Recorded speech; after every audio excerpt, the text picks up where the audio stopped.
Welcome back to God Jack Joan, the home of epic adventures, powerful heroes, and stories. We will see second part. What if Harry Potter was raised to be a genius? Harry x Daphne O. Here is short summary. What if Harry Potter arrived at Hogwarts as a brilliant, highly trained wizard instead of an unprepared orphan? A genius. Harry shocks Dumbledore with his intelligence, skill, and independence. As a dark threat rises in secret, Harry must choose whether to MC his destiny as the Saviour of Magic, or walk away and let the wizarding world face its doom alone. Along the way, an unexpected bond with Daphne Greengrass changes everything. Before we begin, don't forget to like the video, subscribe to the channel, and turn on notifications so you never miss another adventure. Now, grab your wand, prepare for the unexpected, and let's dive into today's story. Peter Pettigrew was in misery. He had not left this cell in nearly 2 years. The wards here prevented him from turning into his animagus form as well. There was a mad glint in his eye as he laughed, watching the warden who was approaching him. The man was going to inspect his cell all alone, without any backup. The fool, but of course, he was poor little Wormtail who was not talented in magic. It was always about James and Sirius, who remembered poor little Peter when the Potter and Black heirs were nearby. Those two had everything: the money, the inns, magical power, good looks, and dozens of pretty girls running after them, craving their attention. And what did he have? Nothing. It didn't take long for him to kill the pitiful wizard in his anger. Picking up the dead warden's wand, Peter transformed for the first time in 2 years now that he was out of his cell. Scurrying about, he found his robes in the place where he was forced to remove them. Peter was glad that the secret pouch in the robes was enchanted by a spell taught to the Death Eaters by the Dark Lord himself. No one knew about it, and it could not be detected by common DMLE employees. Wearing his old clothes and checking if he had his master's wand with him, Peter transformed to get closer and quickly cast the Imperious Curse on 2 of the high-level wardens. That, in turn, led to them going into their office to retrieve the ward scheme for the cell doors. The mad glint in his eye showed how happy he was at the sight of the doors of 9 other cells opening wide an hour later. So much for high-security prisoners. The stupid ministry relied too much on Dementors. It was something Dumbledore used to complain about back then, but nobody listened to him. There was also very limited security provided by the Aurors on weekends because nearly all the Aurors and wardens let the Dementors do the job, not wanting to be there more than 5 days a week, something which went unnoticed by head Auror Rufus Scrimgeour until now. "Hello, Wormy," said the babyish voice of Bellatrix as she grinned widely. "Looks like you've finally done something useful with that ability of yours. Maybe we can play with the wardens for a while." "We need to leave, Bella," said Rodolphus Lestrange firmly, taking her hand in his, giving it a soft squeeze, happy to be reunited again. "Dolohov, did you get the wands from the vault in the head warden's office?" Dolohov nodded as he ped their wands back to the rest. "Let's not waste our chance," snarled Rookwood. "Move. Don't worry about the Dementors," said Bellatrix, with a mad grin painted on her face. "I have had 12 years to convince them."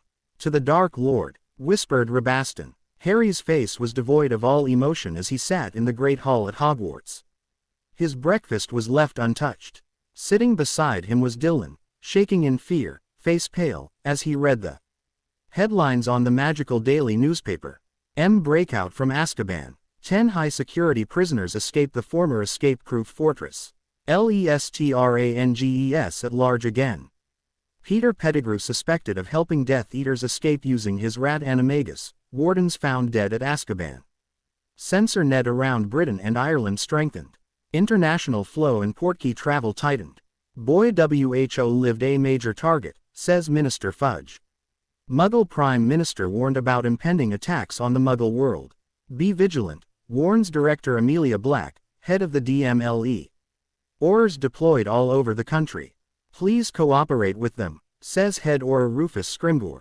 Dementors to help with the search, to also be stationed at Hogwarts School. We cannot rely on Dementors. They are as dangerous as the escaped convicts, says Chief Warlock Albus Dumbledore. We have everything under control, says Minister Fudge. How far is the truth? Know your enemy. Antonin Dolohov, convicted of the murders of Gideon and Fabian Pruitt. Augustus Rookwood, convicted of leaking highly classified Ministry of Magic information to you-know-who. Peter Pettigrew, convicted of the betrayal that led to the murders of James and Lily Potter and also the illegal incarceration of Sirius Black and deaths of 13 Muggles. Maximus Jugson, convicted of the murders of the members of the ancient and noble House of Mackinnon. Timothy Travers, convicted of the murder and decapitation of Benji Fenwick. Thorfinn Roll, convicted of the murders of Edgar Bones and other members of the ancient and noble House of Bones. Thaddeus Mulciber, convicted of placing the Imperious Curse on several employees of the Ministry of Magic. Bellatrix, Rodolphus and Rabaston Lestrange, convicted of the torture and permanent incapacitation of Frank and Alice Longbottom. People everywhere were shocked to stillness, terrified at what they were reading. Newspapers were being read and the magical daily news channel on the newly developed e-mirror was running in all households as they listened to experts give information on how to ward and protect your home. The sales of the mirrors increased drastically as the others fled to the stop. Information such as that was pure gold. "That's him?" asked Dylan in a small voice as he looked at the snarling moving photograph of Rabaston Lestrange. "Yes," said Harry quietly. "I can see the resemblance somewhat. Harry, what are we going to do?" Harry remained quiet, staring at Dumbledore who was quietly talking to Severus Snape. "I don't know. I just don't know." Harry gritted his teeth as he searched for that blasted diadem. He had been at this for nearly 2 months now. Because of the memories he had accessed when he saw the diary and Hufflepuff's cup, he was able to know the location of the other Horcruxes. Ravenclaw's diadem was here somewhere in the Room of Requirement. The ring was placed in the shack that once belonged to the Gounts, but Harry had no idea where the hell that was. Slytherin's locket was in a cave, the location of which Harry didn't know. It was turning out to be frustrating because the room here was so huge that it was difficult to locate the diadem. Turning into his animagus form, the golden eagle soared above the junk, occasionally landing on something so that he could observe. It had been a week since the Death Eaters had escaped Azkaban and Harry was on edge. The reason was twofold. 1, the Death Eaters were out there, especially Bellatrix who would love to get her hands on the boy who lived. 2, there were a bloody 100 Dementors outside Hogwarts Castle.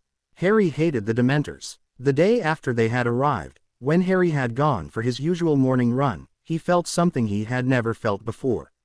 The cold was horrible and the grounds were dark. He could feel the negative emotions in the air, making him miserable. Bad memories resurfaced, but thanks to his occlumency, he was able to shield himself long enough to get back to the castle. He had since been working out in the room every morning along with practicing the Patronus charm after having been explained the theory by his Aunt Amelia. Merlin knows he didn't want to be defenseless with those beasts around. Flying back to the ground, the eagle transformed back into a human as Harry used the Point Me spell again. He had done this so many times that he felt like burning the entire place with fiendfire and be done with it. But he couldn't do that. For one, there were some really good treasures here that he was quietly shipping off to Potter Castle using his elves. Really, no one was going to miss it. Another Point Me spell showed the bust of an ugly witch with a diadem on it. Another memory slammed into his mind. He laughed loudly as he removed the diadem of Rowena Ravenclaw from under the tree stump in Albania. Stupid Helena. Did the ghost really think he would help her and return it to Hogwarts as a lost treasure? Never. He was Lord Voldemort. It belonged to him and him alone. He would turn it into a Horcrux at the first available opportunity. Then, it would be returned home. He would place the diadem in the one place he was confident no one other than him knew about at Hogwarts, right under Dumbledore's crooked nose. Harry gasped as he came out of the memory. This was the Horcrux. Levitating it from on top of the bust, he asked the room to change. The surroundings shimmered and a ritual room appeared with a book on a pedestal. Harry smirked. This was the ritual he and Sirius had found in the Potter Leary, an ancient cleansing ritual that got rid of the taint of dark magic on any device. It would not get rid of the Horcrux, but it would take care of any lingering dark magic to make the diadem taint-free. Harry placed the diadem on the ground. Pointing his wand at the item, he summoned all the hatred he could muster. His eyes were an eerie blackish green as he snarled, Avada Kedavra. A jet of pale green light impacted the diadem, making it wobble and scream loudly. After it stopped moving, Harry checked the diadem for the soul piece using the spell which Sirius had found in the Book of Scorpius Black 3. It had been destroyed. Levitating the diadem to the ritual pentagram, Harry began chanting the words in ancient Greek as he walked around the diadem. 15 minutes of chanting later, he found the diadem to be red hot. With a final incantation, he swished his wand, pouring water on it. Slowly picking up the diadem, he scanned it. From what he could tell, there were no more additional spells cast aside from what Rowena cast herself. Swallowing his nervousness, he placed the diadem on his head and closed his eyes. 1 hour later, Harry's lips curved into a smile. "Lady Rowena, you were a genius," he whispered to himself. The diadem innocently glinted under the light from the fireplace. The diadem of Ravenclaw did not bestow the wearer with superior intelligence. It actually worked on a more fundamental principle in that it allowed the wearer to remember everything he had in his mind, an artificial eidetic memory. Harry, being a natural Occlumens, already possessed a perfect recall memory, but he had been unable to access Voldemort's memories which were in his mind. He had only gained the PIV abilities from those memories, helping him with his practical application of magic, making it much easier for him to learn it in the process. But now, thanks to the diadem, Harry was able to access all of Voldemort's memories which were in his mind. He would truly learn from the Dark Lord like a student would from a teacher by viewing the memories.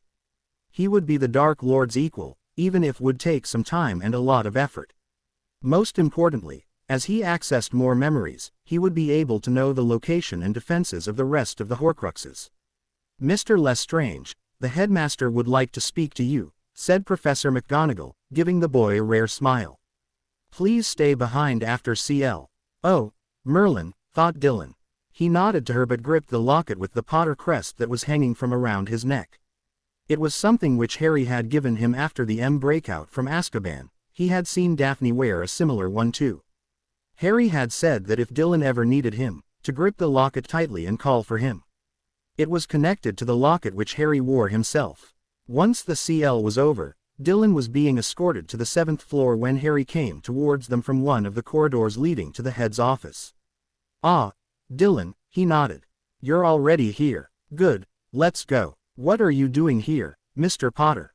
asked Professor McGonagall in surprise. "Mr. Lestrange has a meeting with the headmaster." "I know, Professor," said Harry.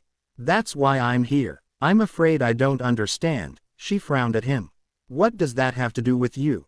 "I have this letter here from our guardian, Lord Sirius Black, which says that Dylan is not to meet the headmaster unless I'm present at all times." "It's just a precaution, Mr. Potter," said Professor McGonagall sharply. "I do not like the implication you have just made." "It's no secret that Sirius and I don't trust the headmaster," Harry told her. He turned to the gargoyle and said, "Acid pops." Professor McGonagall wondered how Harry had known about the meeting so quickly, not to mention how he knew the P word to Dumbledore's office. Maybe it had something to do with his title as Lord Gryffindor. She knew for a fact that Dumbledore was not at all pleased when that information had come to light. She wondered what other powers Harry had over the castle. When he heard a knock on the door, Albus Dumbledore smiled as he called, "Come in." But this good mood was spoilt when he saw Dylan Lestrange being escorted by Harry Potter. It was not that Harry wasn't welcome, but not at this particular meeting. How was he to influence Dylan if Harry was here as well? "Harry, what are you doing here?" asked Dumbledore, looking confused. "I asked only for young Dylan." "Ah, using his first name like you do mine so as to induce familiarity, just as Sirius said you would. We already know of that trick, you old goat." "Oh, I know you only asked for Dylan," said Harry calmly as he casually put an arm around the younger boy's shoulders. The height difference was quite noticeable. "But I have a letter from our guardian saying that if you want to talk to Dylan, I am to be present at all times." "Nothing against you, Professor, but it's just that I feel protective of him." "I see," said Dumbledore as he looked at the sheet of parchment. The seal of the head of House Black was present. "Well, in that case, do sit down." Harry sat down regally as always and Dylan sat next to him, looking around curiously. His eyes lit up when he saw the phoenix which trilled at him happily, something which Dumbledore did not overlook. "Ah, I see you have noticed my familiar," said Dumbledore smiling happily. "This is Fox. He is a phoenix, Dylan. Fascinating creatures, phoenixes. They can carry immensely heavy loads, their tears have healing powers second to none and they are also amazingly loyal. In fact, young Harry here would not be sitting with us today if not for Fawkes healing him last term. Yes, said Harry, his voice devoid of emotion. He likes me and I'm fond of him as well. Dumbledore chuckled, wondering mentally if it was a good sign. Did Fawkes really like him? Did that mean there was hope to bring Harry back to the light? Mentally he was dancing in joy. He hadn't done that in a while.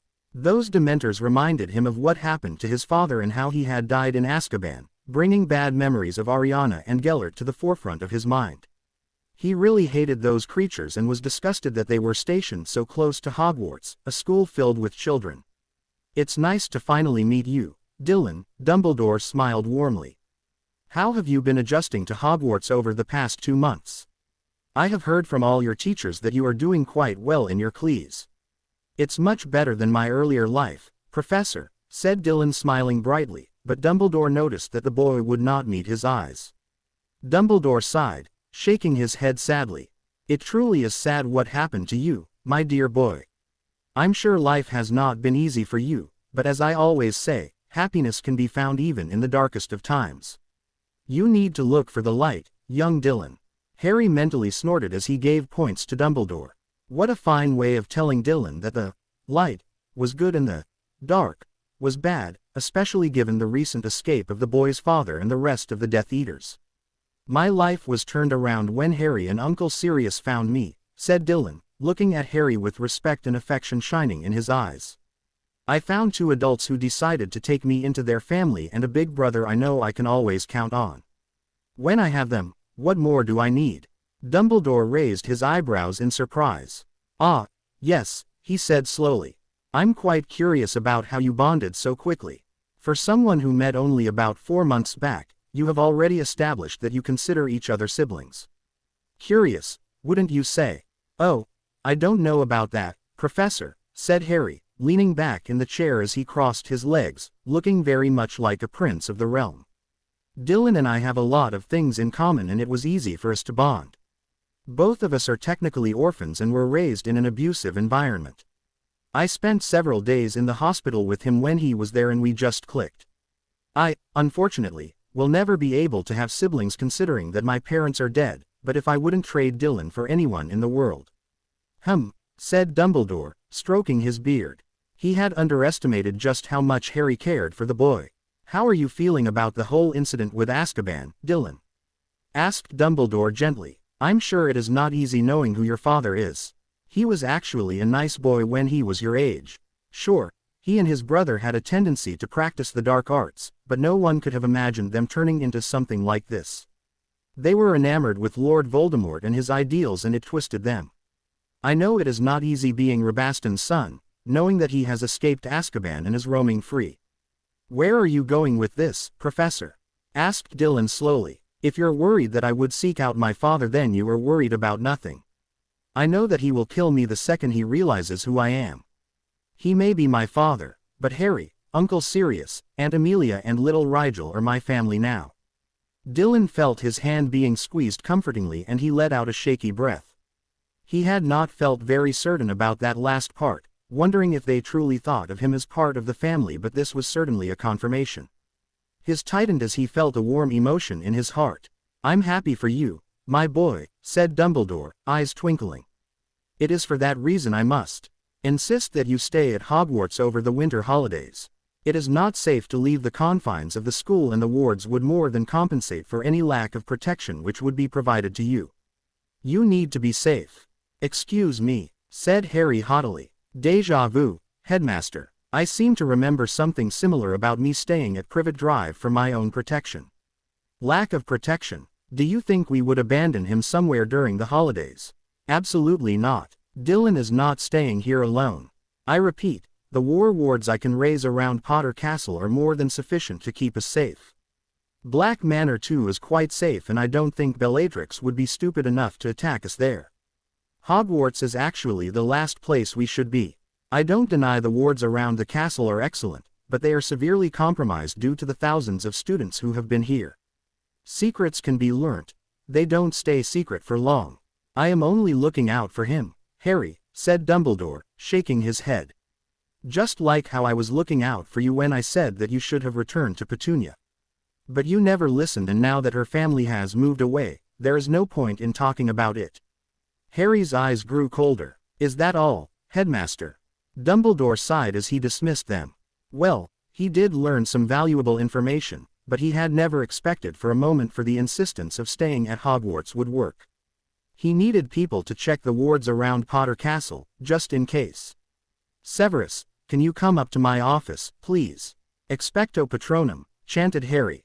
A bright silver mist formed from the tip of his wand, but it didn't take a corporeal form. "Why wouldn't it work?" said Harry, his eye twitching in annoyance. "You're trying too hard," said Daphne, pushing him back on a soft armchair. "You need a distraction." "And what would that be?" he asked, smiling slightly. Daphne smirked as she sat down next to him and cupped his face, nuzzling his face against hers. "Do you want me to tell you or show you?" she whispered lightly as she edged his cheek. Wrapping one arm around her waist and another stroking her soft, wavy dark hair, Harry leaned forward and captured her lips with his. They moved in sync as they both smiled into the. "Maybe I should use this for a happy memory," said Harry, smiling at her. He looked into her deep blue eyes as his smile slowly faded. "Daphne, what is love?" he asked curiously. "What?" asked Daphne, blinking owlishly at his sudden question. "Love," said Harry slowly. "When someone says that they love you, what does that mean?" Daphne's heart melted at the innocent question posed to her by her fiancé. Her eyes filled with furious tears when she realized that Harry had never grown up feeling such emotion. Thanks to his less than happy childhood and his natural occlumency barriers, he tended to suppress his emotions nearly all the time. He was emotionally stunted, so naturally, unused to emotion, so he didn't know what love meant, having never experienced the warmth of a mother's hug. Had Harry been raised by his parents or Sirius, they would have identified the problem and sought out mind healers at an early age, but without help, he was feeling overwhelmed and confused. No one had explained it to him for him to understand. "Love is an emotion when," she began but didn't know what to say. "How do you explain love?" "It is a strong feeling of affection you feel for someone you care about. There are different forms of love. There is romantic love between two romantic partners. Then there is parental love which one feels for their mother and father or the love a parent feels for their child. There is the sibling love which one feels for their brother or sister. It comes in various forms and intensity and it can be a wonderful thing." "Really?" asked Harry, looking thoughtful. He sounded like an inquisitive 4-year-old child. Sadly, when it came to understanding emotions, Daphne's estimate wasn't far from the truth. Do people who love someone care deeply for the other? That's how it is supposed to work, yes, said Daphne slowly. In its truest form, when one person loves another, be in any form of relationship, you tend to think of them and their happiness before yourself. Your parents stood in front of Voldemort and fought him till their dying breath to protect you. That shows how much they loved you. Harry swallowed. He had never thought about love like that before. Is that the parental love you were talking about? He asked. Then what about what I feel for Sirius and Aunt Amelia? That is also another form of parental love, explained Daphne patiently. They are the closest thing you have to parents and they treat you like their own son. They obviously love you and I'm sure you care deeply about them too. What about Dylan and Astoria? Daphne smiled slightly. I know that both of them care deeply about you. Dylan's adoration for you is clear as day for anyone to see it. He idolizes you and I can't tell you how much it meant to him when you called him your brother in front of everyone in the Great Hall. Astoria might be sarcastic towards you and may tease you constantly, but that's her way of showing that she cares. Love can be expressed in all kinds of ways. Harry's eyes moistened despite himself. What about you? Do you love me? Daphne wrapped her arms around his neck and nuzzled her face against his. I do love you, Harry, she said softly. I love you very much.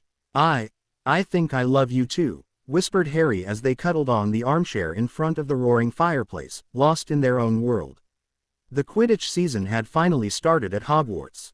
Roger Davies was now made the Ravenclaw Quidditch captain and he was explaining the strategy for today's game. The weather was horrible and people could barely see what was going on. Heavy rain was pelting against the ground and Harry wondered, not for the first time, why they were playing in such conditions. International Quidditch matches were all weather controlled and had covered stadiums. Look, I know the conditions aren't ideal, said Roger. But we won the Quidditch Cup last year and we have to win this year too. We have the best team in the school, so let's show them what we Eagles can do. Casting charms on themselves to repel rain so as to see better, they kicked off from the ground. Because of the weather, Harry did not bother playing an interfering seeker but instead kept looking for the snitch. The Hufflepuff team captain and seeker Cedric Diggory was somewhere nearby as well. When the score was 80-60, Harry suddenly spotted a glint of gold in the air. Apparently, Cedric had spotted it too because he went after it. Higher and higher they went and the rain pelted against their faces, lightning flashing. Harry zoomed ahead of Cedric, his natural instincts as an eagle guiding him, and he smirked in triumph as his left fist closed around the snitch. Precisely at that moment, the temperature dropped drastically. The Nimbus 1001 which he was riding was rapidly being covered in ice. The already dark stadium was plunged into darkness and Harry realized what was happening when bad memories altered him. He was in complete shock at what he was seeing. Fudge had lied. There were not 100 Dementors placed at Hogwarts. There were about 300 of those foul demons circling the Quidditch pitch. Knowing that he was only seconds away from being Ed, Harry flicked his wand to his hand, remembered his conversation with Daphne when they confessed their love to each other and shouted, "Expecto Patronum!" An enormous creature burst from the tip of Harry's wand.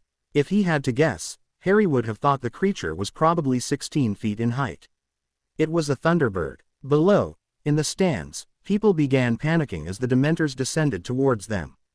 Daphne had also practiced the Patronus charm, but she had never succeeded in conjuring a corporeal Patronus before. But she knew the theory, so she tried it again. Summoning all her happy memories and emotions and thinking of the time Harry told her that he loved her, she pointed her wand at the incoming Dementors and shouted, "Expecto Patronum!" A large tigress burst from the tip of her wand and charged at the incoming Dementors. Daphne looked stunned for a moment at seeing the Patronus as she saw an enormous silver bird in the sky as well. Harry must have created a Patronus too. The staff of Hogwarts also realized that unless they helped, the students would all be Ed. Several of them got up and pointed their wands in the air and yelled, "Expecto Patronum!" Numerous, the Dementors may be, but they were no match against the combined ult of so many powerful Patroni. The Myth Thunderbird Patronus stood proud and regal amongst them all, towering over the rest as it chased away the last of the souling demons. Even though the rest of the Patroni faded away, the Thunderbird still remained as Harry slowly descended to the ground, shaking badly. The Patronus approached him, bathing him in warmth. He couldn't help but swell with emotion as he touched it. "Thank you, my friend," whispered Harry as the enormous Thunderbird Patronus disappeared. Mayhem gripped Hogwarts as several students had fainted due to the Dementor exposure. Albus Dumbledore looked angrier than Harry had ever seen him, and one look at the headmaster's face let him know that the Dementors would be gone from the school the next day. The aura around the aged headmaster was something Harry had never felt before. It was a testament to how furious Dumbledore truly was. He was right. After the disastrous incident, Dumbledore had wasted no time to head to the Ministry to talk to Fudge. The next morning's newspaper article about the attack of the Dementors on hundreds of young witches and wizards made Fudge want to weep. He was still licking his wounds from seeing Albus Dumbledore the previous day. Nobody had seen the chief warlock that angry before, and Fudge understood then and there why the man was considered one of the most powerful wizards in the world. The Dementors were ordered back to Azkaban the next day. Hogwarts and Hogsmeade breathed a sigh of relief, but there was a war going on in London. Not a physical one, but a political one. Fudge had essentially committed political suicide. He would not last even a month in office anymore after the disaster with Azkaban and the Dementors at Hogwarts. The war was about who the next Minister of Magic was going to be. Pandemonium. That was the best word that could be used to describe the Wizengamot, the legislative and highest judicial body of magical Britain and Ireland. Minister of Magic Cornelius Fudge was shrinking in his seat as the shouting got louder. It wasn't his fault. He had just followed the advice of his senior Undersecretary Dolores Umbridge, but no one cared about that. No, all of them were talking about him. Those bloody soul-ing leeches should never have been placed at Hogwarts in the first place. Screeched Lady Acton furiously. Now, I'm sure Minister Fudge was just doing what he thought was best to protect our children, said Lord Lucius Malfoy smoothly. The decision was taken bearing in mind the danger. posed to the common folk after the breakout from Azkaban. Dumbledore told him that the Dementors were not trustworthy, snapped Samantha Hudson, an elected representative. They should be confined at Azkaban where they belong. Our children could have been Ed. I'm surprised you are so calm about this, Lucius. Wasn't your own son admitted to the hospital wing after the attack? While that is true, I see no reason to blame our esteemed minister for it, said Lucius. The breakout was hardly his fault. If the DMLE had done their job properly, we wouldn't be in this position. Normally I would claim responsibility for any mistakes made on my part and my department, Lord Malfoy, said Lady Amelia Black, her voice booming. But this time, my department cannot be blamed.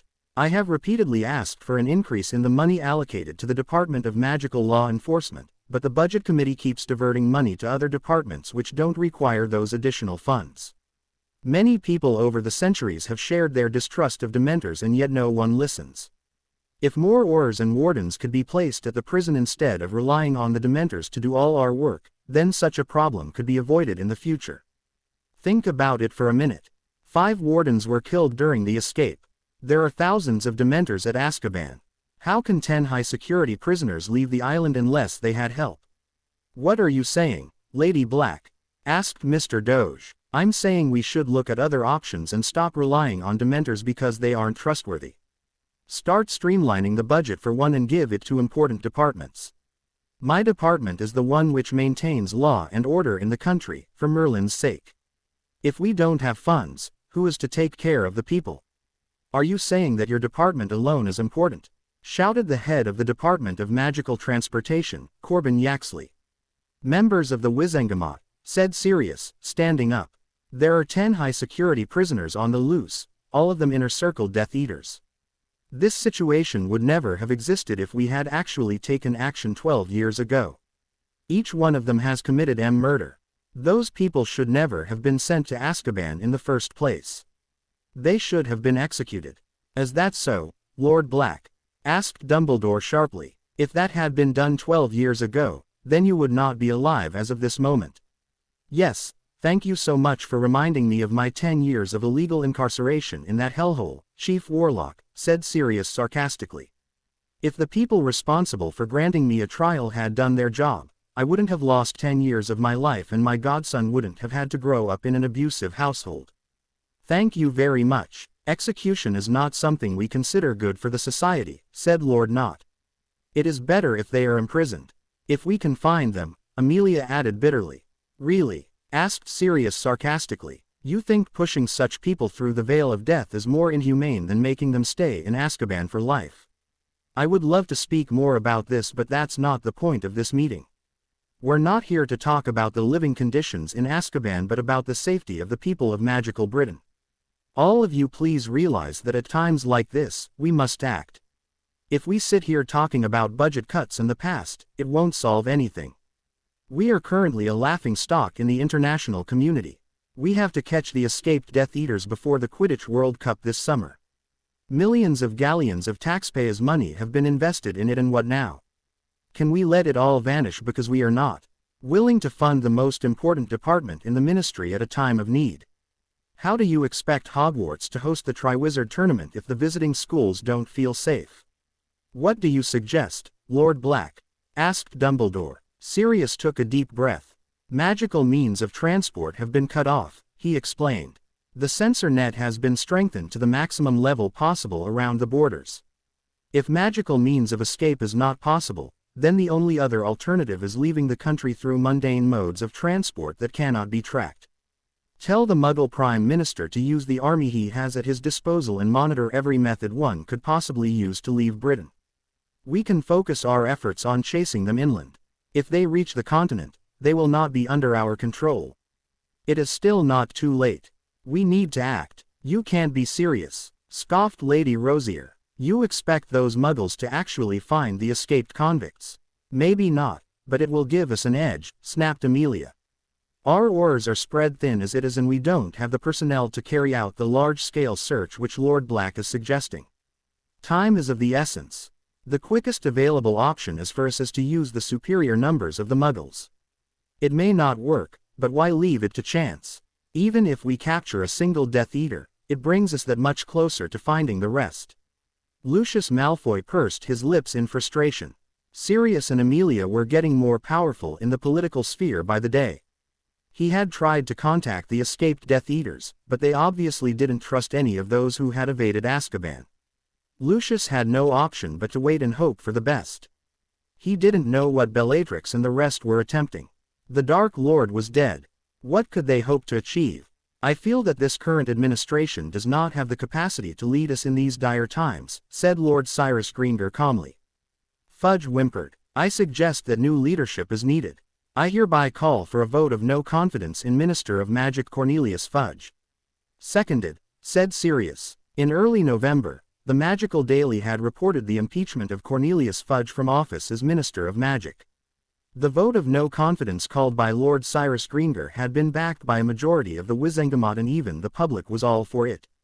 They had enough of the incompetent minister and they wanted someone who would act. The election for the office of the Minister of Magic was complex. The people who wished to run for office needed support from both the public as well as the members of the Wizengamot. Those who believed they had support would submit their names to the Chief Warlock. The contestants would then do their best to sway the Mies, and once the election campaign was done, the election would be held. All citizens of magical Britain and Ireland who were above the age of 17 had the right to vote. The top 3 contestants who had the majority of the votes would then proceed to the Wizengamot. The members would then vote on who they wanted as minister. The witch or wizard who won the confidence of the Wizengamot would be sworn in as minister. He or she held office for the next 7 years. But as Minister Fudge found out, they could be impeached early if the Wizengamot reached a majority, which was not as easy as people thought. Fudge was only the second minister to be impeached in the last 250 years. The Chief Warlock, on the other hand, was someone who was elected only by members of the Wizengamot. After Fudge's disgraced exit, Dumbledore was filled to the brim with work. Until the new minister was appointed, he was the acting minister with limited powers. The Chief Warlock was a powerful post, but it was quite different from that of the minister. Both of them were equally important. Right now, there was a tight race between the candidates. Dumbledore had extended his support to Amos Diggory from the side of the Liberals. He had a good feeling about that win until he received an affidavit from the newest contestant. Sirius Orion Black, the Lord of the most ancient and noble House of Black, the Regent of the most ancient and noble houses of Potter, Gryffindor and Lestrange, husband to the head of the Department of Magical Law Enforcement, was contesting for the post of Minister of Magic. Dumbledore felt his plans crashing around his ears.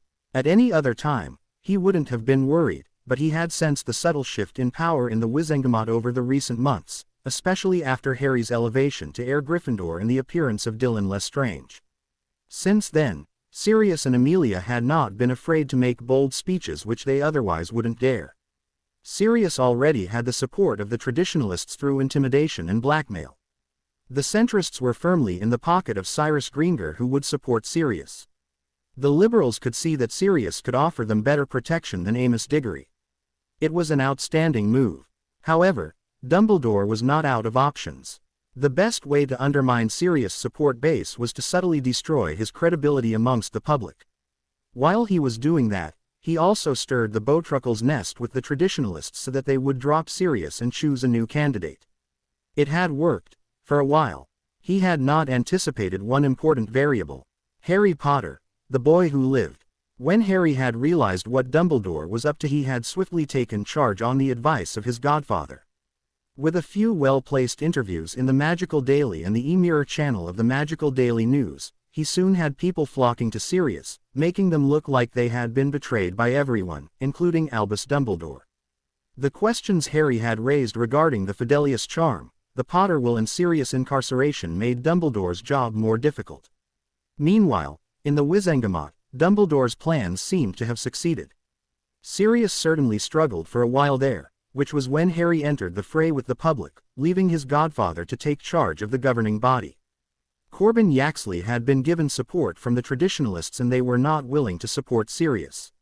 It was a difficult time for Sirius, but he finally managed to overcome the difficulties. Lord Aidan Avery and Lord Theodore Nott Sr. realized once again why the Blacks were not to be messed with.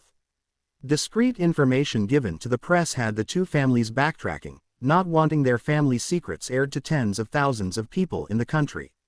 Yaxley's nomination was withdrawn, leaving Sirius to take his place again as the leader of the Dark faction.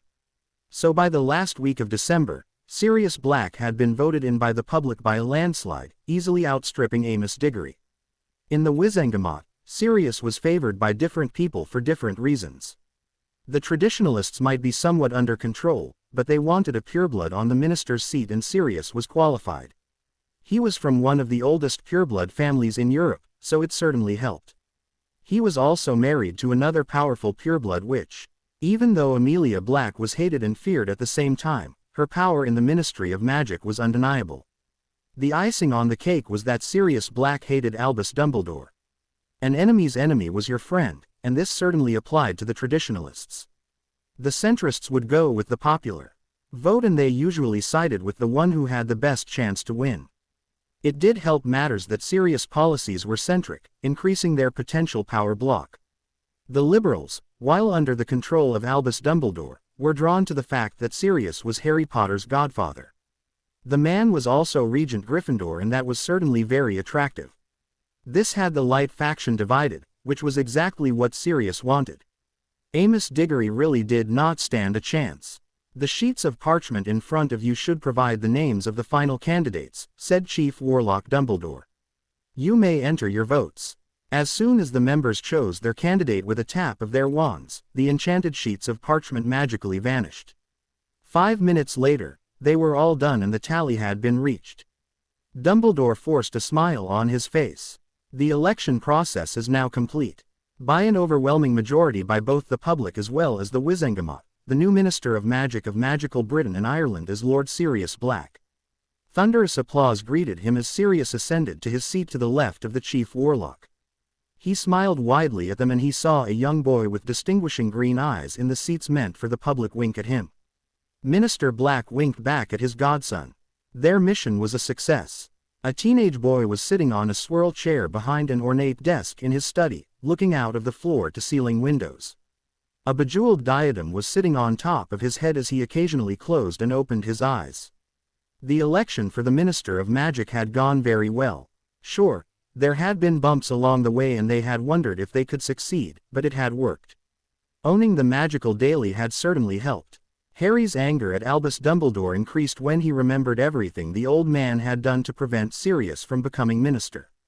Dumbledore really was an outstanding politician, but the problem was that he expected everyone to behave the same way. In the political sphere, two people may be opponents, stabbing each other in the back one day, but they may become the greatest allies a month later. Dumbledore obviously thought Harry would do the same. Wrong. Harry would never forget. He couldn't describe the number of problems Dumbledore had caused Sirius over the past 2 months. The aged mage was also responsible for Sirius' incarceration. Him being abandoned at the Dursleys, and Harry was pretty sure there was something shady about his parents going under the Fidelius charm as well. Even the prophecy brought about warning bells. He made a note to hear the entire contents of the prophecy sometime. He had wanted to go during the summer, but with everything that had happened, he had been too busy. What were those escaped Death Eaters after? Were they trying to bring Voldemort back?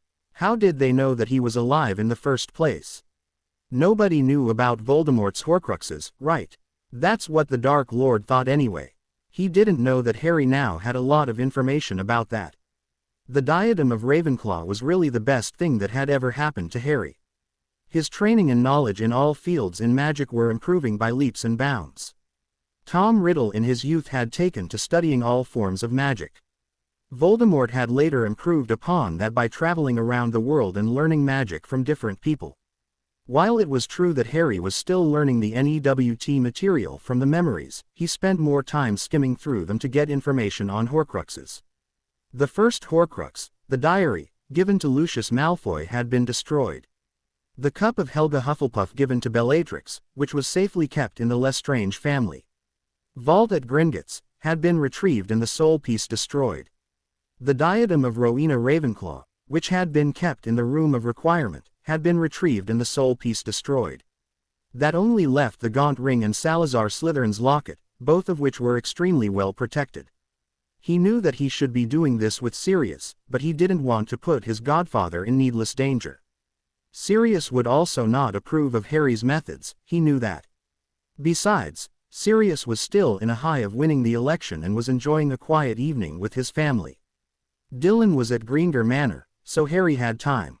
Placing the diadem back securely in a small vault, Harry walked out of the study and made his way to the dungeons of Potter Castle. The sun had nearly set by now and the dungeons looked menacing under the dim lighting charms. Not breaking stride, Harry simply disabled the wards on the doors with a few flicks of his wand. Several minutes later, the door to the room which housed some of the prison cells opened. "Hello, family," said Harry with a dark smirk on his face. "Long time no see." In front of him behind bars were the weak, frail forms of Vernon, Petunia and Marge Dursley. Once Harry had realized back in his first year that Dumbledore had an unusual interest in the Dursleys. Doing his best to force Harry back to their house, he had taken a bold step. Dumbledore had still been his guardian then, and Harry really did not want to take any chances. How could the old man force him to return to Privet Drive if the Dursleys no longer lived there? House elves were really useful creatures. They were extremely loyal to their masters and lived for much longer than witches and wizards. Their loyalty, once earned by a witch or wizard, was something which was extremely valuable. The Potters and the Blacks had known this. Once upon a time, they had used this to their advantage. The Blacks, being the ever-politicians, used to send their house elves to spy on people. They had an outstanding idea on how to do that. They opened a shop, not in Diagon Alley, but in one of the other smaller shopping districts in magical Britain and similar ones all over magical Europe. The company would let families hire house elves to do their job and pay money to the company for their services. Since not all families had elves, it worked amazingly well. No one realized that the Blacks owned the company. It had been skillfully hidden by a mountain of paperwork and aliases. By the 16th century, the Blacks' information gathering skills were unparalleled by anyone in Europe. Using intimidation and blackmail, they had been the power behind the throne in the country. That was the reason generations of Blacks considered themselves close to royalty. The Potters, on the other hand, did not care about politics. Someone from the family would always be present at the Wizengamot, as it was their duty, but it was not something they focused on until Lord Charles Potter, Harry's grandfather, took his seat. Unlike the Blacks, who used the house elves for information, the Potters used them to raid the homes of their enemies. The family was notorious for their obsession with wards and they had used that to their best advantage. The Potters had always been wealthy, but they wouldn't have become one of the rich families in the world if they hadn't plundered the fortunes of several families all over Europe and beyond. Using a combination of runes and stealth spells, they gave their house elves power to help them in their raids. Rich, snobby purebloods who had opposed the Potters and their business deals soon found their large fortunes gone, leaving them destitute, and the best part of it all was that no one ever connected it to the Potters.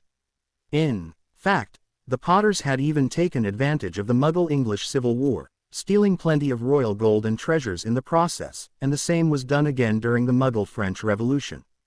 Between the huge amounts of money they got through robbing their enemies, combined with their smart business tactics and magical innovations, they controlled a lot of international trade around the world. That was, of course, until they were brought down to their knees after the Potter Massacre. The family business of robbing enemies had been tucked away, never to be used again. They began managing their very large fortune instead. They had taken a miv beating after the Massacre and had never recovered from that. The house elves went back to serving the family, not being asked to help in raids anymore. Karma. It all came down to karma. All those centuries later, the Black and Potter families took one hit after another, nearly being driven extinct in the process, losing a good chunk of their power with it, until Harry Potter and Sirius Black took their positions as the heads of their respective families. Using the house elves again, this time pooling their resources, they had ensured that their elves could not be tracked as they sent them to spy on people. While the other families who had house elves of their own were quite difficult to spy on, not to mention many had developed anti-elf wards to protect themselves from wizards who could use elven apparition to enter their homes, that was not to say that it was useless. The runes and enchantments developed by the Potters to hide the elf's magical signature may be quite old, but it was still ingenious. That was how Sirius had gotten enough information to blackmail his opponents in addition to the information his family had collected over the centuries. And that was also how Harry had kidnapped the Dursleys. There was no way he was not going to exact revenge for all that they had put him through when he had been under their care. He wanted them to suffer as he had suffered. How has it been to live here for the last 2 years? Smirked Harry. You, bellowed Vernon. You're the one keeping us here. Let us out, boy, now. Harry's eyes darkened and his wand sailed to his hand. With a flick, the door of the cell opened and he stepped inside. Vernon took the chance to pounce on Harry but was thrown against the wall violently without Harry even having to defend himself. Oh, you stupid fool, Harry snorted uncharacteristically, shaking his head. Did you think the collar you were made to wear was for beautification? Those are charmed to ensure that you cannot attack me. But even if you do, I'm more than capable of taking care of myself. He twirled his wand in his fingers, showing it to Petunia, who paled. Recognize this, Aunt Petunia. He sneered. It's called a wand. Why, you have become one of them, she whispered, looking horrified. You're a freak. Harry's face contorted in rage. There was no word he hated more than the word, freak. It brought back bad memories of him being tortured by them and also Dylan suffering for as long as he had. Gritting his teeth, Harry slashed his wand in the air and Petunia screamed an unholy scream full of pain as the bones in her legs exploded. Don't use that word in front of me, said Harry dangerously. Be glad that I've been kind enough to provide you with food and shelter. Does that sentence remind you of something, Aunt Petunia? What about you, Uncle Vernon? You claimed that you had provided a roof over my head and food from your table purely because of the goodness of your hearts. It didn't matter to you that you gave me a tiny boot cupboard under the stairs for me to sleep in, or that you gave me so little food that any other child would have died of starvation. Well then, I'm returning the favor. You should be glad that I've put a roof over your head by bringing you to my dungeon, and also that I provide you with food, however little it may be. Where's Dudley? Asked Vernon, shakily. He's in a much better place, smirked Harry. What have you done, you disgusting boy? Screeched Marge. Harry turned to face her, his luminescent green eyes flashing with murderous intent. Apparently, being in an isolated cell for 2 years had still not broken them. Maybe more punishment was in order. You know, I've always wanted to do this to you, Marge, said Harry quietly. He swiftly kicked her in the face, breaking her nose. With one more kick, she was holding her stomach in pain. That was for letting your worthless dogs nearly maul me to death while you laughed at my helplessness, and this. Harry pointed his wand at her. Crucio. Marge screamed in a manner she had never screamed before. Vernon and Petunia were watching, horrified, as Marge twisted and turned like she was on fire and being stabbed at the same time. After 10 seconds, Harry released the curse, looking satisfied. This was for calling my mother a whore and my father a good-for-nothing drunk, said Harry darkly. And you, Aunt Petunia. I wonder what your plans were for me.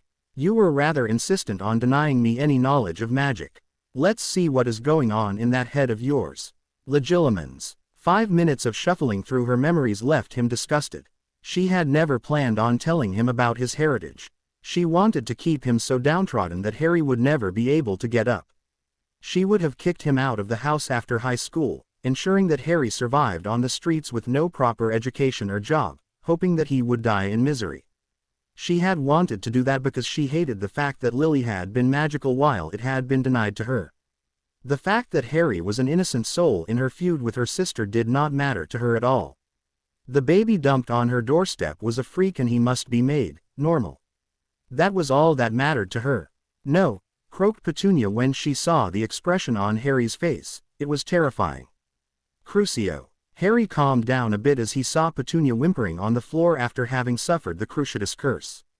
I'm not going to do anything more to you, he said softly. Know that your actions against me were what caused this predicament in the first place. You received money for my care and yet you treated me like a.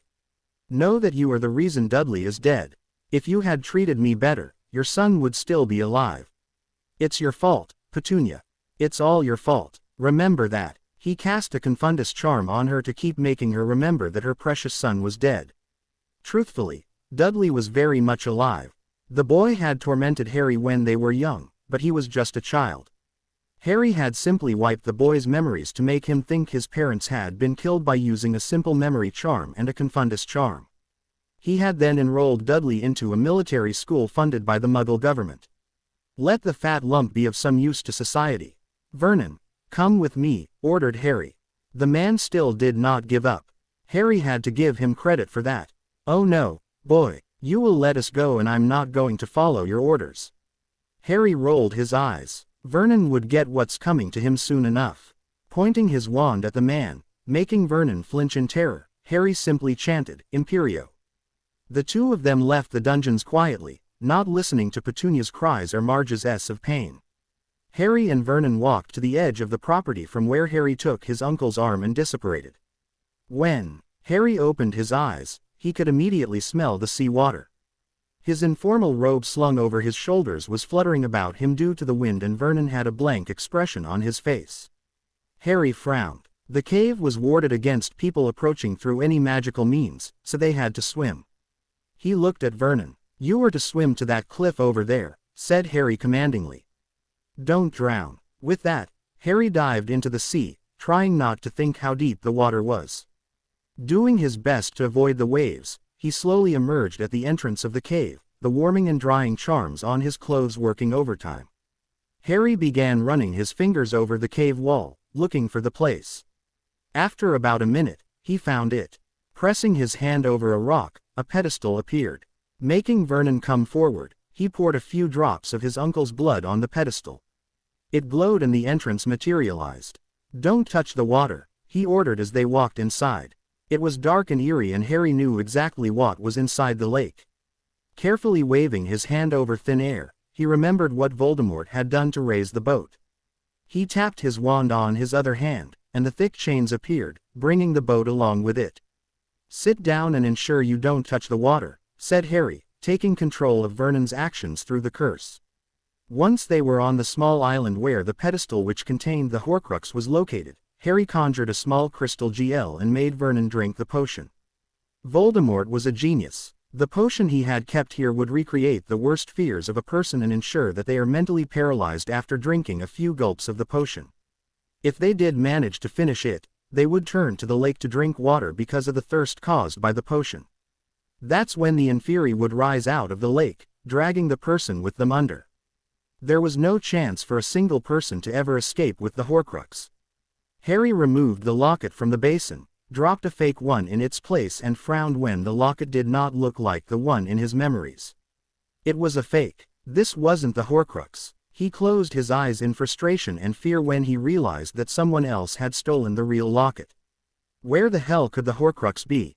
It could be anywhere. Just as he turned, Harry screamed in fear when he came face to face with an Inferi. The potion had lifted the imperious curse he had placed on Vernon.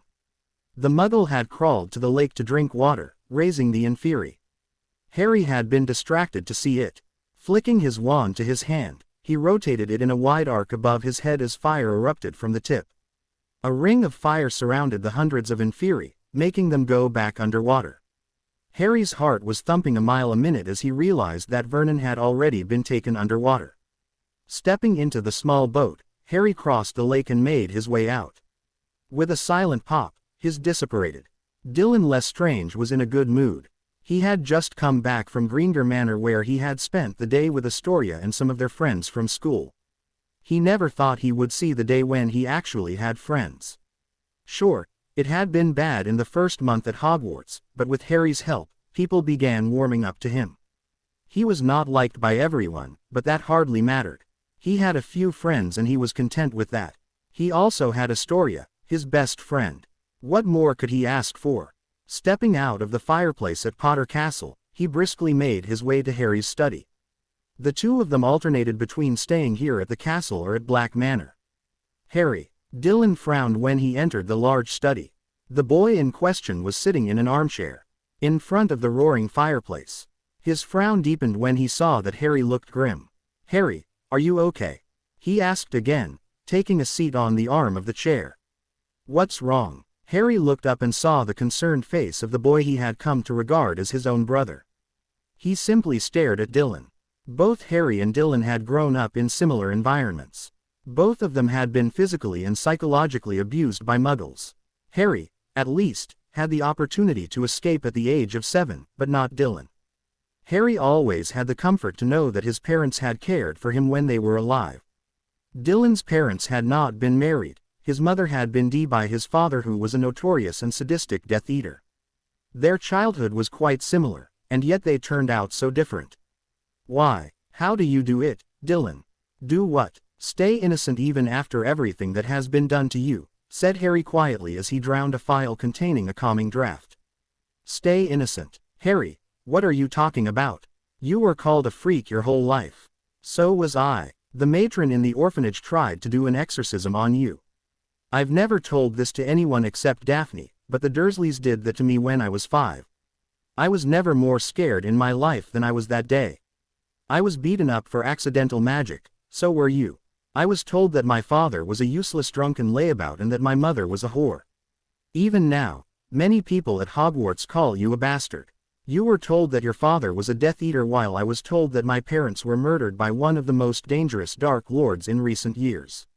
How, Dylan, you still remain pure at heart. You don't seek revenge against those who hurt you. Even after what others called you at school, you still go out of your way to help them if they're in trouble. Your innocence and sunny personality confuse me. We share a similar past, yet I turned out much darker in the process. How? Dylan was speechless. This was the last thing he expected. He stayed silent for a minute before responding. I don't think I care much for revenge, he admitted softly. When I was growing up, I tried to fight back, but whenever I did, it only got worse. I used to get angry at them for the way they treated me, but I realized later that there was no point. I was alone with no one to help me. I had to rely on myself for everything. If I had to survive, I had to avoid them. I did not have the power to take them head on, so I kept to myself. I don't understand why you call me pure at heart. I'm nothing like that. Harry chuckled slightly, shaking his head in amusement. Dylan really had no idea how unique he was. Would Harry have turned out like that in another life, where his eyes displayed innocence and warmth instead of the cold emerald orbs they always were? Harry couldn't explain it, but torturing the Dursleys and killing Vernon today struck a chord. If you were given a choice, would you be willing to kill the people who treated you that way? Make them pay. Dylan was startled by that question. He swallowed as he answered, I won't lie and say that they don't deserve punishment, but I wasn't the only one those older boys and people at the orphanage tormented. But would I intentionally torture or kill them? No, I don't think I could do it. After a pause, he asked hesitantly, can you? Harry looked at the boy directly in the eye and said, yes. I've already done it. Dylan's eyes widened and he involuntarily moved back as though burned. Killed, he whispered, but Harry didn't answer. Technically he had killed. He may not have used his wand to strike the final blow, but he was the reason Professor Quirrell and Vernon Dursley were dead. He had used the Cruciatus curse on Marge Dursley and Aunt Petunia. He had the capacity to perform the killing curse, which not many could do. The curse required powerful magic behind it. The amount of hatred which Harry needed to feel to use the Cruciatus and killing curses were frightening. Sirius had spoken to him about this, but there were some things he could never tell Sirius. His godfather wouldn't understand, neither would Daphne, for that matter, because they had never experienced it. Would you think any less of me if I said yes? Dylan gazed out of the window, looking at the twinkling stars above. Why did you do it? He asked after a pause. Was it only for revenge? No, not really, replied Harry honestly. The first time I killed someone was when I was 11, in my first year at Hogwarts. There was a teacher by the name of Professor Quirrell who taught defense. He was being possessed by Voldemort, or was Voldemort himself, I think, I'm not sure. He had nearly caused the death of Hermione Granger by letting a troll inside the school once. Many other students could have died that day too. To ensure that he didn't kill anyone, or me, for that matter, I led the man to his death. I stunned him and let the Cerberus at school do the rest. Dylan remained silent. This evening, I had something important to do with regard to Voldemort's continued survival, he continued. I needed someone to drink a very painful potion that makes the drinker relive his worst memories. No one knows this, but I kidnapped my Muggle relatives some time back and kept them locked up in the dungeons. I made my uncle drink the potion, but he unexpectedly died today. But you didn't actually kill both, said Dylan hesitantly, trying to wrap his mind around what he was hearing. The first one, you were trying to stop Voldemort. The second one was an accident, wasn't it? You didn't kill him either. So, why are you feeling guilty? Oh, I'm not, said Harry flatly. I don't feel guilty for killing both those men and I never will. They deserved everything they had coming to them. But I'm just curious about how you turned out to be such a sweet kid. You really are something special, Dylan. I'm glad I met you. You're like a mirror to me. I won't change who I am. Merlin knows I am happy the way I turned out, but sometime, somewhere, I could have been like you. I don't know if it's a good thing or a bad thing. You certainly think a lot, don't you? Harry exhaled. If you're afraid of me after learning this. Stop, said Dylan firmly. That will never happen. You're my brother, Harry. Granted, we might be cousins 10 generations removed and not actual siblings, but that doesn't matter to me. You're my hero. You always help me when I need you. You take care of me and, well, yes, what you did was wrong, but you took me in, accepted me, an orphan son of a known Death Eater, as your brother. You gave me a home and spent time with me, taught me advanced magic. How can that make you a bad person? I don't know what else to say. Harry stood up and pulled the younger boy into a tight hug. Thanks, Dylan, he whispered. You are and always will be my little brother. Just don't ever change from the sweet boy that you are. I love you. Dylan choked as he gripped him tighter. No one had ever uttered those words to him before and it was a novel experience for him, not to mention emotional. Love you too, Harry. Harry simply placed on top of the boy's head. A minute later, they headed towards their respective rooms for the night. Sitting on floor near the fireplace, the young Potter Scion closed his eyes to center himself. It had been an emotional day for him and he needed to get himself under control. He couldn't have such an episode again. The Death Eaters were camping in a small clearing outside Folkestone, Kent. They had managed to evade the Aurors, but unfortunately, they didn't have means of knowing what was going on in the magical world. Security had been tightened and they were on the run. They knew for sure that any home of theirs would be very closely monitored, so they had to make do with forest clearings. Thankfully, magic could make things a lot easier. They didn't want to contact the Death Eaters who had evaded Azkaban because they didn't trust them. There was no way to tell who was still loyal to the Dark Lord. We found something that can get us off the mainland, said Rabaston as he and his brother entered the clearing. They took the offered food they had stolen from the Muggles. Killing those animals would only attract attention, so they had to restrain themselves. What is it? Asked Rookwood. The Muggles have built a tunnel under the English Channel, Rodolphus answered. Since it goes underground, we may be able to avoid the censor net. I recommend that we don't apparate, but use the Muggles' stupid train instead. We'll have to be extremely careful with our disguises, though. It's risky, said Roll, rubbing his face. For all you know, this apparent blind spot in the censor net might be a trap set by the Aurors to capture us. Rookwood is the expert on the censor net here, snapped Bellatrix. And we will be going. The Dark Lord needs us. I'll know more only after seeing this tunnel, but if we don't use magic, I think we can escape. Once we reach France, cross-country apparition will become easier, said Rookwood. But too many of us will increase the chances of being discovered by the International Magical Border Patrol. We can evade the British Aurors, but we can't afford to have the ICW getting involved. He's right, said Dolohov. Fine, spat Bellatrix. We'll split up. 4 of us will leave using that filthy Muggle tunnel and the rest are to stay here and find out everything you can. Once we return, the Dark Lord will demand information. Start gathering intelligence. Cornelius Fudge is an idiot from what I've seen during his inspection of Azkaban, but that Bones is a problem. They decided who was to go. Bellatrix, Rodolphus, Rabaston and Rookwood were to find the Dark Lord. The rest would stay out of sight while gathering useful information about the Ministry. Pettigrew's animagus form would be useful to spy on people. A few hours later, the 4 Death Eaters disguised themselves and left. Chanting the Dark Lord's name, they moved forward, letting their dark marks guide them. It was time they got their master back. The second term at Hogwarts began without anything spectacular. Harry continued using the diadem for learning from Voldemort's memories and had later taken to practicing the spells he had learnt in the Room of Requirement. At the end of January, Harry finally came clean about his excursion to the cave where the fake locket was found.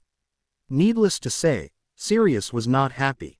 "I have enough problems without you being one of them," shouted Sirius angrily. "Harry, what in Merlin's name were you thinking?" "I'll tell you. You weren't thinking at all, that's what you were thinking." "Sirius, no, I don't want to hear it," snapped Sirius, cutting him off. "This is the most irresponsible, idiotic thing you have ever done.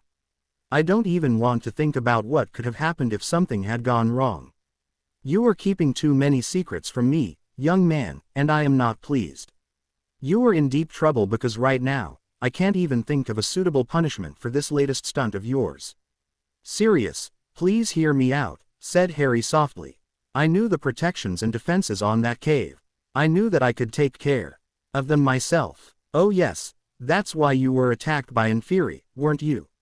the new minister said sarcastically. Normally, Harry was quite mature and Sirius loved the lad with all his heart, but damn, there were times like this he wanted to show the boy how displeased he really was. The late Lord Orion Black would most definitely agree. "I was distracted by finding out the fact that the Horcrux was not real," said Harry, his eye twitching in annoyance. "Until then, I was completely in control." Sirius emptied a GL of fire whiskey as he sat down on his chair in his study, hating the fact that he was also dealing with annoying teenagers along with the incompetent ministry. Dozens of files were placed on either side of his table which contained reports from different departments of the Ministry of Magic. He was really getting short-tempered because of the amount of work he needed to get done. He was close to smacking Fudge upside the head for being such a useless leader. "I want you to know," said Sirius slowly, the anger clearly evident in his voice, "how deeply disappointed in you I am. You broke your promise when you said that you wouldn't risk your life unnecessarily, and I can't think of a punishment that will be suitable for this, mostly because you are not staying at home right now and I doubt grounding you during the school year would help, and considering how you react to it, I will never bend you over my knee either, though I am tempted. I can only hope that it means something to you." "It does," said Harry quietly, sounding abashed, blinking the tears away. Sirius was the only father figure in his life and Harry really looked up to the man. He was the first living person who had taken an active interest in Harry's life and he did not like disappointing his godfather who loved him so dearly. "It means I've let you down, and for that, I deeply apologize. But I was only trying to look out for you. I didn't want you to be in danger. You have a family now and you are also a part of that family, son," said Sirius, looking at Harry with piercing gray eyes. "And it is my job to look after you, not your job to look after me. You may be smart and mature for your age, but you, Harry James Potter, are still 13 years old and it would be wise if you remembered that. I want you to promise me that you won't do anything this reckless again." "I can't do that," said Harry, looking out of the window, mentally cringing in anticipation.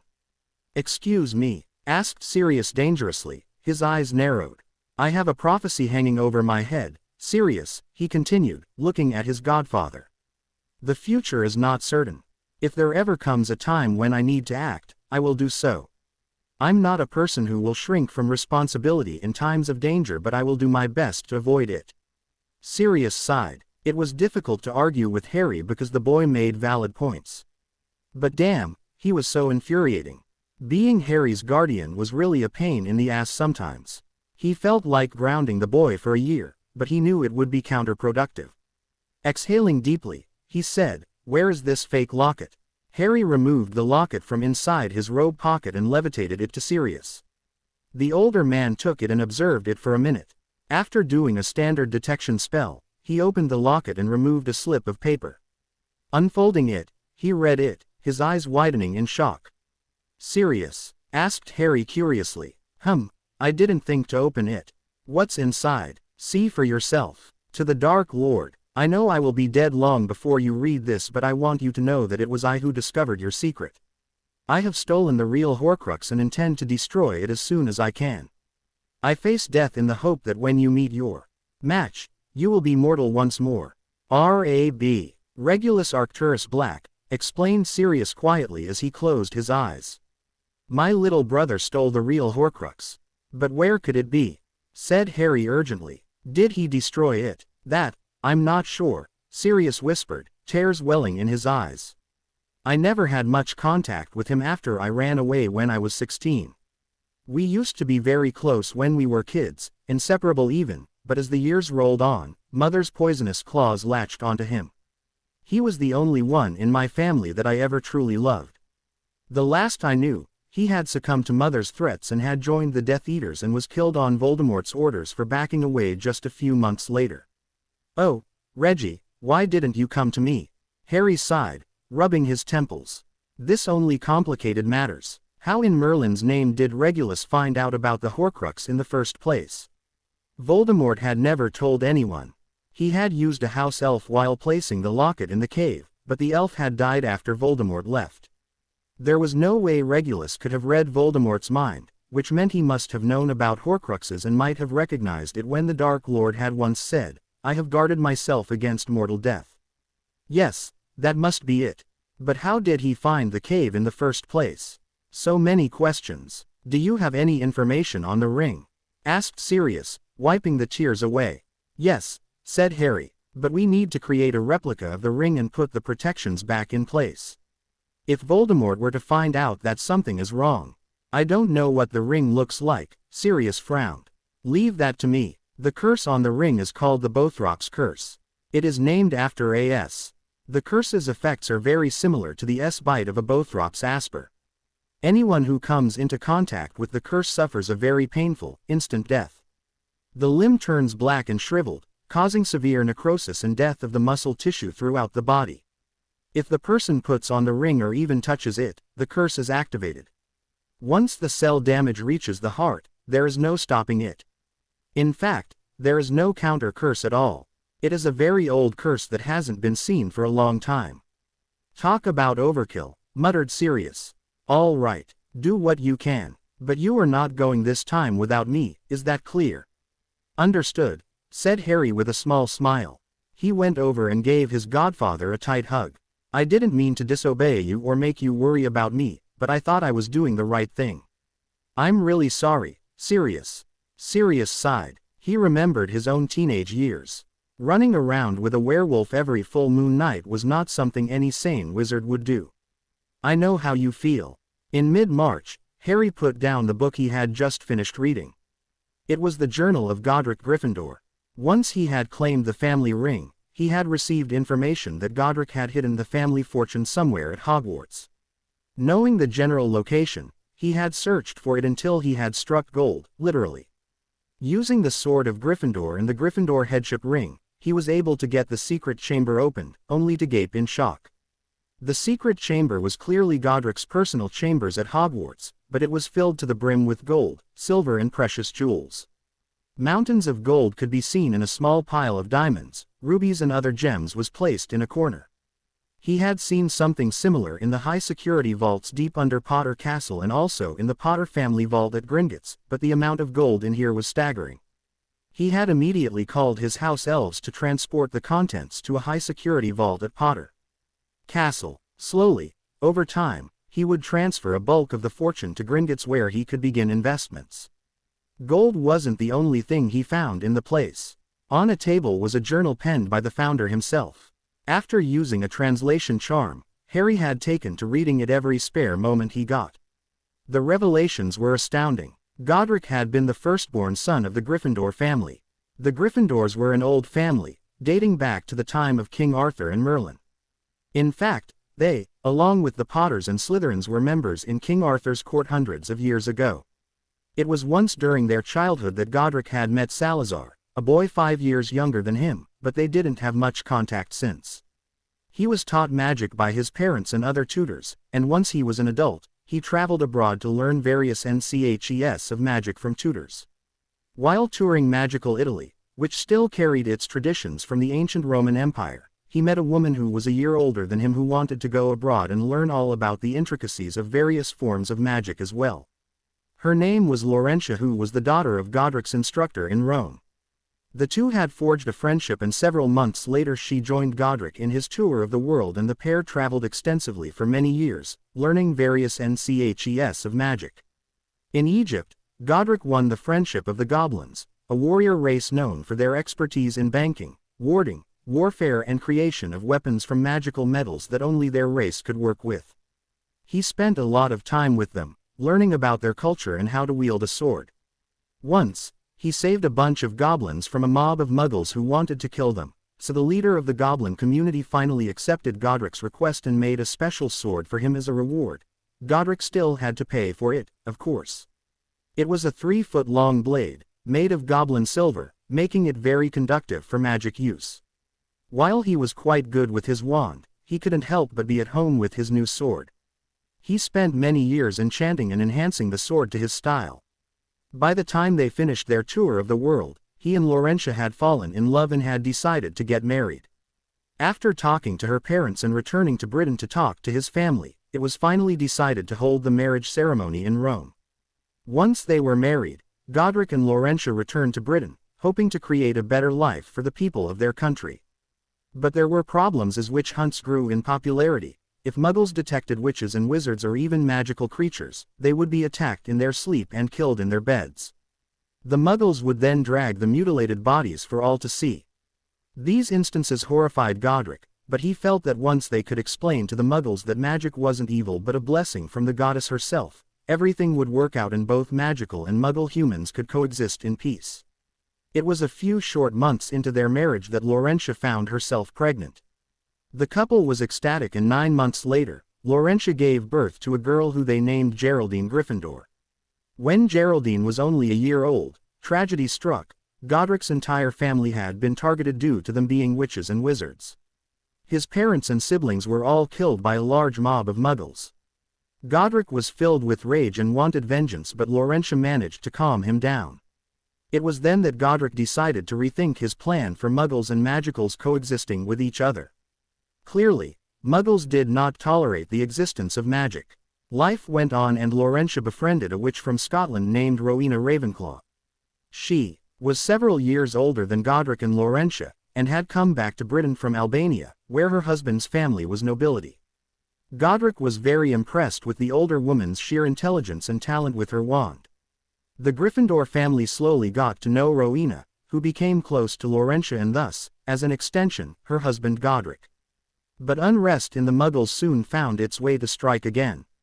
One night, when Godric was away on business, the muggles attacked his home. An entire mob of muggles managed to overpower Laurentia and burned her at the stake after torturing her, while her 6-year-old daughter was badly injured. Luckily, Laurentia had managed to send a message to her friend Rowena, who arrived quickly and managed to save Geraldine, but was unable to save her friend. Laurentia Gryffindor was killed. Rowena then sent a message to Godric, telling him to come back to Britain as soon as he could, while she took little Geraldine to a well-known healer of the time, Helga Hufflepuff. Although Geraldine was badly injured, Helga was able to save her life. Godric returned to find his wife dead and his only daughter wounded. Rage filled him in a way he had never felt before. He headed back to the village where his family had lived and slaughtered the muggles, every single one of them. The village was a bloodbath, and no one would forget the sight of Godric Gryffindor holding a sword in one hand and a wand in the other, killing everyone he could find, magic radiating off of him in waves, his face in tears. If the muggles wanted to see death so badly, he would show them what death really was. Godric then spent his time raising his daughter. It was during this time that he had met his childhood acquaintance, Salazar Slytherin, who, Godric had heard, was in a similar predicament. Salazar's family too was murdered when he was just a child and he had grown up as an orphan, using his cunning nature to survive and manage his fortune. But unlike Godric, Salazar was more in control of his emotions and used his sly and cunning personality to win.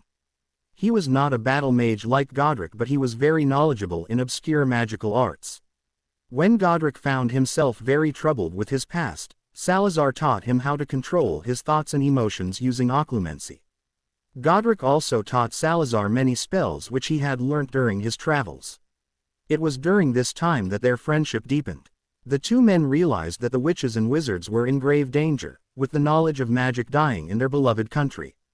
The Muggles seemed to have forgotten the time when King Arthur ruled their land hundreds of years ago, when Britain's population of both Magicals and Muggles coexisted peacefully. It was then that Rowena came up with the idea of a school. The idea was accepted by Godric, Salazar and Helga, who had by then become Rowena's friend. They chose a remote location in Scotland, in the middle of a forest, away from prying eyes. They had to ensure that no one trespassed and attacked innocent children. They pooled all their money and constructed a large castle where they were to have the school. Having already befriended the Potter family who had constructed a castle with a heavy amount of protective enchantments and a stone fortress around it so that no one could enter their home and kill them in their sleep, Godric realized that their school had to be well protected. They collectively used their knowledge of magic to erect various wards around the place, to make the castle a magical fortress, something which Godric remembered the Potters had insisted was important. Once construction was complete, Helga named the school Hogwarts. The four then spread the message among the magical community so that parents would send their children to the newly constructed magical school. Godric personally went to Potter Castle to talk to them, and soon, Alan Potter was among the first students enrolled at Hogwarts. As knowledge of Hogwarts spread, many more parents sent their children to the school so that they could learn from the four learned witches and wizards. Godric specialized in battle magic and transfiguration. Rowena focused on charms, runes and spell crafting.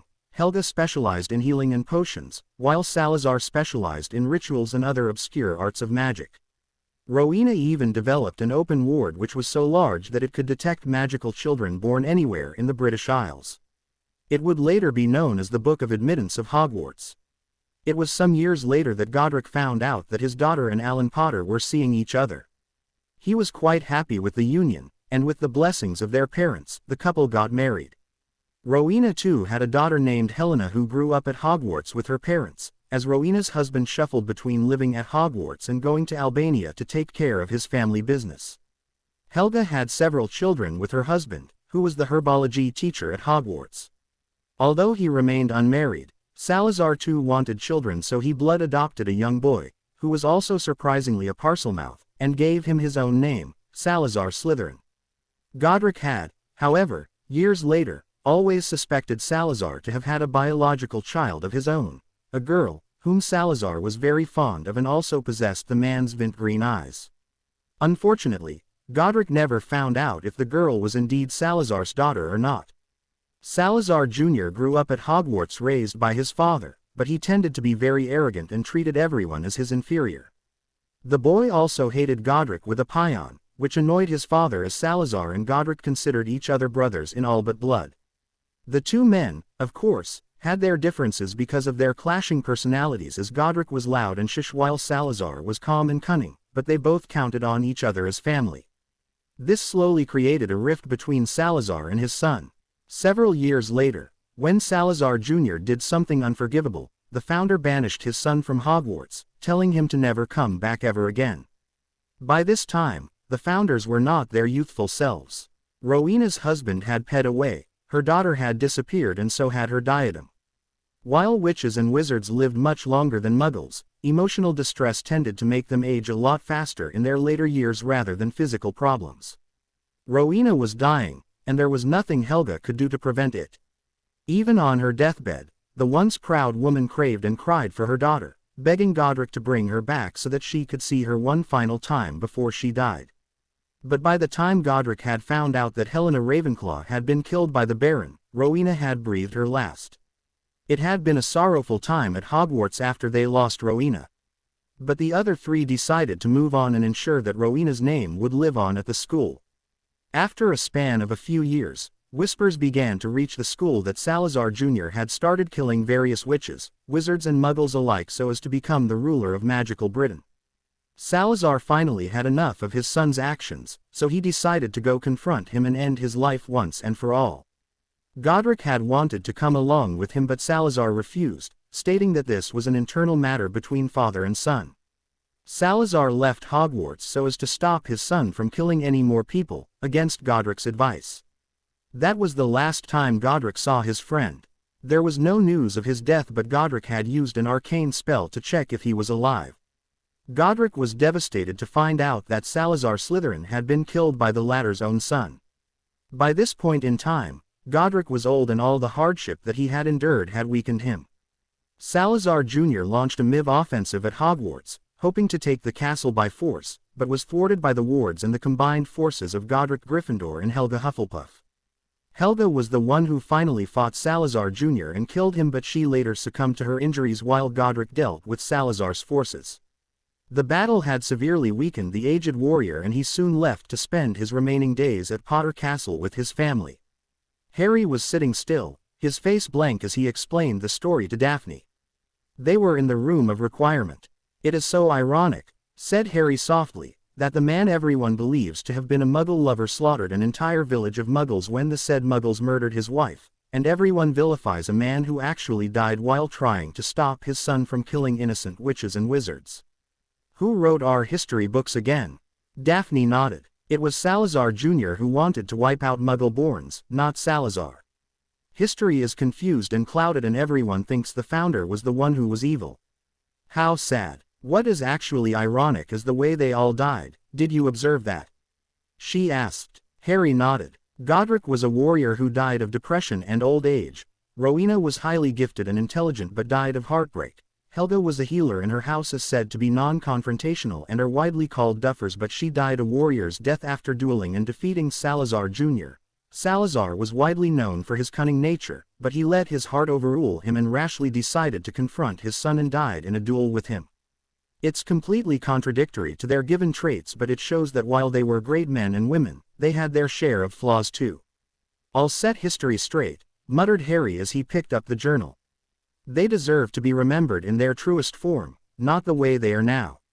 "Report," said Amelia. "Ma'am, as you know, the Muggle Prime Minister has also informed the heads of all the other European countries about the missing Death Eaters," said Or Kingsley Shacklebolt. "A Muggle couple in southern Italy apparently called the police when they saw someone they thought looked like Bellatrix Lestrange. The Ministry of Magic of Italy began sending their oars all over the country to track them down, but there have been no leads yet." "Italy?" Sirius frowned heavily. "What are they doing in Italy?" "I'm not sure, Minister," said Kingsley. "In fact, I'm still trying to figure out how they got out of Britain in the first place." Amelia pursed her lips. "Thank you, Shack. Dismissed," she said. With a nod, the tall Or left the room. Sirius sat down at his desk, thinking hard as Amelia sat down on the chair in front of him. "Why would they go abroad at all, Sirius?" asked Amelia, frowning. "It serves no logical purpose. Maybe they are trying to find Voldemort." "Voldemort has not been sighted since that night he attacked James, Lily and Harry," said Amelia, shaking her head. "Even if they try to find him, how do they know where he is? They have been in Azkaban for 12 years. Voldemort may not be dead, but who knows what form he is in." "No, we're missing something." The wards informed Sirius that someone was at the door. Pressing a rune on his table, he opened the door while retaining the other wards around the office. "Ah, Director Croker," said Sirius. "Please come in." "Minister Black," said Algernon Croker, head of the Department of Mysteries. He nodded at the witch, Amelia. "Any leads?" asked Sirius. "My people have been keeping a constant watch on them all," said Croker. "Not one of them seems to be doing anything suspicious, although Lucius Malfoy has attempted to find the escaped Death Eaters. So far, no luck. It seems the prison escapees don't trust those who evaded Azkaban. Damn, so there goes tracking them to lead us to the Death Eaters," muttered Sirius. "I also have some good news, though," said Croker.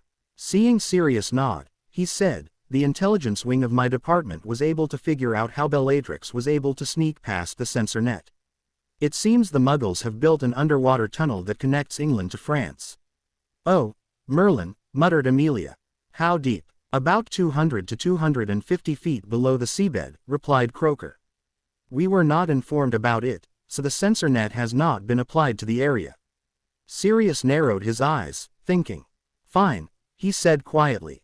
"There is nothing we can do about it now. But what we can do is ensure that we are prepared. Get the censor net down to that level. If Bellatrix does return through the tunnel, we'll be able to catch her. Amelia, inform the French Ministry of Magic about this discovery. They've probably not done it either. If Bellatrix is abroad, what about the rest?" asked Amelia. "My guess is that they are still in Britain," said Croker. "Though I'm surprised they have not attacked anyone yet. It is getting difficult to judge their actions. They're quiet. Too quiet." Sirius nodded. Once Croker left, he began pacing.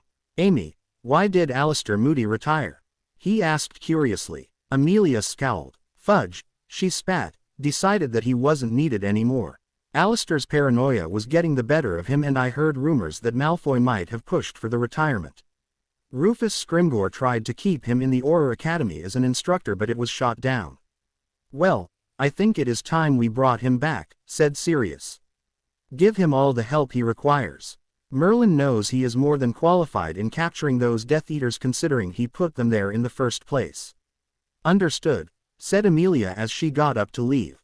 I need a vacation, Siri, between the issue with the Death Eaters, taking care of Rigel, and the upcoming Quidditch World Cup. I'm running myself ragged.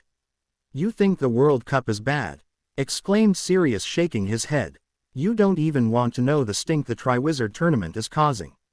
No one in Europe wants to come to Britain right now with 10 high-security prisoners on the loose. I'll be leaving tomorrow morning for a meeting with the ICW Triwizard Committee in Paris. I'll have to convince them that we'll take care of any security issues. Amelia nodded. I'll let you know of any updates.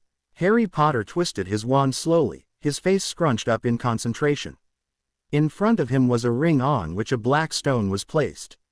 He was trying to create a replica of the gaunt ring which he was trying to recall from memory. He had been working on this for more than 2 months, and it was finally ready. He didn't know what that symbol meant, but it was the only design on the ring, so it had to be perfect. Done, he breathed. Picking up the ring, he turned around and asked, "How does it look?"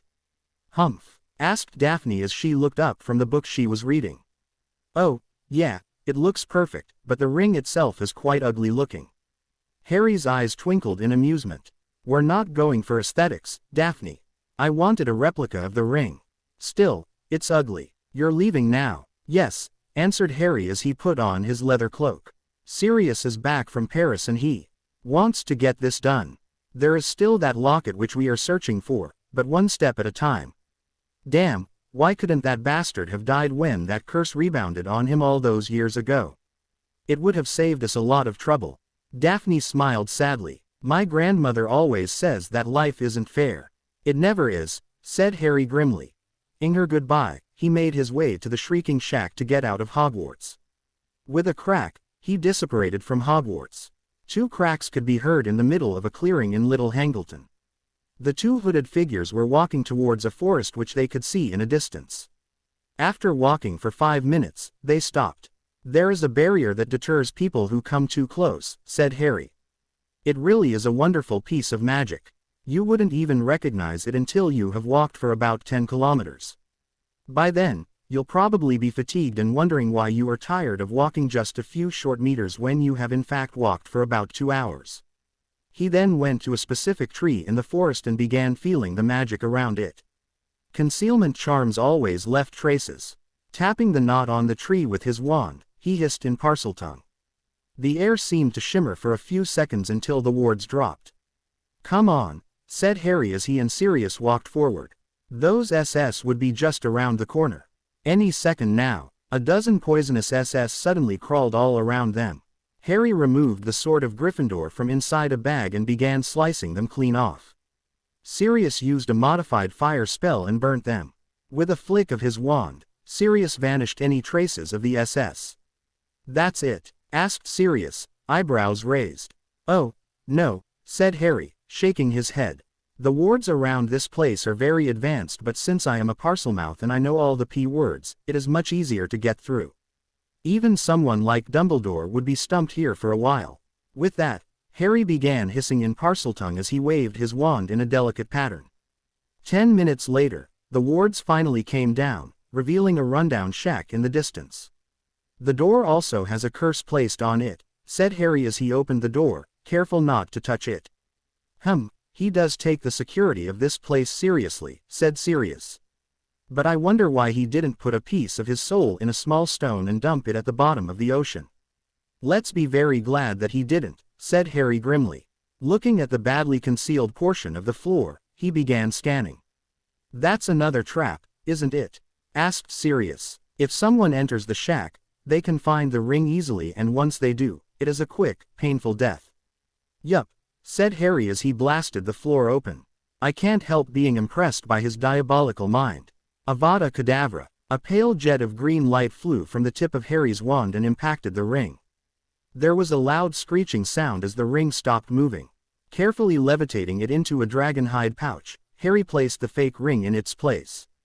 "I still cannot believe you can perform the killing curse like it is second nature to you," said Sirius, looking alarmed and worried. Harry maintained his silence. Unlike Sirius, Harry did study the dark arts after all, and he knew the taboo on most of it was unwarranted. Sure, some of them should never have existed, the Horcruxes for one, but they did not fall under the purview of dark. That was black magic, which was highly illegal and dangerous. Flicking his wand in a complicated gesture, muttering under his breath, the ancient Egyptian curse slipping easily from his lips, he finally pointed his wand to the ring as a ripple of magic impacted the ring, making it glow. "There, it is done," said Harry as he put the ring back in place and repaired the damage done to the floor. "Now all we have to do is take care of any evidence that would lead us to believe we were here at all." Sirius nodded as he began waving his wand and clearing the evidence.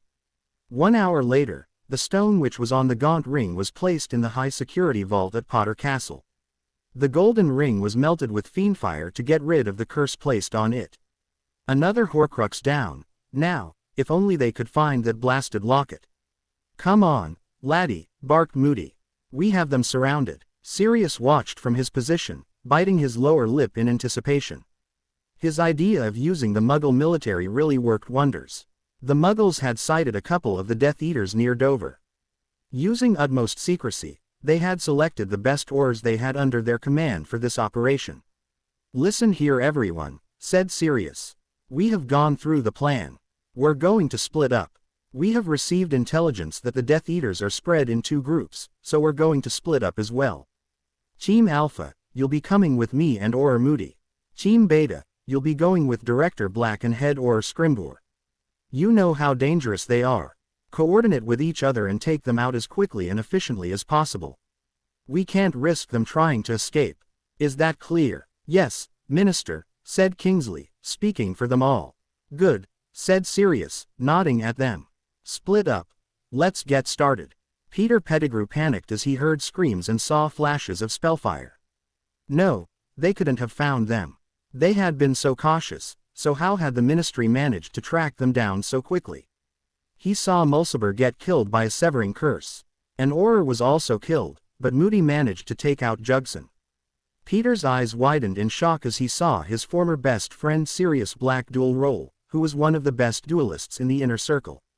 Sirius was bleeding badly with several cuts all over his body, but he was able to hold his ground. Behind him, his wife Amelia was fighting like her husband, dodging everything Dolohov was throwing at her. Travers screamed in pain as 3 Aurors surrounded him and fired reductor curses. He died of a miv hole in his but managed to wound an Auror in the process as well. Peter's insane eyes glinted with worry. He had gained very useful information over the past few months. He could see that the Dark Mark was growing stronger, which meant that the Lestranges and Rookwood had found their master. It was only a matter of time before the Dark Lord returned to Britain. He couldn't fail their master. He needed to survive to give the Dark Lord all the information he had found out. Transforming into a rat, he scurried away. 10 minutes later, Roll and Dolohov were killed by Minister of Magic Sirius Black and head of the DMLE. "Amelia Black, take the Minister and the injured Aurors to St. Mungo's," said Amelia. Quickly, Amelia looked at the pale form of her husband.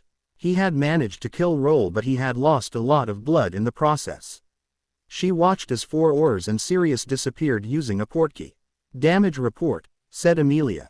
"Dawlish was killed in the skirmish with Mulciber," said Kingsley, looking worn and tired. "There are no more casualties as of this moment. Auror Roberts was injured by Travers, but he'll recover. The Death Eaters are dead." "Good," breathed out Amelia. "Pack them up and send them back to the morgue at the Ministry. Search the area for the others. We still have Pettigrew, Rookwood and the Lestranges to catch." "Yes ma'am." The news of the deaths of the 4 Death Eaters was met with huge cheers by the people of magical Britain. The common folk were singing Sirius praises. The fact that the Minister of Magic himself had been involved in the fight and had killed Roll personally induced a reaction of awe in everybody. Amelia was also highly praised. The head of the DMLE had been the one to hold the press conference after the attack. Fresh from the battle, still displaying the scars on her body like a proud warrior, she had explained what had happened. The common witch and wizard were overjoyed, but they were warned that the Lestranges were still out there. Those three were nearly as dangerous as Voldemort himself. The Quidditch World Cup was being held in Britain this year and MIV preparation was needed to ensure that there were no problems. Muggle-repelling charms were placed over the entire area and any Muggles living near the site were confounded and sent away for the duration so that the international statute of secrecy could not be breached. Hundreds of thousands of witches and wizards from all over the world were coming to watch the matches, especially the finals. International flow and portkey travel would become very busy, so more people were diverted to that. The Aurors were ordered to secure the area of the stadium so that security was not compromised. Once he became minister, Sirius had not wasted any time in allocating more funds for the DMLE. In fact, he had personally donated 100,000 galleons to the department himself, so they were quite well staffed. Not wanting to be outdone, several other families had donated as well after the Department of Magical Revenue introduced a tax deduction on donations to the DMLE, but a certain shady kind with questionable connections stayed away. Sirius had also met with the Triwizard Committee to discuss the tournament that was to be held at Hogwarts. The negotiations had been going on for 3 years and it was finally coming to fruition. The only black mark over the whole issue was that Barty Crouch was still the head of the Department of International Magical Cooperation. Sirius had been very ticked off about that fact. Even though he was minister, heads of departments were recommended by him but appointed by the Wizengamot. That's why even though Fudge left office, the rest were doing their jobs. Crouch may have made a blunder with Sirius, but the man was still respected by many from when he was the head of the DMLE during the last war. So he was here to stay, for now. Being so busy with the ministry and international relations, Sirius and Amelia didn't have time to take care of the politics of the Wizengamot. Rigel was also growing up and the summer demanded that he was irritable. Of course, that's when Harry decided to step up and take charge. Once the second term at Hogwarts was over, he had enlisted the help of the Greengrass and began planning a ball at Potter Castle, which left Sirius free to work on other matters. Harry smiled and chatted with Lord and Lady Acton as they gathered in the grand ballroom at Potter Castle. The Potters had not thrown a ball at the castle for a couple of 100 years now and so no one here had seen the place. They were in awe of the wealth and splendor it had to offer and Harry had gone all out to impress the influential witches and wizards with it. The grand ballroom was really well decorated. The house elves had done a marvelous job. The marble floor had been charmed to make it sparkle, as if the floor was actually carved out of diamond. Multicolored flowers were placed in different areas of the ballroom and the decorations were exquisite. Large chandeliers emitting a golden light gave off an amazing display. All in all, it now looked fit for a king, a fact which wasn't far from the truth as the Potter family had stolen from Muggle royalty in the past. "He's so adorable," gushed Samantha Hudson, one of the elected representatives on the Wizengamot, as she joined Lady Acton and Madame Marchbanks. Little Rigel Black was nested in his godfather's arms, looking at everyone curiously. His hair was bright blue and eyes a stunning green, looking identical to Harry's. "Oh, don't be fooled by his display," said Harry wryly. "He really knows how to get away from those taking care of him. I haven't had a good night's sleep in a week." Rigel giggled and tapped Harry's face with his little hand. Harry smiled fondly as he eyed the boy's temple. "Please enjoy yourselves. I'm very happy that you could grace us with your presence here this evening." Many others wanted to meet the little heir Black, so Harry was constantly surrounded by a group of girls. Of course, unknown to Harry, those girls not only wanted to meet the cute 10-month-old Metamorphagus but also wanted to flirt with Harry.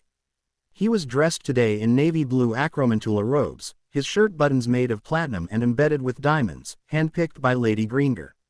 His raven black hair was let loose this time, framing his face delicately so that Rigel could grab his locks whenever he wanted, making the girls coo over the baby's display in the process.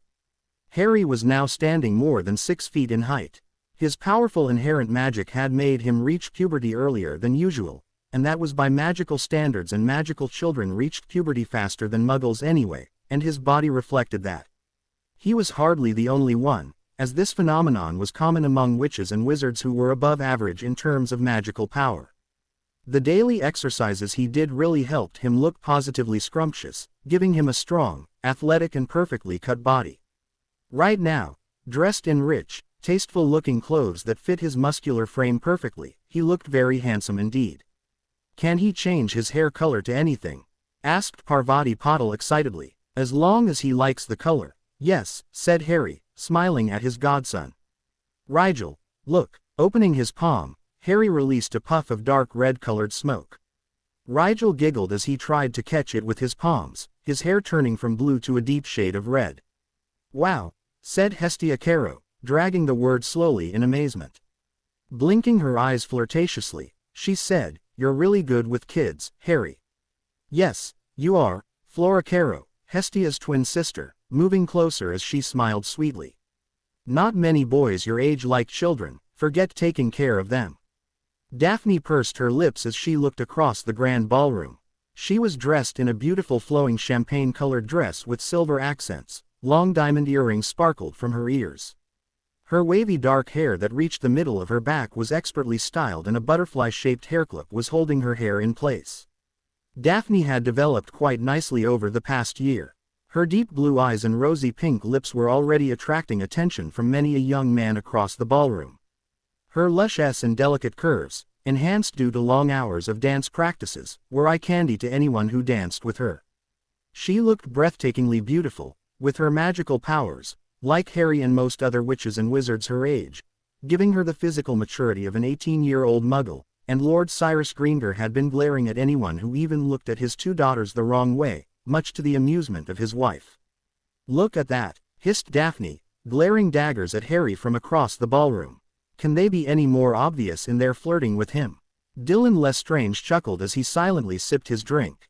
"You find this funny? I don't know why you're worried, Daph," Dylan replied, looking amused. "Harry loves you. He practically worships the ground you walk on." "I don't know about that," she huffed, looking cross. "If he did, he wouldn't be flirting with a dozen girls over there." "If you don't like it, just go over there and put a stop to it," Dylan shrugged. "Yeah, and be known as the psycho fiancé of Harry Potter," snapped Daphne, looking at the group with narrowed eyes.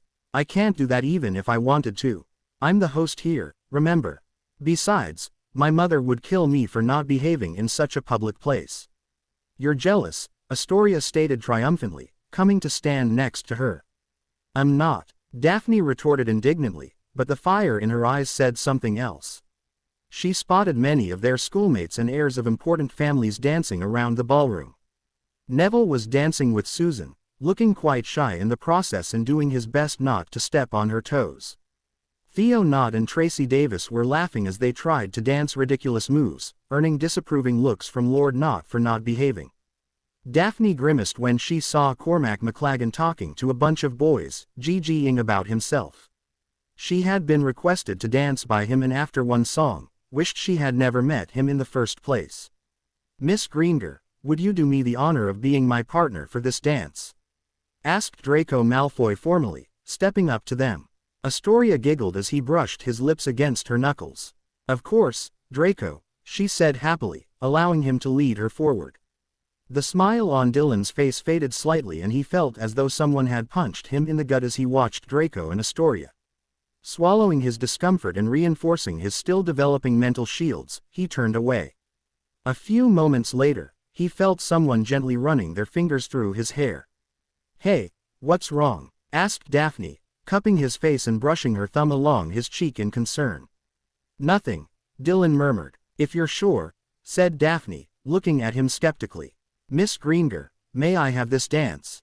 asked Cedric Diggory, extending his hand to her. "Of course," smiled Daphne as she let him lead her away, still looking at Dylan suspiciously. She knew something was bothering him, but couldn't put a finger on it. Dylan was busy, trying to hold a conversation with the older generation witches and wizards who wanted meeting him, but his eyes kept wandering to where Draco and Astoria were dancing. His stomach clenched but he didn't know why. He and Astoria were best friends, that was it, right? Right, so why was he feeling like this? Smiling stiffly at Lord and Lady Rosier who were speaking to him, rather disdainfully, in his opinion, he tried not to think about it, but it was proving to be difficult. There was only one person who could help him, but it would have to wait until the ball was over. He needed to talk to Daphne about this.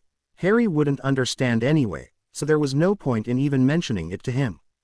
Dylan and Daphne had grown closer over the past year too. She was quite different from the emotionally detached Harry Potter, which was a good thing. She would most definitely help him here.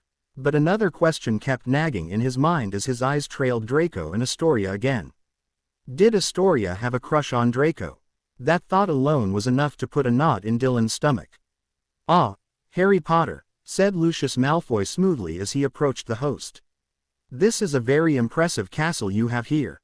It is our pride and joy, Lord Malfoy," said Harry, subconsciously tightening his hold on Rigel protectively. It was constructed a few years prior to Hogwarts, actually. Some of the wards installed by Godric Gryffindor at Hogwarts were based on those installed here at Potter Castle. "Really?" asked Lucius, looking at Harry speculatively. "Yet some would think your family is simply overly paranoid. A stone fortress around the grounds, a magical moat around the castle and the wards themselves, a bit of overkill, in my opinion." Harry simply smiled slightly. This castle is the reason the most ancient and noble house of Potter is not extinct when there was an attack on the family about 200 years ago. When one has a lot of enemies, you tend to protect yourself, and unfortunately, I'm as paranoid as my ancestors, having a lot of enemies myself. The confines of this castle provide me with the best protection possible. "Indeed," said Lucius, having to grudgingly admit that the defenses were very good. He still kept his eyes open for any vulnerability that could be used to exploit if the situation ever arises. The Potter Macker. Such a horrifying and dark past which the Potters have to remember forever, isn't it? The black mark can never be erased. "Oh, we all have some shady characters in the family tree, Lord Malfoy," said Harry with a hint of a smirk tugging at the corner of his lips. "And in some cases, we have some dangerous skeletons in our closet as well." "Why, your family has it too, doesn't it?" "Oh, the horror of a pureblood Malfoy trying to curry the favor of a Muggle in order to marry her." Lucius' eyes were slits of fury as his upper lip curled. "Good luck with your NEWTs, Mr. Potter. You'll be taking them at the end of next year, I trust. I shall be looking forward to seeing what you do with your life. Stay safe. It is not wise to remain unprotected when you are housing a dangerous target. I wonder what Rabaston Lestrange would say were he to know that his illegitimate son now wears the heir ring. Well, since House Lestrange would have gone extinct if not for Dylan, I would say he should be pleased," said Harry dispionately. Malfoy pursed his lips and nodded, walking away. He would have to explore the place to the best of his ability and find a weakness to it. Even the most heavily fortified structure had a weakness, he just needed to find it. After the last of the guests had left, Harry changed out of his dress robes, opting to wear only his boxer briefs instead. Walking back down, he plopped himself on the comfortable couch in the informal drawing room, relaxing as the environmental charms around the room blew cool air in his face. He was exhausted and was glad that Dylan had taken the responsibility of putting Rigel to sleep. "Had fun at the ball?" asked Daphne as she sat down opposite to him. She too had changed out of her formal dress. "Oh yes," he said, closing his eyes. "It went better than I thought it would. What about you? I noticed that you were annoyed with Cormac McLaggen." "I don't blame you. I've heard rumors of his GGing skills." "You noticed?" asked Daphne bitterly, unable to hide the hurt in her voice. She gave a watery chuckle. "I'm impressed. And here I thought you had forgotten about my existence the entire evening." Harry's eyes immediately snapped open. "What are you talking about?" he asked, sounding confused. "Don't play innocent with me," snapped Daphne angrily. "You didn't talk to me during the entire event.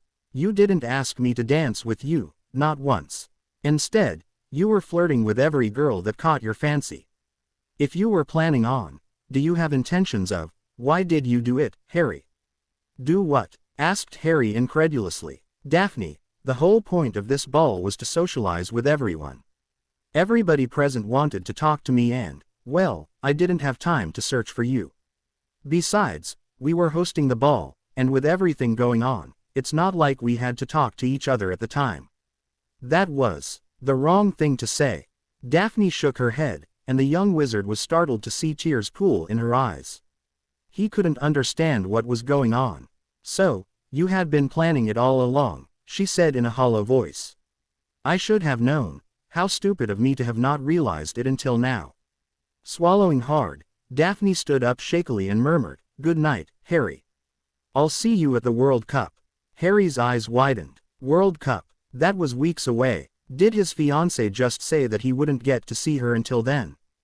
Getting to his feet, he rapidly moved towards her to stop her from leaving. "Daphne, what the hell is wrong with you?" asked Harry angrily. "What's wrong with me?" shouted Daphne, her eyes suddenly blazing with fury. "You expect me to remain calm about all this? You ignored me for several hours straight. The ball went on for 5 hours. Not once did you talk to me or did we make an appearance together. Yes, you were busy talking to people from old to young, but that's the problem. You did it alone. We're betrothed and we should have done it together. You could have just come up to me yourself." "Not everything is my fault," said Harry stiffly. "And how was I to do that when you were being surrounded by girls the entire time?" "Don't be dense, Harry. They weren't there only for Rigel, they were there to curry favor with you." "But what's the point?" asked Harry coldly. "I'm already betrothed to you, aren't I? How would it matter if they flirted with me? Why in Merlin's name are you blowing things way out of proportion? You're honestly not making any sense." "Really?" asked Daphne incredulously. "You still haven't realized why I'm this upset. Why didn't you just tell me what you were planning? At least then, I wouldn't have gotten this emotionally involved with you." "Oh, just spit it out, will you? What the hell has gotten into you today?" asked Harry, gritting his teeth. "If you're jealous because people were around me." "Not another word, Potter," said Daphne, her eyes glinting dangerously, not wanting to admit that he was spot on in detecting her jealousy. "Clearly, since you are too stupid to realize what is going on." Harry's eyes flashed angrily at being called stupid. "Well," he hissed, switching to Parseltongue for an instant in his anger. "Tell me, Greengar, what did I miss? You have a dual lordship, a phenomenon that, historically, has nearly always attracted multiple partners for the sole heir or heiress," said Daphne quietly, looking down at her feet. "You are the future Lord Potter Gryffindor and the Greengar lordship will also be inherited by our children. All those girls were doing their best to gain favor with you for that reason. Polygamy and polyandry are rare, but not unheard of. Since you avoided me the entire evening, it's not far off for me to assume that you were looking for a future wife for those titles. If you were considering it, you could have at least told me, Harry. Didn't it cross your mind that I deserved to be informed about it?" Daphne paused when she was greeted with silence. She looked up in confusion and blinked in surprise at the shocked expression on her fiancé's face. They stood there for a few moments, simply staring at the other, trying to understand what the other was feeling. After nearly a minute, Harry sighed and gently guided her to the sofa. Kneeling before her, taking her hands in his, he began. "Daphne," he said softly, "I swear to you, such thoughts never even crossed my mind. I didn't know. I swear, I didn't know." "Why you mean," she stuttered, "you weren't actually." "No, never. And as for us not making an appearance together, Daph, I seriously don't think anyone noticed. You may not have noticed it, but everybody at the ball did," Daphne whispered miserably as she wiped the tears away. "Just wait and see. Girls will start flirting with you shamelessly to gain your attention, thinking you're willing to take another wife. You might start to get offers from their parents for betrothal contracts and—" That was all she said before Harry silenced her with a. Sitting down next to her on the couch, he grabbed her by the waist, pulling her closer. Tilting his head to the side, he deepened the, making Daphne slightly. Pushing her on her back, he collapsed on top of her, stilling her. After a minute, they broke apart, gasping for air. "I know that I should say this more often," said Harry quietly. "I love you very much, Daphne. No girl could compare to you, now or ever. I didn't know that they were flirting with me, honest. I thought they were there for Rigel. I didn't think you would jump to conclusions like this. I'm really sorry, Daphne. But if you're worried about the future, then don't, because there is no way in hell that I'm getting married to anyone but you. You are my one and only. A wise man once said that you insult your wife by taking another, and I truly believe that with all my heart." Daphne's heart swelled with emotion, and she looked like she would burst with happiness. Cupping his face, she whispered, "I'm sorry too, Harry." Not giving her a chance to speak, he once again ed her pianately. Daphne enjoyed it, smiling into the as her hands roamed over the skin of his upper body. Harry was hers and no one was going to say otherwise. Harry smiled as he ed her jaw, secretly enjoying how she was acting. He never thought that Daphne could be so possessive of him, but he liked it.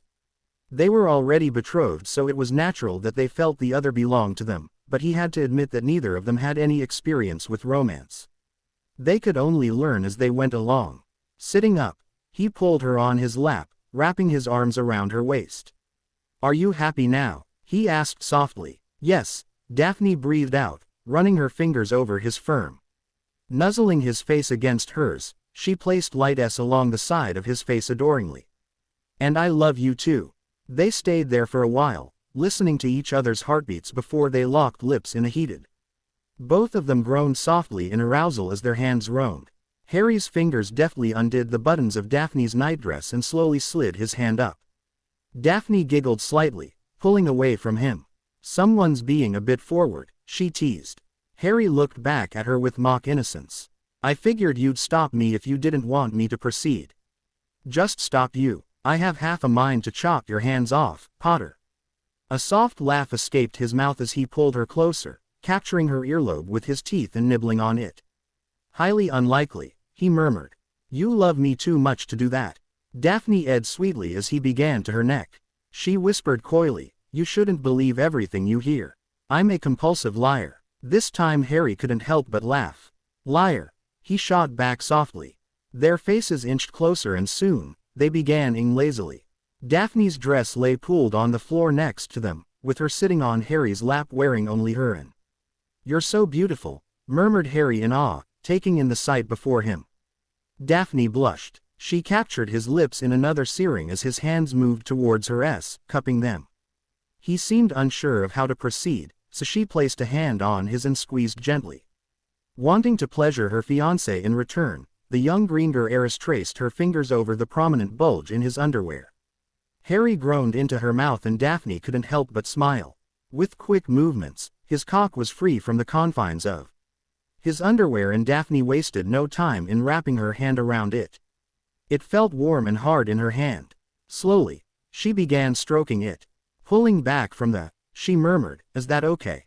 Harry made a noise of agreement. They continued ing slowly, both enjoying the development in the physical aspect of their relationship. 10 minutes later, they heard the patter of feet on the marble floor outside the drawing room, and within moments, Dylan interrupted their solitude. Strangely, he looked crestfallen, something the couple picked up immediately. Harry raised his eyebrows at his fiancée, but Daphne shook her head, indicating that she too had no idea why the younger boy was upset. They untangled themselves from each other's arms, looking at the boy worriedly. "Okay, there's something bothering you," said Daphne quietly as she got off Harry's lap to get dressed. "What's wrong, Dylan?" Dylan simply raised an eyebrow at their appearance.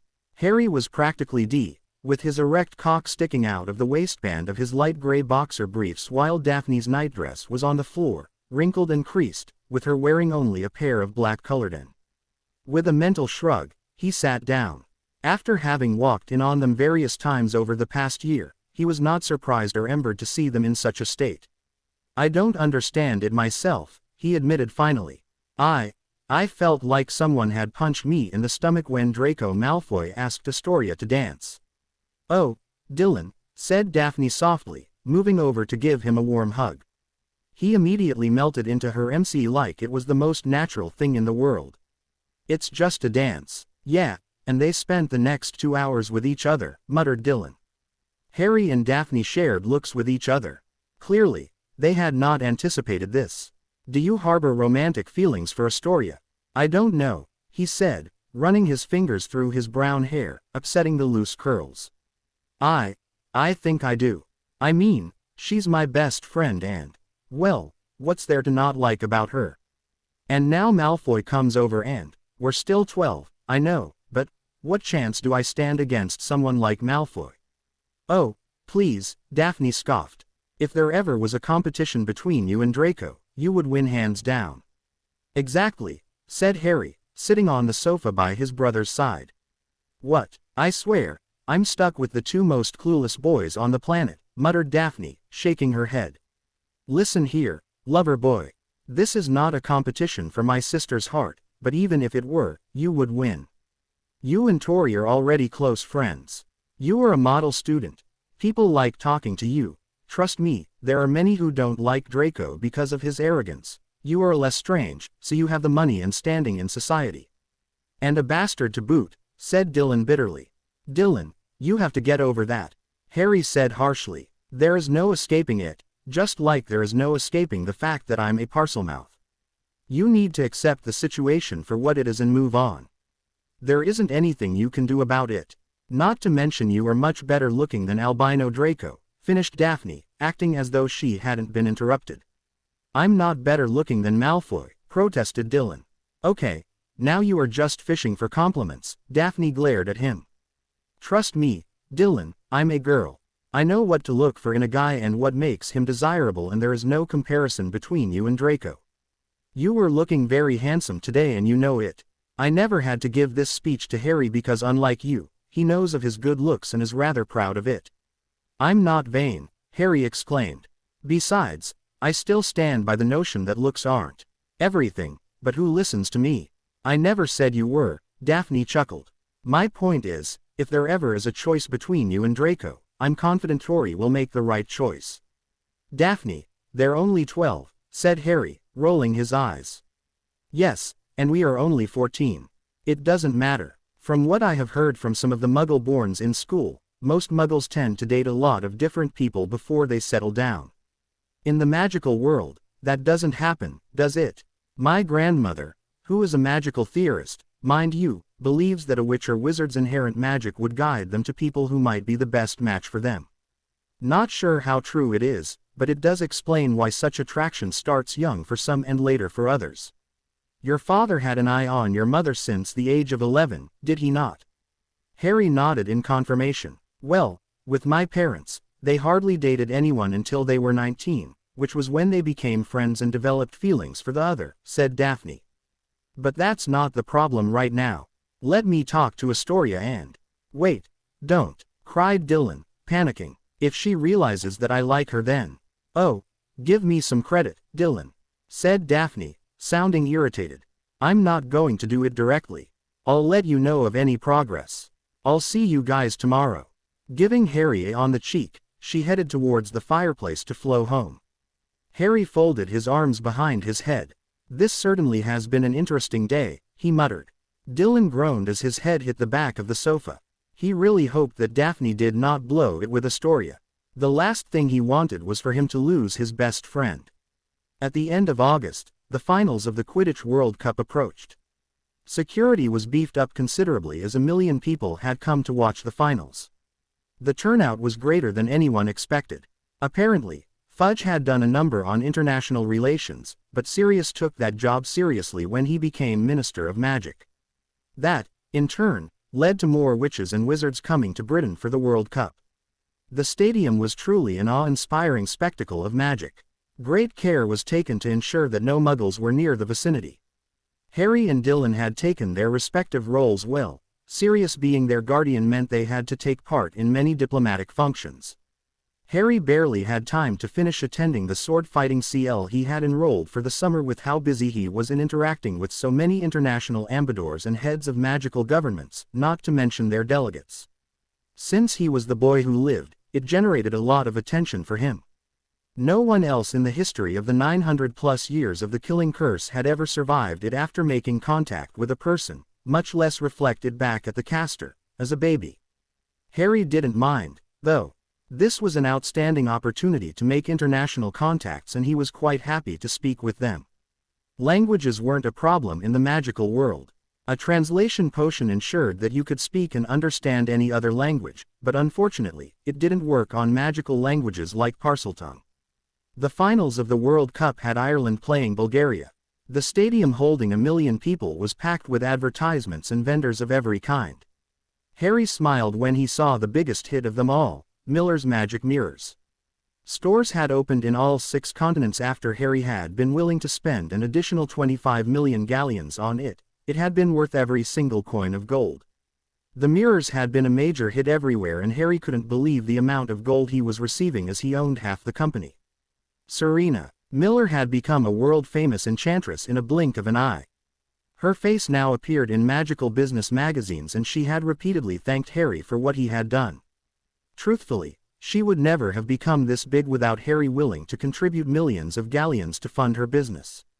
Then there had been the simple, unintentional investment he and Sirius had made a few years prior. Firebolt broomsticks had been very new to the market and Harry had found it interesting that the manufacturer said he was going to create a new form of broomsticks that would be the fastest in the world. Giving him a chance, they both had invested in it on the advice of Ragnarok, not knowing that it would be very profitable in the future. The Firebolt had become the broomstick for Quidditch in international matches. Harry himself had been gifted one by his godfather for his birthday and he couldn't believe how amazing it was.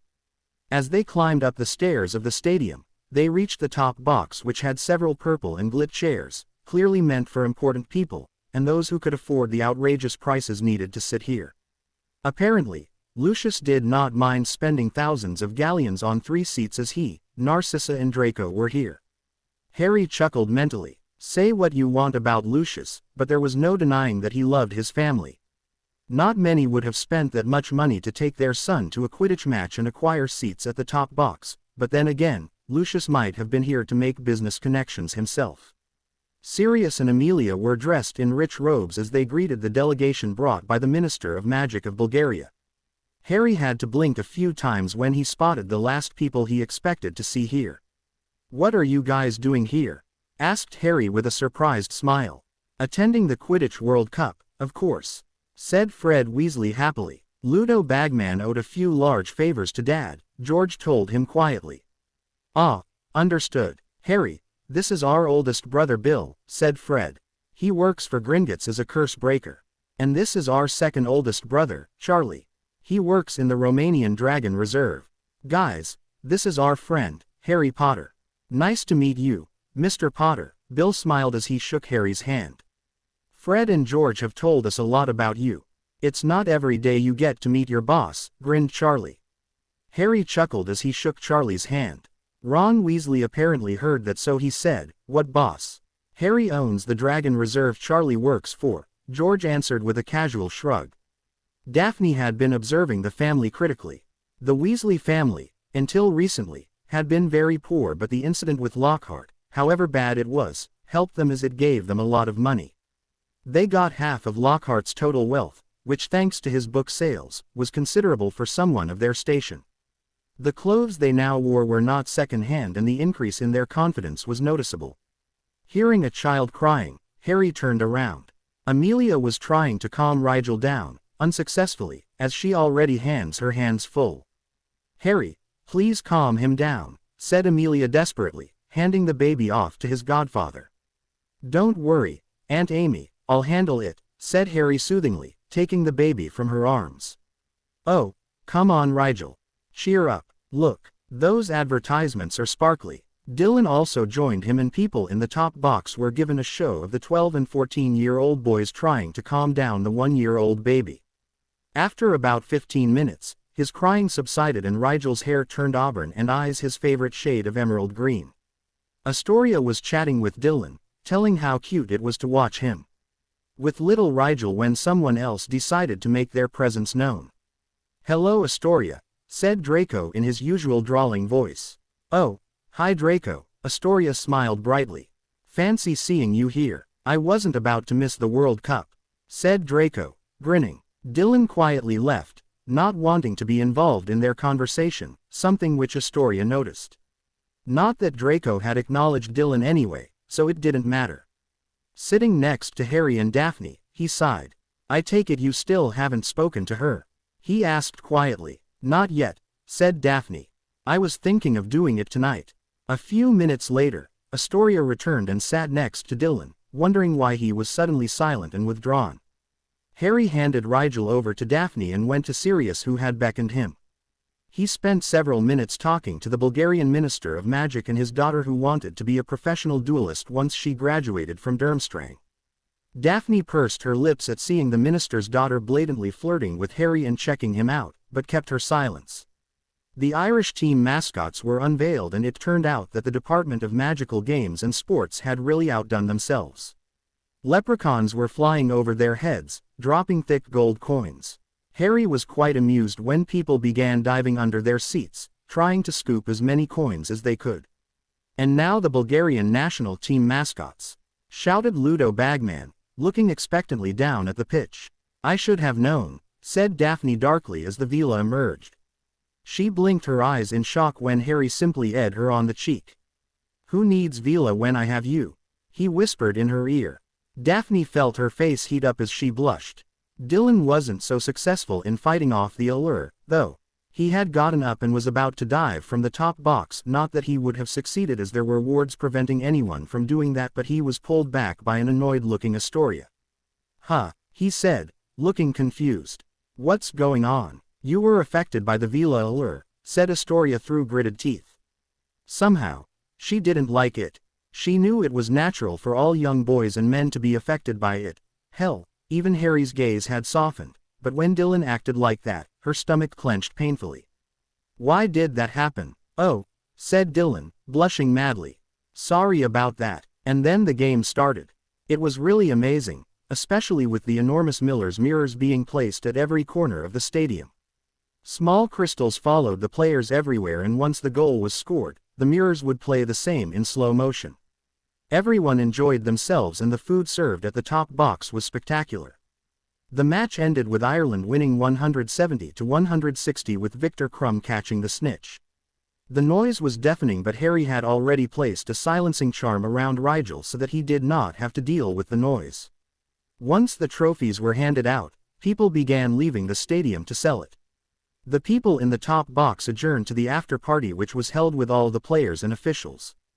Amelia had given strict instructions to ensure everything was under control outside.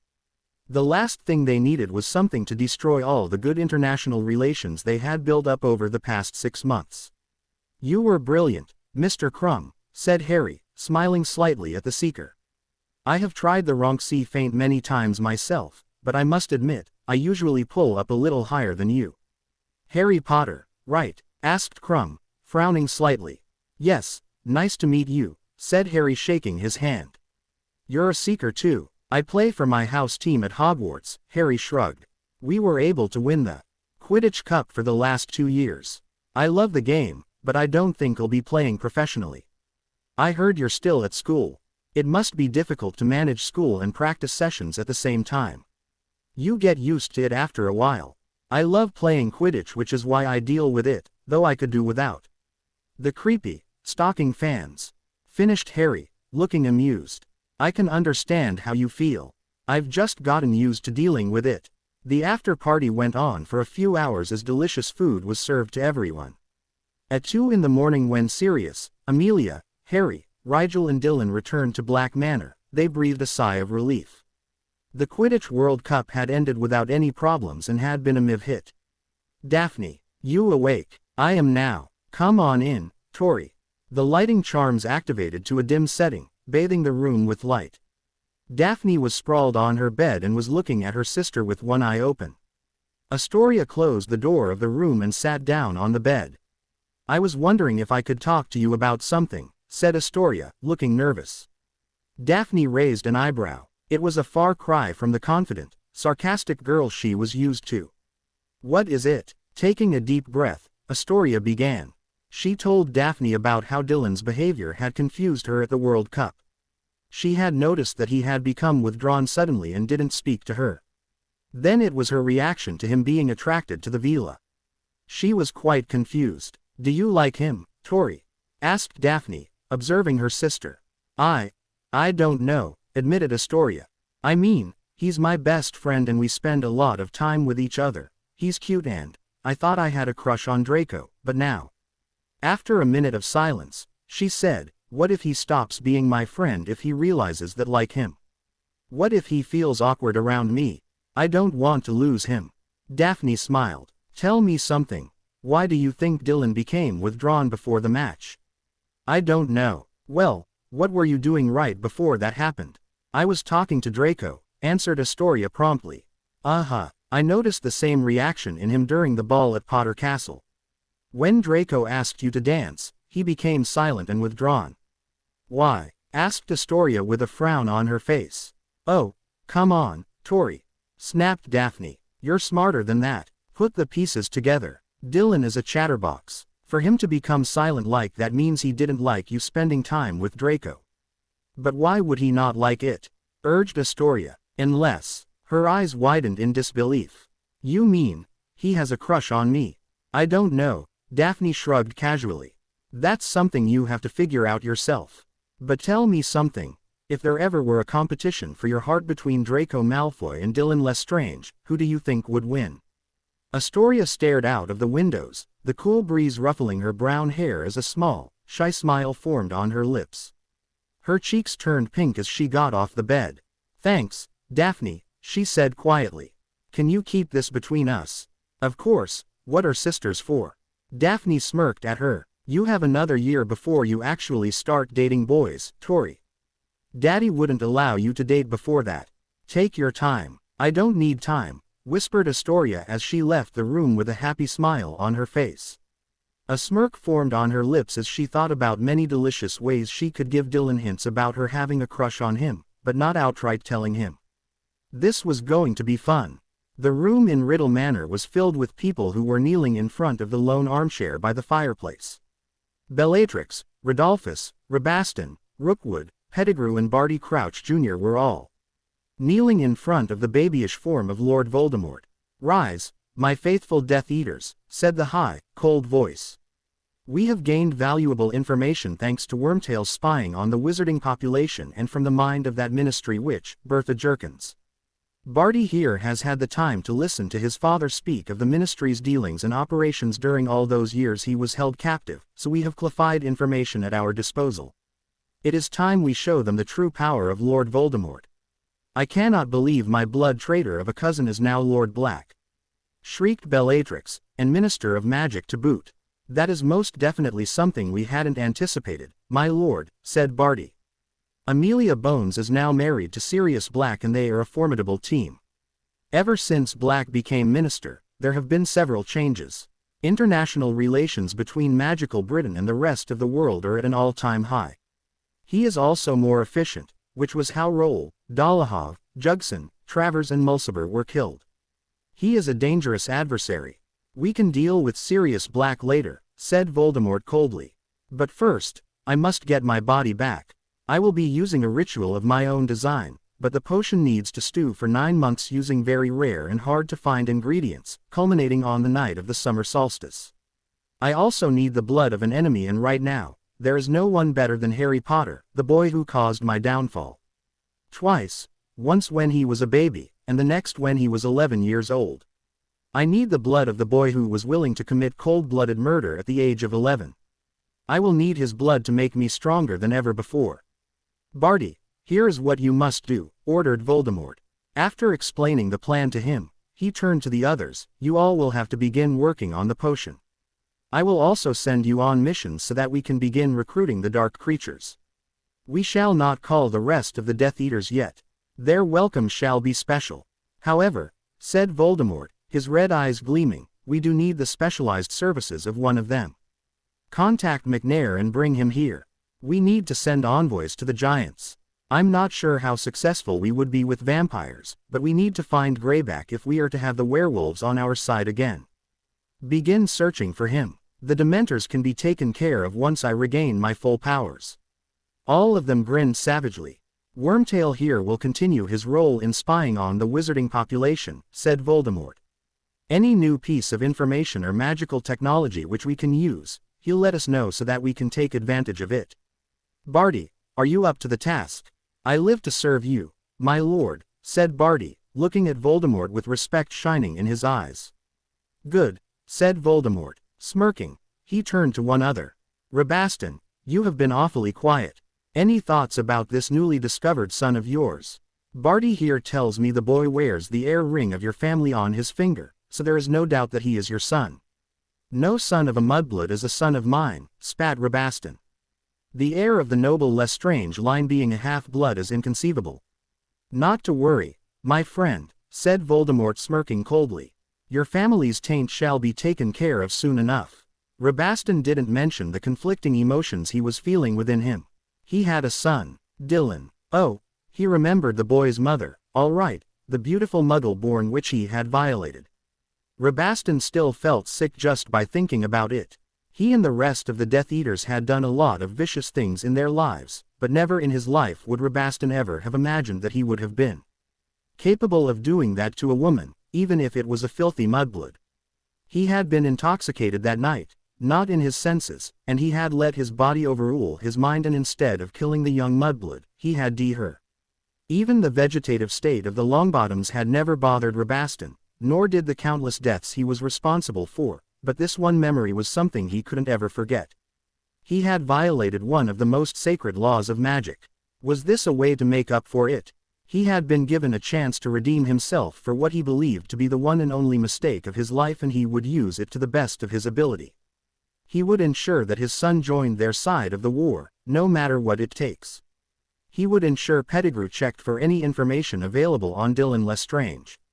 His stomach clenched every time he thought of the boy since he had found out about Dylan's existence. How was he? Did Dylan look like him? How was the boy raised? Was he already corrupted by muggle-loving fools like Dumbledore? Rabaston knew that his brother was actually pleased about it, since Rodolphus and Bellatrix could not have a child through natural means and Azkaban had robbed them of the ability to have a child using other methods. It was disgusting that the boy was a half-blood and a bastard to boot, but Rabaston didn't find himself caring much about that. This was his son. One more year and Dylan would be back with his family where he should have been all along. The next generation of Lestranges would continue to serve the Dark Lord, just like his generation and the one before him. Neither Rodolphus nor Rabaston noticed the anger in Bellatrix's eyes whenever Dylan was mentioned. The 1st of September dawned bright and early, and the house elves at Potter Castle were busy preparing a heavy breakfast for the 2 occupants. Harry shrunk his trunk, with Hedwig flying to Hogwarts, as he came down the stairs. After breakfast, Harry and Dylan packed the lunch the elves had prepared for them and flowed to the platform. Once they entered the train, the 2 brothers headed in different directions towards their friends.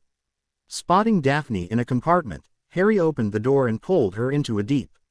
They only parted when someone cleared their throat. That is not something you do when you have company, said Susan Riley. Harry chuckled as he gracefully sat down next to Daphne, and the compartment soon filled with several people from all 4 houses. The train journey was smooth without any interruptions, and after several hours, they reached Hogsmeade Station. Once they entered the Great Hall, Harry sat down at the Ravenclaw table and observed those around him. After a few minutes, Dylan sat down next to him, looking a bit dazed, confused and perhaps slightly smug. Putting up a privacy charm with just a wave of his hand, Harry asked, "What's up?" "Draco Malfoy came to our compartment during the train ride," said Dylan, smiling slightly. "When he did, he greeted Astoria and ignored me as always. By the way, what did you do to him? He had been the most vocal of those who used to call me a bastard, but now he ignores that I even exist." "You don't want to know," smirked Harry. "Besides, Draco himself doesn't know that I was the one who spoke to him a year ago." "You were saying," chuckling, Dylan said, "well, he asked Astoria to join him in his compartment.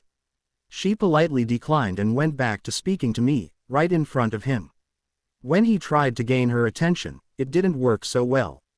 I was shocked when she took my hand in hers as we were talking. I swear I could see steam coming out of his ears by the time he left with his goons. The best part is that she never let go of my hand during the entire train ride." Harry smiled. Looks like Daphne's talk with Astoria had worked. Shaking his head in amusement, he concentrated on the sorting, memorizing the new names and faces like he did every year. Everyone in the room was shocked when they noticed that Remus Lupin was still there as the defense teacher. He was the first Witcher wizard in a long time that had stayed as the defense professor for more than a year because there were rumors that it was cursed. Of course, Harry had verified that theory using Voldemort's memories. There was no curse, just a very powerful compulsion charm cast using Parseltongue and linked to the defense seal room, making the teacher not stay for more than a year. It went without saying that Harry had removed the charm at the end of the previous term. Once the feast was over and the plates cleared away, Dumbledore stood up to make his usual start-of-term announcements. Once the usual speech was done with, he continued and said, "I have a great pleasure in announcing that we are to have the honor of hosting a very exciting event over the coming months, an event that has not been held for over a century. The Triwizard Tournament will be taking place at Hogwarts this year." "You're joking," shouted Fred Weasley in awe. Harry's face remained impassive, but the twinkle in his eyes showed that he was quite amused. Even Dumbledore's beard twitched as he smiled. "No, Mr. Weasley, I'm not joking," he said, sounding deeply amused. "A lot of work has gone into this over the past 3 years, so trust me, I would hardly joke about it. Anyway, where was I? Ah yes, the Triwizard Tournament." He went on to explain the history of the tournament and why it was discontinued and about the 25,000 galleons personal prize money. "Only those who are of 17 or older will be able to participate," said Dumbledore amidst protests. Once he explained the finer details and announced that the delegations of the foreign schools would arrive in October, he dismissed all the students. Harry shook his head, amused as he observed several students who were grumbling under their breath. The tournament sounded like fun, sure, but if it were him, he would stay the hell away from it. He knew what the first task was, and as he had said 3 years ago, if he ever saw a dragon in front of him, he would head in the other direction. The basilisk was bad enough. His sense of self-preservation would not allow him to even think of participating, even if he could talk Dumbledore into it. Technically, he could participate because he was a 7th-year student, but from what Sirius had told him, it was essential that the champion is an adult, meaning he or she is 17 years old. The contract created by the ICW and enforced by the Goblet of Fire demanded it, which was why he couldn't take part in the tournament. Even without participating, he was sure that it would be fun to watch. Once everyone had gone to bed, Harry donned his invisibility cloak, held the Marauder's map in his hand as he made his way to the first-floor girls' bathroom. Once inside, he cast a detection charm. He snickered when he found an alert charm, Dumbledore's work. Disabling it, he looked at the tap and hissed, "Open." When the pipe was visible to him, he stuffed the cloak inside the expanded pocket of his trousers and jumped.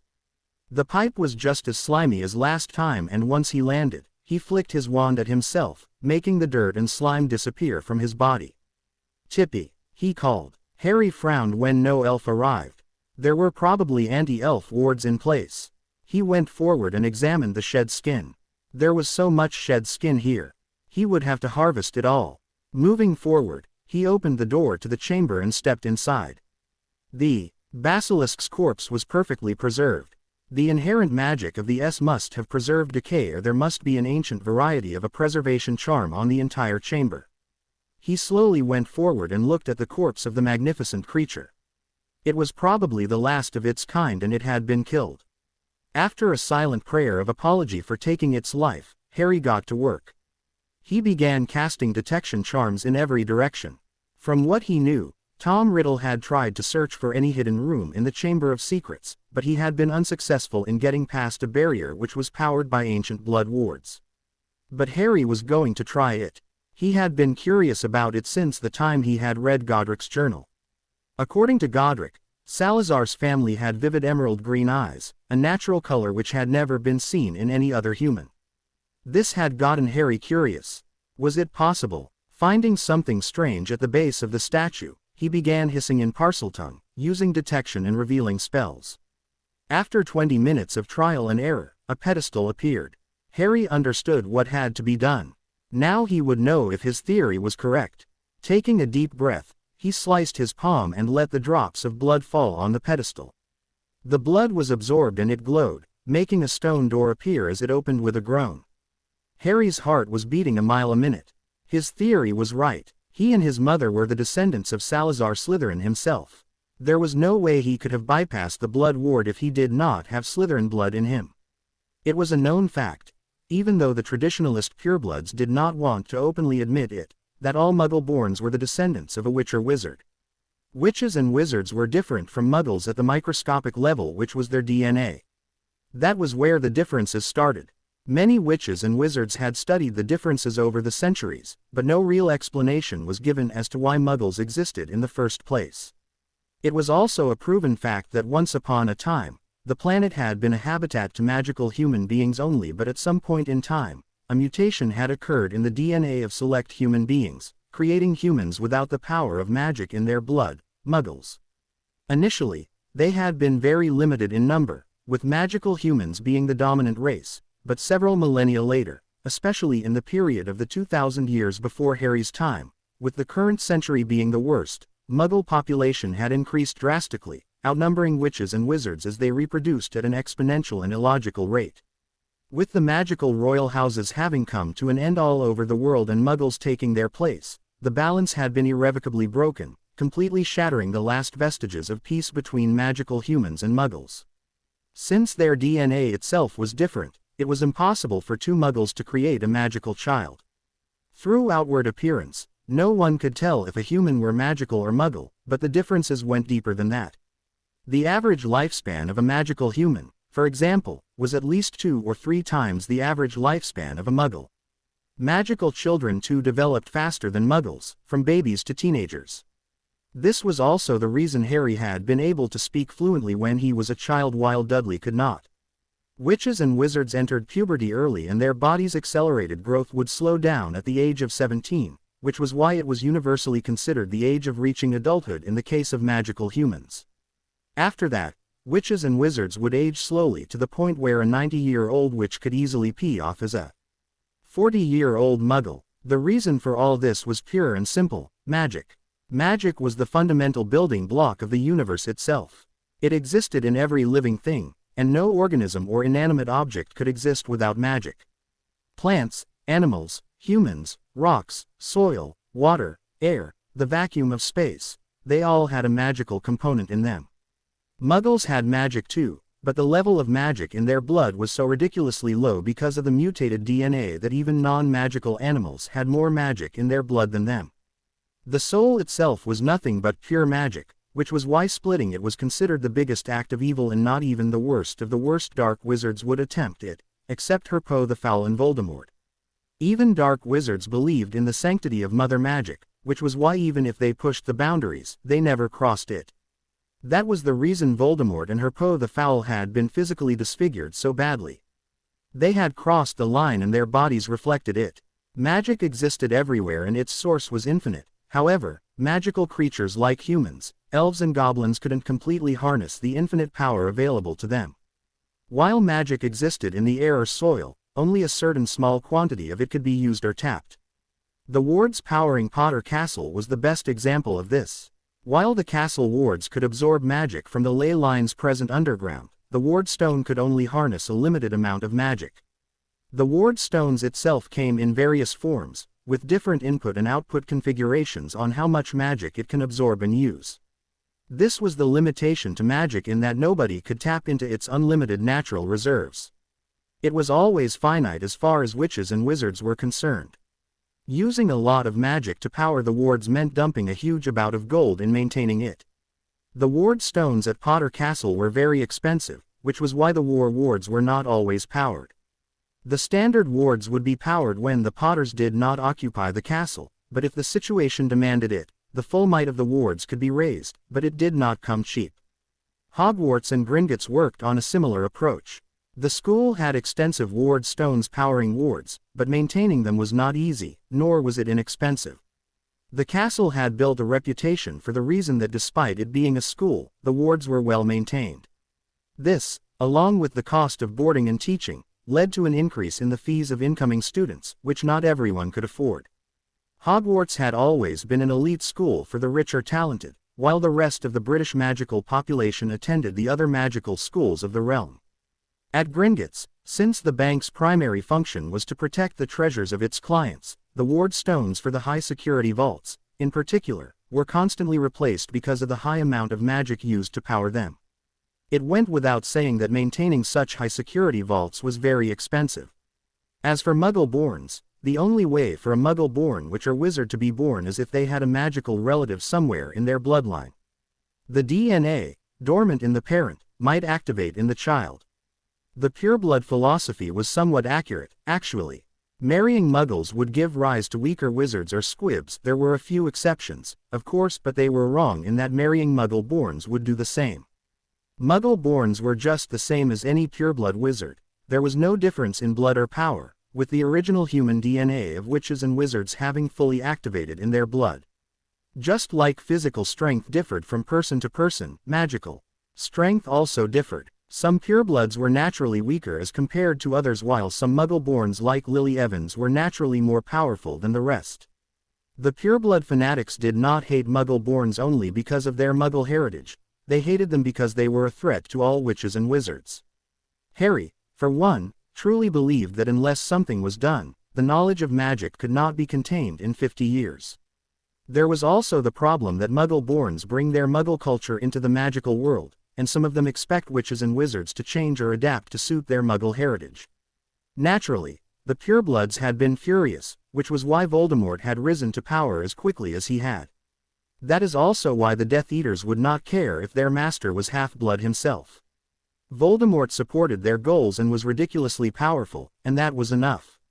Entering the chamber, Harry flicked his wand to his hand, just as ancient lighting charms activated. He frowned when he saw that the room was empty. Just as he took another step, another pedestal appeared with a sheet of parchment on it. He sliced his palm again and let several drops of blood fall on the parchment. The parchment absorbed the blood and words began forming in what was clearly parcel script, being displayed in Harry's blood. Dear descendant, I am Salazar Slytherin, the last member alive of this once noble family. I am about to go confront my son, but before I do, I want to ensure that my true descendants would be able to access this place and know of their ancestor. If you're reading this, then Amarantha must have told you about the Chamber of Secrets. She assured me that once she and her family returned to Britain, she would tell her grandchildren about me securing the Slytherin fortune and titles here in my chamber at Hogwarts. I hope the time is right for you to reclaim what is your right by birth. But before you claim it, I would like you to know more about me. I was orphaned when I was 10 years old, my child. My family was murdered by a bunch of muggles. I was devastated, as any child would be, but I also knew that I had to take care of myself. I didn't trust anyone on the Wizengamot to take care of me because there were many, even amongst the nobility, who were jealous of my family's wealth and knowledge and would have done everything possible to steal it from me, just as my father had always said. So I raised myself and grew up in the shadows, learning the most obscure forms of magic that interested me. I went abroad when I was old enough and learnt from various tribes who taught me more obscure rituals and magic. I have always been ambitious, and I wanted to achieve something great so that I would be remembered by many for centuries to come for my great achievements. That's when my life took an unexpected turn. When I met Godric Gryffindor, he was in a bad shape. The man too had lost his family to those filthy muggle barbarians and was doing his best to take care of his young daughter. We bonded over that and learnt different forms of magic from each other. Through Godric, I met Rowena Ravenclaw and Helga Hufflepuff, two very gifted witches. Together, we created this school, Hogwarts. I didn't marry anyone at that time, but I wanted a child of my own, so I blood adopted a young boy and gave him my own name, Salazar Slytherin. How I wish I knew that I was raising a boy who would be the cause of so much pain and misery. I showered him with love and affection, but he grew up to be very arrogant and power-hungry, not to mention had an intense dislike for Godric and saw the rest of the students as beneath him. When Salazar was 18, he attacked a group of students, intending to them, and that's when I threw him out of the castle. We consider women to be sacred, the ones who are blessed by Mother Magic to be able to create life. The fact that he could even think of something so atrocious still makes my blood boil. Several years later, there was a young student. Her name was Evangeline Noma, and after she finished her studies, she apprenticed under me. Though she was more than 30 years younger than me, I couldn't help but fall in love with her as we had several things in common, including the fact that we both were orphans. She too loved me, but she said that society wouldn't accept our relationship, given our great age difference, not to mention the fact that I was her mentor. If such a relationship were known to the magical public, they would stop sending their children to Hogwarts, fearing for their safety. So we got married in secret, and pretty soon, she found herself pregnant. We were very happy about that, but we were also scared of being discovered. She hid her pregnancy, but 9 months later, she died in childbirth. I was devastated and heartbroken, but when I saw the beautiful baby girl who was in my arms, I knew I couldn't let my wife down. I named our daughter Amarantha, and she also seems to have inherited my green eyes, and so have her children. It is a trait in my family that all Slytherin children have vivid, emerald green eyes. If you're reading this, my child, it means that you've had the blood ward that my daughter and I placed around this room. Please do not disturb the basilisk unless the castle is under attack. Give her specific orders, but try to leave her alone. Call her to battle against the Muggles only if all is lost, as innocent witches and wizards could die in the attack as well. But I do have to say that it is better to die by the stare of a basilisk rather than being mutilated by those filthy Muggles. My daughter grew up at Hogwarts under the watchful eyes of those faithful house elves. Rowena discovered that Amarantha was my daughter, but she agreed to remain quiet, although I'm sure Godric suspects it as well. Amarantha grew up to be a fine young woman, and I couldn't be more proud of her. She met a young man in Greece and fell in love with him. I'm happy that my dear daughter has found love and happiness. But now, I have to go confront my son. Thinking of killing him makes my heart ache, but I shall do it. He has killed many witches and wizards in his bid for power, and I cannot let that happen. Salazar seems to have a family of his own, having married the daughter of the House of Gaunt, but what can I do?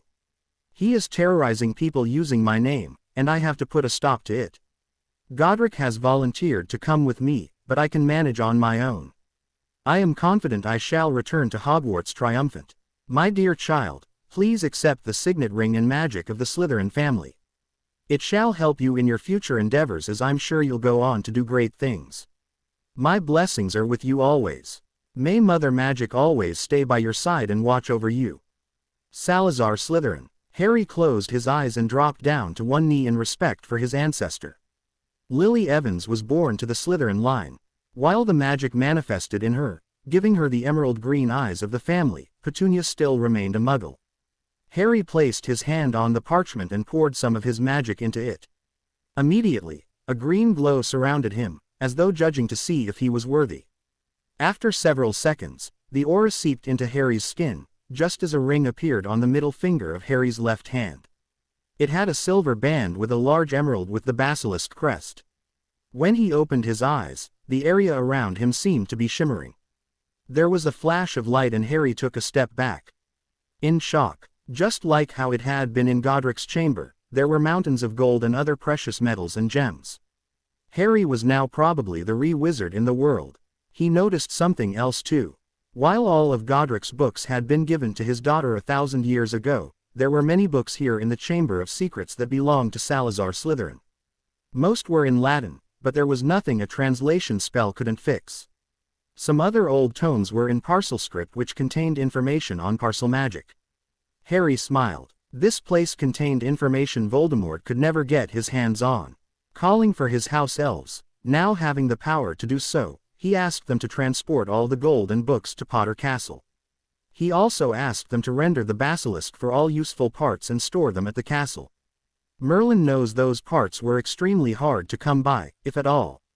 After exploring the chamber for another 3 hours, he found an alternate exit that led him to a pageway on the 4th floor. Donning the invisibility cloak over himself, Harry returned to Ravenclaw Tower. It had been a very productive night. He wondered how people would react when they realized that he was now the official heir apparent of the most ancient and noble house of Slytherin. Dumbledore's reaction would be absolutely hilarious. The month of September passed by without a problem. Harry had once again started his rapid routine of studying.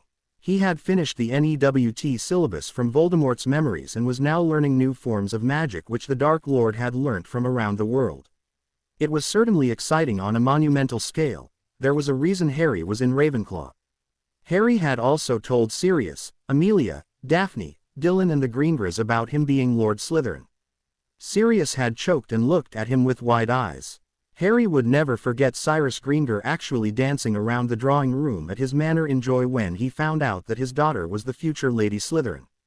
They had decided not to announce it so soon, but do it during the Yule holidays when Harry and Sirius planned on releasing Godric's journal to the public. Obscurus Books had already begun printing the books and they would go on sale in December. Sirius had decided that the winter session of the Wizengamot was the perfect time to announce it. In the room of requirement, Daphne slashed her wand in the air as she twisted her body to avoid the incoming spell. Gritting her teeth in frustration, she glared at the smirking form of Harry Potter who was currently dueling with her. They had been at this for nearly 3 hours and she was utterly exhausted, but Harry wouldn't let her stop. Every time she opened her mouth to utter a spell, as he demanded non-verbal spells only, or if she was about to say that she was tired, Harry would fire lethal spells at her, forcing Daphne to fight back. Damn her for asking Harry to train her in dueling. This was way beyond 4th-year syllabus. But Daphne had to admit, Harry was an outstanding teacher. He may be very strict and frustrating, but his methods were infinitely more rewarding. Harry had started teaching her how to duel since her 2nd year, and after the escape of the Death Eaters from Azkaban, he had been teaching Dylan too.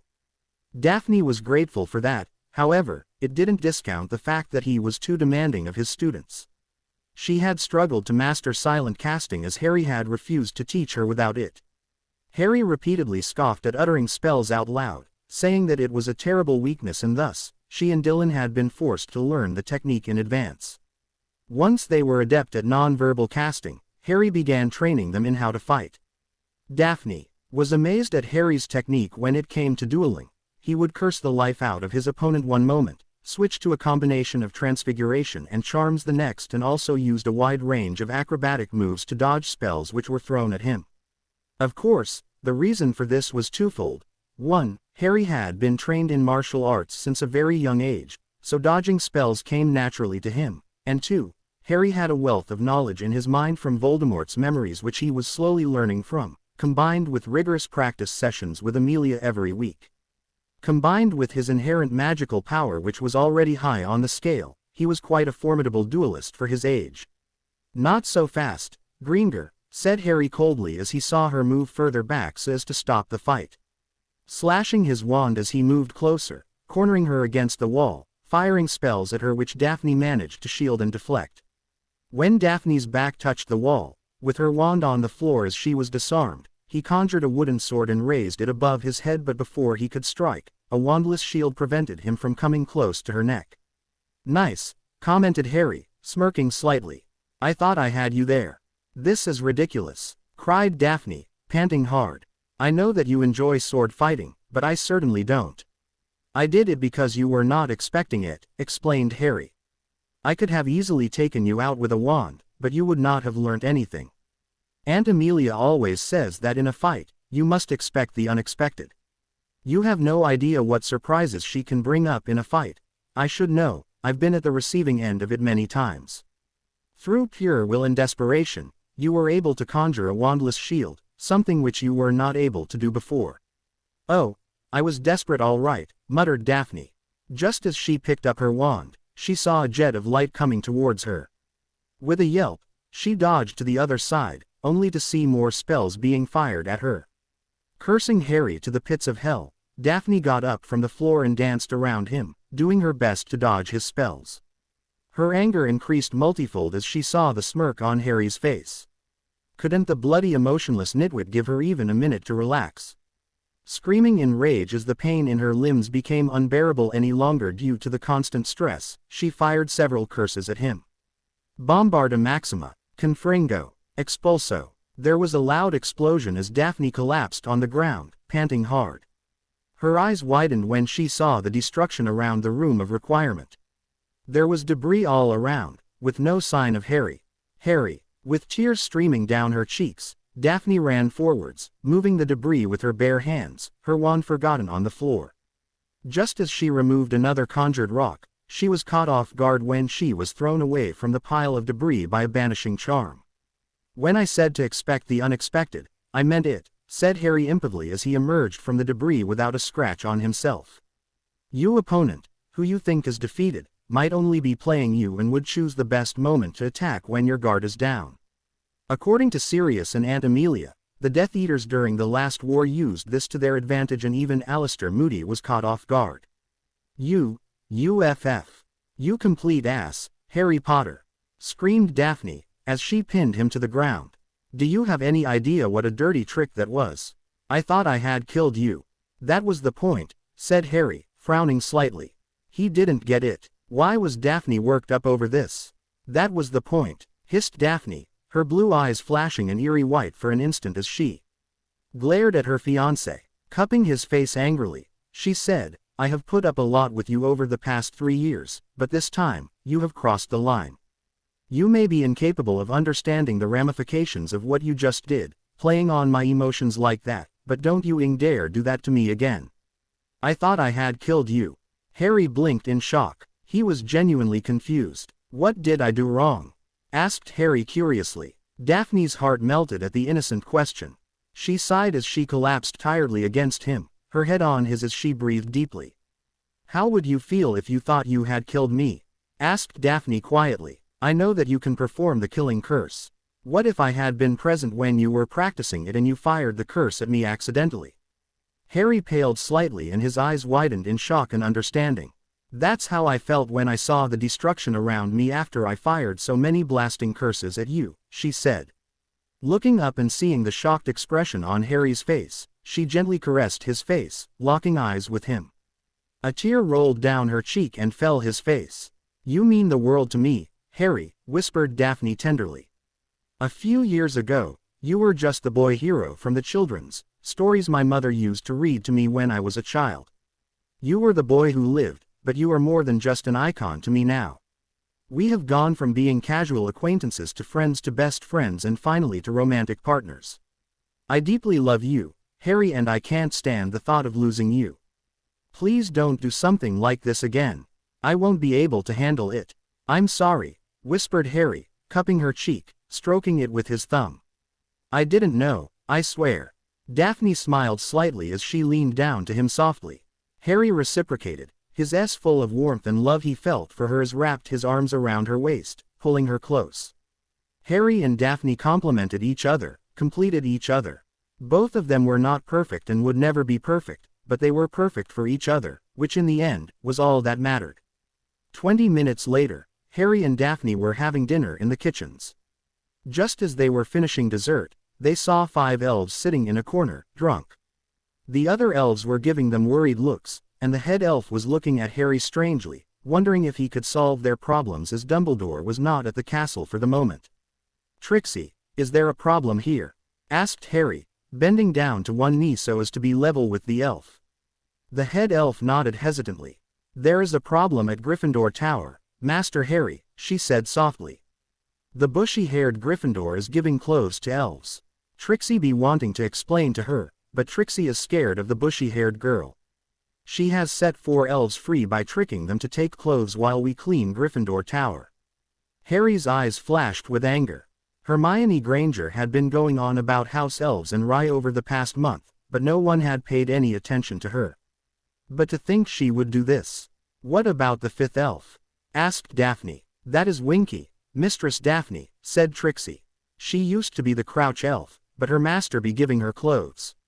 She is very sad and wants a real family. How is it that those elves were freed when Granger gave them clothes? Asked Daphne curiously. Your bond is with the castle, and you report to Harry and the headmaster. We serve the students, Mistress Daphne, explained Trixie. We be bonded to the castle which houses the students. When any student intentionally gives clothes to free us, it be the same as a master giving us clothes. Harry nodded in understanding as he stood up. He went over to the depressed elves and said, Do you 4 want to bond with the castle again? Yes, Master Harry, said one of the elves desperately. Tears leaked from the elf's big eyes as he said, The bushy hair be trying to kill us.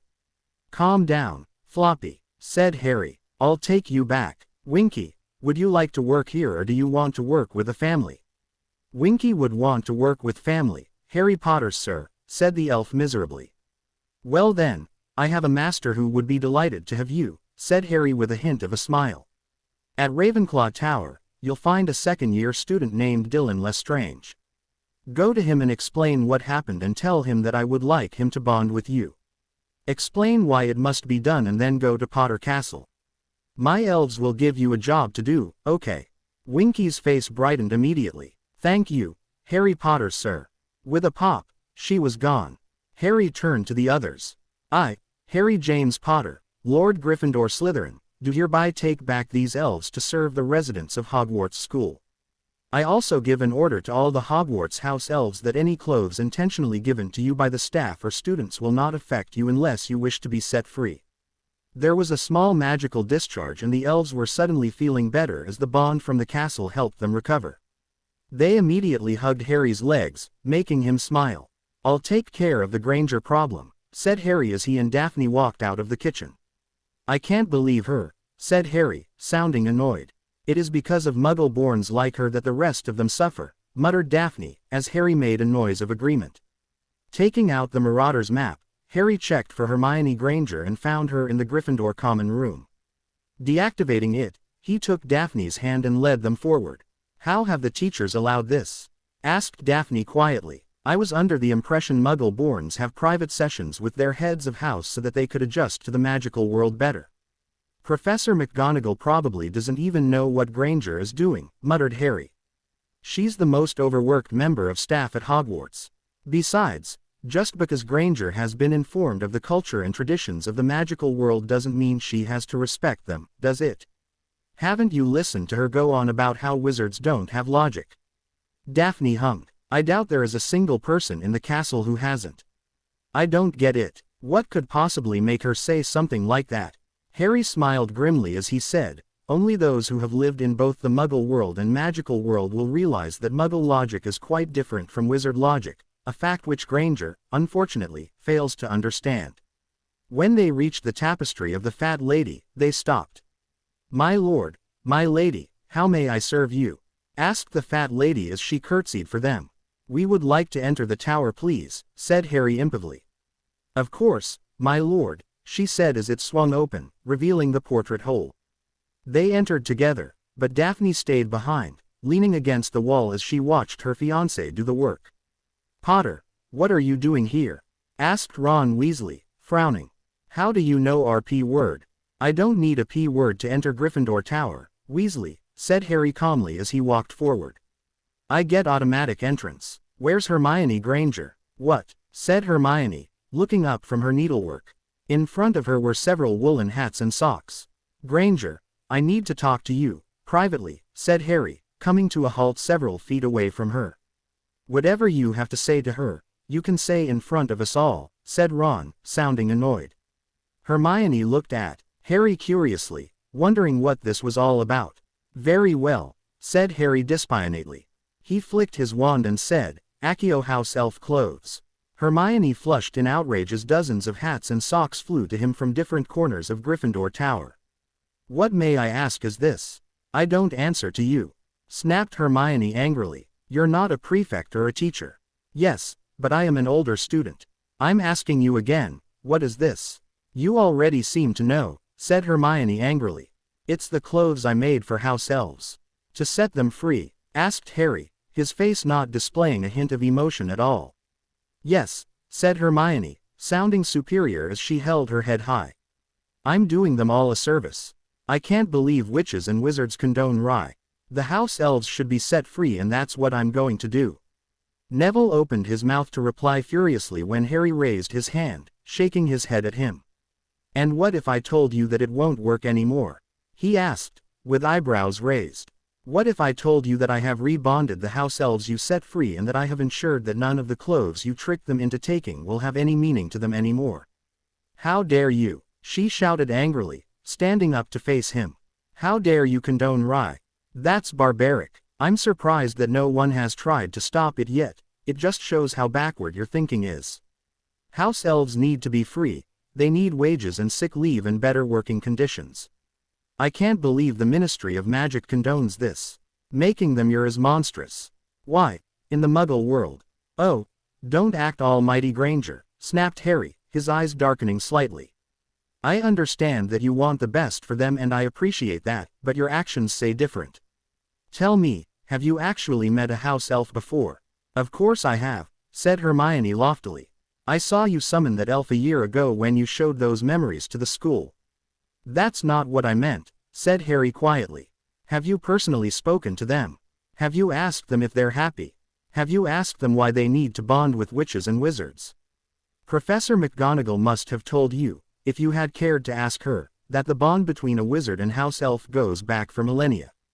Have you ever tried to understand why that is so? They're obviously inwashed by, began Hermione, but she was cut off. So, you came to your own conclusion, did you? Asked Harry in a deadly voice. That's the problem with you, Granger. You read what is given in one book, not verify it with others, not listen to others who try to correct you, not look at the real-life scenario, and jump to conclusions. That's what you have done with regard to house elves. Let me enlighten you, he continued, as the entire Gryffindor house listened in rapt attention. House elves have always existed in our world, but they are not the only form of elves. There are wood elves which exist in the forests all over the world, but they are very, very rarely seen as they prefer to remain isolated due to the danger of them being hunted down. High elves exist who are considered by many as one of the oldest sentient magic species, but they too prefer an isolated environment and haven't been spotted for hundreds if not thousands of years. Just as all of us serve a purpose and function for the society at large, house elves are a species meant to serve. That is their function, as I'm sure it was explained to you numerous times. If you rob them of their ability to do their job, then they lose the will to live as they have nothing else to live for. Right, began Hermione, but was again cut off. The bond between a house elf and a witch or wizard has existed for tens of thousands of years. That is the way for them to survive. Without the bond, their existence has no meaning. They were born to serve. Unlike in your precious Muggle world where humans and other humans, we don't do that. Because Mother Magic herself has created a species who serve us to help better ourselves so that we can improve our society. Every society needs others who cook, clean, do the housework, and take care of the children. In the Muggle world, it is done by other humans, while in the magical world it is done by house elves. You can't expect them to accept wages because they have no use for it. What do you think they would do? Go to a party? Watch a movie? Their inherent magic itself provides them with whatever they need, and coupled with the magic they get from witches and wizards ensures that they are self-sufficient. They use the magic received from the bond to reproduce, and you trying to free them shows that there is someone out there who wants to kill them all. Please, don't try to bring in your vaunted Muggle ideas into the magical world where it is neither wanted nor necessary, said Harry quietly, but firmly. But of course you need Muggle ideas, screeched Hermione furiously. The wizarding world is still stuck in the Dark Ages with backward and outdated traditions, and only by adapting to the Muggle world can bring them out of stagnation. There isn't even the concept of divorce in the magical world, while it exists in the Muggle world. There is so much more. Polygamy, the ancient and noble house system. Only if we remove such barbaric laws and traditions could the magical world ever hope to be as advanced as the Muggle world. This comment brought outrage from many of them sitting in the common room. Nobody missed the part of Granger called them all barbaric, and many of the purebloods couldn't believe that she would think that the Muggle world could even compete with the magical world in any way. Let me tell you something, Granger, sneered Harry. Don't compare the Muggle world to the magical world, and don't you dare question our traditions and beliefs and impose your beliefs on us just because you consider them beneath you. We don't want that. You think the Muggle world is superior, isn't it? Please, enlighten us. Just what do Muggles have that we don't? You mentioned divorce, right? Well, let's test that. Hey, Fred, George, do you know what divorce is? He asked the Weasley twins sitting there. Ahem. No idea, Harry, said George confused. What is that? Is it some kind of cure for a disease? Aha, said Hermione triumphantly. See, they don't even know what it is. This proves that divorce doesn't exist in the magical world, finished Harry calmly. Do you know why, Granger? It's because unlike Muggle marriages, in the case of witches and wizards, the husband and wife are bonded for life. To those who don't know, divorce is a Muggle term that describes a situation where a husband and wife split after marriage and go their separate ways. You see, Granger, they're disgusted to even hear of such a thing. That's because when two people are married through blessings of magic, it creates a sacred bond between them. They don't cheat on each other, they don't feel the need to divorce the other. Whatever we do, we have a reason. There's a similar bond between parents and their children as well. As for polygamy, if you're interested to know, has not been seen in our world for 100 years. It exists only in law, in case the heads of families decide to marry another to continue their line, or in case people marry for love. The ancient and noble house system is archaic, said Hermione stubbornly. It shows the magical world isn't democratic like the Muggle world. This clearly discriminates Muggle-borns, as they don't have access to such influence as the ancient houses. We Muggle-borns face so much prosecution and we don't get high-position jobs. Oh, give me a break, said Harry through gritted teeth. Just what is it with you wanting to bring more of the Muggle world into everything? Get your facts straight, Granger. Elected representatives and magical governments have existed for much longer when Muggles were still struggling with corrupt monarchy. The ancient houses exist for a reason. The most ancient houses are those families who were appointed by King Arthur to take care of the welfare of the British magical community nearly 1500 years ago. Since King Arthur was the last magical king, we had to govern ourselves. Newer families were introduced, creating the ancient and noble houses, and a few centuries later, the noble houses. They were the ones who founded the magical governments and enacted all those laws in the first place. They were the ones to introduce the concept of elected representatives, and thus, for all the work they have done, they have hereditary seats. This system of governance exists not only in magical Britain but all over the world. Everything is regulated by the International Confederation of Wizards. In our Ministry of Magic, the Wizengamot is comprised of ancient and noble houses, ministry department heads, those who are young and elderly alike, holders of orders of Merlin, and the remaining nearly half of them are elected by the people. Even being the lord of an ancient and noble house isn't easy. While no one can deny us the seat, just because we were born in the family doesn't give us the right to sit there. We are evaluated by a panel of Wizengamot members who test our knowledge about magical law and if we're worthy to sit there for legislative and judicial sessions. I'm not saying those in the nobility aren't privileged, but if the society had equal standing for all its citizens, then there would be no chaos at all. Unfortunately, such a society is but a distant dream. You mentioned Muggle-borns and their rights, said Harry, cutting off Granger, who wanted to speak. Do you realize that you're talking to the son of a Muggle-born? I'm a half-blood myself. Who told you that Muggle-borns don't get top jobs? I can give you the names of 5 elected members of the Wizengamot who are Muggle-borns.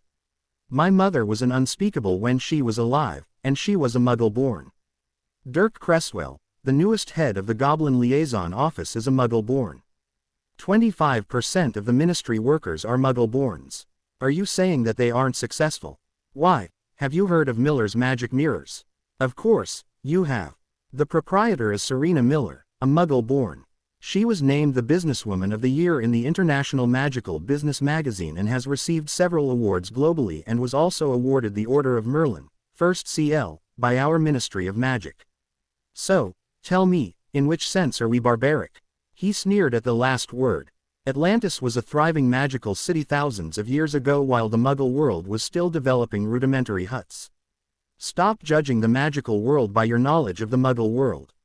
They're completely different. We believe the laws of Mother Magic should. Mother Magic, snickered Hermione triumphantly, as if her theory of wizards not having an ounce of logic was validated. Now that is the most ridiculous thing I have ever heard. Magic is just a tool which can be used. Shut up, hissed Harry furiously in Parseltongue, losing control for the first time while other purebloods too shouted in outrage. This is what we don't like. You were introduced to the magical world just 3 years ago, and you're already spitting on our traditions and beliefs which have existed for thousands and thousands of years. For Merlin's sake, Granger, stop trying to convert the magical world to your so-called advanced Muggle standards. We don't want it. I'm not saying that we are perfect. Yes, there is widespread corruption. Yes, there is stagnation. Yes, there are dangerous dark lords in the society. And yes, Muggle-borns do face scorn, but this is the reason for it. You enter into our world, spit on our beliefs and try to change who we are. And no one likes that. You are still thinking like a Muggle, which is why you can't see it from our point of view, spat Harry accusingly. You say that we have S. Have you forgotten, Granger, that you had human S until 50 years ago? Didn't different Muggle countries colonize different parts of the world and subjugate the natives or even eliminate them? Where were your morals then, Granger? You keep spitting on us while saying that the Muggle world is advanced. Let me tell you that until about 100 or 150 years ago, the Muggles had nothing. It was only because of the 2 world wars that made you start developing all sorts of technology. Do you think what you have done is advanced? 50 years of development will not equal the development that was present in the magical world 5,000 years ago. Go to the Leary and read more books on magical history and you'll soon come to the same conclusion. It is because of people like you that the rest of the Muggle-borns face scorn even if they adjust to our society. Do you want to complain about discrimination? Of course, there would be discrimination if you act like this. Do you think the Japanese would treat you well if you go to Japan and start spitting on their traditions and culture? The same applies here. You are essentially entering a new country. Just because we also go by the name of Britain and Ireland does not mean it is the same. There is a reason we are called citizens of magical Britain and Ireland. This is Avalon, not the United Kingdom. We are a separate country and thus not answerable to anyone in the Muggle government, just like every other magical country in the world. We are not asking you to follow our traditions, Granger, but you have to learn to respect them since you are now a citizen of Avalon. Taking a deep breath, Harry centered himself, trying to control his emotions. After a minute, his impive mask was back in place, but his eyes were still a shade of blackish green. He saw that Hermione was still glaring at him and that no one in the common room was speaking a word. Supremely unconcerned, Harry turned around, with Daphne taking his hand in hers comfortingly, and the 2 of them walked out of the tower. Pandemonium ensued as nearly everyone in the common room was shooting filthy looks at one Hermione Granger. Backward, barbaric, archaic, magic is just a tool to be used. Those words echoed in the minds of every witch and wizard present in Gryffindor Tower. You okay? Whispered Dylan as they stood outside the castle on the 30th of October, waiting for the delegations of Beauxbatons and Durmstrang to arrive. I'm fine, said Harry quietly, but he didn't mention that he had been training like a madman over the past month. The meeting with Hermione Granger had shaken him to the core. She was arrogant and bigoted, not to mention self-righteous.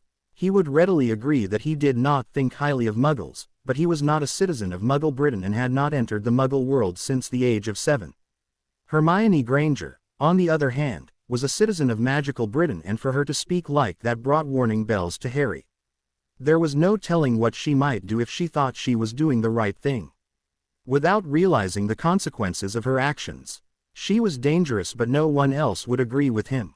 Harry involuntarily shivered when he thought about the scenario of Muggles knowing the existence of magic. It would be the end of the world because Muggles would never accept magic in their lives.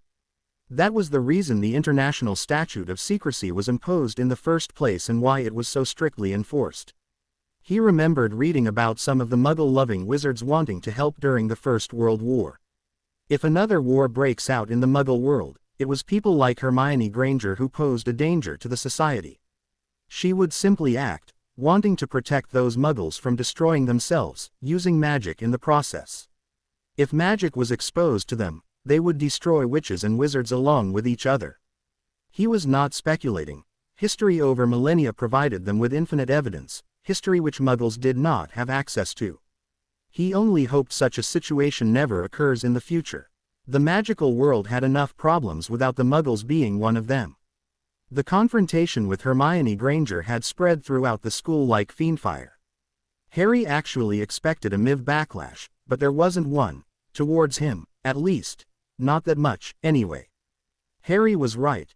No one wanted to give up their traditions and beliefs even if they were pro-Muggle. The Gryffindors had not forgotten the words Granger had used to describe them: backward, barbaric, archaic, and word had quickly spread throughout the school. Even some of the teachers had grown cold towards her, and Snape was actually being nastier than ever, docking points from Gryffindor every chance he could get. Draco Malfoy had loudly started talking about mudbloods, until Harry had dressed him down verbally and transfigured him into an albino ferret in the middle of the Great Hall for insulting all Muggle-borns. He had gotten detention for it, not to mention had to endure Professor McGonagall loudly berating him for using transfiguration on another student, but it had been worth it. Harry was a half-blood himself and he wouldn't take such insults to the general Muggle-born population lying down. Blind bigotry of the Death Eaters was something he did not agree with. So, any information on who's going to enter the tournament? Asked Harry. The Hufflepuffs are all talking about Cedric Diggory, replied Dylan. The Ravenclaws don't have a strong candidate, and even though you are a 7th-year student, I doubt you can enter because of what you said about the tournament's magical contract. The Gryffindors also don't have anyone strong, and neither do the Slytherins. Diggory? Asked Harry, frowning slightly. Yeah, I shared Cleese with him for 2 terms. He's a smart bloke, from what I remember. Maybe he'll do a good job, who knows? He could surprise us. What did Dumbledore want with you? Oh, the usual, said Harry, rolling his eyes. He heard about my confrontation with Granger and decided to instill the virtues of Muggles. He said that they are a fascinating race and that we must learn to be more like them. He also said that I should learn to forgive and forget. Dylan cringed. I bet you didn't take that rather well, he said. Harry snorted. You think? I told him to bugger off and walked out of his office. I have an aversion to dragon dung and Dumbledore produces it in bulk. He accused me of going dark and I was quite curious as to why he ever thought I was a so-called light wizard.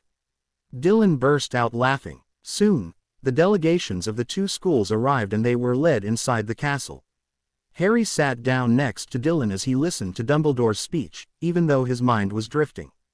Schooling his features, his face was back to its expressionless self as the food appeared. Is that French food? Asked Dylan curiously. Yes, said Harry. You might want to try it. I certainly enjoyed it during my trip to France 2 years ago. The Great Hall looked a lot more crowded than usual, which it was. There were about 200 students from the 2 foreign schools put together and they were sitting at all 4 house tables. Unknown to Harry, several of the new female students were staring at him unashamedly. While Harry wasn't vain, there was no denying the fact that he was the best-looking male at Hogwarts. When his gaze drifted to the Slytherin table, his eye twitched in annoyance as he observed several of the Beauxbatons and Durmstrang boys eyeing Daphne, a few vague ones actually flirting with her. Daphne felt someone staring at her.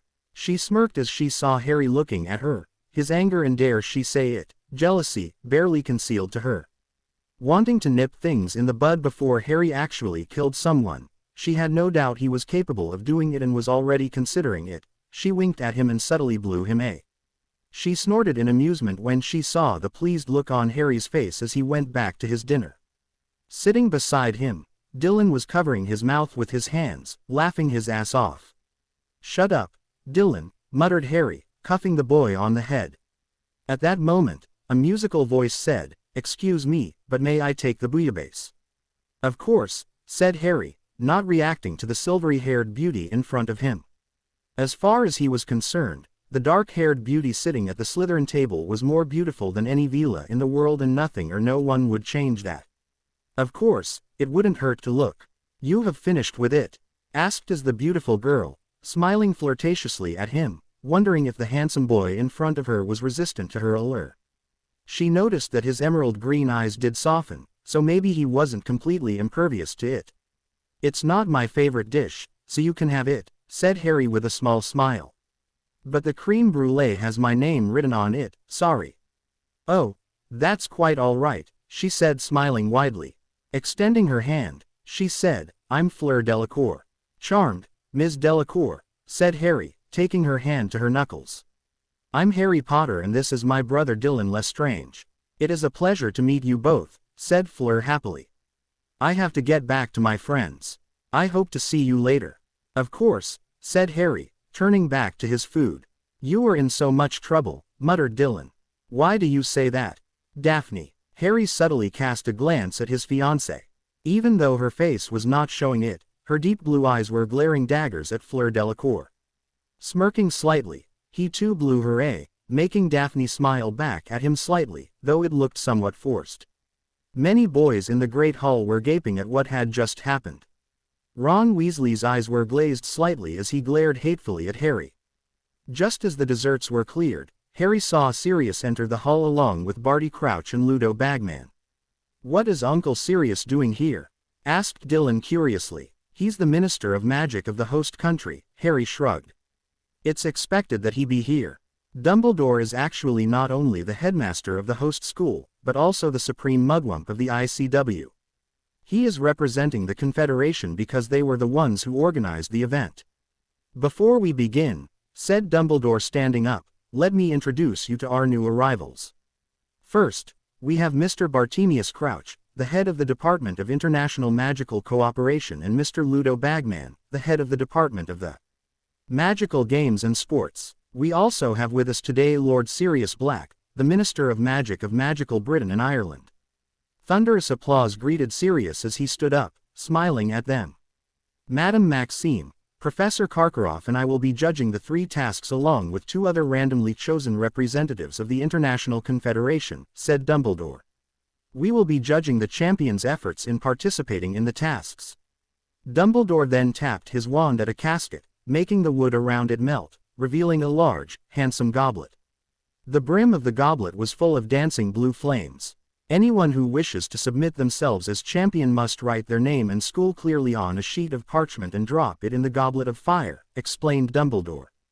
To ensure that no underage student yields to temptation, I will be drawing an age line around the goblet of fire once it has been placed in the entrance hall. Nobody under the age of 17 will be able to cross this line. After the feast was done, Dumbledore dismissed them and everyone headed to their respective dormitories. The Beauxbatons and Durmstrang students returned to their carriage and ship too. Nobody could stop talking about the tournament and champions. The next day, once Harry finished his morning run and shower, he made his way to the Great Hall, only for Dylan to grab his arm and drag him over to the Slytherin table. Let me guess, said Harry wryly. You got a mirror call from Daphne last night and you are under orders to ensure that no girl flirts with me. She's turned you into her minion. Any news on who entered their names yet? Asked Dylan, looking around at the group, ignoring his brother. Not yet, though a few of the 7th-year Slytherins did it early this morning, said Theo as he helped himself to breakfast. Makes sense, said Blaise as he sat down. You wouldn't want an audience when it happens. Angelina Johnson from Gryffindor put her name in and the Hufflepuffs are chanting Diggory's name as though he is Merlin himself, he finished in disgust. Did you find anything? Asked Daphne quietly. Her name is Fleur Delacour, said Astoria, ignoring the boys as she spoke to her sister softly. Daughter of Jean-Luc Delacour, the head of the Department of International Relations of the French Ministry of Magic. He's married to Avila, I'm told, which explains her allure. That's very rare, observed Daphne. Vila, male or female, don't usually intermarry with witches and wizards, choosing to keep themselves separate. Astoria shrugged. She's the top student of her year at Beauxbatons, so she might be a champion. She is adored by the boys for obvious reasons, but the girls, not so much, though she does have several friends. Interesting, muttered Daphne. Once they finished breakfast, Dylan and Astoria went off to the Leary but Harry dragged Daphne to the room of requirement.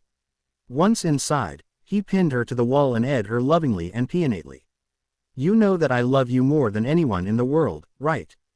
He breathed, stroking her cheek with his thumb. Of course I know that, said Daphne softly, not meeting his eyes. And you should know that I love you too, but, then, in that case, please trust me when I say that you are my one and only, said Harry as he tilted her chin up, locking eyes with her. No one can compare to you, Daphne. She clearly has her sights on you. Not just Delacour, but several other girls as well. They're all waiting in line to get to you. Is it wrong of me to be scared of losing you to them? How do I compete with her? Daphne, why do you think this is a competition? Even if it were, you've already won. You managed to capture my heart and make me fall irrevocably in love with you, so what as she has Vila blood in her? It's her nature. We can't blame her for that. Even so, why would I be attracted to them when I have you, someone who is more beautiful than all the Vila in the world combined? Daphne looked at him with wide, hopeful eyes.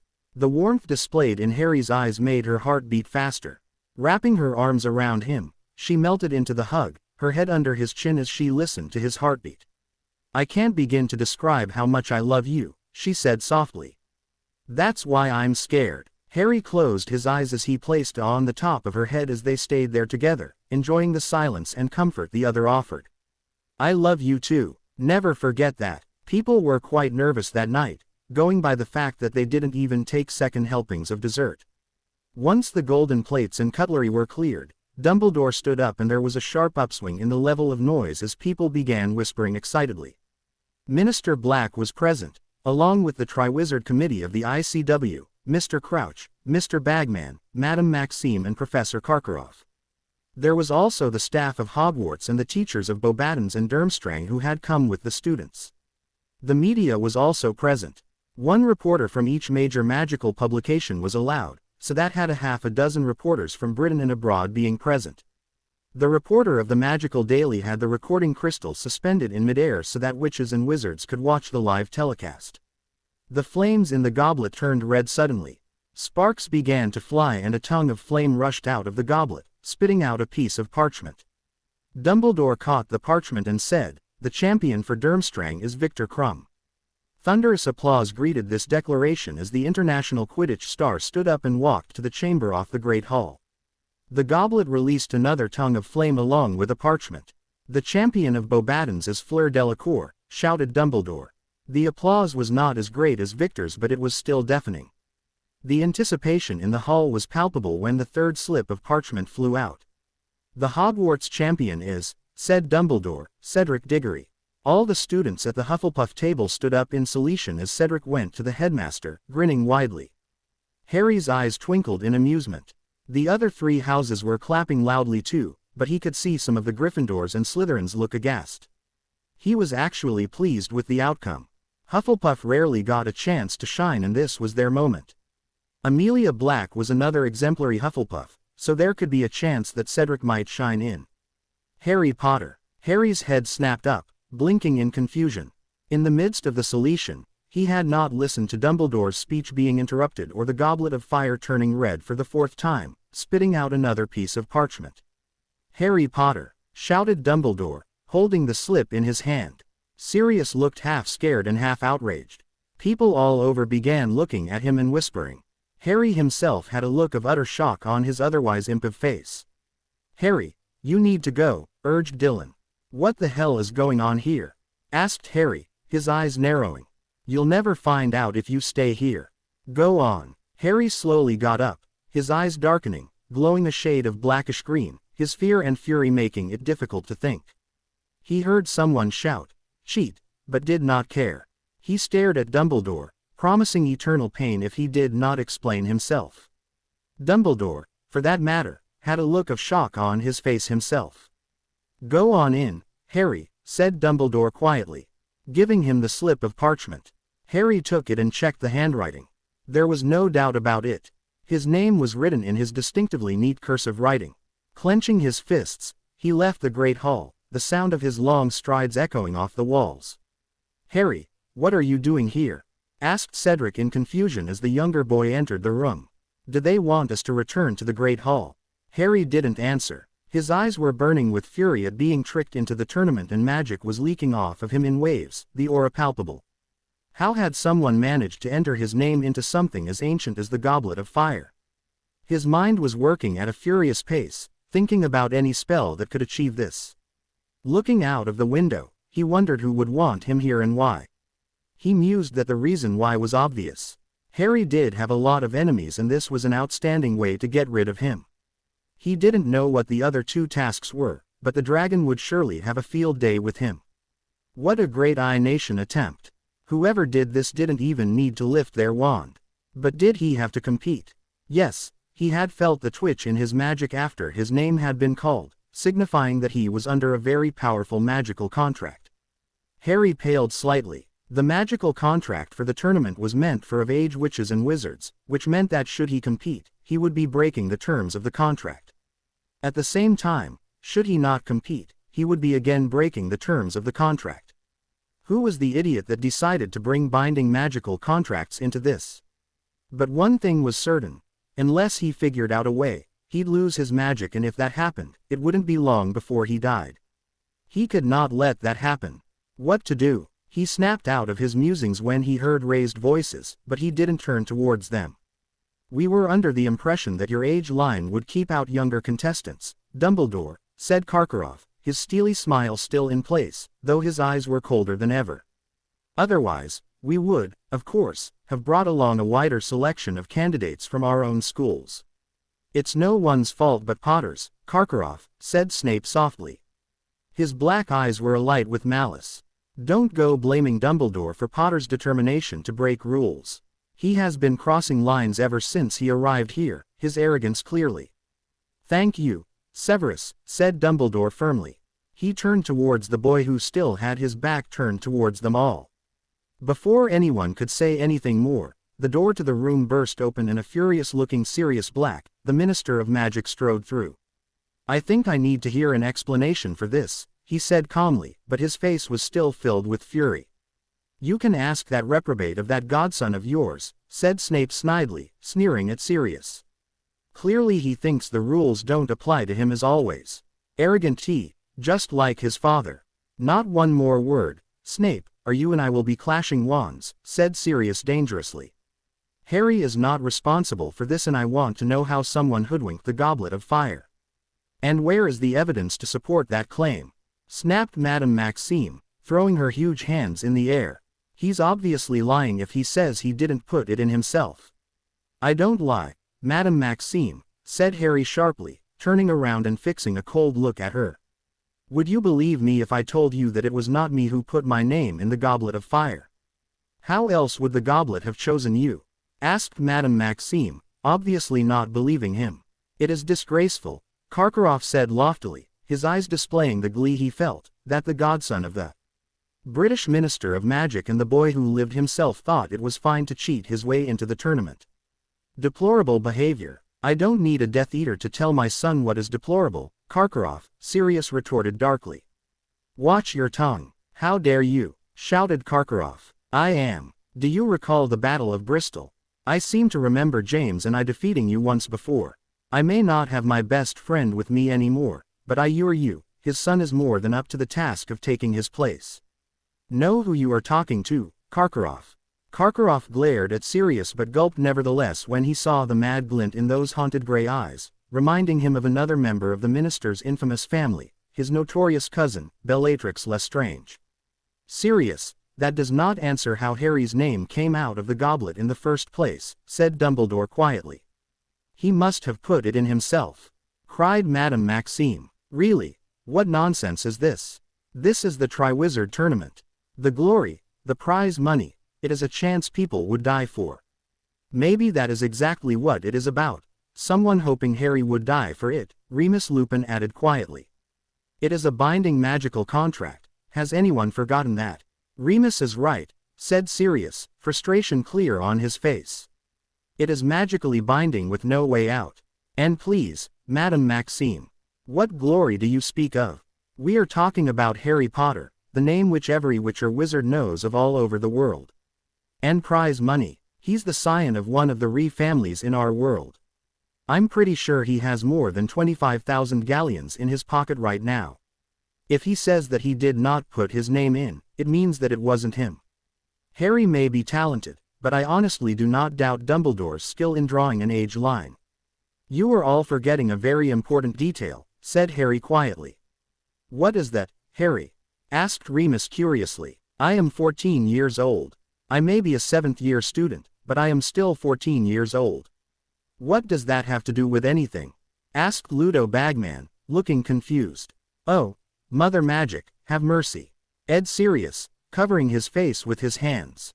The contract is for only those witches and wizards who are of age. Harry is 14, not 17. The second I step into that arena for the first task, I would be in violation of the contract, Harry explained, turning his back on them all again as he stared into the black emptiness outside the window. And if I don't participate, I would violate the contract. I am a dead man walking, bound by the contract of the Goblet of Fire. I felt my magic register it. There was complete silence. The black eyes belonging to Severus Snape were smug with triumph, but no one noticed it. Barty Crouch Sr. was looking at Harry speculatively. I don't think so, Mr. Potter, said Mr. Crouch sharply. There is a way you can escape from that clause. What do you mean? Sirius demanded, though he couldn't stop himself from glaring at the man who took away 10 years of his life. He said so himself, Minister, Crouch replied. Mr. Potter is 14. What we need is for him to be of age. He would still be a party to the contract, so there is no way out of the tournament, but there is a way in which he will not have to forfeit his magic and as an extension his life on the day of the first task. How is that? Asked Remus curiously. Emancipation. If he is magically and legally emancipated, the contract authorized by the Goblet of Fire would recognize him as an adult. Sirius' head snapped up and everyone looked at Harry. The 14-year-old boy's face was impassive but his eyes showed that he comprehended what Crouch had said. "I need to speak to my lawyers," said Sirius quietly. "We'll know if it works only after we consult experts. If that theory is wrong. There is still the issue of how Potter's name got into the goblet," said Professor McGonagall. "This is most definitely my handwriting," Harry told them, looking at the slip in his hand. "There is no denying that it was written by me. A fake slip of parchment couldn't have been used from what Professor Dumbledore explained to us yesterday. It was probably taken from the school or ministry archives or even homework IGN Ments. A confundus charm would have worked," Dumbledore mused. "Though the person who charmed it must have been skilled enough to hoodwink the Goblet of Fire and Harry was probably entered under a fourth school. I'll check the goblet for any signs of tampering, but there is no question about it, both Harry and Cedric will have to compete." Madame Maxime, Karkaroff and Snape all looked furious. The three original champions were quiet, watching the confrontation with wide eyes. The reality of the danger posed by the tournament was visible before their very eyes, and the tasks hadn't even started yet. "Barty, the instructions." Ludo Bagman spoke up. He did not seem all that affected by what had transpired here. In fact, he seemed overjoyed that Harry was participating. "Ah yes, the first task," said Barty Crouch, impeccable as always. "The first task is designed to test your daring," he told Harry, Cedric, Fleur, and Victor, "so we are not going to be telling you what it is. Courage in the face of the unknown is an important quality in a wizard. The first task will take place on November the 21st, in front of the other students and the panel of judges. The champions are not permitted to ask for or accept help of any kind from their teachers to complete the tasks in the tournament. The champions will face the first challenge armed only with their wands. They will receive information about the second task when the first is over. Owing to the demanding and time-consuming nature of the tournament, the champions are exempted from the end-of-year exams and those held during the year. But I'll be taking my NEWTs at the end of the year," said Harry worriedly, looking at Sirius. "We can deal with that once we solve this problem of you not being an adult," said Sirius quietly. Harry nodded. "That is all, I presume." "Yes, Minister," said Barty curtly. "Good, Harry," said Sirius, jerking his head towards the exit. Not looking at anyone, Harry walked gracefully towards the door, his godfather's arm around his shoulder. He was followed by Karkaroff leading his student and Madame Maxime leaving with Fleur. "Well, this night certainly was not what I had in mind," said Remus Riley. "Indeed," said Dumbledore, his blue eyes lacking the customary twinkle. "The signs were present. He should have seen this coming. Severus had warned him that the dark mark was growing stronger, which meant one thing. Voldemort was making a return, but what was the reason behind Harry's forced entry into the tournament?" Harry climbed up the steps to the astronomy tower. Sirius had just left Hogwarts. It was quite late, so they couldn't meet with their solicitors at this time. Tomorrow morning they would know what was to be done. Reaching the top of the stairs, he walked to the edge. It was a long way down. Putting his legs over the railing, he looked up at the sky and closed his eyes. It was raining heavily now, the raindrops falling on his body, soaking him. Taking a deep breath, Harry jumped. He was falling fast, the ground was getting closer and the air was rushing to his face. When he was about 10 feet from the ground, he twisted in midair. The large golden eagle didn't even see the ground as it ascended to the clouds. Flapping its wings, the eagle glided through the air, rain lashing against its powerful wings. An hour later, the eagle landed in the astronomy tower and transformed back into Harry Potter. Harry sighed in relief as the warming and drying charms activated on his clothes. Flying always calmed him down. Turning around, he saw a blur and was attacked by two figures. He grunted on impact but hugged them back. "How did you two find me?" asked Harry, confused. "Map," muttered Dylan. "It was in your trunk." "Ah, Harry, what happened tonight?" asked Daphne, looking worried. "I don't know," Harry exhaled. He collapsed against a wall as he explained the situation to them. Both of them looked pale. Daphne was soon pacing as she tried to think things through while Dylan argued with Harry. "But it is possible, right? He asked earnestly. If you are emancipated, the contract should recognize you as an adult. This is a magical contract, Dylan, explained Harry. It is not just a piece of paper on which one signs like how muggles do. If there is ever a situation like this where the contract itself contradicts itself, the will of magic would come into effect. This is a separate field of study under magical law. I will be speaking to experts on this matter tomorrow. If this theory does work, Sirius would immediately declare me emancipated, legally and magically. As the Minister of Magic, he does have the authority. It will work, said Dylan, more to himself than to Harry. It has to work. Nothing will happen to you. Harry looked at the two of them and smiled fondly. Putting an arm around each of them, he brought them to his, hugging them tightly. Somehow, the burden seemed to lessen as long as he had people who cared about him. He would win. He was Harry Potter. He had survived after taking an Avada Kedavra to the face at the age of 1. He would not let a magical contract do this to him. Mr. Crouch was right, Minister, said Mr. Martin, going through the file in front of him. The magical contract being at odds with itself can be rectified by emancipating Mr. Potter. Once he is declared of age, he will become an adult citizen with all the rights and responsibilities that come with it. Sirius breathed a sigh of relief. What about the tournament? That is something which is not possible to get out of, said the lawyer grimly. This contract is authorized by the Goblet of Fire, an ancient magical artifact. It may have been tricked, but the magic behind it is legitimate. Mr. Potter has to compete in all 3 tasks as any other champion or risk violating the terms of the contract. We were also discussing another theory, said Mrs. Whittier. Mr. Potter might have already been recognized as an adult by the Goblet of Fire when it spat out his name. If that theory is right, it wouldn't affect him at all since he is already recognized as an adult. Of course, there is no way to prove this, which is why magically and legally emancipating him is a better option. Sirius nodded. Do you have the papers? Several files with formal-looking sheets of parchment were given to Sirius and Harry for them to sign. One was Sirius authorizing the emancipation as his guardian and Minister of Magic. Another was Harry being declared an adult citizen, giving him the right to vote amongst other things. The others were business matters with Sirius no longer acting as his guardian. Harry would now be Lord Potter and be addressed as such. The regency on the Wizengamot which Sirius held until he became minister, which was then transferred to Lord Cyrus Greengrass, would now be void. Instead, Harry would appoint Cyrus as his proxy. Once Sirius signed the emancipation form, Harry was now magically and legally an adult. Harry then signed in several forms as Lord Harry James Potter. There is another lordship for which I need to appoint a proxy, said Harry quietly. Another? Asked Mr. Martin sharply. Harry simply flashed his Slytherin ring. The man's eyes widened. He looked at his daughter who was gaping at the ring too. They both recognized it instantly. They had worn that very same crest on their uniforms for 7 years, after all. I am Lord Slytherin, Harry explained, but as you can imagine, this is going to cause plenty of chaos. Everyone thinks Voldemort is the heir of Slytherin, but they're wrong.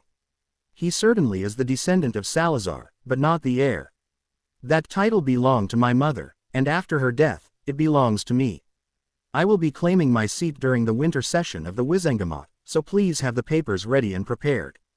Of course, Lord Potter, said Mr. Martin, mentally dancing in joy.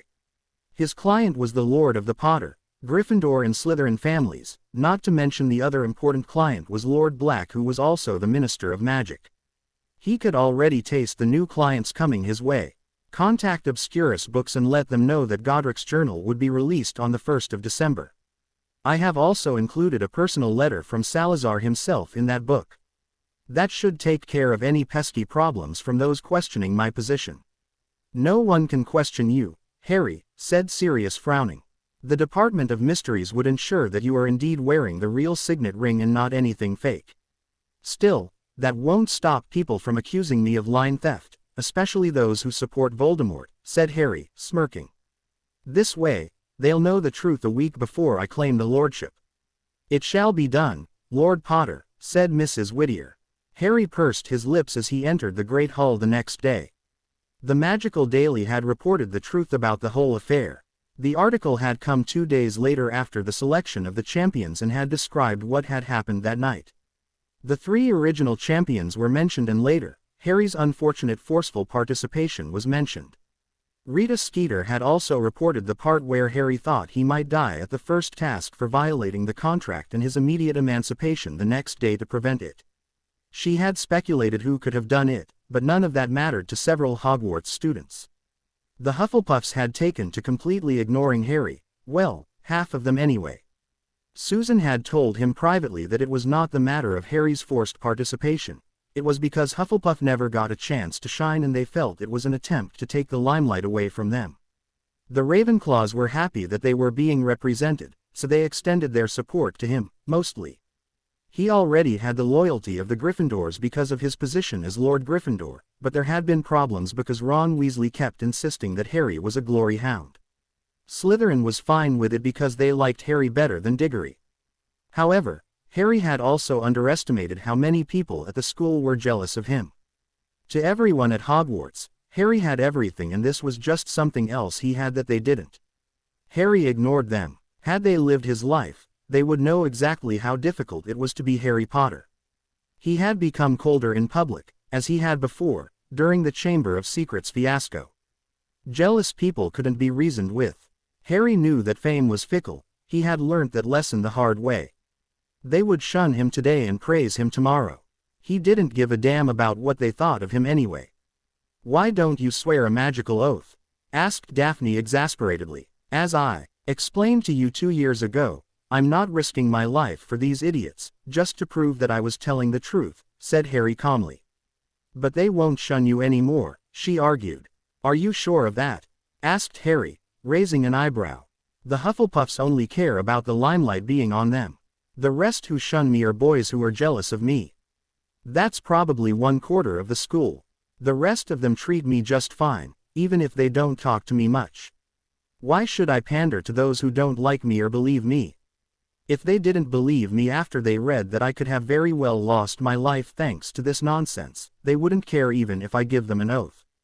Daphne nodded in understanding. Curiously, Harry's popularity with the girls hadn't suffered at all. In fact, it had increased, if that was even possible.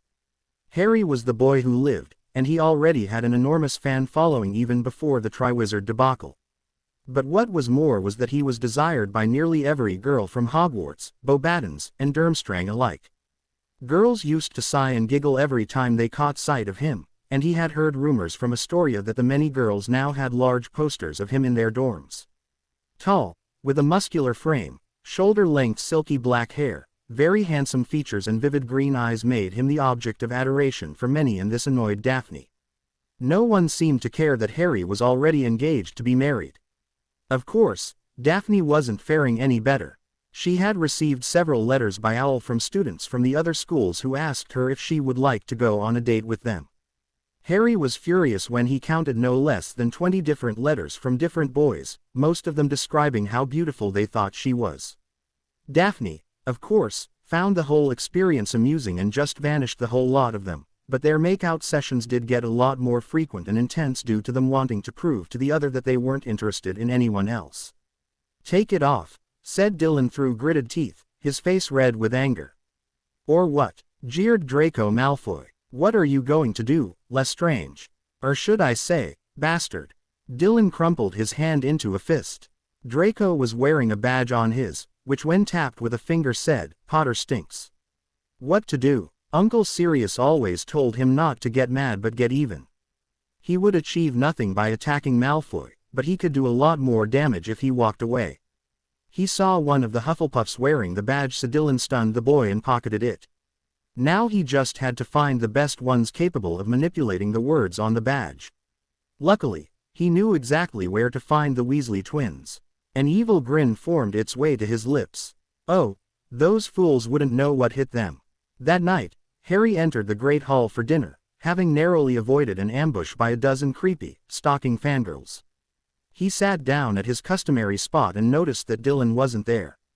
Just when he had taken a bite of his food, Draco Malfoy came over with his goons. "Hey, Potter," he said snidely. "Do you like the badges I created? Support Cedric Diggory, the real Hogwarts champion." Harry looked at the badges pinned to their robes and raised an eyebrow.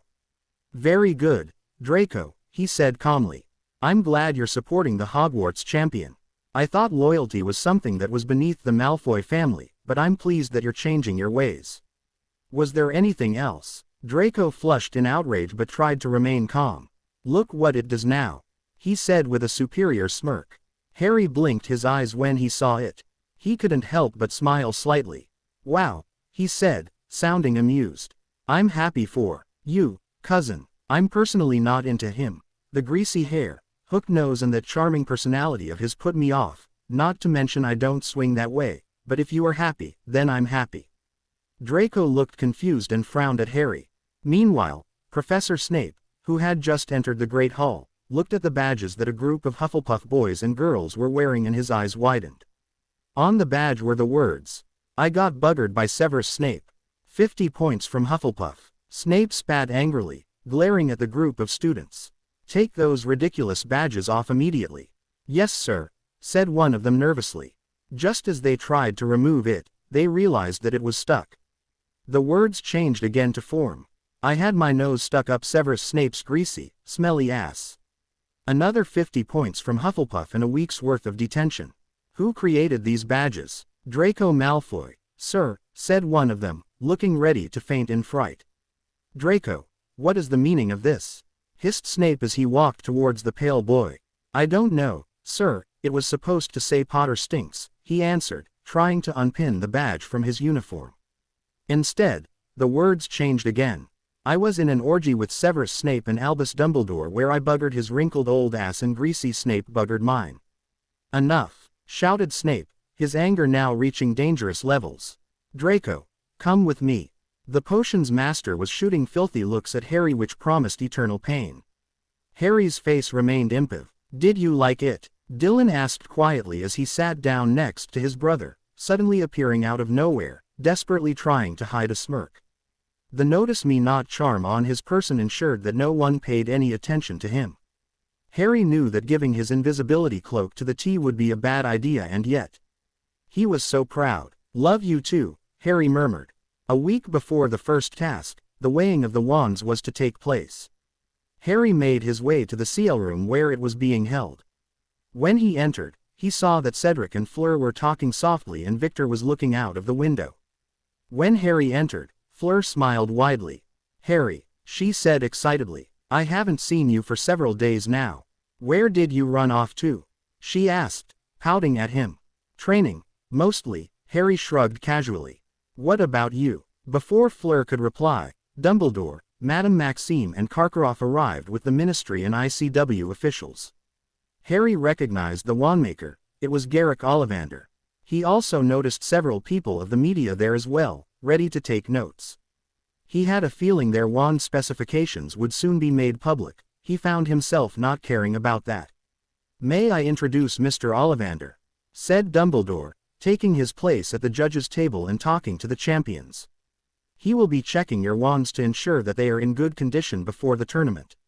Mademoiselle Delacour, could we have you first, please? Said Mr. Ollivander, stepping into the empty space in the middle of the room. Yes, he said quietly, 9.5 inches, inflexible, rosewood, and containing a single filament of hair from the head of Avila. Yes, Fleur smiled brightly. It belongs to my grandmother. Ollivander nodded approvingly and proceeded to test her wand.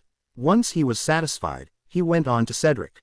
Harry paid close attention to what was being said about their wands, as it could give him some insight on how their personality worked. He had studied the basics of wand lore, something which he found to be quite interesting, especially after what Ollivander had told him the last time. Unicorn hair, 12.25 inches. Ash, pleasantly springy, he said and tested it. With that, he moved to Crumb. Ah, a Grigorovich creation, isn't it? A fine wandmaker, it's a shame that he retired. Hornbeam and Dragon Heartstring, he shot at Crumb, who nodded. Rather thicker than one usually sees, quite rigid, 10.25 inches. Once tested, he finally came to Harry who presented him with his wand. Which brings us to Mr. Potter, said Ollivander as he accepted the wand. Ah yes, how well I remember. The modifications are working perfectly, Seeing Harry nod, he continued. 15 inches, yew and basilisk fang ivory, containing the tail feather of a thunderbird. unusually rigid. "Garrick, did I hear you right?" asked Dumbledore politely. "Basilisk fang ivory in a wand."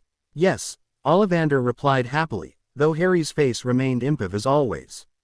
"My finest work, if I do say so myself. Mr. Potter here came to me more than a year ago to have his wand modified after that incident in the Chamber of Secrets. It's good to know that my modifications are working well. Expecto Patronum." An elephant erupted from the tip of Harry's wand as Mr. Ollivander tested it. "Good, it is in fine working order." People were staring at Harry even after it was done, and Harry observed that Dumbledore was looking slightly disturbed, no doubt because the basilisk was a dark creature. His wand wood had a dark reputation, his core was considered gray, and the addition of the ivory was dark. Harry rolled his eyes. Really, witches and wizards should stop giving such labels to magic based on the amount of light present. It was annoying, and from what he had read from his mother's journals, Lily Potter completely agreed with him. Once the photographs were taken, Harry calmly left the room. He had to prepare to fight against a dragon. Absolutely not. It was 3 days before the first task and the dragons had finally arrived. Just as Harry had suspected, they were not happy to have been brought here away from their home, nor were they happy to be caged. "The dragons are already in danger due to this tournament, but there is no way are you risking the eggs by placing them in the arena. They could be destroyed by accident, and I'm not going to let so many unborn dragons be killed just because witches and wizards have such a poor sense of what is fun," he said to the head dragon keeper of the Romanian Dragon Reserve. They were standing in a clearing in the Forbidden Forest, and the dragons were putting up one hell of a fight several feet away. "But Lord Potter, the tournament officials. As far as I'm aware, I'm the owner of the reserve, Mr. Dorian," Harry said coldly. "The tournament officials have no business ordering you about, and neither does the International Confederation of Wizards. There will be no eggs placed in that arena, is that clear?" "But Lord Potter, the eggs are part of the task," the head dragon keeper argued nervously. "It has been specifically requested by the Triwizard Committee, which has been commissioned by the ICW. We have a contract, sir, and we have to go through with it." Harry folded his arms over his and looked at the dragons, which were all stunned by several of the dragon handlers. The committee wanted eggs, but he wasn't willing to risk them. So the only option was, "I'll contact my godfather and ensure that the British Ministry of Magic provides you with charmed duplicates," Harry said quietly. "Switch them with the real eggs and place them in the arena. Make sure that the mother dragons know that their eggs are safe. I don't want them to go on a rampage." "How many are there in each clutch?" "Ahem," the head keeper stammered, looking at his notes. "There are 15 each, sir, that makes it 60 eggs in total." Harry snorted. "There is no way am I risking the lives of 60 unborn dragons for this tournament. If the Triwizard Committee discovers the switch, just tell them that you were following orders and direct them to Minister Black. He'll handle them," he said flatly. "Yes, sir," the wizard nodded, mentally breathing a sigh of relief. At least he didn't have to deal with those people in case the worst happened. He was more than happy to shift the responsibility to someone else. "And make sure you have healers who specialize in dragon care nearby," Harry ordered. "I don't want the mother dragons fatally injured as well. Once the task is over, ensure that they are treated for their injuries. If healers aren't here right now, ensure that they are present at the arena on the day of the task." "Understood." "Yes, Lord Potter." Harry nodded to the man, but before he left, he paused. "You'll find the substitute eggs by tomorrow evening. Also, ensure that none of the real eggs is misplaced. I will not have anyone misuse the situation to steal the real eggs. If I catch anyone doing that, trust me when I say they will be looking for a new job, along with a nice stay in prison. Ensure that your employees are clear on that matter as well. And remember, Minister Black and I will know if we're being deceived." "Good day, Mr. Dorian." "Damn," whispered the head keeper, wiping his brow, watching Harry walk away. "That was a wizard to watch out for." "Do you think the other champions know about the dragons?" asked Dylan quietly. "Maxime and Karkaroff would have told their students," said Harry as he finished his breakfast. It was the 21st of November, the day of the first task. "What about Diggory?" "What about Diggory? He's a champion of the Triwizard tournament, Dylan. This tournament involves cheating, and if he were smart, he should have realized that by now." Someone entered me into this tournament with the intention of killing me, and I'll be damned if they succeed. I'm in this to win. If Diggory didn't figure it out, it is not my problem. His father is the head of the Department of the Regulation and Control of Magical Creatures, so trust me, he knows about the dragons being brought here. If he cares about his son, he would have told him about it. I'm not doing his work for him, and to be fair, I've already saved Diggory from Lockhart once. Sirius told me that they have taken plenty of measures to ensure that there are no fatalities. If competition is eliminated, I'm not going to complain. It gives me a better chance to win. How were you not sorted into Slytherin? Asked Dylan curiously. Harry snorted. Just because I'm not in Slytherin doesn't mean I don't have to be cunning. Just because I'm not in Gryffindor doesn't mean I should not be vague. Just because I'm not a Hufflepuff doesn't mean I'm not loyal to my friends and family. They're all personality traits, and the hat chooses houses based on the dominant traits. I'm hoping that people would realize that once Godric's journal is released to the public. Once they finished breakfast, they went outside. Daphne was sitting by the lake. She had been unable to eat because of her nervousness. Harry went behind her and pulled her into a tight hug. I'll be fine, Daph, said Harry in her ear. Don't worry. You can't stop me from worrying, said Daphne, clutching her stomach as it did somersaults. I just want to get this task over with. Please be careful, Harry. I will, he whispered as he eyed her peonately. Sirius and Amelia were there too, looking very nervous. Harry, expect the unexpected, said Amelia quietly. The ICW knows that cheating is part of the tournament. They'll throw in a few surprises as well. Be careful. I will, said Harry as he gave her a hug. Sirius hugged him too. Be careful, son, he gruffly. I know you can do this. Good luck. Dylan just rammed into him, hugging him tight and not wanting to let go. Harry smiled and eyed the top of his head. Good luck, muttered Dylan. Nodding to them all, Harry entered the tent while the rest moved over to the stadium. The stadium where the first task was to take place had been erected, with many witches and wizards paying entrance fees to watch it. It was not as large as the stadium of the Quidditch World Cup, but it was huge nevertheless. Large mirrors were placed everywhere so that they could see the champions progress up close. Millions of witches and wizards around the world were now watching on their e-mirrors too, wanting to see how the task would proceed. Harry entered the tent and saw that Cedric, Fleur and Victor were already present. Nodding to them in greeting, he sat in the corner and closed his eyes, slipping into his mind. When he heard people entering the tent, he opened his eyes and walked forward. He was wearing a blue shirt and over it, black leather dueling clothes. Ludo Bagman offered them a silk bag from which they had to retrieve a model of what they would be facing. Cedric got the Swedish short snout, Fleur got the Welsh green, Crumb got the Chinese fireball, while Harry got the Hungarian horntail. Going by their expressions, Harry could see that none of them was surprised at seeing the dragons. These are what you will be facing after going through, a couple of steps, said Bagman, beaming at them. Good luck to you all. Harry was the fourth selected. The tent blocked out all sound which came from the outside, so he had no idea what was happening. 2 hours later, he was called. He breathed deeply, flicked his wand to his hand as he exited the tent. He entered the arena for the first task. Harry entered the arena and saw 100,000 faces looking back at him. He could see his face in the enormous mirrors placed all over the stadium. His face was a perfect emotionless mask as he walked forward. Tilting his head slightly, he wondered where the dragon was. He rotated the shaft of his wand, casting a detection spell. Encountering an enchantment, he began scanning for the ward trigger. Look at that, everyone, shouted Ludo Bagman. Our fourth and youngest champion is doing something different as compared to the other three. He seems to be searching for something. After 2 minutes of searching, Harry found it. Smirking slightly in triumph, Harry began breaking the trigger, just as he heard hissing sounds near him. Turning around, he found several Ashwinders slithering towards his position. Stop, hissed Harry in Parseltongue. I mean you no harm. Go back to where you came from. The Ashwinders hissed back, yes, Speaker. Oh, said Bagman, though somewhat nervously. That was certainly a unique way of dealing with the Ashwinders. Harry Potter was able to speak to them in Parseltongue and drove them away.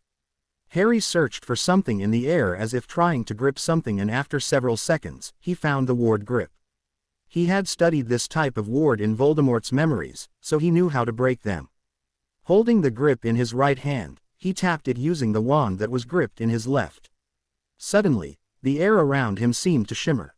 Bombarda Maxima. The ripple of magic instead of the flash of white light was a testament to the control Harry had over his magic. The ward was blasted apart while the crowd cheered. Harry went forward and frowned. Now how was he supposed to get past these? Harry Potter has broken past the concealment ward and is now about to face the Griffins, said Bagman. What is he doing? Did he just bow to the Griffins? Harry knew that Griffins were powerful creatures and should not be underestimated. The Potters have always had high regard for the majestic creatures, which was why the family crest had 2 of them. He also knew the theory of getting past them. The Griffins were stationed around a pile of gold which contained a key which would be used to get past the next layer of wards. Instead of moving forward, Harry bowed to the creatures, maintaining eye contact. Griffins were very proud creatures, so he had to gain their trust first. Looks like Harry Potter is trying to befriend the Griffins instead of attacking them, said Bagman. This is most unusual, but will his tactic work? Harry waited for a minute, not breaking eye contact at all. One of the Griffins, the Alpha, bowed back slightly but looked suspicious. Harry straightened and slowly extended his hand, putting his wand back in its holster. He then took small, careful steps forward towards the Alpha Griffin. When they saw him coming forward, the Alpha shrieked angrily and raised its powerful wings threateningly, but Harry did not back down. He still maintained eye contact and slowly approached. People in the stadium were holding their breath. Some were shaking their heads at his foolishness, but Dumbledore was smiling knowingly. When he was just a few feet from the Alpha, Harry stopped, his hand still extended outward. The Griffin made a soft noise but edged forward. Slowly, inch by inch, it crept forward and Harry smiled as his hand touched the soft feathers. The stadium exploded in cheers, but Harry did not hear them because of the silencing charms. "Hello, oh majestic one," whispered Harry. "It's an honor to meet you." The Griffin made a sound as Harry scratched its feathers. Seeing the Alpha accept him, the other 2 Griffins also approached him. Harry subtly flicked his wand as he summoned the ferrets which Hagrid kept near his hut to feed the Thestrals and Hippogriffs. When the dead food appeared, he fed it to the Griffins. "Amazing!" shouted Bagman in awe. "I've never seen anything like it." As the crowd went berserk, Harry went and took the large key from the pile of leprechaun gold.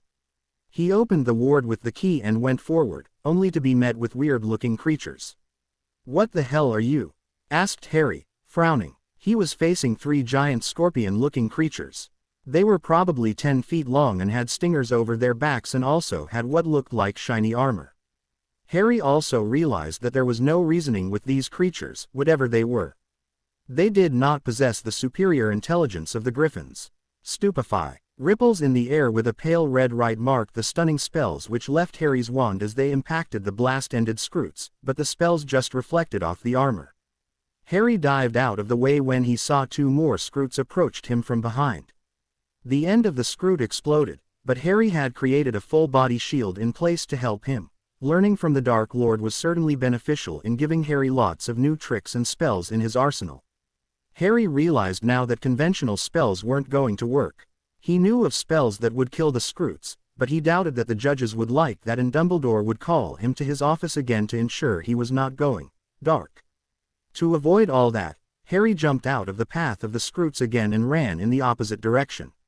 He turned around but was not able to avoid the blast. Harry was thrown back against a boulder, his shirt smoking as he winced in pain. Rising to his feet angrily, Harry slashed his wand at the ground. A rumble could be heard as the ground in front of him cracked open. Harry levitated one of the Scroots and used it to push the others bodily into the crack in the earth. Once done, he put the 5th one inside as well and fired a miv jet of water at them and fired a freezing charm to keep them in place. Once done, he moved on to disabling the next concealment ward.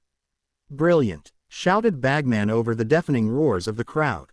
Such cool application of logic in the face of danger. Harry Potter is the only champion who managed to overcome the blast-ended Scroots relatively unharmed. After disabling the ward, Harry swallowed in fear as he saw the Miv Hungarian Horntail in front of him. The dragon was huge. Harry may have faced a basilisk, but a dragon was no less dangerous. He was just glad they hadn't thought of a noondew. Taking a deep breath, Harry tapped his wand on his head, disillusioning himself.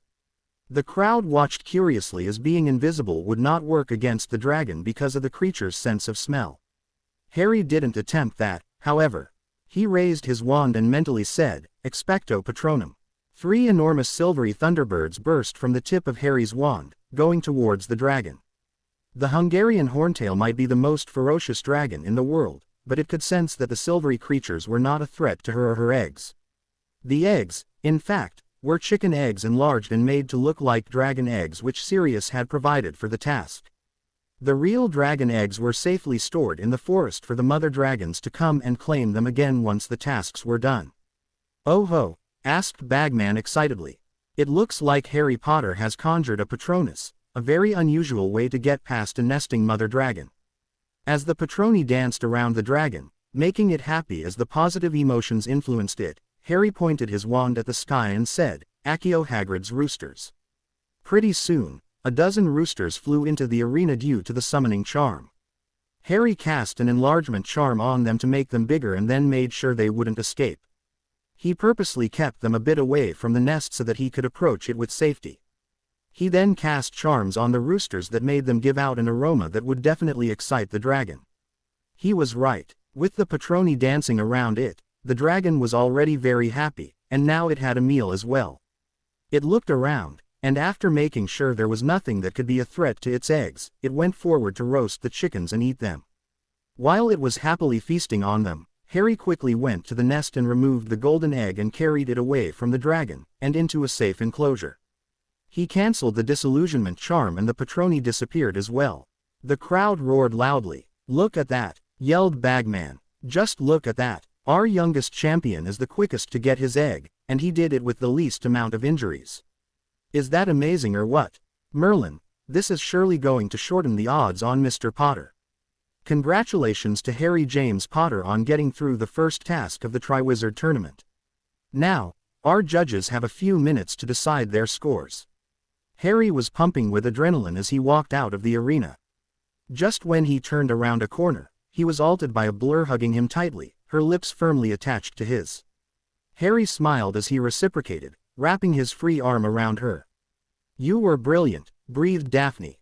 "Absolutely brilliant." Harry grinned at her and was attacked by a blur from behind as well. Harry laughed as he put an arm around Dylan. "That was the most amazing thing I have ever seen," said Dylan excitedly. "You were awesome." "Well, of course, you were. I knew you would be." "You did, huh?" asked Daphne, looking very amused. Dylan poked his tongue out at her as Harry laughed. Soon, they were joined by everyone else who congratulated Harry on his victory. The judges began giving their scores. Because of the nature of the tournament, Supreme Mugwump Albus Dumbledore had come up with a brilliant idea that made the judges sign a contract that ensured they would judge the champions as fairly as possible, and going by the look on Karkaroff's face, Harry could see that the man hated having to sign the contract.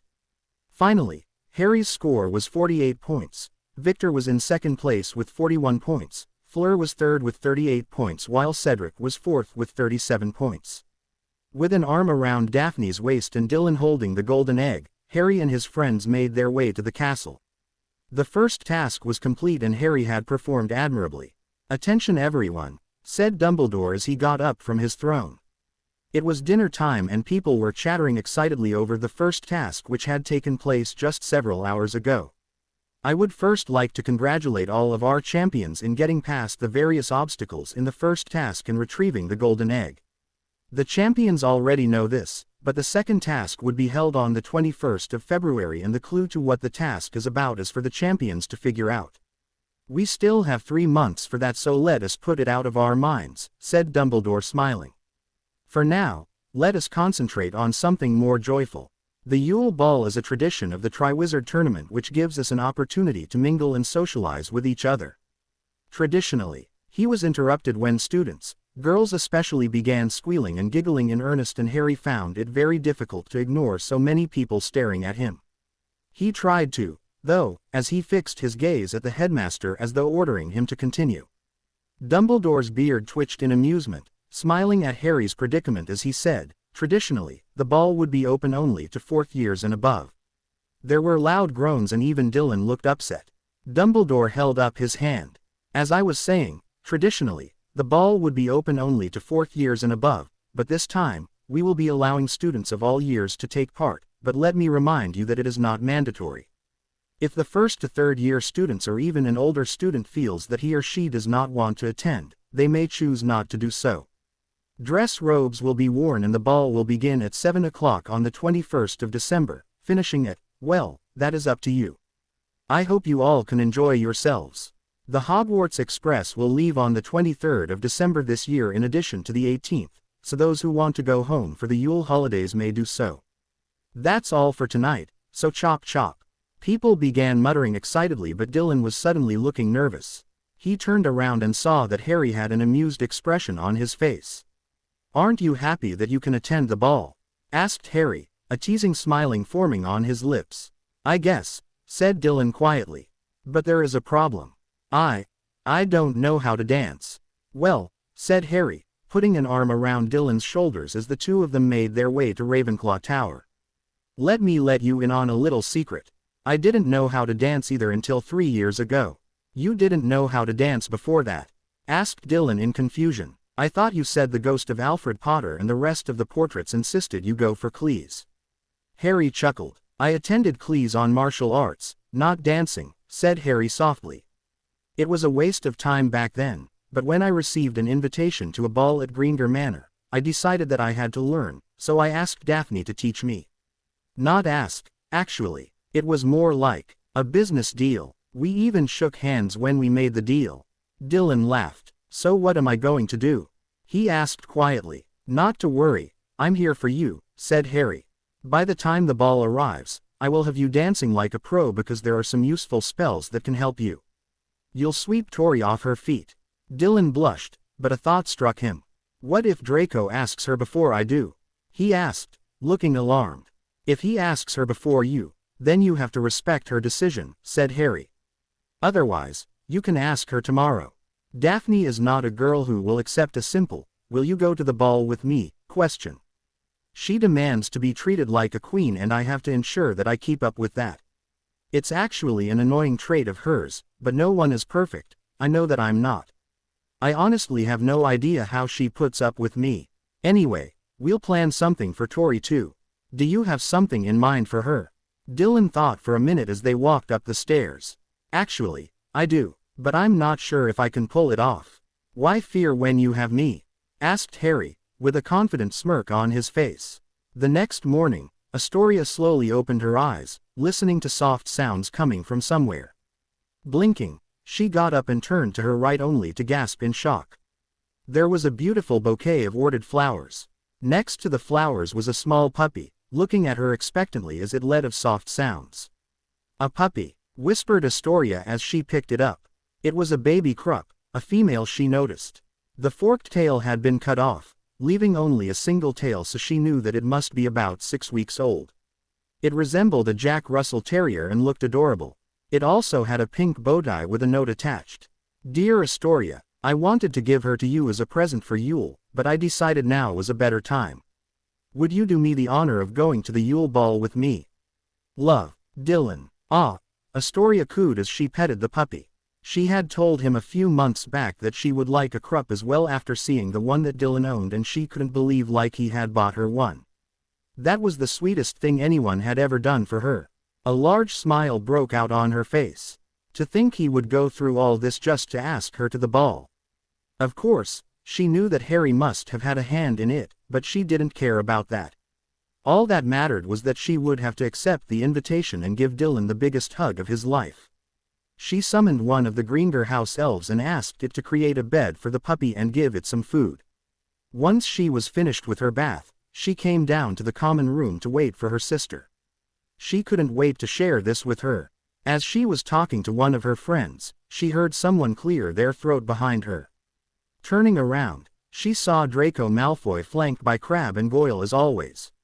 "Astoria, would you do me the honor of going to the Yule ball with me?" asked Draco formally. He was smug with the knowledge that nobody else would have asked her this soon. After all, Dumbledore had announced the ball just last night. He didn't see how she would deny him. Draco, I'm flattered that you would ask me, said Astoria, smiling weakly, feeling guilty for declining him, but I already have a date. I'm sorry. What? Draco exclaimed in shock, finding it hard to keep the hurt from showing on his face. But the ball was announced just last night. You didn't meet anyone after dinner. Who is it? He demanded. Dylan. Dylan Lestrange. You're going with Lestrange? Asked Draco, looking disgusted. Astoria, why would you want to go with him? He's a bastard child. Astoria's expression cooled slightly. Maybe so, but he is also my best friend. He asked me to accompany him to the ball and I said yes. Please do not insult him in front of me, Draco. I don't like it. Draco gritted his teeth. If that's your decision, then I'll respect it, he said curtly as he left, looking furious and hurt at the same time. I think you handled that rather well, said Daphne quietly, emerging from the corner, frowning slightly at Draco Malfoy's retreating form. Astoria nodded slowly, feeling bad for hurting Draco's feelings. Her eyes lit up when she remembered what had happened before this incident. I have something important to tell you, she gushed. Daphne smiled as they walked to the Great Hall. That was really sweet of Dylan and rather sweet of Harry to help him too. Oh, who was she kidding? She knew that Harry would probably scale the top of a mountain if Dylan asked him to do it. It was so adorable to see those two together. Anyone watching them would think they were actual siblings instead of people who had met just a year and a half ago. Of course, time didn't matter if people were able to gel well together. She and Harry were proof of that. As they walked up to the entrance hall, they stopped, blinking their eyes in surprise. The place was filled with bouquets of red roses and white lilies. Daphne realized who was behind this immediately. Roses were her favorite flower while Harry's were lilies. When she heard someone clear their throat, she turned around, only to find Harry holding one of those bouquets. Daphne Greengrass, would you do me the honor of being my date to the Yule Ball? Daphne smiled brightly. I would love to, she answered, pulling him closer for as several people clapped. Since it was still quite early in the morning, there weren't many present, but the news would spread like fiendfire soon enough. I can't believe you did this. Is this all for me? She whispered in awe, looking at the various bouquets in the entrance hall. She smelled the flowers in her hand. They were so beautiful. Harry opened his mouth but closed it again. Yes, of course, he said, signaling something behind him with his hand. From the corner of her eye, she could see Dylan pulling out his wand and casting spells on something. Really? Asked Daphne, eyes narrowing. She turned around before Harry could stop her and caught Dylan in the act. He was in the process of getting rid of price tags on the different bouquets. You were going to sell them to other students? Asked Daphne, aghast. What are you going to do with 50 bouquets? Harry retorted, looking quite confused. Sure, they look pretty, but once I asked you, what's the point in keeping them? At least this way it would be of some use to others, right? Daphne didn't know how to reply to that. She groaned. Leave it to Harry to ruin a special moment. She honestly hadn't expected anything like this. In fact, there wasn't a need for him to ask her at all. Of course, her mother, the relationship guru, would say the problem was due to lack of communication. Daphne honestly didn't understand what her mother meant by that, and she knew that Harry didn't either. Dylan was silently snickering in the background. He had warned Harry against doing this, but he hadn't listened. Harry might be a genius, but he was incredibly dense when it came to human emotions, but from what Aunt Amelia had told him, Harry had gotten a lot better with time. Suddenly, someone crashed into him, giving him a big hug. Thank you so much for the puppy, whispered Astoria in his ear. She's adorable. You're welcome, said Dylan, blushing madly. I would love to go to the ball with you, said Astoria, pecking him on the cheek. Dylan touched his cheek where Astoria had ed him. A dopey grin formed on his face and he looked ready to faint. It was worth all the effort. Fleur Delacour was hanging out with her friends in Hogsmeade as she kept an eye on Harry Potter. He had just entered one of the high society shops in Hogsmeade called Twilfit and Tattings along with that younger boy he had referred to as his brother. Telling her friends that she would meet them later, Fleur entered the shop too and could immediately realize why it was not as crowded as the rest of the village. This shop was meant for the elite. She kept browsing through some of the clothes while keeping an eye on Harry. She was here to ask him something important and finally had the privacy to do so. "If it isn't Lord Potter," said Mr. Twilfit with a broad smile. "Congratulations on your emancipation, Harry. I watched you during the first task of the tournament, and if I may say so, you were brilliant. How may I help you today?" "Hello, Jason. We're here to buy dress robes for my brother," said Harry, a small smile forming on his lips as he nodded to the young man. Jason Twilfit was in his early 20s and was the son of the owner of Twilfit and Tattings. Jason managed the Hogsmeade NCH of the company while his parents operated the shop at Diagon Alley. Having interacted with the boy who lived over the past few years, he had taken a liking to Harry, which was why the two were on a first-name basis. "It's a pleasure to finally meet you, Mr. Lestrange," said Mr. Jason Twilfit formally, shaking the boy's hand. "Now, what material are you looking for?" "The usual, Harry. Yes, acromantula silk would do perfectly. What colors do you recommend if his date is dressed in purple?" "Charcoal gray would do," said Mr. Twilfit as he flicked his wand, causing a mannequin to appear, wearing similar colored dress robes. "I would recommend a light purple shirt and a dark purple tie." "Do you want a long tie or a bow tie?" Harry looked at Dylan with raised eyebrows. "What do you think?" "I have never seen you wear a bow tie before," said Dylan, looking at the mannequin curiously. "That's because I don't like it," Harry shrugged. "I prefer a long tie. Let's see which suits you best and we'll go with that." Mr. Twilfit again flicked his wand at the mannequin and Dylan frowned when he saw the bow tie.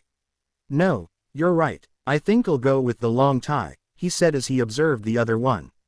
"I think this design is too simple, Jason," observed Harry. "Add a vest to it, will you?" Mr. Twilfit caught on to Harry's idea. The shirt changed to white in color and a purple vest appeared, with a tie of the same color. The trousers and expertly styled robe changed to dark charcoal gray. "Cool," said Dylan, looking impressed. "I like it too," said Harry, nodding in appreciation. "Now, how do we make it better?"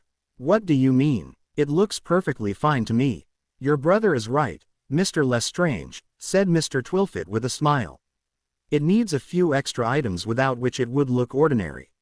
I'm sure you would have observed it on Harry's dress robes before."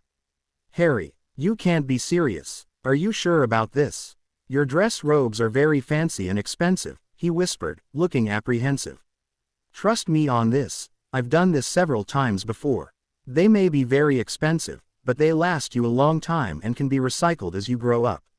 Ever since I was a child, the portraits at the castle drilled into me that I should always look impeccable and that appearance and the way I carried myself were important for someone of my standing. You're the scion of the most ancient and noble house of Lestrange, a family whose name has been tainted horribly in recent years, and the Yule Ball is an important event, so try to understand the seriousness of this and why we're buying this stuff. We're doing this to secure your future, Dylan, so don't look at the price tag because we can easily afford it. You already have a bad reputation because of you being born out of wedlock, and being dressed sloppily will not help matters," said Harry seriously. "I can't believe you don't own a watch." "That's the next item on the agenda for today." "Not more shopping," groaned Dylan. "Hey, be glad that I convinced Daphne that I would handle it.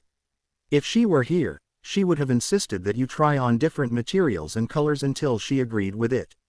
I spared you 3 excruciating hours by not bringing her here, but I have to admit, her fashion sense is much better than mine.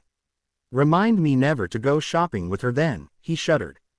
Harry mentally snickered. He didn't want to mention to his brother that Astoria was worse. "What about you, Harry?" asked Mr. Twilfit as an eye stamp came forward to take Dylan's measurements. "I'd like a tie and vest both in deep wine red, no shirt, robe or trousers. The extras are the same as usual. You already own a white shirt, but why no robe or trousers?" whispered Dylan curiously. "I have something special for that," Harry smirked. "I have been itching to try it out and I finally have the occasion to do so."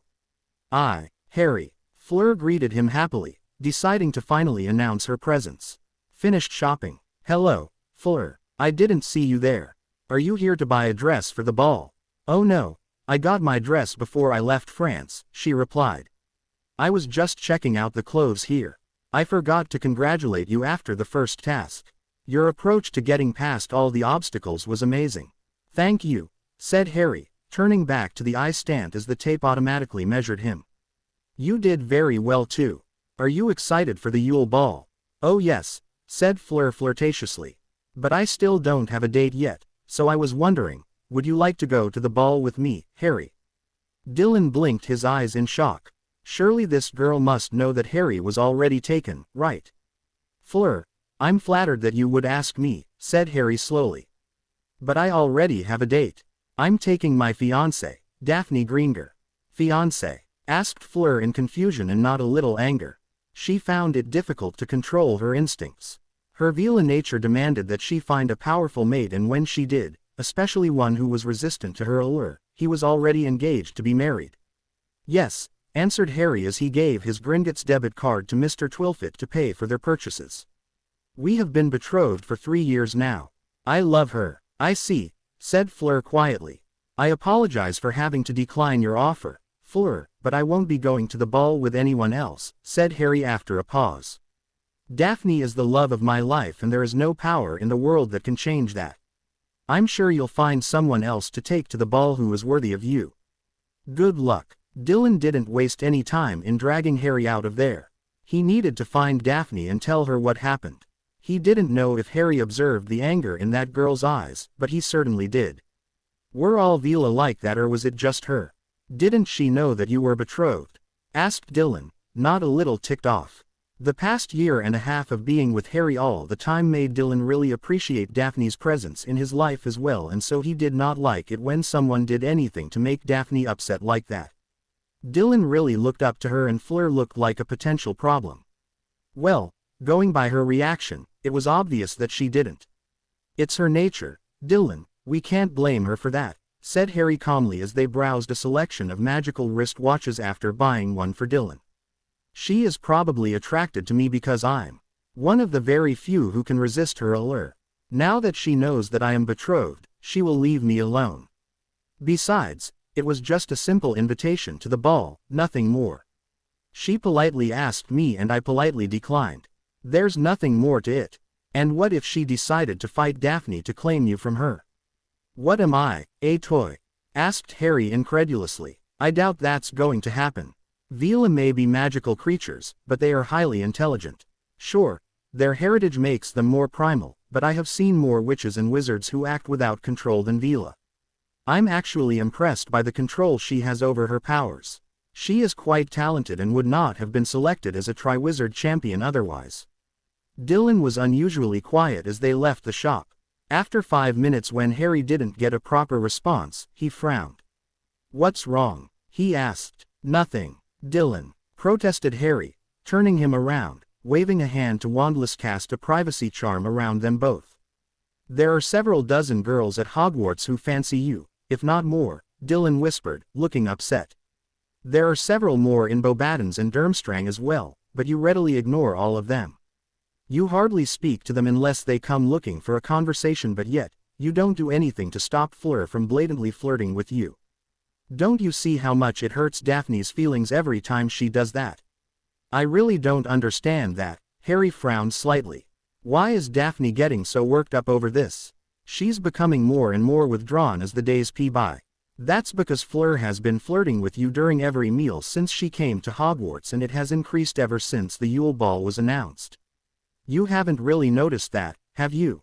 Harry, she's bloody terrified that Fleur will steal you away from her. You know how much Daphne loves you, and I have told Daphne over and over again that she has nothing to fear from her. Why does she doubt me? It's not that she doesn't trust you, Harry, but the problem is that you don't realize that Fleur might actually be a threat, said Dylan softly. You haven't observed the impact she is having on Daphne, but Astoria and I have. I'm not blaming you, but unless you fix this right now, it could damage your relationship with Daphne in the future, and should that happen, you'll never forgive yourself for it. You're my brother, Harry, and I love you. I don't ever want to see you unhappy, but you will never be happy if Daphne is depressed, you know that. Harry's form was unusually still as he let his mind wander. Had he been so oblivious to Daphne's emotional needs for so long? He knew that she was a mature, strong-willed and determined girl, but Harry remembered every instance over the past month where she would shut herself away, and Harry suddenly realized that during every instance, he would either be talking to Fleur or about her and sometimes defending the French girl because of her heritage. Was that why Daphne felt like this? Did she think he was attracted to Fleur? Another memory flashed to his mind as he recalled what Daphne had told him several weeks ago when they had been dueling in the room of requirement. It was the incident when Daphne thought she had killed him. "I can't begin to describe how much I love you," whispered Daphne softly, looking into the emerald green orbs as she cupped his cheek. "That's why I'm scared. Thanks for your help, little brother." "I need to talk to Daphne," muttered Harry. "Where is she?" "We were supposed to meet for lunch at the usual spot by the large oak tree in front of Dominic Maestro's music shop," he said quietly and left. "Good luck." Daphne Greengrass was standing at the base of a tree, looking at the beautiful Scottish scenery around her. Snow covered the high mountains and the cold breeze blew against her face, making her dark hair flutter in the wind. Putting her hands into the pockets of her white leather jacket, she activated the warming charms embedded in her clothes to counter the cold wind. Daphne was just about to turn around to head back to the castle when she heard an eagle's cry. Looking up, she saw a familiar golden eagle perched on a nch above her. The eagle's eyes were a stunning emerald green and there was a dark patch above the right eye shaped like a lightning bolt. Looking unconcerned, she turned back to the scenery, a ghost of a smile forming on her lips. "What are you doing here, Talon?" she asked, looking up at the bird, her eyes twinkling slightly in amusement as she used Harry's marauder nickname. The eagle screeched, "I'm sorry but I don't speak bird, you'll have to translate," said Daphne as she sat down on the ground, vanishing the snow with a flick of her wand. The eagle made a clicking sound as it hopped to the ground next to her. Daphne couldn't help but smile at the sight of the large bird. It might look intimidating to others with its razor-sharp talons, powerful beak and large wings, but she wasn't intimidated at all. She gently stroked the feathers. "I know what you're thinking," said Daphne softly to the eagle. "I ran into Dylan and Astoria on the way here. He told me everything." The eagle made soft sounds as it butted its head against her hand. Daphne turned and looked into its eyes. "I'm not mad at you. How can I? You don't understand any of this. I don't blame you, Harry, I really don't. Don't blame yourself either. Yes, you still are unfamiliar with how to comprehend emotions and how to deal with people, but I'm proud of how well you have improved over the past 3 years. However, I can't help the way I feel about this. I know that you feel protective of me, and I don't for a second doubt the love you have for me, but I don't know how to explain it. I feel like I'm not up to the mark when I compare myself to Delacour." The eagle screeched again and shook its head as Daphne chuckled humorlessly. "I know, in your eyes, I am perfection and you have no idea how much that means to me. According to Mother, it is teenage hormones," Daphne said, shaking her head in exasperation.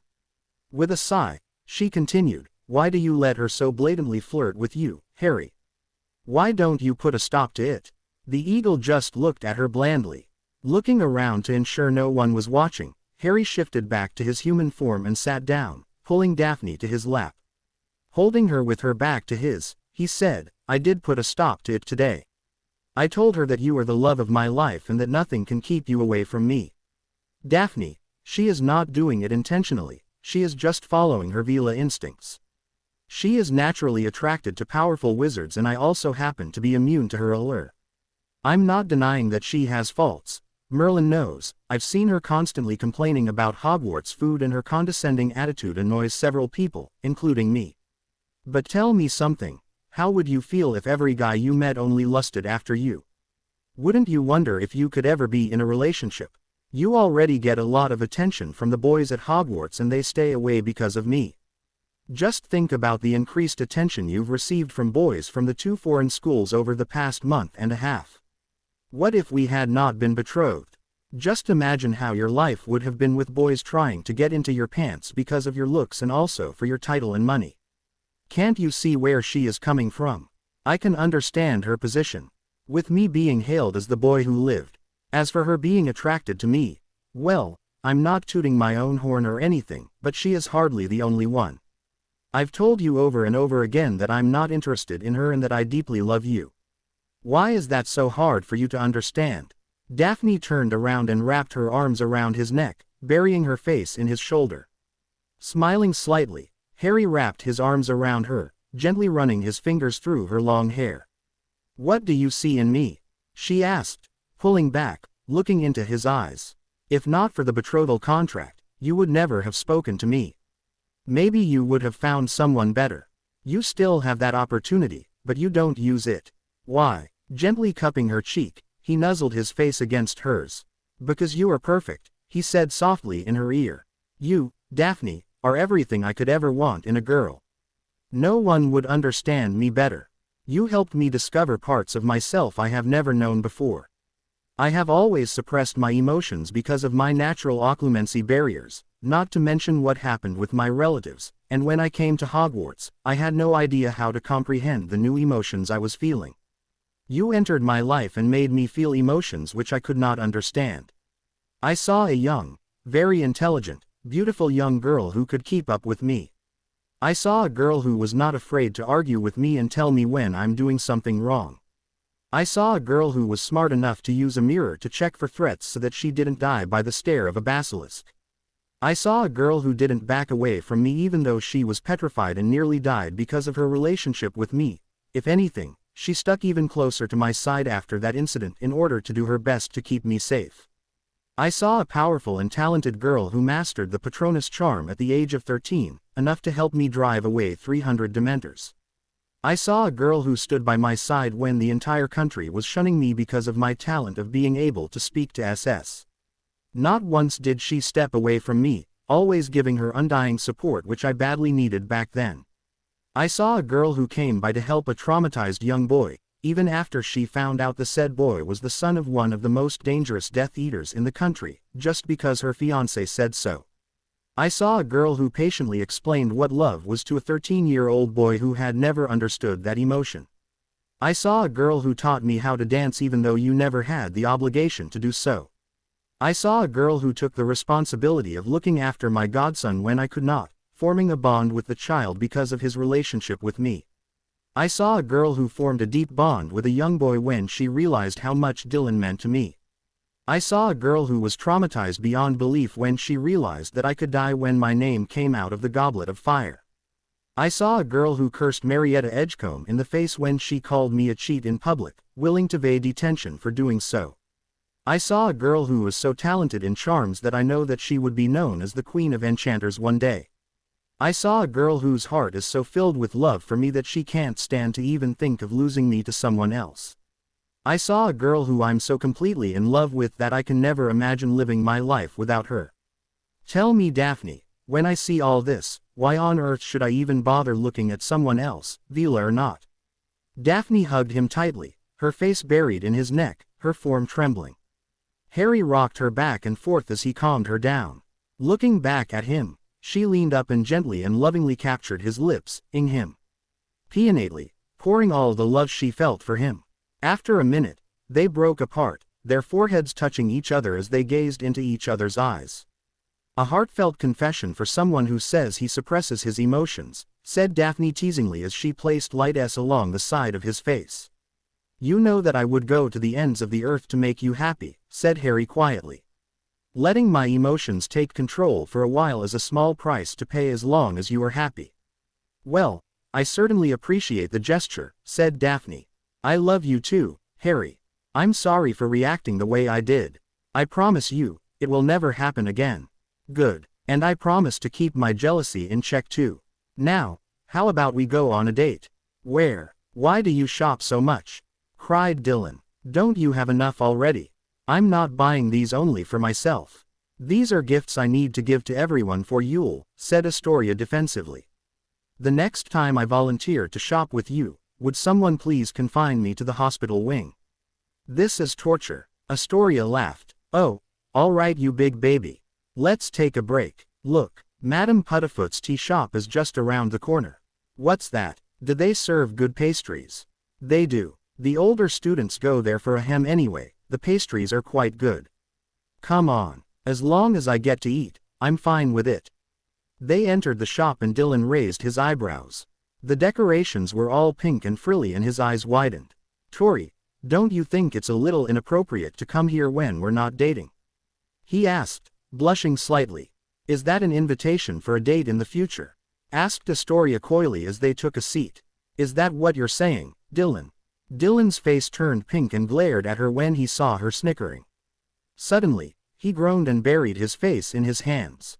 No, not again. I swear I'll be scarred for life with those two around me. Astoria looked at him with raised eyebrows and turned back to see what was happening and immediately regretted it. Her face too turned pink in emberment. Behind her, Harry and Daphne were sitting at a table, ignoring their tea, engaged in a very intense make-out session. Dylan felt like banging his head on the table. What do you mean, again? Asked Astoria curiously. Have you forgotten that I live with that dolt? Whispered Dylan. You would think that living in such a large castle would give them ample privacy, but no. I have lost count of the number of times I have walked in on them like this. No, I have walked in on them when it was worse. At least Harry is wearing clothes this time. No, whispered Astoria in shock, urging him to go on. Yes, Dylan grinned. Harry doesn't care much for clothes at home, it's one of his little quirks. I was quite embered when I first saw him just after he had achieved his animagus transformation, and again after I moved into Potter Castle, seeing him move around in a state of undress. What surprised me was that he didn't seem to care. When I asked him about it, he said that he was more comfortable that way and that he had gotten used to moving around without clothes since the time he was 7 or 8 years old. He said that in his house, he would do what the hell he wanted. It was a little awkward for me for a few days, but then I got used to it until I didn't even realize it much. As for my brother and to-be sister-in-law, they don't really care that people might be watching, but at least Daphne has the sense to keep her clothes on. Harry, on the other hand, he chuckled and rolled his eyes. An hour later, they finished their food and walked out, idly noting that the older couple was in no hurry to finish their date. So, said Astoria casually, have you ever walked the corridors of Potter Castle nude, just to test Harry's theory of it being comfortable? When Dylan was looking anywhere but at her, refusing to meet her eyes, she burst out laughing. Please tell me you didn't. He was not wrong in his theory of it being comfortable. The only other occupant of the castle was my brother and he obviously didn't mind and there were no girls around, so what was the problem? As he said, I'll dress, or in this case, not dress, the way I want in my house. It's big enough to give us ample privacy and the portraits don't really count as people. Isn't it awkward? It's a personal preference, I guess, Dylan shrugged. I admit, I couldn't look Harry in the eye for a couple of days in the beginning, but once I got used to his presence, it didn't feel strange. I also had to get used to being comfortable in my own skin, and that took courage and self-confidence, something I didn't have at the time. As for it being awkward, he's my older brother, not some boy or girl next door who likes to perv at me. It's our house, Tori. If we're comfortable with it, then that's what we'll do. As Harry said, no one has the right to deny us that freedom. I see now why you appear to be a lot more confident than last year, teased Astoria. Maybe I should sneak in when you're least expecting it to take a peek and see what you're hiding under those clothes. What do you say, Dylan? Shut up, mumbled Dylan, his cheeks coloring pink. He coughed. He couldn't stop blushing. Why was it so hot all of a sudden? Wasn't it supposed to be winter? Astoria snickered. It's ready, said Sirius, showing the book to Harry. Obscurus Books told me that 100,000 copies have been printed and according to their estimates, they'll need to print 1 million more to keep up with the demand for exports. You're kidding, said Harry, his eyebrows raised. You think people abroad would want to read it? The founders of Hogwarts are rather famous, Harry, said Sirius with a shrug. Witches and wizards abroad may not know anything about them, but they can be recognized, just like we know the more famous witches and wizards from around the world. The international magical community is closely linked. Nice, muttered Harry as he looked at the hardbound book in his hand. The Founders, the Journal of Godric Gryffindor and a personal letter of Salazar Slytherin. Your letter to the readers has been printed in the foreword and the observations you wanted to point out have also been printed along with the journal, said Sirius. There is also a note saying that the proceeds would be used to help magical orphans. I must say, Harry, I was shocked when I read it. To think Salazar was nothing like what we thought he was. He still hated muggles with a paean, Sirius, said Harry as he looked through the book. He also mistrusted Muggle-borns, but he did not want them dead. I have also explained his position. Muggle-borns need to know where the prejudice comes from, and the traditionist purebloods need to know that blind prejudice will not solve everything. It would also be a reminder to those fools like Albus Dumbledore and Theseus Scamander who are pro-Muggle. War hero. My ass. You help Muggles in their stupid war which they started, and suddenly you are hailed as a war hero. If those fools who helped in the First World War had in any way breached the international statute of secrecy, the Muggles, infighting would have been the least of our problems. Bloody immature little gits couldn't understand that Minister Evermond's emergency legislation was actually for the best. We're all lucky to be alive. Sirius lip twitched. You would have been the picture-perfect heir of the Black family, he said wryly. Mother would have killed to have you as her son. You turned out pretty well, Sirius. I doubt she would have much to complain about.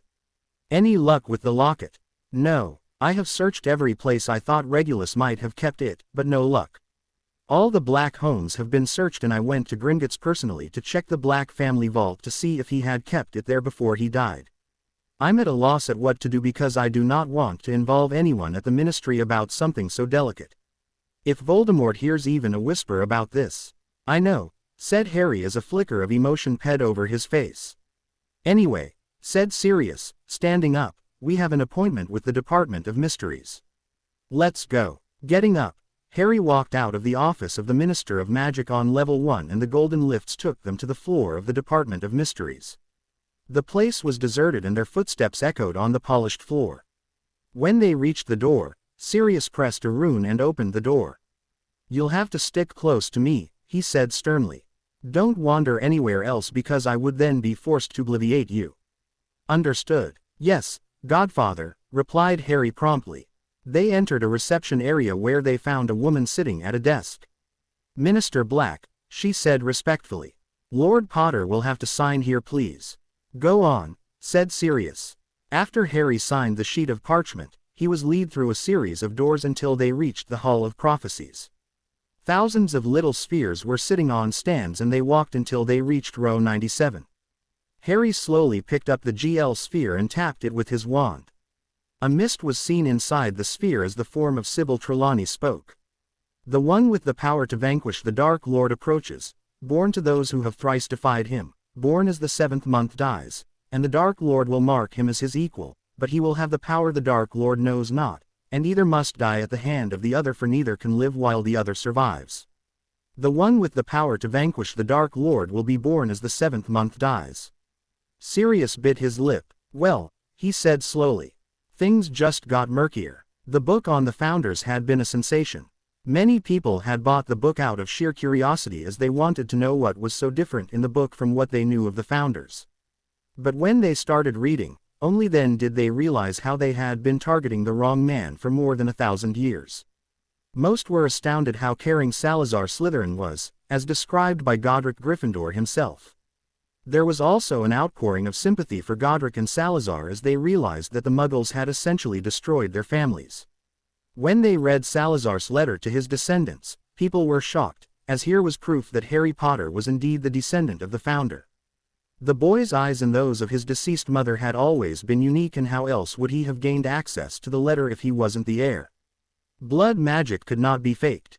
The final impact was Harry's words in the book, describing how the 4 witches and wizards had died.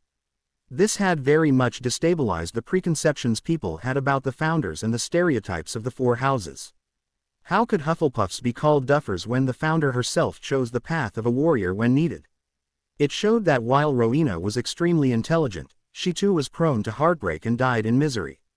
Salazar Slytherin, while cunning and ambitious, wasn't evil. He used those traits of his to survive, but he too was prone to make rash decisions. Godric's story proved that being a warrior wasn't always the best, as you're scarred for life. The book would have an enormous impact on the students of Hogwarts for generations to come, and the 4 houses would, over time, be united, just as the Founders intended. There was also another change in the minds of the general population. They remembered again how much they had suffered at the hands of Muggles. This book was proof that they had been very intolerant against anything magical. The fact that they had pushed Godric to such a level that he wiped out an entire village of Muggles was staggering.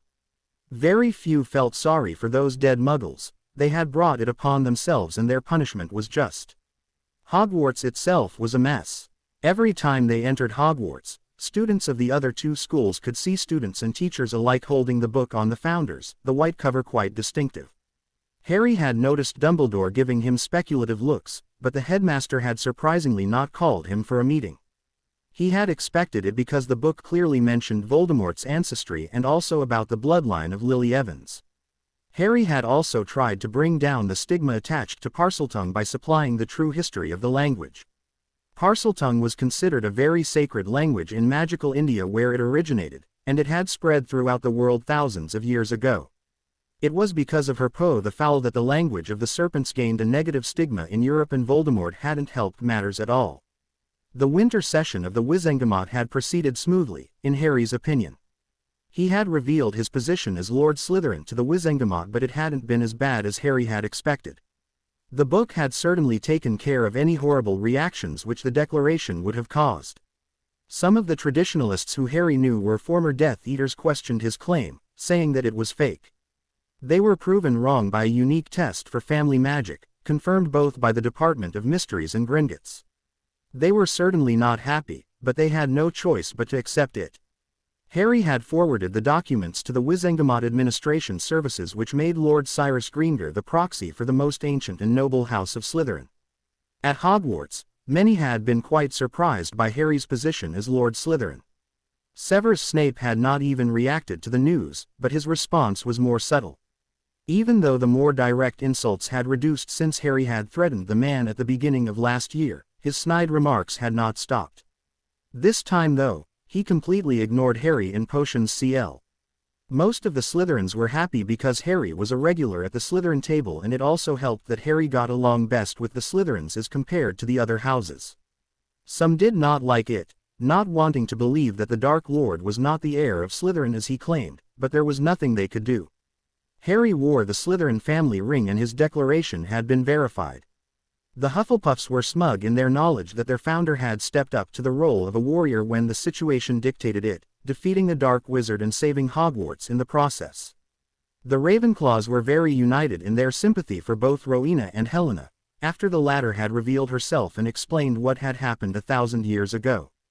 The Gryffindors were divided. On one hand, the book showed how amazing Godric had truly been, proving to be a source of inspiration for many, but on the other hand, the fact that their founder had slaughtered an entire village of Muggles after the said Muggles had killed his wife and severely injured his daughter had been not pleasant to read. Hermione Granger had been slack-jawed because everything she had believed in about Godric and Salazar had been proven false. Godric's hate and disgust of Muggles were quite clearly expressed in the book. All in all, Harry was quite happy with it all. He had released Godric's journal to the Mies and had claimed his position as Lord Slytherin without any bloodshed. Hundreds of miles away, Lord Voldemort was seething. Lord Voldemort seethed as he read the newspaper. The newly printed journal of Godric Gryffindor was sitting innocently on the table next to him. Lily Potter had been the true descendant of Salazar Slytherin. His ancestor who had married the Gounts had been the blood-adopted son of Salazar. Harry Potter had managed to bypass the Blood Ward at the Chamber of Secrets. The boy prophesied to kill him was now Lord Slytherin. His anger grew no bounds. Nagini slithered around him to calm him down, but it still frustrated him to no end. A sense of calm descended upon him. 6 more months and it would all be over. After Harry Potter was dead, the Slytherin lordship would fall to him as the next blood descendant. But he knew one thing for certain. He was going to torture Harry Potter badly before he killed the boy.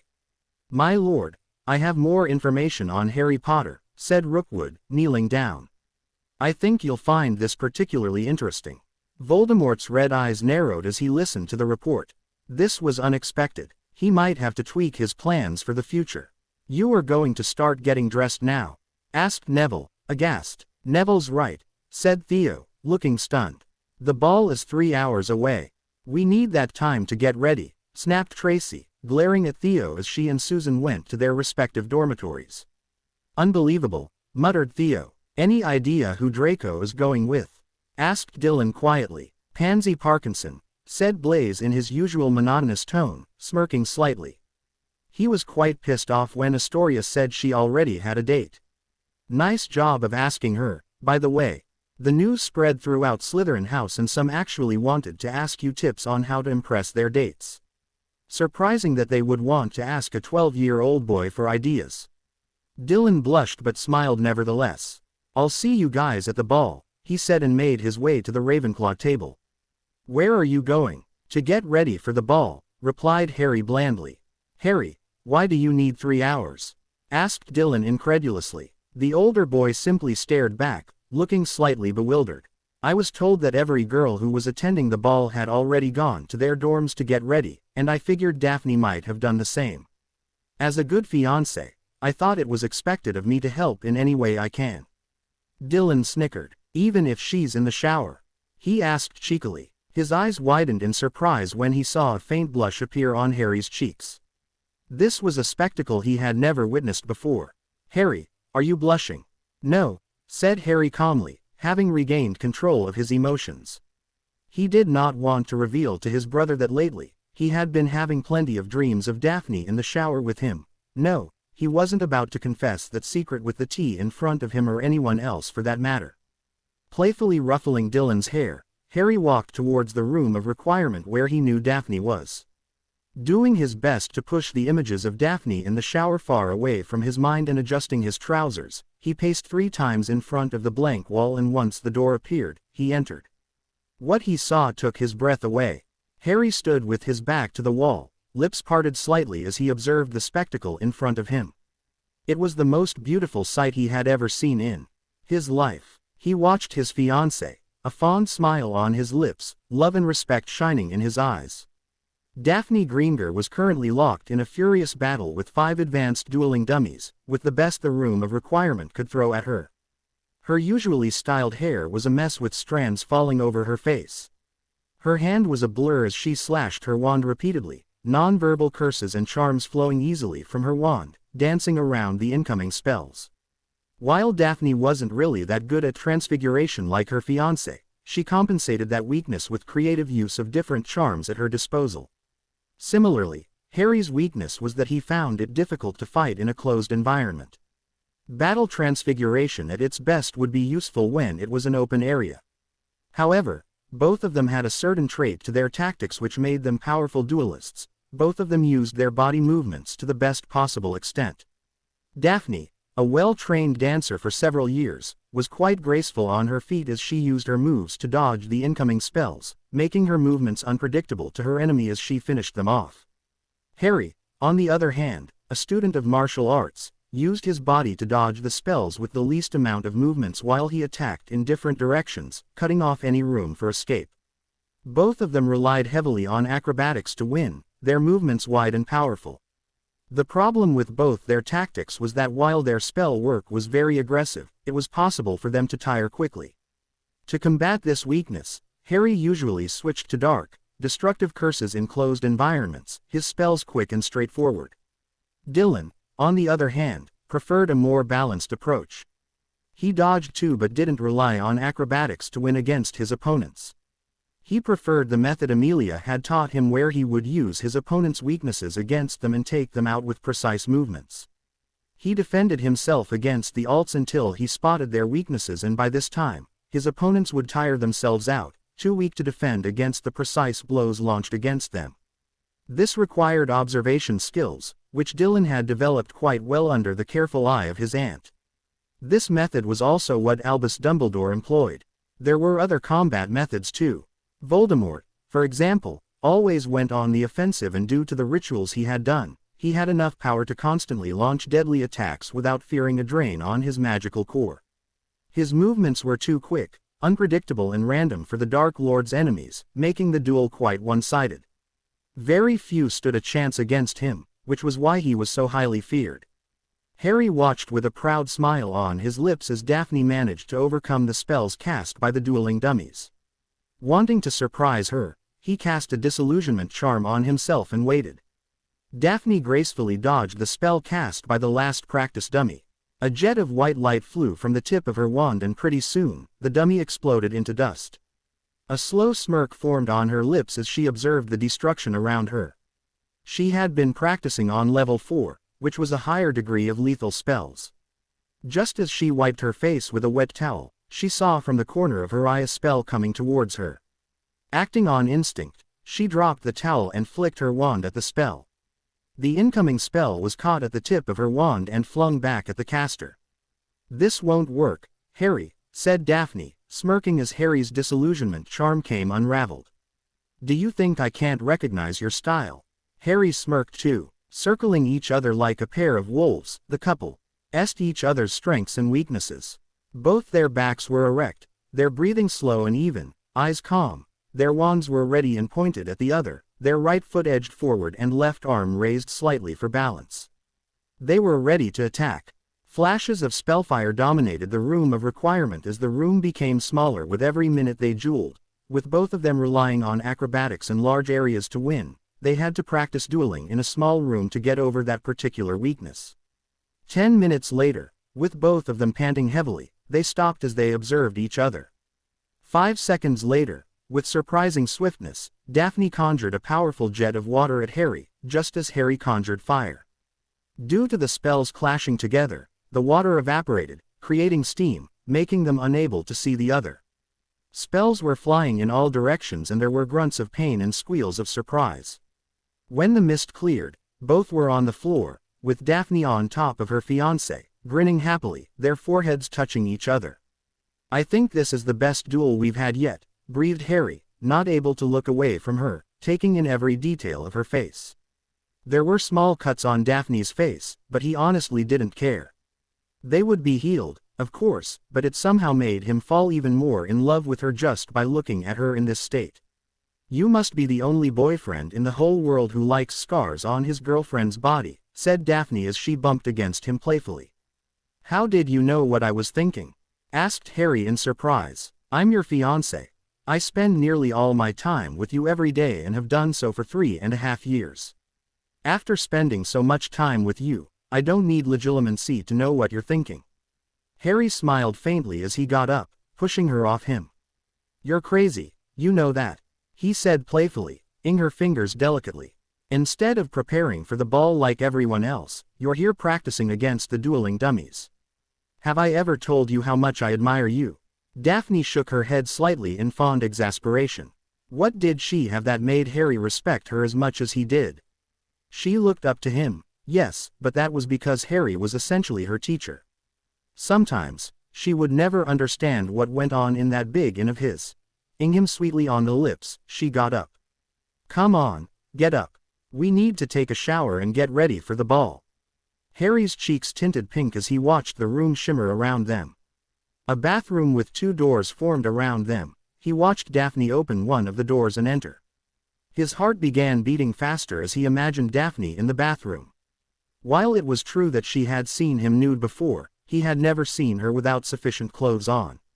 He had several dreams of her in that state, of course, but the fact that she was so close. The magical shower activated as soon as he entered the bathroom, simulating rain. Harry sighed in relief as the hot water soothed his aching muscles. After a long, relaxing shower, he wandlessly cast a drying charm on himself, making the droplets of water disappear. With another casual wave of his hand, he unlocked the door and stepped out into the dressing room conjured by the room of requirement. His heartbeat quickened again and heat rushed to his face. Daphne was standing at a dressing table in front of a large mirror, wrapped only in a white fluffy towel that extended to her mid-thigh. Even from the side, Harry could see the curves of her S and the rest of her body. He tried his best not to stare, but he was transported to another world. His eyes were glazed and lips parted slightly in admiration. Unsurprisingly, his cock was erect. Harry, huh?" asked Harry, snapping out of his musings as he saw the blushing face of his fiancée. "I asked if, ahem. Never mind," muttered Daphne, turning back to style her hair, her face still pink. She breathed deeply, trying to push the images of Harry standing in the room out of her mind. Spending day after day with Harry and Dylan over the past year and a half ensured that she was used to seeing them nude, but that didn't mean her fiancé's presence didn't affect her every time. She was highly tempted to pin him against the wall and ravish him all night. Harry cleared his throat as he walked over to her. Daphne's attire for the evening was a dark wine red-colored sleeveless knee-length dress which had beautiful silver embroidery and patterns. The lower part of the dress was flowing with multiple fabrics that ended just before the knees. "I got these for you," said Harry softly as he ped a large velvet box to her. Daphne opened it and smiled. "You didn't have to do this, you know," she said sincerely. "You're my fiancé, Daphne. You're already family, so any jewelry of the Potters is already yours. This actually belonged to my mother. Here, let me help you." Once she was dressed, she checked herself in the mirror. Her makeup was perfectly done. Her dress looked really good and the diamond necklace studded with rubies was glinting from her neck. Matching earrings and sellets were glinting from her ears and hands, completing the effect. A small tiara held her hair which flowed elegantly to the middle of her back. "You look beautiful. You're the best, Harry," said Daphne, giving him a tight hug. Harry hugged her back, his arms around her waist as he smelled her perfume. A small, happy smile tugged his lips as he felt content, lost to the world. "Paradise. Where are your clothes?" "Right here." Once he finished getting dressed, he looked at himself in the mirror. He was wearing a white shirt, a deep wine red vest and tie, perfectly matching Daphne's dress. He donned his trousers and robes over himself and ensured he looked fine. Once he was finished, he turned to look at Daphne. "What do you think?" he asked her. "I think it looks better than dragon hide." "Definitely," observed Daphne. "Trousers and robes made of shed basilisk skin. You really have good taste, Harry." "It actually looks like very expensive leather. Nothing scaly like what I thought it would be. It looks rich and elegant. I approve." "Thanks," muttered Harry as he looked at the mirror again. The robes looked black in color, but under certain lighting conditions, it would look a deep shade of blackish green. He had given the material to a well-known fashion designer in France on the recommendation of Jason Twilfit. The witch had been shocked when she had seen the basilisk skin but had done the work without complaint and her talent showed. Once they were ready, he and Daphne left the room of requirement to head to the Great Hall. "You never actually told me about your conversation with Fleur," said Harry lightly. "That's because you never asked," said Daphne. After a few seconds, he raised an eyebrow at her.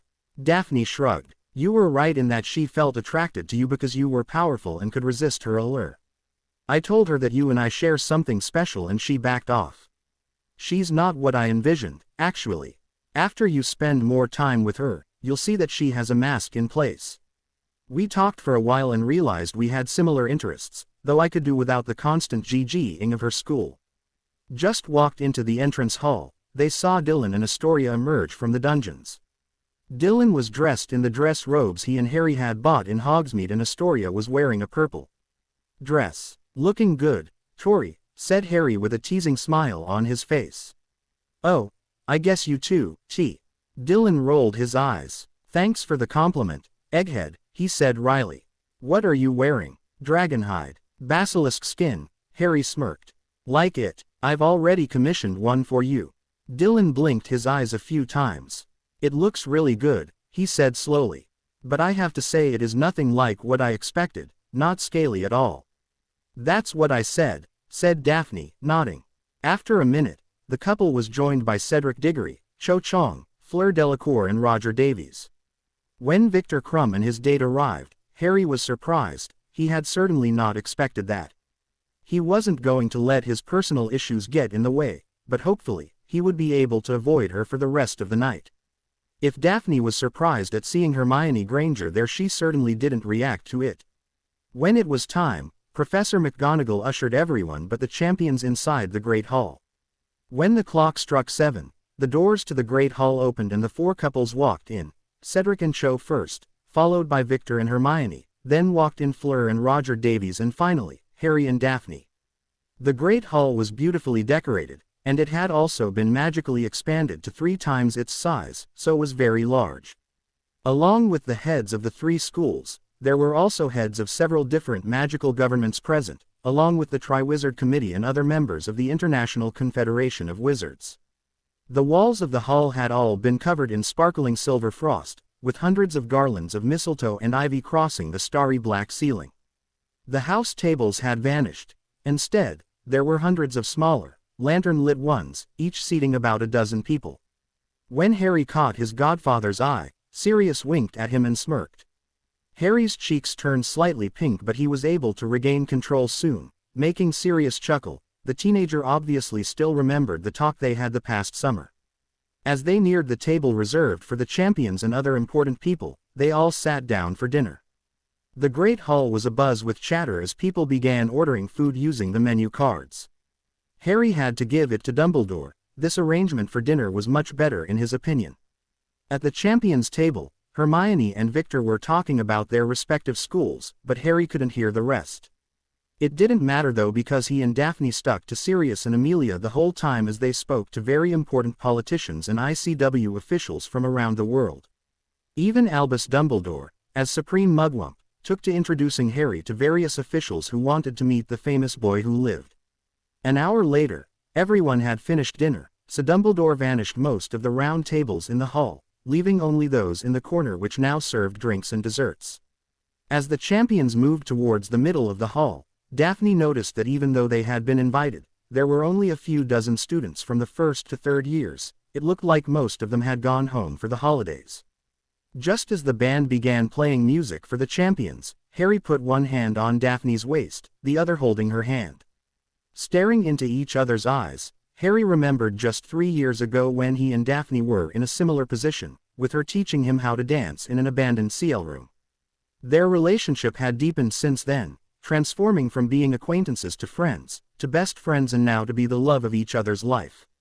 Daphne could see the fire that was burning in those emerald green orbs, and it made her heart flutter. His grip tightened around her waist as they glided around the dance floor, enjoying themselves. Several couples too joined them, and pretty soon, the ball was in full swing. Harry and Daphne had not uttered a word since they had begun dancing. Their eyes were locked at each other's, their faces getting impossibly close as they danced. Over the last 3 years, and because of the many balls that Harry had to attend, he had learned more dancing styles from Daphne. It helped because Daphne was a trained dancer, having been instructed by a teacher since the age of 4.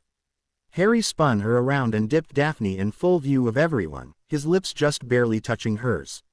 Leaning down slowly, he ed her softly but with full of love, just as Daphne reciprocated. After an hour, the couple was tired and breathing hard, so they made their way to the drinks counter. Harry wandlessly cast a cooling charm on them both to get more comfortable. "Here you go," said Harry as he ped her a GL of Madame Rosmerta's finest mead, another GL which he was holding for himself. "Where's mine?" asked Dylan as he sat down, gasping for breath. "You're 12, you don't get to drink mead," said Harry, his lips twitching in amusement as he took a sip. "This is for 14 and older. There are other stronger ones at the table, but I'm not old enough for those." "Weren't you the one who said alcohol doesn't affect witches and wizards all that much?" protested Dylan. "Besides, I've seen you drink something worse when you were 13. And have you forgotten Aunt Amelia shouting at me for half an hour and grounding me for a week for getting drunk? I never want to see the dungeons of Black Castle again in my life." "What?" said Daphne sharply. "This is the first I've heard of this incident." "Good going, little brother," said Harry sarcastically. "And for that, you won't get the GL of mead from me." "It's fine, Dylan," said Astoria, patting his arm. "You can get us butterbeer instead." "Oh, all right," Dylan grumbled. Harry winked at the girls as he followed Dylan, disappearing in the crowds. "So, how was the dance with Dylan?" asked Daphne, sipping from her GL. "Yeah, about that," said Astoria slowly. "How in Merlin's name can he dance so well? I actually came prepared by applying numbing charms on my toes. He has been practicing for a month just to impress you, using all those spells which can help him learn faster," said Daphne as she smiled slightly. "Harry's been teaching him." "Oh, that explains it," Astoria chuckled. Just before she could say anything, Daphne was interrupted. "May I have this dance?" She just glared at the boy. "If either one of you pranks me again, I'll break your legs and ensure you can't walk for the rest of your lives," she snarled as she got up, accepting the boy's extended hand. "Daphne, you wound us," exclaimed Fred, holding his hand over his heart. "Yeah, we would never prank you," said George, looking indignant. "Oh, please," muttered Daphne, rolling her eyes in exasperation as she was steered away by George. "Save it for someone who believes you two reprobates." Just keep those puking pastilles away from me and you'll return to your beds alive. Astoria giggled in amusement when she saw Fred wink at her, mouthing, "Prank." Oh, Daphne was going to kill those two someday. Before she could look for her date, Draco Malfoy made his way over to her. "May I have this dance, Astoria?" he asked politely. "Of course, Draco," said Astoria, smiling at him. As he steered her away, Dylan came over with 2 butterbeers in hand, searching for her. When he spotted her, his head drooped slightly as he returned the drinks and tried to find his way out, only to be stopped by Harry. "Let's take a walk," he muttered. Wrapping an arm around the younger boy's shoulders, Harry led them outside. "You can't stop her from dancing with other boys, you know." "I wasn't trying to," said Dylan quietly. "You're scared that Tori would think Draco is better than you," said Harry knowingly. "Well, he is taller. Because he is 2 years older than you," said Harry, rolling his eyes. "What did you expect, Dylan? You're only 12. It's not like you are short for your age, far from it, but even if you were, why should that matter at all? You are a good person and you shouldn't let anything else define you. You have come a long way since I met you, so don't go back to square one. You are one of the sweetest boys I have ever met in my life, little brother, and I know that Tori likes you too. Stay calm, mate. It's not like she abandoned you. She was asked to dance when you were not there and she accepted. Daphne is currently dancing with Fred and George, isn't she? It's a ball, it happens." "Thanks, Harry," said Dylan with a hint of a smile. "Anytime, said Harry teasingly.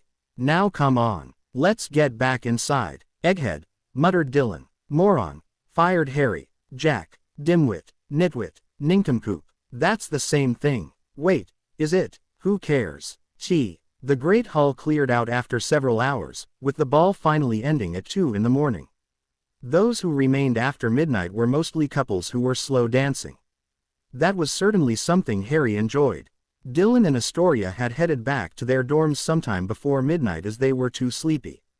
When it finally ended, Harry and Daphne dragged themselves to the room of requirement. Reconfiguring a room, they undressed and Daphne carefully put the jewelry back in its case. Once done, they collapsed on the large bed. "Thank you for a wonderful evening, Harry," said Daphne sleepily, smiling as Harry eyed her neck. "You're welcome," he muttered into her ear. "Good night, Daphne. I love you. Love you too." They were out like a light as sleep caught up to them, wrapped tightly in each other's arms. "Try it now," said the ghost of Alfred Potter, looking at Harry speculatively.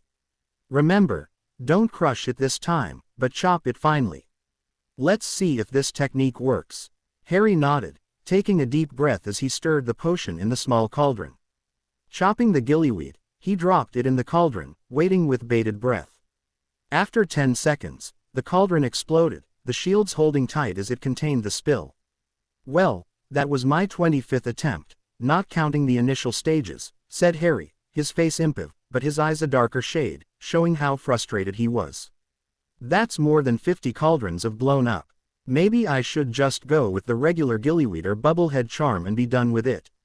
Now, Harry," said Alfred, floating towards the boy, peering at the various sheets of parchment which contained Harry's notes in his distinctive neat handwriting. "This project is a very good idea. Don't give up. But you have to admit I'm doing something wrong, grandfather," muttered Harry. "I guess this is why witches and wizards don't attempt to create a potion until they have finished their master's degree." "Maybe you should consult a potions master," said Alfred. "I'm sure they could help you." "But who can I ask?" wondered Harry. After thinking for several minutes, his eyes lit up. Scrambling to the flow, he called Sirius. This potions master would be willing to listen if the Minister of Magic himself called him to help Harry. Besides, going by his mother's journal and Voldemort's memories, the man was a genius when it came to potions, not to mention was one of the most highly qualified in Europe. "Oh ho!" cried Horace Slughorn, as he looked at Harry's notes jovially. "This is certainly ambitious. An amphibian potion, you say?"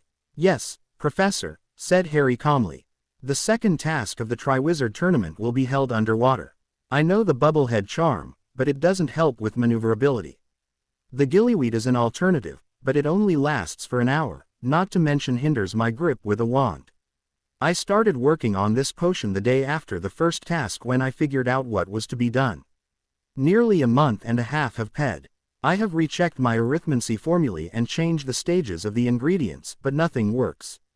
I have already blown up 50 cauldrons in the process, so I thought I should consult an expert on the subject instead of giving up as a lost cause. There will be no talk about giving up in front of me, Harry, my boy, said Slughorn, waving a stubby finger. Let's see where you went wrong, shall we? Let's start with the ingredients and properties and then we'll move on to the mathematical application of the potion. And so it began. Harry spent all of what was remaining of the Yule holidays with Professor Slughorn as they worked on the potion. Harry was enthralled by the knowledge the old wizard was sharing with him. The potion's master would also tell funny stories about his students from his teaching days, focusing mainly on Lily, Harry's mother. Finally, on the last day before going to Hogwarts, they were once more working on the potion, which they felt would be successful. The mathematical calculation checks out, said Slughorn, looking at the sheet of parchment. Now, try that again, Harry. There should be no chunks in it at all, pure liquid. Harry nodded as he pureed the gillyweed into liquid form, adding saltwater to dilute it. Once done, he poured 7 drops into the cauldron, stirred clockwise 1 and 5 times counterclockwise. He repeated the process 3 more times before casting spells on the cauldron. It is done, said Harry with a smile. The potion looks exactly what the formula said it would and everything else checks out. It still needs testing, said Slughorn, looking a bit worried. Maybe. Don't worry, Professor, said Harry with a small smile on his face, barely able to hide his happiness. I'll be very careful and run the proper simulations before going through with it. I can't believe I actually reached this stage. Indeed, my boy, said Slughorn, beaming. If I may say so, Lily would have been proud of you. Thank you, sir, said Harry sincerely. Putting his hand inside his robes, he removed a small, but thick GL file containing black liquid. Please accept this as a token of appreciation for your efforts, Professor, said Harry with a smile. This is undiluted basilisk venom, the best you can find anywhere in the world. Oh, Merlin, breathed Slughorn as he accepted it. I can't believe it. This is near priceless in the market. Thank you, Harry. No, Professor, said Harry, shaking his head. Thank you. I would never have been able to do this without you. I hope I can apprentice under you after my NEWTs are done. You are an outstanding teacher and I would be honored to learn from you. Slughorn beamed as he nodded. Dylan Lestrange was walking towards Ravenclaw Tower after his last CL in the middle of the afternoon. It was a week after they had returned to school and he couldn't stop but wonder what Harry was up to. Throughout the holidays, he had been busy doing something secretive while Dylan spent the holidays at Black Manor. Daphne was oblivious to it as the Greengrass had gone abroad during that time for a family vacation. Just as he was about to turn towards the tower, someone grabbed him by the arm and yanked him towards a CL room. Immediately, flicking his wand out of his holster, he pointed it at his attacker, only to be surprised to find who it was. Harry, what's up? Asked Dylan as he returned the wand to his holster. I need your help, muttered Harry as he led them towards the room of requirement. He paced 3 times in front of the wall until the door appeared. When they entered, Dylan found himself standing next to a large swimming pool. You need my help to swim? Asked Dylan confused. Harry, you were the one to teach me how to swim. Harry rolled his eyes as he expanded his trunk next to the pool. Removing everything required, he began explaining.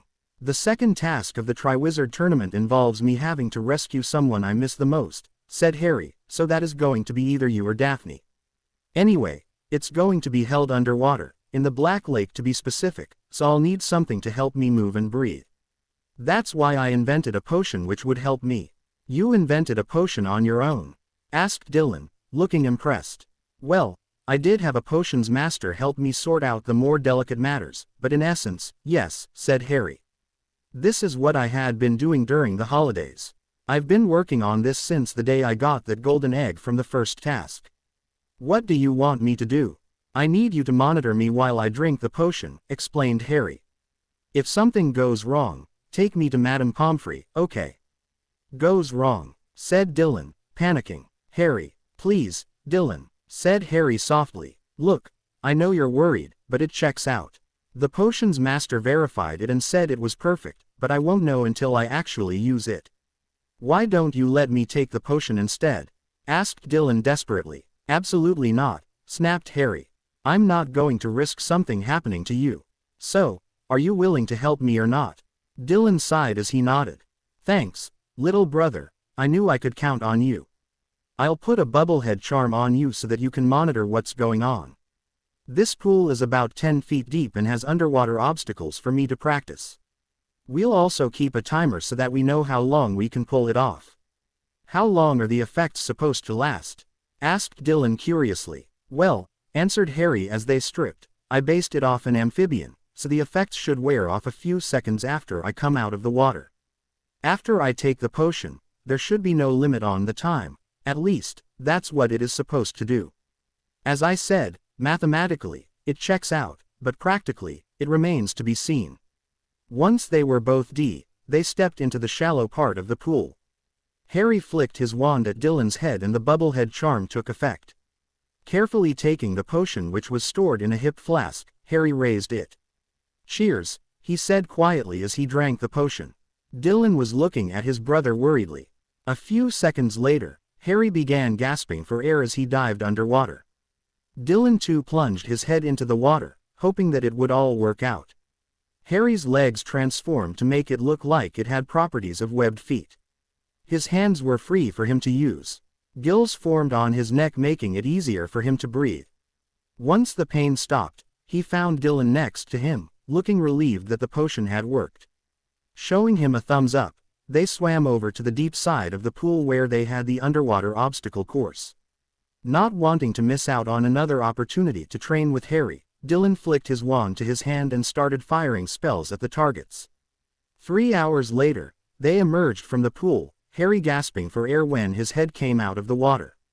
After about 5 seconds of discomfort, he began breathing normal air, sitting at the side of the pool with a happy grin on his face. I did it, he whispered happily, grabbing his brother in a wet hug. I actually did it. Of course you did, said Dylan, shaking his head in fond exasperation. Nothing is impossible for the great Harry Potter. Harry laughed as he summoned towels and clothes towards them. As they got dressed, Dylan asked, why don't you go explore the Black Lake? It would give you a better idea of what you are facing. I can't, said Harry, sounding annoyed. I tried that 2 days ago, but there are barriers in place and I don't want to get into trouble by trying to breach them, especially considering my unique entry into the tournament. The Triwizard Committee doesn't want anyone, champion or not, anywhere near the Black Lake. I assume they are preparing it for the task. Said Dylan, rubbing his chin. If you can't practice here, the lake on the grounds of Potter Castle would have to do. Exactly, Harry grinned. You better get up at 5 in the morning, You'll be coming home with me every day. I should have seen that coming, me and my big mouth. Okay, I'm confused, muttered Dylan. Why do they want both of us? Daphne nodded in agreement, curious and confused at the same time. They walked to McGonagall's office which was packed with people. The head of the Triwizard Committee was explaining from a sheet of parchment to those present. There was Sirius Black, the Minister of Magic, Lord Cyrus Greengrass, Madame Maxime, a man who looked French who Daphne guessed to be Fleur's father, Fleur's sister Gabrielle, another Beauxbatons student, Hermione Granger, a Durmstrang student and teacher, Cho Chang and one of the 6th-year Hufflepuffs. Ah, Miss Greengrass, Mr. Lestrange, said Dumbledore, eyes twinkling. You're finally here. Let us begin, shall we? Dumbledore cleared his throat. As I was saying, we need 2 hostages for each champion to take part in the second task tomorrow. I assure everyone present that the strictest safety measures have been taken to ensure that none of you is put in danger. I must tell you now that it is imperative that we have 2 hostages as they are essential for the task. If any of you wishes to not participate, feel free to do so, but please let us know immediately so that we can choose an alternative hostage. 2 hostages? Asked Daphne, frowning slightly. I was under the impression that there was only 1 hostage. Ah, yes, said Dumbledore with a smile. I was quite impressed with the riddle myself. Did it actually say there was going to be only 1? Well, no, said Dylan, thinking hard. But you will tell them about the 2 hostage situation, right? Just before the task, yes, said the head of the Triwizard Committee. I'm still not sure about the safety issue, said Cyrus Greenger. Sirius nodded grimly. The Triwizard Emergency Squad would be present throughout the duration of the task, Lord Greenger, said the wizard briskly. If any issue gets out of hand, they're more than qualified to take care of it. An hour later, Daphne and Dylan, along with 6 others, were put in suspended animation. Early the next morning, they would be transported to the bottom of the Black Lake. Harry tossed and turned in his bed. He couldn't sleep. Having Daphne down there in the Black Lake was bad enough, but his brother too. Why did they need 2 hostages? Sirius had informed him immediately after the meeting about the changes. Not being able to go to sleep, he finally got up from the bed at dawn, pulled on a pair of shorts and a t-shirt for his morning run. 2 hours later, he returned to the room of requirement, tired but feeling a lot better.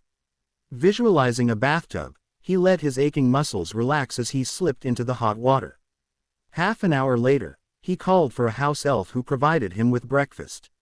Once done, he checked his surroundings to ensure everything was ready, including the hip flask containing the amphibian potion. He shucked off all his clothes and put on a pair of tight emerald green swim trunks which he had specifically bought for the task. Wearing a robe to cover himself, he exited the room with everything he needed. Harry calmly walked across the grounds to one of the boats which led to the judge's podium that was constructed in the middle of the Black Lake. He could see several stands all around the lake and the tens of thousands of people who had come to watch the task. Miller's mirrors were placed everywhere so that they could watch the champions progress up close. Harry walked up to where the other champions were standing and flicked his wand to conjure an armchair for himself. He sat down and closed his eyes to center himself.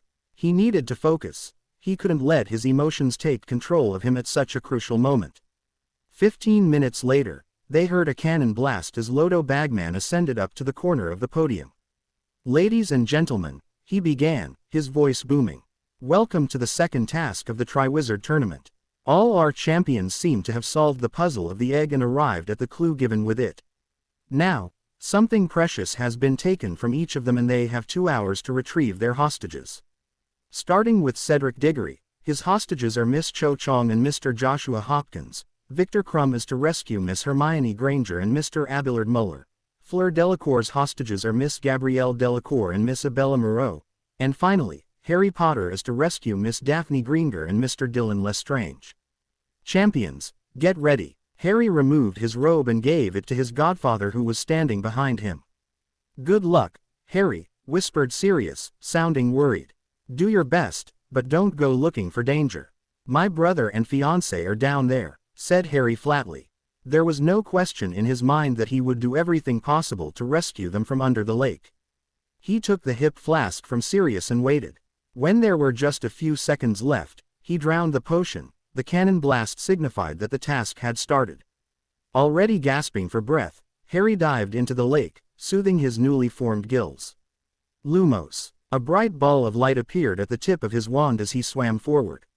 He only had to concentrate on the tracking charm located on both Daphne and Dylan's lockets, which were tied to the locket he himself had around his neck.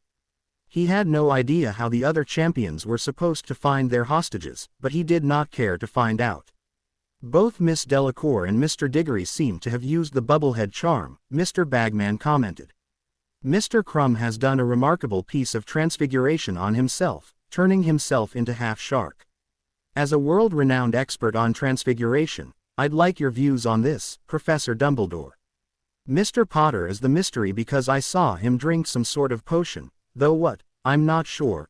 Oh, of course, Master Slughorn, go ahead, an amphibian potion. You mean he invented a potion himself? At the age of 14. Incredible. Do tell me more. Down in the lake, Harry was swimming towards one of his targets when he encountered an illusionary ward. Scanning it, Harry was impressed. It gave off a feeling as though whatever was on the other side would be a tunnel leading him to one of the hostages, and if anyone crossed it, it would create a whirlpool, swallowing them. If not for his advanced occlumency, he would have fallen victim to the ward himself. He tried to avoid it and swim in the other direction, but the trap had been designed very well. He could not avoid it. 10 minutes of trial and error later, Harry disabled the ward and went on his way. A few minutes later, Harry frowned when he encountered something he couldn't exactly identify. It was a concealment ward, but it was poorly designed. Suddenly, his senses were on alert, and just as he turned, he was attacked by a horde of Grindylows. There were too many of them and they were clawing their way through his skin. Harry's eyes darkened in anger as he blasted several of them to smithereens. The concealment ward was merely a ruse to draw the champion's attention away from the Grindylows. The water demons realized that he was not prey and backed off. Cursing himself for not anticipating an attack, Harry hastily applied what little of healing charms he knew to seal the cuts on his body. Once done, he swam towards his target. Both Mr. Potter and Mr. Diggory have managed to defeat their Grindylows, shouted Bagman. Mr. Potter has once again displayed his talent in ward breaking. 1 hour and 30 minutes to go. There, he could see it from here. Conjuring a Patronus, he used the Thunderbird to provide light as he realized that this hostage was Dylan. Dispelling the Patronus, he used a severing charm on the ropes binding his brother, put an arm around the younger boy's waist and began swimming towards the surface. Suddenly, Harry saw a movement from the corner of his eye. Turning around, it took all his willpower not to scream. In front of him was a MIV-S, slithering around in the water. It came towards him, opening its mouth wide. "Stop, I mean you no harm," Harry said impulsively. Bubbles sprouted from his lips, but he could detect the hissing sound, even underwater. This was a surprise. The amphibian potion must have given him the power of speech underwater as well. He would have to investigate this in depth later. "A speaker," hissed the sea serpent in surprise. "I have never met one of your kind before. I did not mean to startle you, young speaker. I wanted to eat the fish behind you." Harry could have laughed if he were not annoyed at the fact that in his moment of panic, he had forgotten that sea serpents do not attack humans. But it was hardly his fault. Anyone who had faced a 70-foot-long basilisk would feel the same way. Nodding to the MIV-S, Harry used an augmenti charm to propel himself and Dylan towards the surface. When he was close enough, he let Dylan ascend while he remained underwater. Just as Dylan's face emerged from the water, he gasped, desperately trying to breathe. He panicked when he realized something was supporting him underwater, but a quick look made him calm down. It was only Harry. Smiling at his brother, he reached down to pat him on the head and swam towards the podium in the middle of the lake, while Harry returned to the depths of the lake to rescue Daphne. "Look at that," shouted Bagman as people in the stands cheered loudly. Harry Potter was the first to reach one of his hostages. Dylan Lestrange has been rescued and he now has to find Daphne Greengrass to finish the task. Harry went back to searching for Daphne, letting the tracking charm guide him. Every few minutes, he encountered more wards, traps, and concealment charms. They weren't too difficult to crack but were time-consuming. Moving forward towards the merpeople's colony, Harry suddenly felt something move rapidly towards him. Turning around, he saw claws just inches from his neck. Kappa, bloody hell, he could have been strangled to death if he had not been careful. Firing a jet of boiling hot water at the creatures, he continued on his journey. "All 4 champions have managed to rescue one of their hostages," yelled Ludo Bagman amidst cheers. 1 hour down and another 2. Go. Harry entered the merpeople's colony, deep in the lake, and began looking for Daphne. A minute later, he saw her on the other side of the colony, guarded by merpeople. As he was about to cut the ropes, he saw something that made him pause. "Miss Delacour seems to have been attacked by Grindylows," said Bagman. "It appears she is unable to continue the task." "Wait, what's that? Sweet Merlin, send the emergency squad immediately. Cedric Diggory has been tricked by the Kelpie." Was that a Kelpie? Harry swam towards Cedric, who seemed to be riding some kind of horse. It was going lower towards the lake bed. If they reached the bed, then Cedric was doomed, as the only thing remaining would be his body parts. Acting on instinct, Harry conjured a bridle and used a placement charm to place it over the Kelpie's head. The effect was immediate. The Kelpie stopped moving, looking confused for a moment, and Cedric yelped as he leapt off the creature's back. "Mr. Potter has rendered the Kelpie docile," shouted Bagman. "Cedric Diggory is no longer in danger. Harry Potter is now moving towards his hostage. Well, this is certainly interesting, isn't it?" Cutting the ropes, Harry wrapped an arm around Daphne's waist, pulling the girl up with him. The task was nearly over. Just about 30 feet more and the second task would be done with. That thought had to be put on hold when Harry saw 24 or more Grindylows surrounding him. They attacked him and Daphne again, clawing at their skin, cutting off any room for escape. Harry was bleeding rapidly from the wounds as he tried to fight back, but his wand arm was injured as well. Snarling in anger, he wandlessly cast a blasting curse at those to the left while, with great effort, cast another blasting curse from his wand. Leaving the dead and destroyed Grindylows behind, Harry and Daphne surfaced, both of them gasping for air. Daphne winced in pain when she realized that she was injured. Blood was pouring from her wounds as she and Harry swam towards the podium. "He's done it," shouted Bagman amidst thunderous applause and cheers. Mr. Potter is the first to resurface with both his hostages well before the time limit. Helped by Sirius and Cyrus, the two of them managed to get onto the podium. Harry didn't even twitch or wince in pain, his face impive as always, but Daphne couldn't help but grimace. She thought her cuts were bad, but that was nothing as compared to Harry's. Once a few spells were cast by the student healer stationed there, their wounds were sealed, and the two were quickly ushered into the medical tent that had been erected for the champions and the hostages. There were several privacy screens in place and the couple quickly searched for the cubicle that had. "Dylan!" exclaimed Daphne worriedly, rushing towards the boy who was lying down on the bed, giving him a quick hug. "Are you hurt?" "Just a few scratches," he answered. "What about you two?" "Fine," Harry murmured, his face scrunched up in discomfort due to wearing the torn, dirty and wet garment. A moment later, he shucked off his swim trunks and for a good measure, vanished the offending article of clothing. He turned to his left and saw two pairs of amused eyes looking at him. "What?" Daphne and Dylan couldn't help but laugh. "What is it with you and wet clothes?" she asked, her eyes twinkling with mirth. "Even after you cast a drying charm, you still try to get rid of them as the earliest opportunity." Harry simply huffed. "I just don't like the feeling of wet clothes sticking to my body, that's all." "I'm actually surprised he wore those swim trunks at all," Dylan snickered, grinning mischievously and slapping Harry's toned stomach with the back of his hand. "In the time I've known you, I've never even seen one of those in your wardrobe. You always swim in the nude, Harry, what changed?" Harry dived to land a smack at the back of his brother's head when they were interrupted by the school's resident healer. "Break it up, you two," said Madame Pomfrey crossly. "Mr. Lestrange, didn't I expressly tell you to rest?" "I am resting," said Dylan innocently. "I'm lying down on the bed and everything. You know I would never disregard your orders, right, Madame Pomfrey? And I'm hurt that you would suspect your favorite patient of wrongdoing when the real culprit is my moronic brother." "Hey," Madame Pomfrey kept muttering under her breath as she scanned the newly arrived couple with her wand.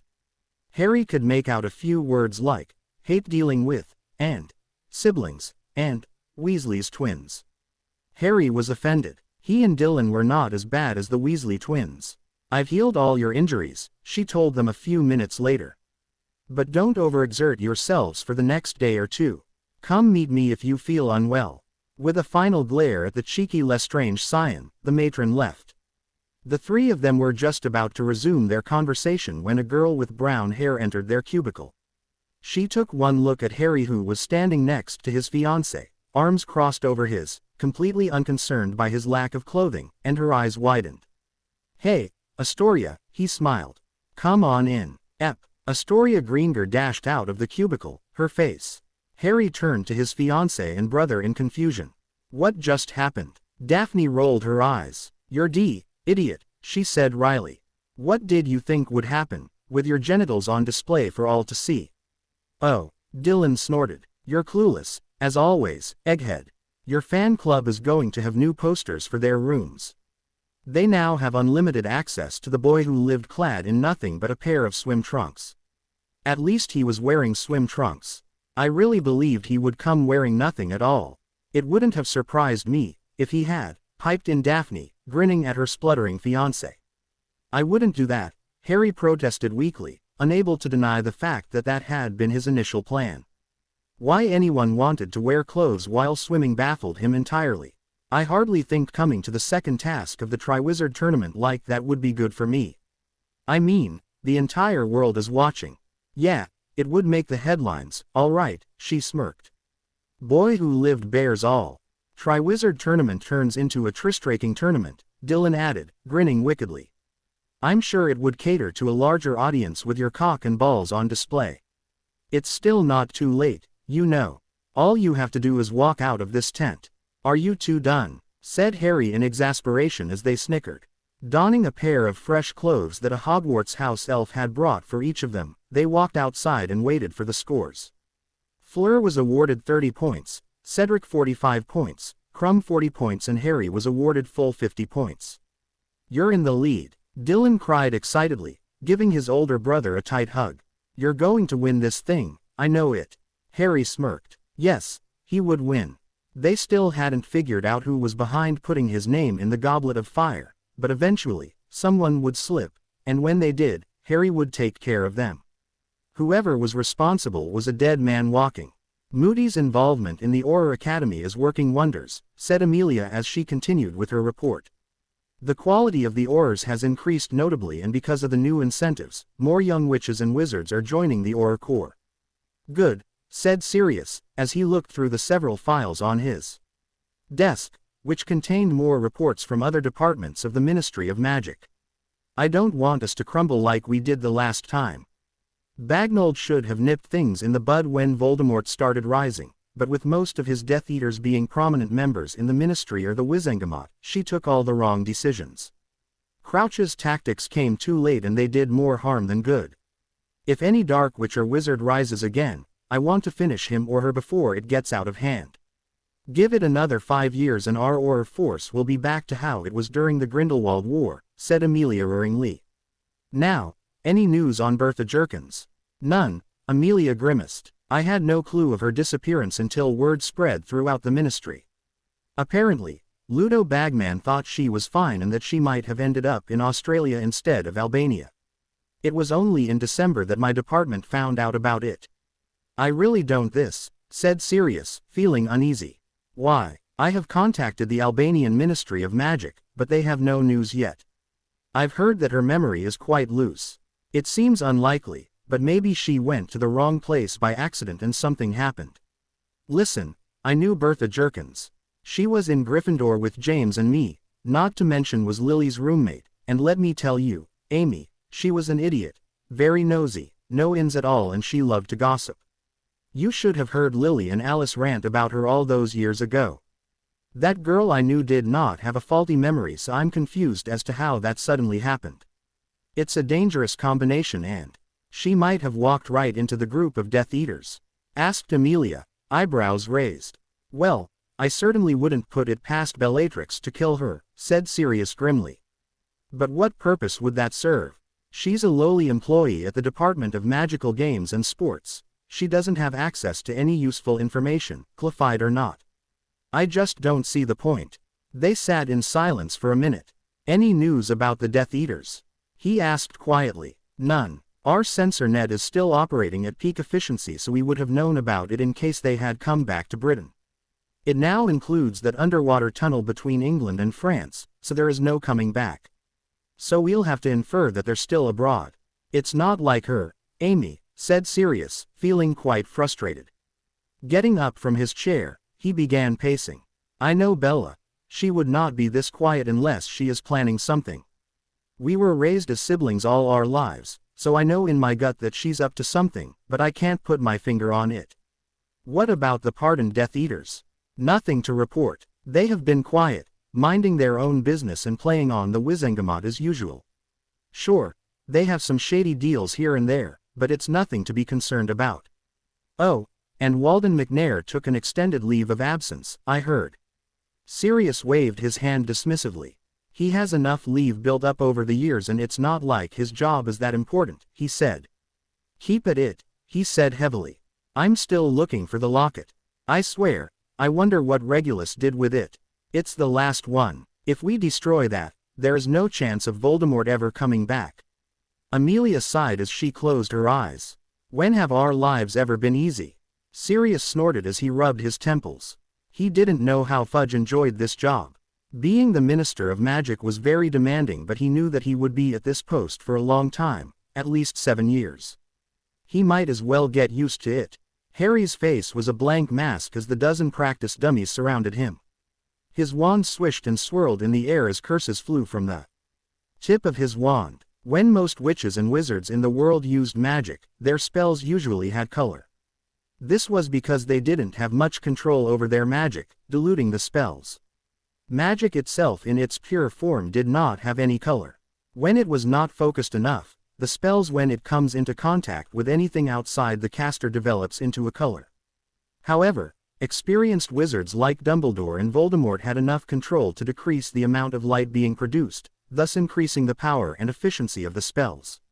The only testament to the magic being cast would be ripples in the air. This was a technique which fascinated Harry when he watched the memories when Voldemort practiced it. Using the Dark Lord's technique, Harry tried it himself. Harry avoided the jets of light coming towards him, creating a full-body shield to protect himself. He dodged and cast several curses at them, destroying them. Harry had prepared a timetable on which subject he would practice each day, and today was the dark arts. Twisting in midair, a pale jet of green light impacted the last dummy, blasting it to smithereens. He panted, a smirk slowly forming on his lips. Finally, after too many failed attempts, he had managed to cast the killing curse silently. It was quite an achievement because most could not cast the curse at all, and to do it silently was spectacular, not that anyone would appreciate it. He did not understand how the killing curse was worse than plenty of other curses the dark arts offered. At least it was nothing gory like the blood-boiling curse or the organ-liquefying curse. It was now the end of May and Harry had been training non-stop since the day of the second task. He used every opportunity he could get to study or train, occasionally missing out on sleep as he browsed Voldemort's memories. But there lay the problem. The more he watched, the more he felt sorry for Tom Riddle. The two of them were so similar yet so different. If only Tom had not split his soul, he might have gone on to be one of the greatest leaders of his generation. Instead, he let his fear of death cloud his judgment as he succumbed to the temptations of immortality. Every ritual had a price, and immortality by the means of splitting his soul snatched away Tom Riddle's sanity. Tom had never been able to control his emotions much. Unlike Harry, he had been a natural at legilimency like Dumbledore, so being Muggle-raised, it took time for him to learn occlumency. But since he had split his soul at the tender age of 16, his impressive occlumency barriers he built up in his later years were useless against the raw anger he could not control. Instead of waging a political battle as the primary offensive and backroom murder as a last resort, his insanity had led him to start a war that killed thousands of witches and wizards and more Muggles as well. He had transformed from a boy who wanted to help the magical world to a monster who wanted to destroy it. But that was where the conflict arose. Harry had seen memories of Tom Riddle when he had been human, and he couldn't bring himself to hate him. Riddle had become his mentor, his teacher, as Harry learnt extensively from the memories. Watching Tom Riddle struggle to rise up the ranks of society made Harry admire him. Here was yet another wizard who had been abused by Muggles, shunned by wizards, and yet managed to remain strong. Tom's life had not been easy. His early days at the orphanage were terrible as it had been for Harry and Dylan, and being raised during a time of war was never easy. It wasn't so bad when he was a baby, but when the incidents of accidental magic started, things became worse, just like how it had happened to Dylan and Harry. It began small, like bursts of magic when he was angry or upset. These were handled by magical parents when they knew what to look for, but Muggles were not equipped to deal with or raise magical children. Orphanages were already poorly staffed and funded, not to mention the caregivers were not always the best, especially during wartime, leading to bullying problems. Tom's incidents of accidental magic lead to the matron, Mrs. Cole, to panic.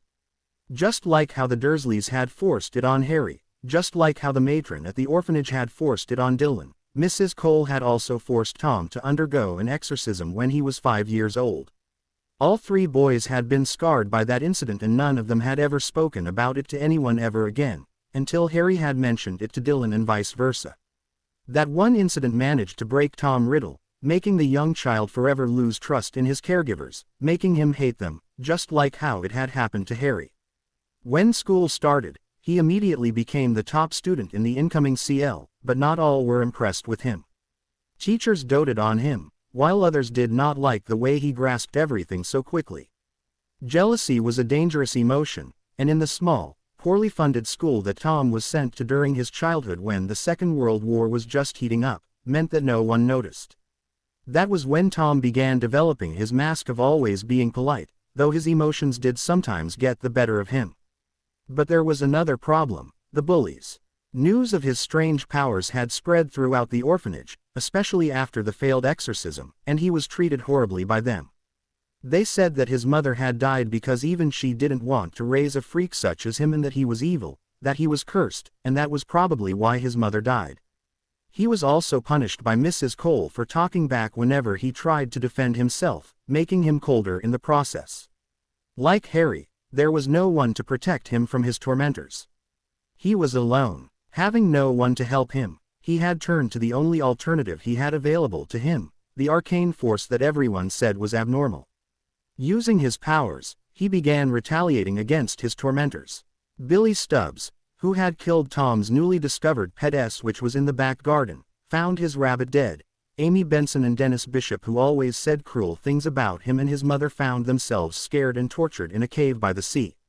Children could be mean, but unless they were disciplined, it stuck to them for life. Unfortunately, Tom had no one to help him, unlike Harry, so he grew up to become more hateful.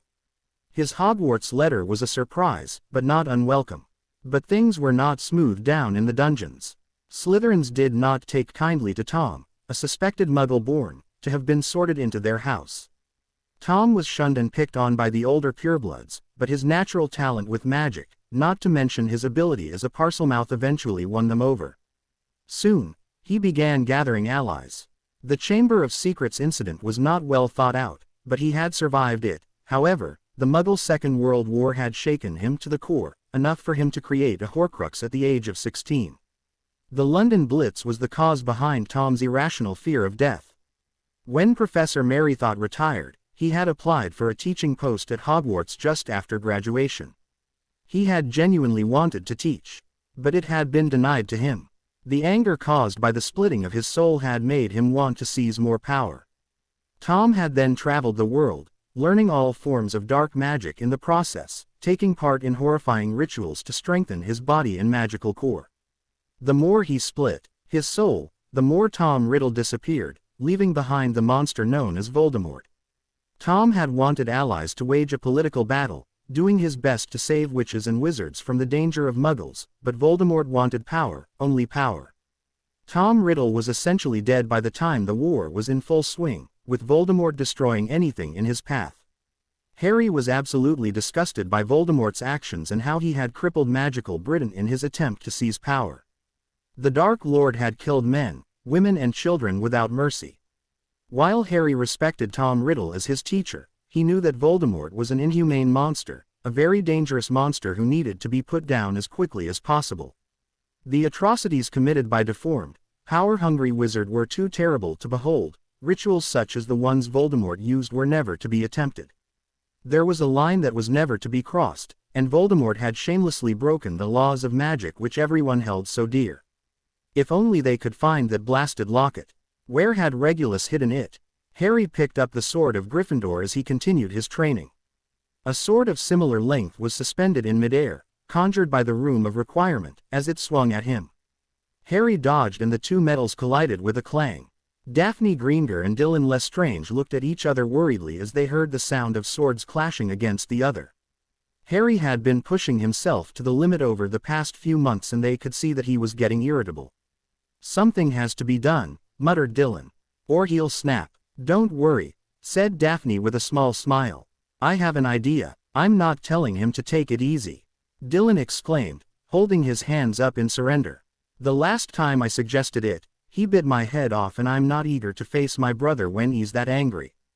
Daphne shook her head, a small smile forming on her lips. Harry sighed as he collapsed on the couch in the Room of Requirement after a grueling sword-fighting practice. He could understand now why Godric loved his sword. It was amazing to fight with it. The rush he got when something so sharp came towards him as he deflected it, the sound of metals clashing against the other, the swiftness and agility needed to attack his opponent. It was exhilarating. "Finished with your practice?" asked Daphne, sitting next to him as she wiped his face with a cool cloth. "Ah, thanks, Daph," Harry muttered, as he placed his head on her lap, closing his eyes as he relaxed. "Harry," said Daphne quietly. "Do you have to train so hard?" Harry's eye twitched in annoyance, but he remained quiet. Daphne simply ran her fingers through his smooth raven locks. Harry edged slightly as her hands began digging into his scalp, massaging it delicately. "I'm not going to tell you to slow down," said Daphne softly. "But is it wrong to be worried about your well-being? You and Dylan should know that I can take care of myself," said Harry quietly. "So stop worrying. Both of you should be worried about your end-of-year exams, nothing more. We have that covered. You tutor the both of us so we're ahead of our peers. Now, will you at least allow me to help you relax?" Harry remained quiet, and Daphne found it frustrating that she couldn't tell anything by his blank expression. "And how are you going to help me relax?" Daphne's face lit up. "Okay. Just stay here and keep your eyes closed. I'll be back." Harry's lips twitched slightly in amusement as she got up. Closing his eyes, within 30 seconds, he was fast asleep. 2 hours later, Daphne gently shook him awake. "Harry, wake up," she said softly. "Everything's ready." Harry blinked his eyes when he noticed a door facing him on the other side of the room. He followed Daphne's instructions to the letter, including stripping off all his clothes. When he entered through the door, he realized that it was a sauna. "This is supposed to help me relax?" asked Harry wearily. "This is part of the plan, so go with it. Be patient," she explained. Harry's cheeks tinted pink as he saw, to his surprise and elation, Daphne removing her clothes as well. Supremely unconcerned, knowing that he was watching her, Daphne walked inside the sauna and closed her eyes to relax. They spent 20 minutes in the sauna together, but seeing Daphne in a state of undress excited Harry, so it turned into a make-out session right there. Once done, the two sweaty teens took a cool shower together. The room shimmered again, this time turning into a small room filled with candles. A single bed was in the middle of the room along with body oils mixed with muscle-relaxing potions. "A mage?" asked Harry in surprise. "Yes. Now lie down on your belly." Harry smiled at her as he lay down on the bed. He closed his eyes and soon felt the warm oil all over his back. Soft hands touched his skin as she began kneading his shoulders. Harry edged as Daphne slowly worked her way down, releasing the tension from his sore muscles. She massaged his shoulders, spine, and lower back until she gave him a sensual foot rub. Harry had never felt so relaxed in his life. He was so aroused at this point that even the slightest twinge made him in frustration. He was dying for a release, but Daphne wouldn't even let him touch himself. After firmly kneading his shoulders, she made him turn on his back as she poured more oil on his front. Gently running her hands over his chiseled abs, she went lower, completely ignoring his throbbing. She massaged his legs and went back to his shoulders, and by this time, Harry was literally pleading to be touched. "Please, Daphne," said Harry desperately. "I can't take it anymore. I love you." Daphne smirked victoriously. Applying more warm oil to his testicles, she gave feather-light touches until she finally grabbed the shaft in her fist and began stroking it. After having been aroused for more than an hour, it was only a minute before Harry ejaculated, panting hard. "That was the best experience of my life. And you are the best fiancé one could ask for." "Thank you." "You're welcome," Daphne muttered against his lips. "Now, are you feeling better?" "Yes," said Harry, but a smirk formed on his lips. "But it's your turn now." Getting up, he pushed her on her belly, taking a moment to admire her.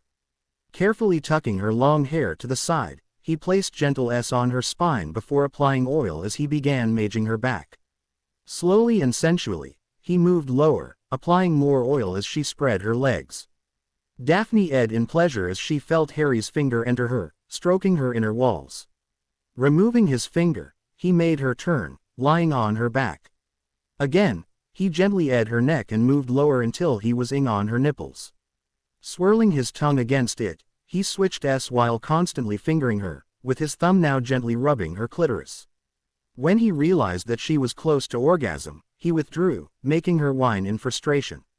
Laughing softly at her choice of words as Daphne cursed him, Harry poured the warm oil over her front, kneading her firmly. He gently massaged her smooth and flat stomach until he reached the area between her legs.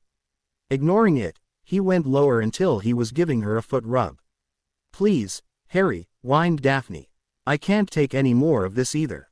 This is torture. Harry eyed her sweetly. You did the same to me, didn't you? He asked in amusement. Not waiting for a reply, Harry gave her another, his hand moving between her legs. Daphne eyed as she began moving in rhythm along with his fingers. His thumb returned to stroking her clitoris. He eyed on her nipples and Daphne arched her back as she came, her body trembling with intense pleasure. I'm ready, Harry, she whispered, panting hard. Please make love to me. Daphne, are you sure? Asked Harry, looking concerned. I don't want you to do this because you think I'm stressed. Yes, I'm sure. Otherwise, I wouldn't have suggested it.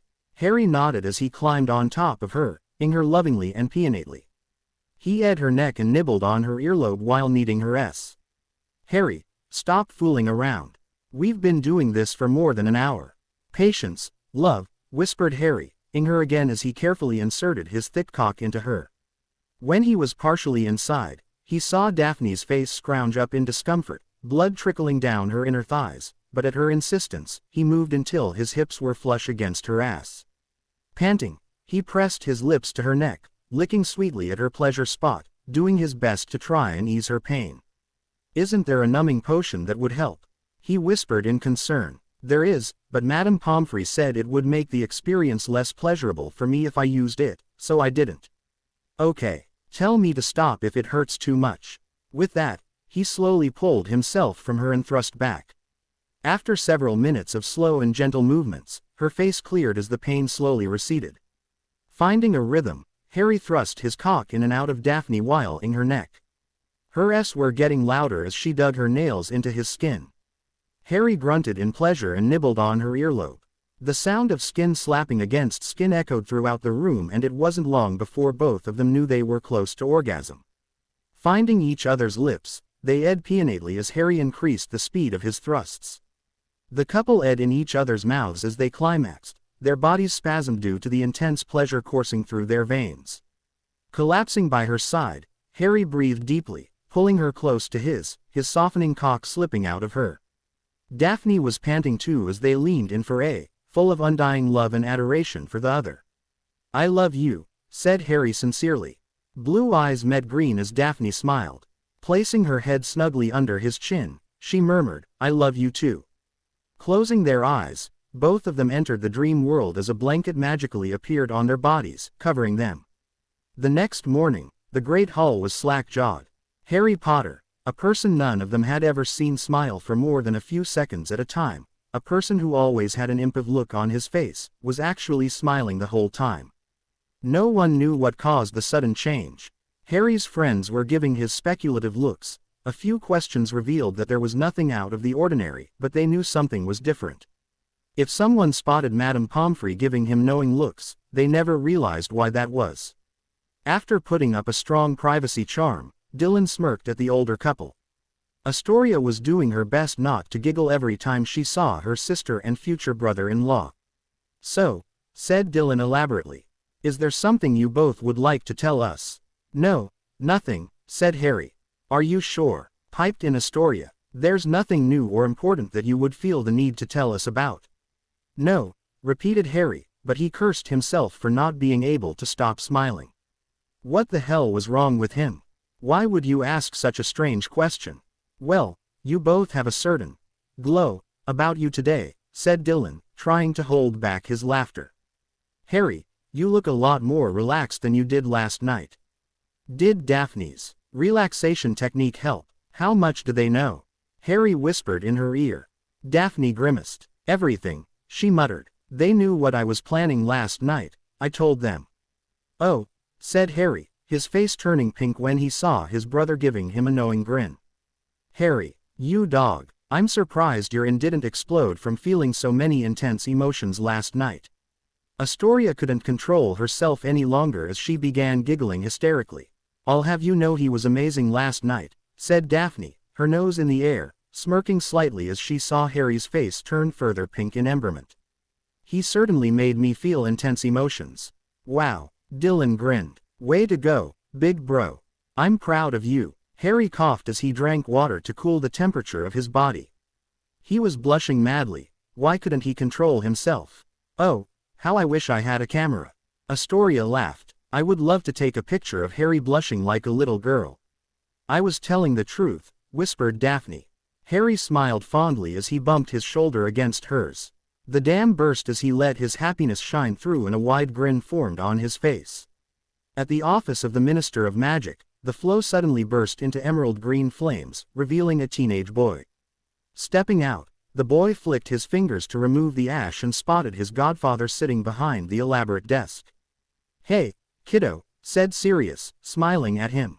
Are you ready? Harry nodded and followed his godfather towards the golden lifts.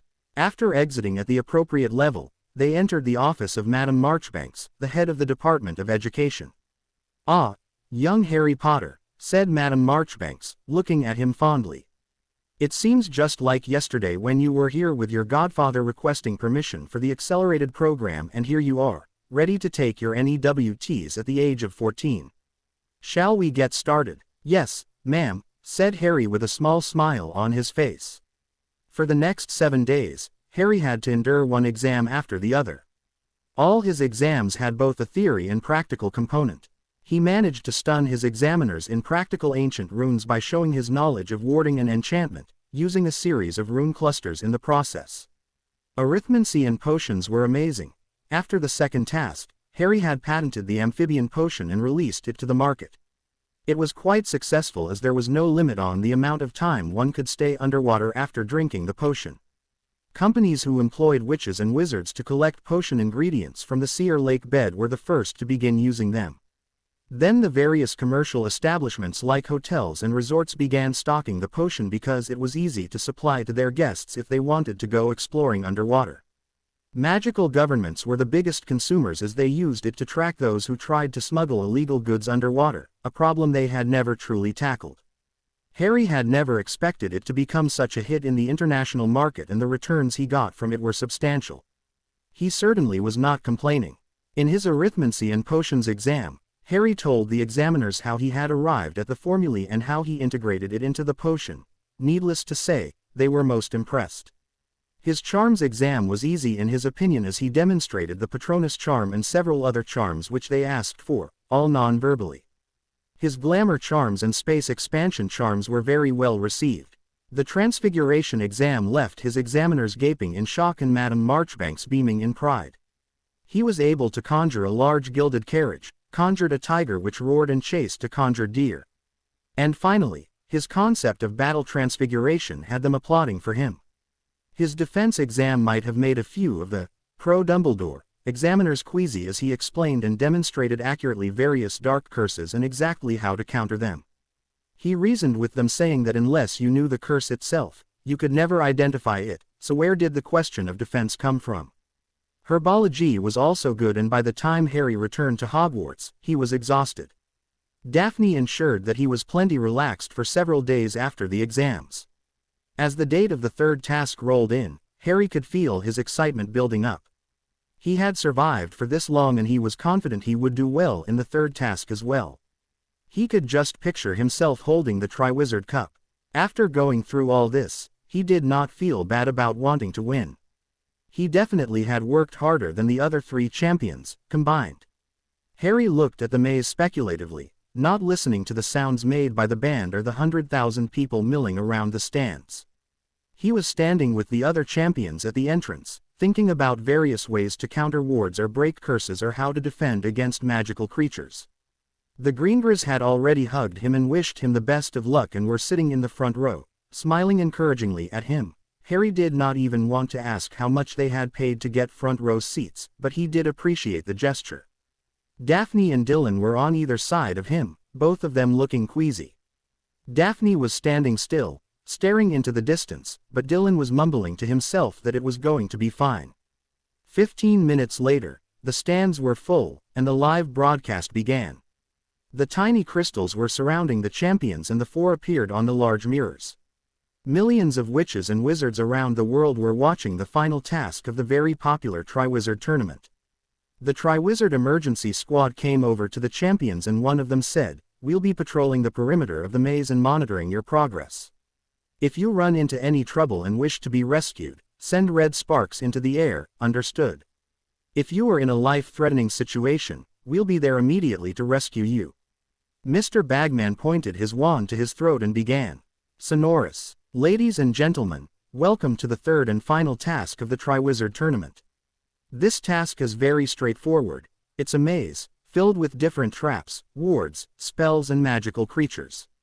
The Triwizard Cup is at the center of the maze, and the champion who reaches for it first will win the tournament, earning him or her eternal glory and 25,000 galleons. The cup is a portkey that leads them directly here. So once any one of them touches the cup, they will be transported out of the maze and be declared the winner," he said as the crowd cheered.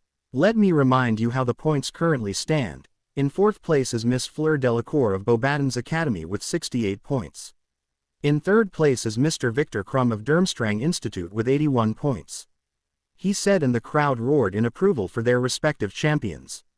"In second place we have Mr. Cedric Diggory of Hogwarts School with 82 points," he shouted as the crowd screamed. "And finally, in first place, we have Mr. Harry Potter also of Hogwarts School with 98 points," he shouted, and the noise from the audience was deafening.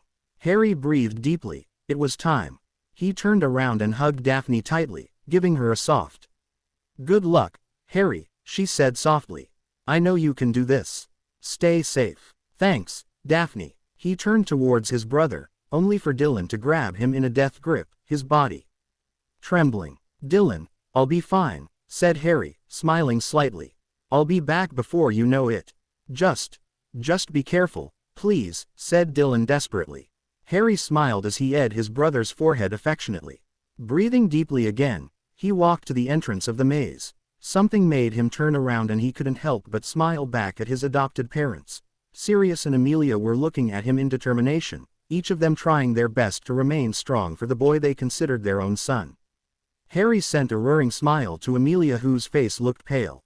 "Good luck, Harry," whispered Amelia softly as she watched him in the large mirror. "Come back safe and sound."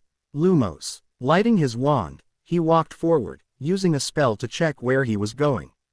Harry turned north at a corner, only to suddenly scream. His voice echoed throughout the maze. He was falling from the top of a tower. Uncle Vernon was punishing him again, locking him in his cupboard at Privet Drive, leaving him broken and hungry. Hundreds of Dementors were closing all around him. A giant basilisk was lunging at him. The tortured, mangled bodies of Daphne and Dylan were looking at him with empty, dead eyes. The shade of Tom Riddle was becoming clearer as he raised his wand.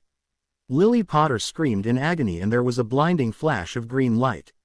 Ridiculous. Bombarda Maxima, panting loudly and still shivering, he walked forward, cursing himself for not expecting such hidden traps. It had been a powerful boggart coupled with an illusionary enchantment hidden under several advanced concealment wards. He reached a dead end, so he turned back, only to be alted by hundreds of Cornish pixies. Waving his wand over his head, Harry conjured a full-body shield to protect himself, followed by a wide-area stunner. Leaving the stunned pixies behind, he walked forward, checking the direction he was taking using the Point Me spell. Just as he took another bend, he felt oppressive coldness envelop him. Bad memories started to form in his mind, as he saw two Dementors in front of him, inching closer. Harry pointed his wand at the Dementors, thought about Daphne and how much he loved her and mentally said, Expecto Patronum. The enormous silver thunderbird shot out of his wand and attacked the Dementors, driving them away. The sound of his boots against the hard ground echoed throughout the path as Harry made his way forward, disabling more wards and curses. It would have been difficult had he not been so well versed in the subjects. Dumbledore was right. Anyone under the age of 17 would stand no chance in this maze. It was only because of what he had learnt in the NEWT curriculum and also from Voldemort's memories was he able to use his warding and curse-breaking skills effectively. "Looks like Victor Crumb too has encountered the illusionary ward," said Bagman. "As you remember, Harry Potter encountered one as soon as he entered the maze. He seemed to have fallen victim to it until he blasted the ward to pieces. Harry Potter has gotten past the Dementors, but no surprises there," said Bagman as the crowd cheered. "His Patronus takes the form of a thunderbird, very unusual, I must say." When he turned in another direction, Harry was suddenly pushed from the back, making him fall on the ground several feet away, scraping his knees. His shirt was smoking as he was attacked by the blast-ended Scroot. Harry fired spells, but it was no use. The end exploded, making him wince in pain. His eyes darkened in anger. A ripple of magic left his wand and the armor wasn't enough to stop the curse this time. The Scrooge shrieked in pain as the curse tore through its body, cutting it into several dozen pieces. After battling the Scrooge, Harry was surprised to find 3 Thestrals in the middle of the path. Harry smiled at them. Conjuring a dead animal, he tossed it at the creatures as he moved forward to pet them. They really were fascinating creatures and Harry was honored that he could see them. Giving them one last look, he moved forward. "Harry Potter can see the Thestrals?" asked Bagman in disbelief. Oh my! Harry realized now that he was close to the cup. He could see the dim light coming from the middle of the maze. He encountered a sphinx, but he was able to get past it by answering her riddle. Harry smirked. The Triwizard Cup was just 20 feet away. As he began walking, in his excitement, he didn't notice an acromantula that was silently inching closer to him from behind. With a screech, the large spider lunged at Harry when it was close enough. Harry grimaced in pain as he twisted his leg in avoiding it. He had lost patience and with a furious slash of his wand, he decapitated the acromantula, killing it. He closed his eyes in pain as he realized that he had a sprained ankle, making it difficult to walk. Looking at the severed pieces of the large spider in disgust and anger, Harry walked towards the Triwizard Cup, trying not to limp. He smirked in triumph. This was the moment. His enemies had underestimated him as he had won the tournament without being killed in the process. "Harry Potter has reached the Triwizard Cup," yelled Bagman as people yelled and cheered in delight. Just as Harry grabbed the handle of the cup, he felt the usual jerk behind his navel. As his feet touched the ground, he had barely even managed to get a glimpse of the place he was in before a jet of light impacted him as he fell down to the ground, unconscious. "Bind the boy," said a high, cold voice. "He can perform wandless magic, so be sure that he cannot escape." "Yes, my lord," said Rabaston as he levitated Harry to the gravestone. With a flick of his wand, heavy metal chains appeared, binding Harry's hands and body to it. "Rookwood, recheck the wards around the graveyard," said Voldemort. "We don't want any surprises." "Yes, my lord," said Rookwood, bowing as he scurried into the darkness. Rodolphus and Wormtail pushed the giant stone cauldron to the place where it would be kept, ensuring the runes drawn around it were perfectly charged. Once done, the fire began cackling at the bottom. "Now, Bella," ordered Voldemort. Bellatrix opened the blanket and released the baby-like creature into the depths of the cauldron. Pointing her wand at Harry, she said, "Renervate." Harry's eyes jerked open and he panicked when he realized that he was tied up. His eyes widened when he saw the escaped Death Eaters and he was too shocked to speak. "Hello, little Harry," said Bellatrix, grinning at him. "Welcome to the Dark Lord's rebirth party." "Oh," Wormtail was speaking. His voice shook. He seemed frightened beyond his wits. He raised his wand, closed his eyes, and spoke to the night. "Bone of the father, unknowingly given, you will renew your son." The gravestone cracked and the long bone dropped into the cauldron as it hissed. Peter hesitated but removed a long dagger. "Flesh of the servant, willingly given, you will revive your master." Harry watched, horrified, as Wormtail cut off an arm and dropped it into the cauldron. Harry had read about rituals, but never had he come across something like this. When Wormtail came towards him, Harry began struggling again as the knife cut into his right forearm. No, this couldn't be happening. Not his blood. Be blood of the enemy, forcibly taken, you will resurrect your foe. Harry could do nothing to prevent it, he was tied too tightly. He watched as the potion churned a blinding white color. Bright sparks emerged from the cauldron as the tall, thin man stepped out. Harry's eyes were wide with terror for the first time since the basilisk incident. "Robe me," he said coldly as Rodolphus quickly scrambled to cover his master. Voldemort turned and smirked at Harry's struggling form. Oh, how wonderful it was to see the boy like this. He had gathered a lot of information about the boy over the past year. He had not been idle. No, he was Lord Voldemort. As soon as the boy was killed tonight, they would begin their assault on the Ministry of Magic. Without the boy who was prophesied to kill him, not even Albus Dumbledore or Sirius Black could stop him from claiming power. Of course, there was an alternative. Harry stared back at the face of the man who had murdered his parents. Face white as skull, eyes red with vertical slits like a cat, no nose and with slits for nostrils. Lord Voldemort had risen again. "What is going on? Where's Harry?" demanded Sirius angrily. "Contact the emergency squad," said Amelia to the nearby Auror. "Tell them to check the center of the maze where the cup was placed." Was there something wrong with the portkey? Neither of them paid any attention to Dumbledore as they were busy with the ministry employees. The headmaster was staring at Snape and Karkaroff as both of them clutched their left forearms in pain. Dumbledore closed his eyes as he realized what had happened. Voldemort had returned, and he was calling his inner circle Death Eaters to him. When he opened his eyes, there was a rare fire seen in those blue orbs. He was beyond furious, his magic leaking around him, aura palpable. How could this have happened right under his nose? Where was Harry? Barty Crouch Sr. had a maniacal grin on his face. The grin seemed very out of place on the usually perfectly composed wizard. Their plan had worked perfectly. The Dark Lord was back. "My lord, master, please," begged Wormtail. Voldemort smirked as he threw Peter to the gravestone behind him and again to the ground with a lazy flick of his wand. Wormtail cried in pain, but Voldemort paid him no mind. "Master, I beg of you, traitorous as you were, Wormtail," said Voldemort coldly, "it was still you who freed my servants from Azkaban, without which I would not have returned to my body. You have helped me, and Lord Voldemort rewards his helpers." A silvery fluid flew from the tip of Voldemort's wand and curled itself around Wormtail's hand. All 5 of the Death Eaters were now kneeling before him. "Bellatrix, your arm," said Voldemort. Bellatrix leapt up like a devotee serving her god as she extended her hand, showing the dark mark. Voldemort pressed his hand to it and all 5 of them hissed in pain. "Now we shall see," said Voldemort softly. "We shall see who has the courage to return." Voldemort walked over to Harry, who was still struggling, using liberal amounts of wandless magic in the process, but it was no use. Harry had by now fully regained control of his emotions as his face was cold and impassive. Voldemort had to give it to the boy, his occlumency shields were most impressive. "Hello, Harry Potter," said Voldemort softly. "Do you remember the last time we met?" "I was just a year old when we last met," said Harry calmly. "How do you expect me to remember that?" Voldemort laughed softly. "I was not talking about that incident, Harry," he said.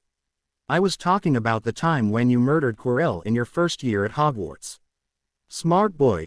Even Dumbledore did not know that I was possessing Quirrell, but you figured it out. Murder at the age of 11. I must say I did not expect that from you back then." If Harry was shocked, he certainly did not show it. How the hell did Voldemort know that? Voldemort had not made an appearance after Quirrell's death, had he? How did he know that I was the one who killed Quirrell? Voldemort smirked as he heard cracks of apparition. The Death Eaters were looking at Voldemort as though they couldn't believe their eyes. Moving forward, they edged the hem of his robes and backed away, standing in the circle. The 5 escaped Death Eaters from Azkaban stood proudly amongst the others, looking smug. "Welcome, Death Eaters," said Voldemort coldly. 13 years. 13 years it has been, and yet you all appear before me like it had only been yesterday since the last time we had gathered under the dark mark. I see you all hale and healthy, unlike our friends here who broke out of Azkaban to find me. When they could do so, why couldn't you?" "Nothing to say," said Voldemort angrily, enjoying the trembling forms of his servants. "Lord Voldemort demands an answer from you all. Let's start with you, shall we, Avery?" "Crucio." Harry tried to escape, but there was nothing he could do. Even his animagus form wouldn't work because of the tight chains. If there was even the smallest of space, the chains would tighten around him. If he turned into an eagle, the chains would kill him within seconds. He tried to block out the screams he heard from the Death Eaters as Voldemort identified each of them. "Bertha Jerkins was very useful to me. I broke her mind and she gave me information about one more servant who had been chained by his own father. Barty Crouch Jr. has been in my service for a year now. He is currently at Hogwarts, enjoying the reactions of everyone, disguised as his father." Using the information about the Triwizard Tournament, Barty confunded the Goblet of Fire into accepting Harry Potter's name so that he could be brought here. It worked. "Stop struggling, Harry," said Voldemort silkily as he approached the boy. You should be honored to be here. I must say you are nothing like what I expected. Then what did you expect I would be like? Asked Harry quietly. Well, said Voldemort, smirking. I certainly did not expect the boy who lived, Dumbledore's pawn and secret weapon against me, to be a dark wizard. Several of the Death Eaters inhaled sharply at those words. If the Dark Lord said it, it must be true. I'm not a dark wizard, said Harry, still not losing control of his emotions. They were locked tighter than a Gringotts vault, deep within him. And I'm most certainly not Dumbledore's pawn. Yes, I know, you're not Dumbledore's puppet, said Voldemort, laughing softly. But you and I both know you are a dark wizard, Harry, I can sense it. You were capable of committing cold-blooded murder at the age of 11 when you killed Quirrell. The first time I killed was at the age of 16. That's why you're not a light wizard, you do what needs to be done. You knew I was a threat to your life and you took action, even if it meant killing another person. Admit it, you're a dark wizard. Harry refused to answer. In his mind, there was no such thing as light and dark. There was only magic in its purest form, nothing more. Dumbledore miscalculated. My friends, said Voldemort, turning to his Death Eaters. He wanted a pawn, a weapon against me when I returned, so he sent little Harry Potter away to his Muggle relatives. That's where the old man's plans backfired. I found out later that Harry Potter was abused by those filthy Muggles. It was so bad that he ran away, never to be controlled by the old fool again. But it also made him hate Muggles, didn't it, Harry? He believes in our agenda. He hates Muggles and distrusts Muggle-borns, and yet, people strangely believe him to be the beacon of the light. I have spies in different places, Harry explained. Voldemort, smirking at the boy, having observed the look of surprise in the boy's eyes which had flashed for an instant. I was able to gather a lot of information about you over the past year. Everything you have done, your adventures, your relationship with different people, your skills, everything. We are so similar, Harry. We are so similar, it is quite unnerving, isn't it? Voldemort grabbed Harry's face in his hand. I shouldn't have tried to kill you, he hissed in his ear. Seeing the flicker of surprise on Harry's face, he laughed. No, I should have kidnapped you instead. I should have raised you as my son, both of us having Salazar's blood running through our veins. How would you react to that, Harry? I can feel the conflict within you. I don't need legilimency to know what you're thinking. You wouldn't have minded such a life, would you? Imagine what your life would have been like had you been raised as the son of the Dark Lord himself. You would have grown to admire me instead of hating me. The prophecy would have been rendered useless. I never said I hated you, said Harry quietly, speaking for the first time. Voldemort laughed softly in his ear. Good, you know of my past from that incident in the Chamber of Secrets. I know how much you hate Muggles, Harry. I also know how much you crave knowledge. I can offer you more knowledge and power than you could ever imagine. You could be the ruler of the world, Harry. The prophecy will never come to haunt us again, and I will not kill you. You can pay Albus Dumbledore back for all that he has done to you. Magical power such as yours should not be wasted, young one. I can personally teach you the most arcane NCHES of magic. I am willing to accept you as my son, an honor which has never been bestowed upon any child in the world. I should have raised you as my son, forever negating the effects of the prophecy. You can see the advantages of this, don't you? Think like a Slytherin, Harry, for Salazar's noble blood flows in our veins. Had I made the right choice, I would never have lost my body all those years ago. No matter, it's a mistake I am willing to rectify. Will you, Harry Potter, join me, Lord Voldemort? All the Death Eaters ed in a breath, but the Dark Lord paid no attention. More than a year ago, Harry would have laughed in Voldemort's face, but after seeing the Dark Lord's memories, he could not bring himself to hate the man. It was easy to hate a monster but difficult to hate a human. In fact, he respected Tom Riddle. Tom was his teacher, his guide, his mentor. Harry had learnt so much from him from watching his memories. Tom was the man talking to him, telling Harry that he would give a place as his own son. You and I both know that you are conflicted, Harry, said Voldemort, walking around the boy. You also share the same goals as me. Granted, you are more lenient towards Muggle-borns, but if you could have it, you would exterminate the Muggles completely. I can sense the darkness in you, young one. MCE your true self, will you join me? Harry remained silent. Having been raised in a traditionalist pureblood environment by his ancestor Alfred Potter, wizarding culture and tradition were ingrained in him even before he entered Hogwarts. Wizarding culture demanded that all teachers be respected. They were beacons of light who parted their knowledge of magic with their students and were held in very high esteem in the minds of witches and wizards.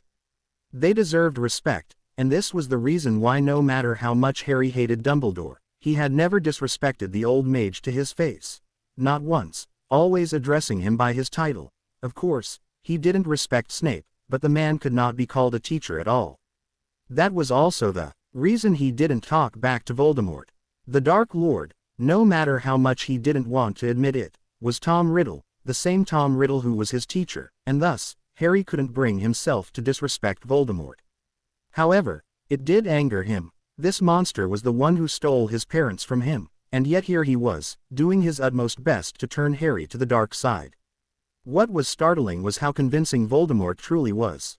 Had Harry not accepted Sirius and Amelia as his adopted parents, had he not escaped the Dursleys at the age of 7 with no one to truly care for him, he knew in his heart that he would have accepted Voldemort's offer.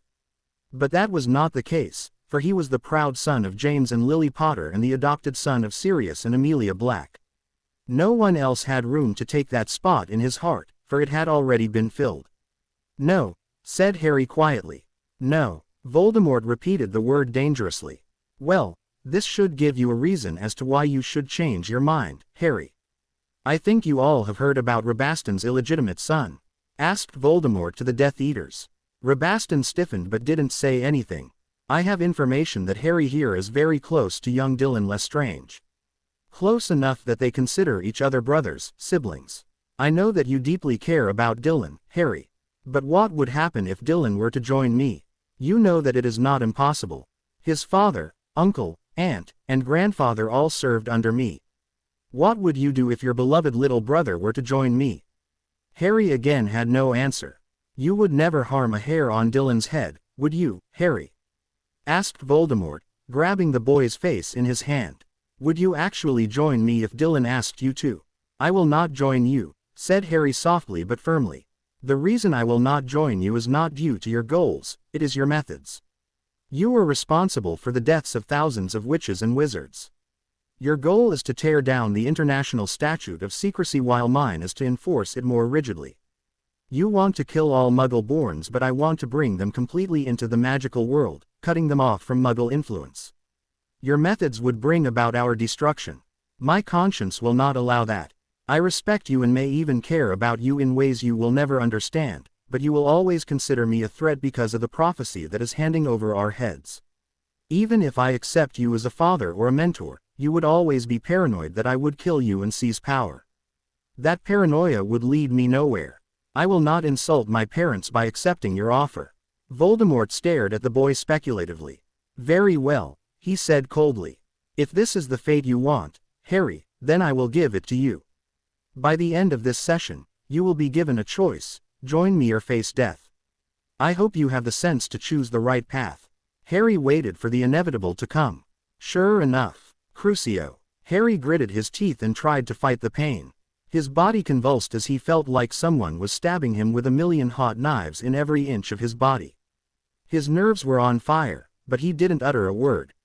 The metal chains cut into his flesh, releasing blood. A lone tear slipped down his pale cheek. "Not a screamer," said Voldemort lightly. "Well, I always like a challenge. Crucio." This time, Harry couldn't handle it. Throwing his head back, the proud young boy screamed in a manner he had never screamed before. He couldn't take it. It was going on for too long. Any more pain like this for the rest of the night and he would end up next to the Longbottoms. "Now, that wasn't so difficult, was it, Harry?" cooed Voldemort as he saw the panting and twitching teen. "A full minute under the Cruciatus and yet you look at me with defiance. Well, I do like entertainment. Bellatrix, Rodolphus, show our young guest what happens to those who defy me." "Yes, my lord," they said in unison as they walked forward, grinning with glee. The rest of the Death Eaters stepped back to form a large circle. Voldemort conjured a throne for himself. Nagini slithered to his lap as he stroked the large S. Bellatrix and Rodolphus removed the chains and for a moment, Harry considered running for it, but he knew there was no way out. The Cruciatus curse ensured that he couldn't walk much, and he didn't even have his wand. Wandless magic would only do so much. Apparition or portkey wouldn't work either. He had already tried it. They had been prepared. "Well," said Bellatrix, cackling. "Let's get started, shall we?" Crucio. Harry had never been in so much pain ever in his life. He was tossed around the graveyard, tortured by the several different curses cast by the Lord and Lady Lestrange. His shirt was ripped apart and his upper torso was covered in blood from where Bellatrix had used him as a knife sharpener. Several deep gashes dominated his upper torso when finally, Rodolphus decided to show his nasty side as well by cursing him in the groin. Severe pain immediately shot up his body from his testicles. "Have you made your decision, Harry?" asked Voldemort, raising a non-existent eyebrow. "Join me, and I'll tell them to stop." "Go to hell," hissed Harry from his place on the ground, his anger making him switch to Parseltongue. Voldemort's red eyes hardened. 50 lashes, Rodolphus, he said calmly. Harry needs to understand that disobedience would only lead to punishment. "Yes, master," Rodolphus grinned. He gripped the end of the whip. With those numerous cuts Bellatrix had made on the boy, even the slightest contact would cause unending pain. Forcing Harry to stand up as he tied the boy's wrists with invisible ropes, making his arms rise above his head, Rodolphus slashed the whip across Harry's bare back. Harry grimaced but did not utter a sound. The Death Eaters watching were unnerved by the nearly 15-year-old boy's pain tolerance. He had suffered multiple Cruciatus curses by the Lestranges, and Voldemort himself had been the subject of numerous other torture curses, had his entire upper body covered with deep cuts from where Bellatrix had used a knife, and now, he did not utter a sound as Rodolphus whipped him. Rodolphus frowned. He increased the strength of the whip as the whip impacted Harry's body again. Harry grunted, more tears rolling down his cheeks, but did not say anything. He took 2 more whips before he began screaming in pain as the whip hit him in the deep gashes formed on his back and stomach as the whip impacted him. Harry was sure he would die from the excruciating pain, and his heart filled with emotion at the thought of never seeing Daphne and Dylan again. Unending, irrational hatred filled his heart, and he vowed to kill Voldemort one day, if he survived the night. "It is done, master," said Rodolphus, ignoring the bloody, beaten, unconscious boy on the ground. "Good, take your place," ordered Voldemort. He got up from his throne and pushed Harry on his back. Touching the boy's face with his foot, he shook his head. "Such power, such intelligence, such handsome looks, tisk tisk, what a waste. If only you had decided to join me, Harry. Maybe I should have held back on the torture. I did want to duel you, see what the dueling champion is made of." Just as Voldemort turned around, he heard a groan. All of them watched in disbelief as Harry tried to get up. For 2 whole minutes, he was unsuccessful, but he finally managed to stand on both feet. Supported by a large gravestone. "I'll duel you," he rasped out, the effects of the Cruciatus curse causing him to stutter. "If that's what you want, I'll duel you. I won't go down without a fight." My, said Voldemort, smirking. "You certainly have quite a tolerance to pain, Harry. Fine, I'll humor you." Removing Harry's wand from within his robes, he tossed it in the air. Harry wandlessly summoned it to his left hand, his right still helping him lean on the gravestone. Holding his wand tightly, Harry looked around the graveyard, which would help him fight Voldemort, but he doubted he would be able to perform any complex charm or transfiguration, or even move, for that matter. His strength lay in his ability to dodge and move around, but that was impossible considering his present state. However, there was one particular spell he knew he would be able to use effectively. "First we bow to each other," said Voldemort teasingly. "Come now, Harry, Sirius and Amelia would want you to show manners." The godson of the Minister of Magic couldn't be found lacking. Harry bowed slightly but remained stationary. "Very well," said Voldemort. "Now, we..." Before he could finish, a very familiar jet of green light came towards him. Snarling, Voldemort cast his own killing curse, mentally amazed that the boy was able to use the killing curse silently even after being so badly injured. The Death Eaters scrambled for cover as the jets of light flew in all directions from where the 2 curses met. Harry began moving back as Voldemort gained ground. He could see a hint of blue just 10 feet away, the Triwizard Cup. That portkey had been keyed to the wards. Just as Voldemort moved closer, Harry released the curse, dived out of the way and summoned the cup. Just as it connected with him, he saw Voldemort's red eyes and heard a scream of anger and rage as he was whisked away. Harry impacted the ground amidst cheers, but it soon turned into gasps and screams when they saw the state he was in. It was pretty bad. He was lying on the ground, shirtless, his pants were torn in several places and he was bleeding everywhere. Harry knew that he would fall unconscious soon, but he needed to tell someone, anyone. "Harry!" yelled Sirius as he moved forward, holding the boy's shoulders to support him. People were now surrounding them, muttering about what could have happened. "Harry, please, talk to me, son. Someone get a healer, now. SS Sirius," he choked out. "VV Voldemort is back. BB Barty Crouch is an MP poster." That was all Harry said before he fainted in his godfather's arms. Levitating him from the stretcher, Elizabeth Greengrass and Madame Pomfrey placed Harry on the bed in the hospital wing as two more specialized healers from St. Mungo's came through the flow to help. "Oh, sweet Merlin," breathed one of the healers as he scanned the boy. "How is he even alive? What's wrong with him?" asked Sirius worriedly. "He's been tortured, Minister, very, very badly," muttered healer Thompson. "Multiple counts of cruciatus and other torture curses, broken bones, internal bleeding, trauma to the nerves, deep cuts on the upper torso with a knife, and he seems to have been whipped, too many times to count. His injuries are severe. Can you treat him?" asked Amelia desperately. "We'll do our best, but we can't guarantee anything," he said gravely, conjuring privacy screams. Vanishing the boy's torn clothes, they began the long process of healing him. "Who?" asked Amelia through gritted teeth, her eyes blazing with fury. "Voldemort," spat Sirius. "He's back, right under our noses," she said furiously, nails digging into her palm. This was why the Death Eaters had been quiet. They had been planning this moment to the letter. At that moment, Cyrus Greengrass entered, along with Daphne, Dylan, Dumbledore and McGonagall. "Sirius, how is he?" inquired Dumbledore. "This is the result of Voldemort's torture, so what do you expect?" snapped Sirius. "Cyrus, could you stay here with Harry? We need to take care of this. If Voldemort has indeed regained a body." He stopped mid-sentence when Auror Kingsley Shacklebolt entered the room, interrupting him. "Minister, Director Black," said the Auror in his deep voice. "Barty Crouch has been captured. You wouldn't believe this, but it's his own son. Barty Jr. is alive and has been using Polyjuice Potion to act like his father." "Mother Magic, be merciful," Amelia exclaimed in alarm. "There is no telling how much information he might have gained from the Ministry archives." Barty Crouch Sr. was the head of the Department of Internation Magical Cooperation. He had access to classified information, and if his son has someone coerced his father into giving him the P-codes to access them. "Place the Ministry under lockdown.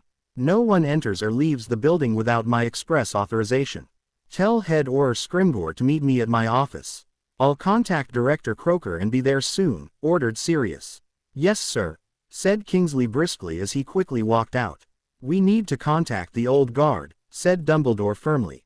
"Sirius, the order." "I am the Minister of Magic, Albus," said Sirius, annoyed. "I don't have time to play errands for you.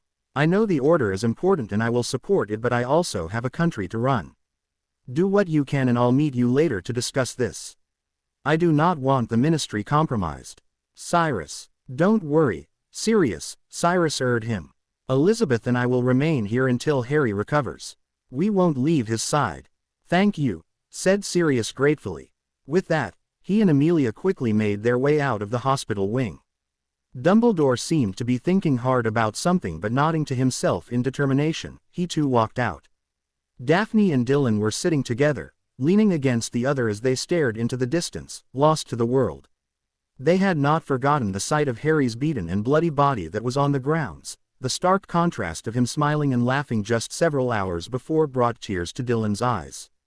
The fact that his father, uncle and aunt could have been responsible for this was too much to bear. Hugging Daphne tightly as she rubbed his back in a soothing gesture, he cried silently on her shoulder. Daphne too couldn't help but shed tears. She did not know if Harry was going to make it out alive. Daphne, is Harry going to be okay?" asked Dylan, his eyes red, sounding very much like a young child as he hiccuped. "I don't know, Dylan," said Daphne quietly, as tears rolled down her cheeks. When Astoria entered the hospital wing, Daphne grabbed her sister in a hug too. They sat there, not knowing what to do, as they waited for any news about Harry's recovery. More than 3.5 hours later, the 4 exhausted healers stepped out from behind the privacy screens. The specialized healers muttered instructions to Madame Pomfrey and made their way to the flow. Elizabeth collapsed in an armchair next to her husband as the matron disappeared into her office. "How is he?" asked Cyrus softly. "He's stable for now," said Elizabeth quietly. "But when we began healing him, we thought there was no way he was going to stay alive for more than an hour. We were astounded when his inherent magic began helping us heal his injuries. He's very determined, even when near death. It will take time, but with enough help, we believe he will make a full recovery." "Is he in pain?" Daphne whispered, trying to keep her voice steady. Elizabeth grimaced. "No potion can negate the effects of the Cruciatus curse, Daphne. I don't know how long he was under the curse, but from our scans, we can infer that it was pretty long. Don't expect him to be the same after he wakes up. He may not be the same Harry Potter you remember. There is a possibility that he has suffered in damage that we may not have detected yet." "Nothing will happen to him," said Dylan firmly. "Harry will be fine. No amount of torture can ever break him, I know it." No one said anything to that heartfelt declaration because all of them were hoping that Dylan was right. Harry groaned softly as he felt himself wake up. The first thing he registered was acute pain all over his body. Then the realization hit him that he was finding it hard to breathe. He squeezed his eyes shut when he felt blinding pain shoot up his body, nearly paralyzing him. He took several deep breaths, ignoring the pain in his to combat the pain elsewhere. The unique smell of a hospital made him realize that he was probably at Hogwarts.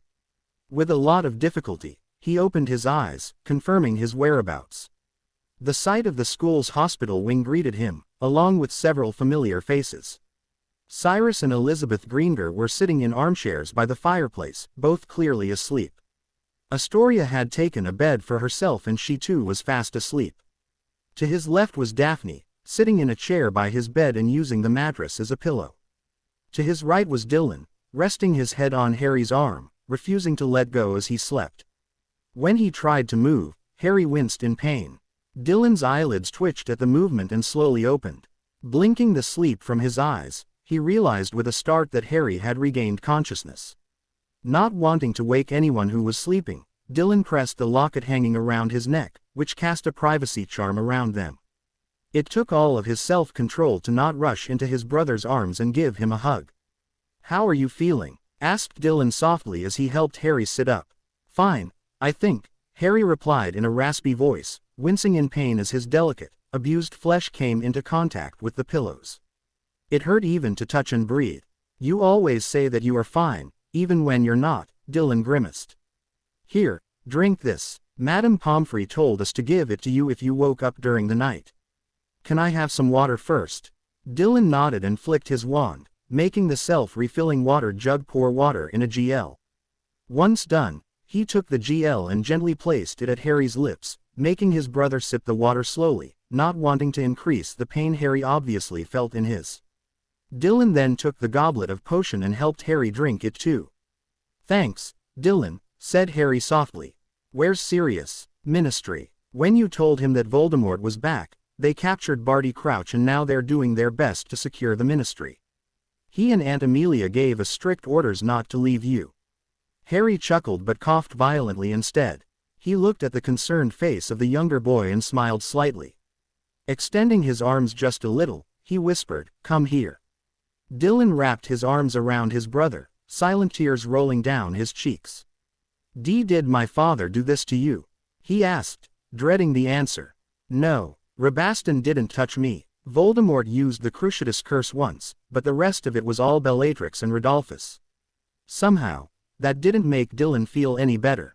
His own uncle, Dylan's own blood, had done this to Harry. "What's my prognosis?" "I don't know," said Dylan, wiping the tears from his eyes. "They said no potion would help with the after effects of the Cruciatus curse. Lady Greengrass said they could be some in damage, but I'm hoping that's not the case. Harry, I'm so sorry. Don't be an idiot. Dylan, this wasn't your fault. It was mine to have not expected this. It certainly could have been avoided, had I been smart and been prepared for it. I can't believe that I was so expertly fooled. His words are still ringing in my ears. What did he say to you? He offered to accept me as his son, said Harry in a monotonous voice, staring at the blank wall. He said that it was a mistake to have tried to kill me all those years ago, but instead, he should have kidnapped me to raise me as his own son. We're so alike it is unnerving, he said, and I have to agree with him, partly. He was referring to the similarities between me and Tom Riddle, not me and Voldemort. I wonder how my life would have been like had he actually done so. Then again, I do wonder how my life would have been like had my parents lived to raise me themselves. Harry was suddenly reminded of what Dumbledore had told him several months ago, right after he had been taken to the headmaster's office after his fight with Hermione Granger. When asked as to why he couldn't bury his anger at Dumbledore, Harry had coldly replied that it was difficult not to hate the man who had made his life miserable, and that what-if scenarios always played in his mind. Had Dumbledore made the right choice and let him be raised by Sirius from the start, then the issue of the Dursleys would never have come into play, thus leading to Harry not hating the headmaster. The words Dumbledore had spoken then had been brushed aside by the teenager, but he could understand the wisdom behind the aged wizard's words now. It does not do to dwell on dreams and forget to live, Harry, always remember that. Harry, don't you hate him? Asked Dylan, looking incredulous. Harry's eyes darkened as he felt his anger building. While it was true that he respected Tom Riddle, Voldemort was a whole different person. Yes, I hate him, he said in a low voice. I've become soft. He knew exactly where to push my buttons, and if not for my skills and some amount of luck, I would not have escaped that graveyard alive. The incident tonight made me realize that the monster who I met tonight was not the little boy I have seen in my memories. Voldemort is a deranged, power-hungry rabid dog that needs to be slaughtered. And I swear in the name of Mother Magic, I'll get my revenge. But Uncle Sirius has still not found the locket, whispered Dylan urgently. Harry paused. He had a point. They had no idea where the locket was, and unless it was destroyed, Voldemort would never truly die.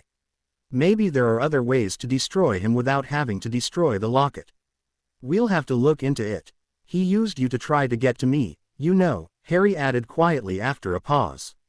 What do you mean he used me to get to you? Voldemort has a lot of information about me, and he was able to judge me accurately by observing my actions over the years and the relationships I have with different people. When I said he knew how to push my buttons, I meant it. You know how much I loathe child abuse. He tried to reach out to me and manipulate me through it, I could sense that. He also knows how much I care about you, how much you mean to me. He asked me what I would do if you joined him. Would I be willing to join him if you asked me to? To protect you, I would never do that, spat Dylan pianately. Do you take me for a fool? I know that my father, uncle and aunt would kill me the moment I step in front of them. Voldemort did this to you, and there is no one more important in my life than you, Harry. You're my brother, my father, my hero, all wrapped in one. You have done so much for me, said me, loved me, and I won't turn my back on you, now. Or ever. So you can forget about me joining Voldemort and us being on opposite sides of the war, understood? You better get used to me being by your side all the time, because I'm not leaving you. I will never betray my brother. A hint of a smile formed on his lips. No one could ask for a better brother than you, Dylan, Harry said softly, pinching the boy's cheek affectionately. That really means a lot to me. Thank you. Dylan grunted, his voice thick with emotion, as he helped the older Ravenclaw lie down again. Sitting down on the chair by the bed, he placed his head on the mattress as he tried to go back to sleep. He felt Harry's hand on his head, with his brother's fingers stroking his hair for a few minutes, and Dylan fell asleep, not knowing the conflicting emotions that were raging in the mind of his father regarding him, yearning to meet his son. Severus Snape entered Dumbledore's office, looking pale and shaken, still twitching in several places. Dumbledore, who had been talking to someone on his mirror, deactivated it as he helped his spy sit down on the chair. I take it didn't go well? Asked Dumbledore. The Dark Lord was pleased with the information I was able to give him, said Snape in a quiet voice. But he was already well informed about a lot of things. Apparently, he did not waste time like we originally thought and has been preparing for over a year. As for the torture, it is something everyone had to go through. The Dark Lord is angry, very angry that Death Eaters who had ved Azkaban for 12 years still came to find him but we did not. Said Dumbledore, stroking his beard thoughtfully. Any information about his plans for Harry? He asked. Snape's lip curled at the mention of Harry Potter. The Dark Lord has given strict orders that he is not to be touched, said Snape emotionlessly. I sense that something happened between the boy and the Dark Lord at the graveyard, though I'm not sure what. All the Death Eaters including Bellatrix agreed with him immediately. There are currently no plans for capturing the boy but no doubt the Dark Lord is planning something. Meanwhile, he wants to hear the prophecy in its entirety and asked me if I had found out the other half. He was displeased that I did not know it, so he now wants to gain access to the prophecy sphere that, according to Rookwood, is in the Department of Mysteries. Dumbledore started out of the window, looking thoughtful, but did not comment. The prophecy orb might be in his plans, but there are various other matters which take precedence over this, said Snape. I will also have to prove my loyalty to him by giving information on the order. He expects results, similar to what happened in the last war. Dumbledore grimaced. No, he made that mistake once and he wasn't about to do it again. The members of the Order of the Phoenix had all been battle-hardened warriors during the last war. The Pruitt twins, Benji Fenwick, Caradoc Dearborn, Dorcas Meadows, Edgar Bones, Marlene McKinnon, Frank and Alice Longbottom, James and Lily Potter, all of them were powerful and talented duelists. He had tried to draw more fire to the members of the Order, hoping they could fight in order to protect the general population, but he had been wrong. They had all been picked off one by the Death Eaters and Voldemort himself. That had been a very big and costly mistake, one which he didn't want to repeat. I'll have to think more about this, said Dumbledore. But there is a way to make you more valuable to Voldemort. I assume he doesn't like the way the Aurors are being trained ever since Sirius became minister. Snape did not answer. Dumbledore felt a major headache coming on, but he could see no other alternative.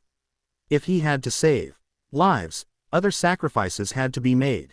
The students had survived this long without a good teacher, not counting the last 2 years, so they could do so for another year or two. Hopefully, they would be smart and study on their own, which was all he could hope for. How would you like to be the new defense against the dark arts teacher, Severus? How are you feeling, Potter? Asked Madame Pomfrey, scanning him with her wand.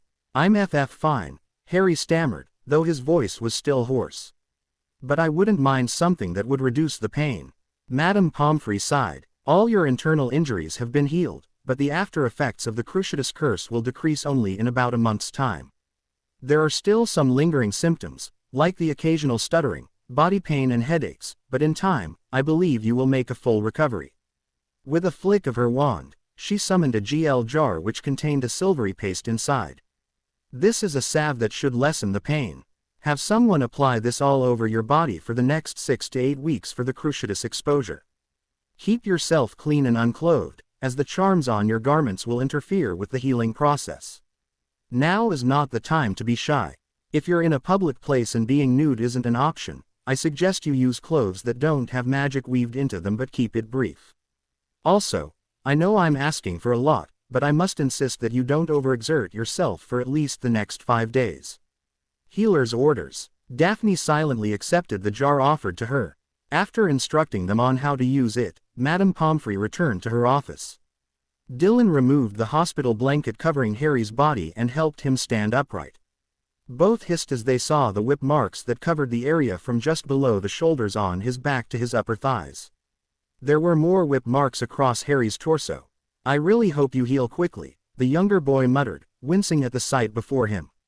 There was no telling how much pain Harry was in, but both knew that it wasn't in his character to complain. Dylan applied the salve all over his brother's backside while Daphne did the same to his stomach. Just as they helped him sit down on the bed comfortably, the door to the hospital wing unlocked with a click and Sirius, Amelia and Dumbledore entered. All three looked horrified as they took in the various injuries the Triwizard Champion had suffered. Unperturbed by his state of undress, Harry exchanged hugs with his godfather and honorary godmother. How are you feeling? asked Amelia softly, tussling his hair affectionately. Harry coughed violently again and the pain in his increased. After pausing for a few moments, he replied in a hoarse voice, "I've heard that question too many times and again. I'm fine, relatively speaking. Exhausted, but fine. Don't worry, Aunt Amy. I'll heal in a few days." Sirius grimaced. This was par for the course for Harry Potter. The boy hated feeling weak and thus, never acknowledged the pain he obviously felt. He felt incredibly guilty for his godson's current state. "What happened after I came back to Hogwarts? What's going on?" After taking a deep breath, Sirius began. "We reacted as soon as you arrived. Thanks to your warning, Barty Crouch has been captured and interrogated." He revealed a lot of information, but Voldemort was quite smart in placing him there. Crouch Jr. had an entire year to go through classified information, including details about the Auror Force, Muggle-born homes and Ministry ward schemes, to name a few. The biggest leak, and the most dangerous one, is the configuration of the censor net around Britain and Ireland. We still don't know the extent of the information leak because there is a secrecy oath blocking it, but we hope to get there soon. But we can discuss that later. First, we would like to know what happened the minute you touched the portkey. Harry nodded, gripped Daphne's hand tightly, and began explaining what had happened in a monotonous voice. He wondered why Dumbledore's eyes seemed to light up in triumph when he mentioned that Voldemort took his blood for the ritual. As far as he was concerned, that was the biggest disaster of the night. They all remained silent after his speech, while Dumbledore looked thoughtful. "We might get a better picture of what we're dealing with if we can examine Harry's memory of the event." "No," said Harry flatly. "I won't be sharing my memory of the event with anyone." Sirius and Amelia looked at each other worriedly, contemplating on whether they needed to send Harry to a mind healer again. Dumbledore simply raised his eyebrows, looking at Harry introspectively. There was something in that memory which Harry did not want him to see. He could sense it. "There is no information in the memory which is relevant to you. He did not talk about his plans with me, but you already have a pretty good idea, I'm sure. There is nothing in that memory that will interest you, sir. We've already got people working on it." Amelia took over. "We are monitoring the borders for any incoming giants, but I can already say that we will have no luck with the werewolves. Dementors, we're still thinking about what to do because right now they're still at Azkaban. Anyway, a press statement was given this morning about Voldemort's resurrection. People are in denial, but it won't be for long. Panic will grip them soon enough and the country will be in turmoil. I have contacted the members of the Order of the Phoenix," said Dumbledore quietly. "We will have a meeting soon to see what can be done. The first thing we need to do is find a place to hold our meetings. Hogwarts is not secure. There are too many chances for the information being leaked. What we need is a secure home with established wards which I can put under the Fidelius charm." Sirius' eye twitched in annoyance as he did not miss the subtle suggestion behind those words. How he wished he could smack that sanctimonious bastard in the face, but he couldn't. Dumbledore was the chief warlock, a post nearly as powerful as his own.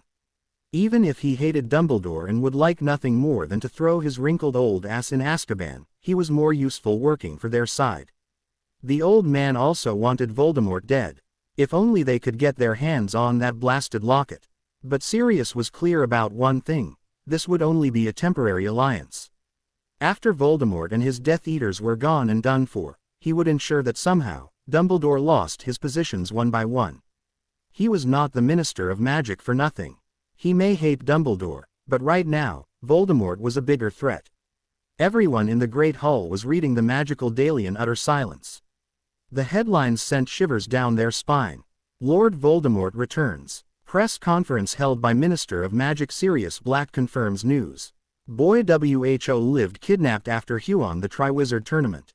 Triwizard Cup turned into a portkey to kidnap Harry Potter. Harry Potter nearly tortured to death. Reports say that he is recovering at Hogwarts. News of his extensive injuries unconfirmed, but experts speculate multiple exposures to the Cruciatus curse. Cuts on his body suggest he was tortured with a knife and whipped several times. Dangerous times ahead. Be cautious, warns Lady Amelia Black, head of the DMLE. Barty Crouch Sr. impersonated by his supposed dead son for a year. Why did no one detect it? Panic grips the MES. Security at Hogwartsto increase over the summer. Key members of the Ministry and Wizengamot are to be apprehended for being Death Eaters. How much did we screw up at the end of the last war? Lords Malfoy, not Averywyanted for questioning. New evidence points to the fact that they may have been willing Death Eaters all along. Lucius Malfoy behind the opening of the Chamber of Secrets at Hogwarts 2 years ago. Wanted for questioning regarding the matter. Theodore not placed his newspaper down and buried his face in his hands. He had hoped for years that this would never happen. Now there was no escaping his fate. He looked at Blaise Zabini, who was giving him a speculative yet knowing look. "What are you going to do?" asked Blaise. "Is running away an option?" asked Theo Riley. "Because if I don't, I have only 2 options in front of me, join him or be killed. Hopefully, Father would tell the Dark Lord that I am not Death Eater material, but I doubt it. Like Dylan and Draco, both my father and grandfather were Death Eaters, and the Dark Lord would take my refusal as a personal insult." Blaise hummed in agreement. "You're still too young for him to recruit," he observed. "You're only 15, so you still have time. I doubt the Dark Lord would mark anyone who is still at school. Hopefully, by then, he would be defeated." Theo looked at his best friend incredulously. "Defeated? Did you look at the state Harry was in when he arrived?" "We don't know what happened there," said Blaise calmly. "You know how talented Harry is. I'm sure he would have put up more of a fight had he not been caught off guard. Either way, there is nothing wrong in hoping for it. You may not be looking forward to serving the Dark Lord, but dear Draco is." Harry grunted in pain and exhaustion as he placed his head on Daphne's lap, closing his eyes, enjoying the sensation of her fingers stroking his hair. They were in a compartment in the Hogwarts Express, returning to London.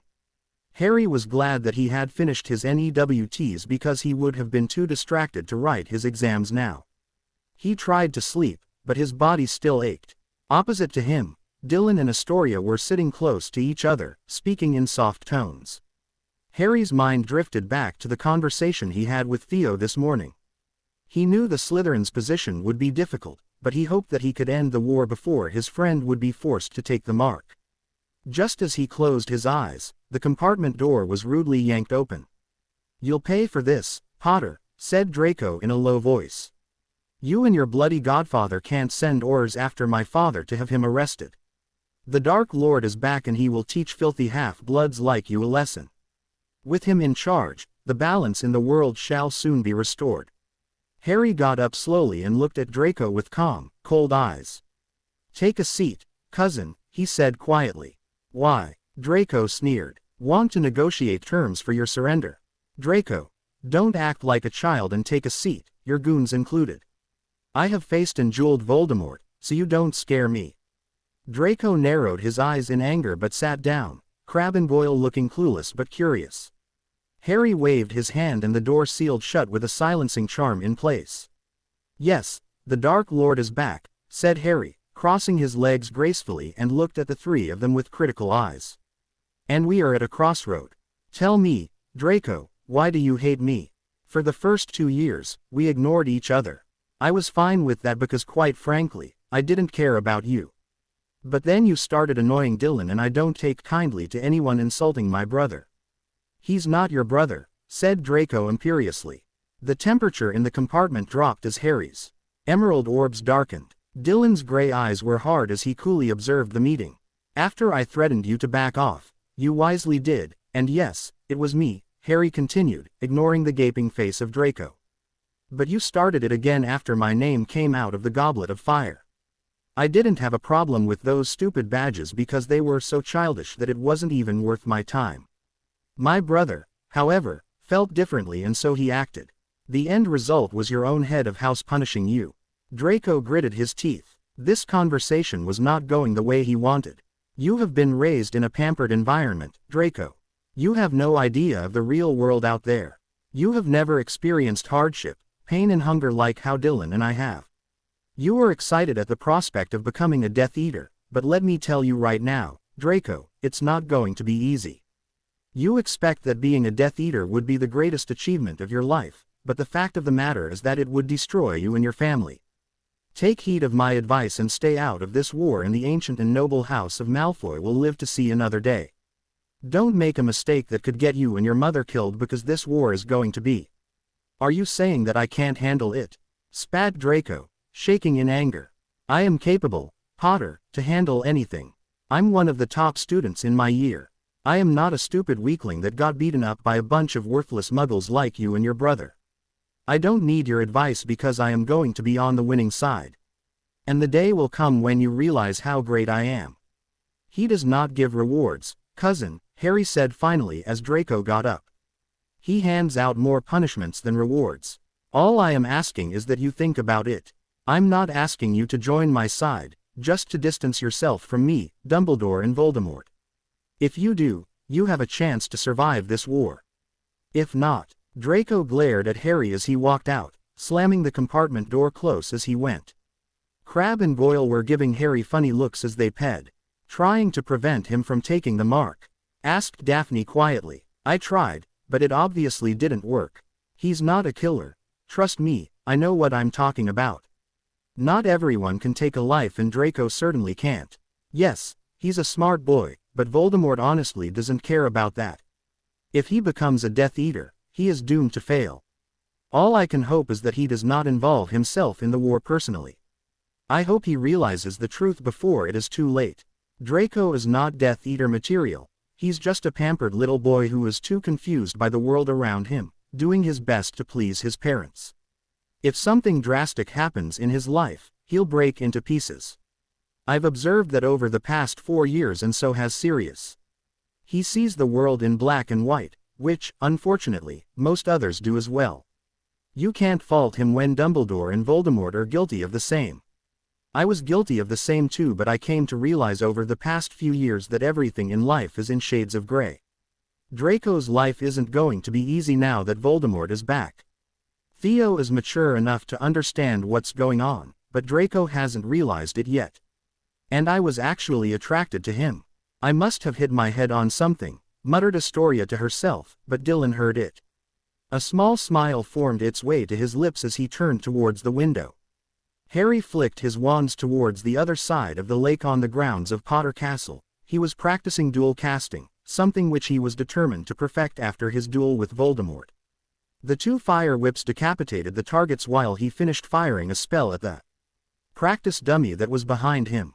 Sweating and panting, Harry collapsed on the ground, looking tired. He had been practicing for several hours straight. It had been a month since he and Dylan had returned home from school, and a lot had happened in that time. After interrogating Barty Crouch and debriefing Harry, Sirius and Amelia had issued arrest warrants against all those Death Eaters who Voldemort had identified in the graveyard. Unfortunately, all of them had done a runner and had disappeared underground. Sending a team of Aurors to Little Hangleton Graveyard after the place had been identified proved to be useless, as there was no evidence present other than traces of a dark magic ritual. Unknown to them, a large manor which used to be present on top of a hill in the village had disappeared, and no one in the village even remembered its existence or knew where it was. Dumbledore, who had tried to investigate it, had realized that Voldemort had used a Fidelius charm on the house, which he could not remember, and had turned into his headquarters. Meanwhile, Voldemort had not wasted any time in showing the wizarding population that he was back. Barty Crouch Jr. might have been executed by the Ministry, but the information he had managed to acquire for Voldemort combined with the information Rookwood had been able to provide had made him smuggle giants into Britain without triggering the censor net. There had already been multiple attacks and Muggle killing, making the Ministry scramble to erase the memories of various Muggles and their contraptions. If the international statute of secrecy was breached, things would turn very ugly, very fast. Sirius had also informed the Muggle Prime Minister of what was happening. Magical Britain was in a state of war. The Dementors had also sworn allegiance to Voldemort, so now there were thousands of those foul creatures roaming all over the mainland. Sirius had any remaining Dementors at Azkaban destroyed with the use of fiendfire and then dumped their remains in the sea. A few hundred Dementors were destroyed, but there were too many of them out of control to capture them all. The Ministry had grown too dependent on Dementors over the last few centuries for them to change in such a short time. There had been several incidents of Dementor attacks on Muggles, but there had been no attacks on any witches and wizards, yet. Not everything was bad though, because the vampires and goblins had decided to stay neutral in the war, much to Sirius and Amelia's relief and Voldemort's frustration. There had been no werewolf attacks as yet, but everyone knew it was only a matter of time. On the political side, Sirius had little success because the members of the Wizengamot were terrified to vote on any bill. If they took a stand against Voldemort and his Death Eaters, they would be the next ones to be killed. There had already been an attempt on Rufus Scrimgeour's life, and people did not want to be on the Death Eaters' target list. Miller's mirrors were proving to be an outstanding source for creating awareness with the public. The Ministry knew they couldn't broadcast anything which the Death Eaters wouldn't find out anyway, so they used it as a means to inform the common witches and wizards of the country in how to defend themselves and their families from the Death Eaters, Dementors, Inferi, and a host of other things. A retired Auror would teach defense and offensive spells to the public through the recording crystals so that they would be able to protect themselves in case of an attack. Meanwhile, Harry had been training extensively since he came back to Potter Castle. Dylan, ever Harry's shadow, had decided that he too wanted to train and help his brother, so he began practicing against the dueling dummies as well. Harry had also lent books to Daphne for her to study, and she trained with him whenever he was in a teaching mode. Harry was an outstanding teacher, something which both Daphne and Dylan readily agreed. There had been a few attacks on the lesser populated magical shopping districts, but it hadn't come to Diagon Alley yet. Harry was also curious about what Voldemort was up to. Clearly, he had something up his sleeve because he had not taken such a serious stance against the magical world yet. The security provided to the Minister of Magic and the heads of different departments were also beefed up considerably. Sirius, Amelia and Rigel were in grave danger and were top targets along with Harry. He had also raised the war wards around Potter Castle and all its defenses so that in case of an attack, he would be able to defend himself. Just as he was staring off into the distance, he sensed someone sit next to him on the ground. "Finished with your training?" asked Dylan, panting, his body covered in sweat. "Those practice dummies can really tire me out. I've been using it on level 3 and the spells are supposed to be lethal." "How long were you able to hold out before you got hit?" 15 minutes, Dylan replied smugly. "Don't get overconfident," warned Harry. "Those are just enchantments. When you're fighting someone, those curses will actually be lethal, not flashes of light." "Sorry," muttered Dylan. "It's fine. I'm actually proud of you, so well done. I just don't want you to become overconfident. I found out the hard way that overconfidence leads you to your downfall. I don't want you to face another Lockhart or Voldemort to learn your lesson." The two of them were silent for a while, staring at the swans which moved in the water of the lake on the expansive grounds of the castle. Birds chirped nearby, the GR was green, and they could feel a light breeze. It was so peaceful. "It's hard to imagine that there is a war going on outside, isn't it?" said Dylan softly. "It's like we are in a different world as compared to all the chaos going on outside." Harry hummed. "There were 2 more Dementor attacks on Muggles in Nottingham," he said quietly. "What? But that's just less than 20 kilometers from here." "Yes," said Harry. "I'm going to teach you the Patronus charm. It's actually not as difficult as people say it is. It might take some time, but you'll be able to do it. Like all forms of magic, it needs intent. You need to want to conjure a guardian to help you against the Dementors. This also requires an emotional component like most complex spells based on ancient magic. The Killing Curse, for example, is very difficult to cast because you need to feel the amount of hatred needed to kill. The Cruciatus Curse, on the other hand, would work only when you want to cause pain, you want the other person to suffer. Similarly, wait, if these curses have such properties, then why do you believe that magic should not be classified? I know that you don't put much into the theory of light and dark magic," said Dylan. "Good question," Harry praised him, nodding in approval. "Tell me, Dylan, what if you have a patient in front of you who has been bitten by AS and you can't identify the source? The poison is spreading through the patient's nerves and you need to know where it is originating from so that you can contain it. This technique was used before the more modern healing spells and magical technology were invented. Or what if a patient's heart stops beating due to unnatural means? The Cruciatus Curse can help save the patient's life in both cases. The Imperious Curse would greatly help in cases of healing patients who need to guide the healer to the place of injury. It was used primarily in cases of surgery and healing. The killing curse is a quick, painless death for animals which people use for food, or maybe a quick death for patients who are suffering constantly. It may sound harsh, but if my parents had been tortured into insanity like Frank and Alice Longbottom, if the final decision-making power had been vested in me, I would not have let them suffer like that. I would have authorized a medically induced death so that they could be in peace. I wouldn't want them to suffer just because I was selfish in not wanting to let go. Augusta Longbottom never really understood the effect that had on Neville, having to see his parents in that state over and over again since the time he was a baby. Dylan stood up and walked closer to the lake, dipping his ankles in the water. You were saying about the Patronus charm. Similarly, the Patronus charm requires positive emotions to power it, backed by a strong positive memory. Joy, serenity, happiness, love, these emotions would help you create the perfect Patronus backed by a strong memory. Think of a time when you were the happiest. Let the emotions flow through you and you will be able to cast it. Dylan nodded. Lifting his wand upward, he chanted, Expecto Patronum. A lot of silvery mist flew out of his wand, but there was no distinctive animal like Harry's. Dylan tried, pushing more magic into it, but it didn't work. He collapsed on the ground, panting. That was bloody exhausting, he said loudly. It is, said Harry. You were already drained after practicing for so long, so you couldn't concentrate. Come on, let's play some Quidditch. A week later, Harry and Dylan were in the family drawing room of the castle. Harry was sitting on the sofa with Daphne next to him as they observed Dylan. The boy was close, but something held him back. Expecto Patronum. The silvery mist appeared again, but just as a creature was about to form, it disappeared. Dylan groaned as he sat on the couch opposite to the couple. Why wouldn't this work? He shouted in frustration. Your memory is not powerful enough. Maybe you are not letting the emotions flow through you, or you are just not connecting with the memory, said Daphne, frowning slightly. Come on, Dylan. Try it again, she said encouragingly as Dylan got up and walked to the center of the room. They watched as Dylan raised his wand and said, Expecto Patronum. The silvery mist appeared again, but Dylan's eyes rested on Harry and Daphne. He thought about how much he loved them. He thought about his Uncle Sirius, Aunt Amelia, Astoria. The silvery mist contorted as a creature began to form. Powerful wings emerged along with sharp talons and a beak.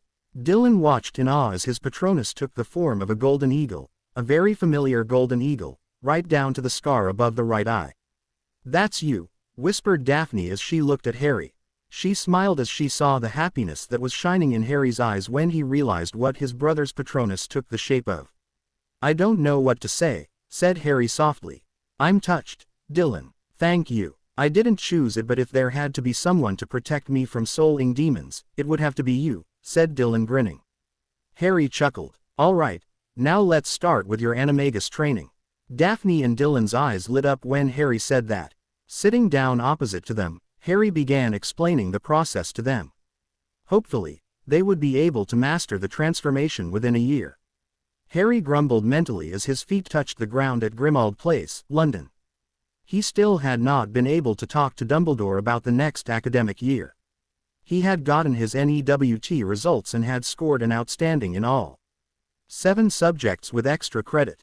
He had written to a few of his teachers to inquire about apprenticeship, but all of them, except Professor Slughorn, said that he would also need to speak to Dumbledore first, since they were primarily teachers at Hogwarts. To talk to the headmaster, who was supposed to be very busy, Harry and Dylan were here at the headquarters of the Order of the Phoenix. How in Merlin's name did you escape your bodyguards, Uncle Sirius? Asked Dylan curiously. Sirius smirked. I'm not a marauder for nothing, Dylan. The Aurors are under the impression that I'm still at Black Manor.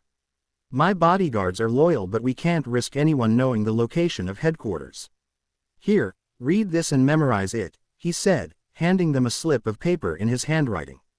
The headquarters of the Order of the Phoenix may be found at number 12, Grimmauld Place, London. Once the two brothers read it, Sirius burnt the piece of paper. No sooner did they think of the place, a house materialized between numbers 11 and 13. It was as though an extra house had inflated, pushing the others out of its way. Sirius quickly led them to the front door as he tapped the handle. There were a series of clicks as the door opened, leading them inside. A dim light illuminated the hallway which, while not very inviting, was at least somewhat clean. "I can see why you did not want to live here," said Harry casually as they walked forward. Sirius snorted. "This place wasn't this bad when I was growing up, you know. It used to be very elegant and tasteful, but ever since my mother died, it has become terrible. All the enchantments around the house have mutated with the wild magic in the air to create strange curses and a home for magical pests. I asked the other house elves to finally come here to do some basic cleaning. It had remained like this because I don't usually come here, and even the other elves don't want to veil my mother's old house elf. Nasty little thing. He hasn't cleaned anything in here for ages, and you can see the results. Anyway, there's going to be a meeting soon, so do you want to come? And be asked to join Dumbledore's little vigilante club?" said Harry, rolling his eyes. "No thanks. I don't work for the man and I never will. I'm actually shocked that you provided him with a house.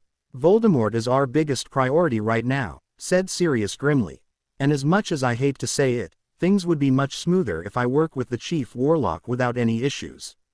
This house was a waste anyway, but well protected, and Dumbledore wanted to add the Fidelius charm too, and since I'm the secret keeper, I thought, why not? Go up the stairs, boys, and you'll find one of the rooms clean." "I hope." "It's fine, Uncle Sirius," Dylan shrugged.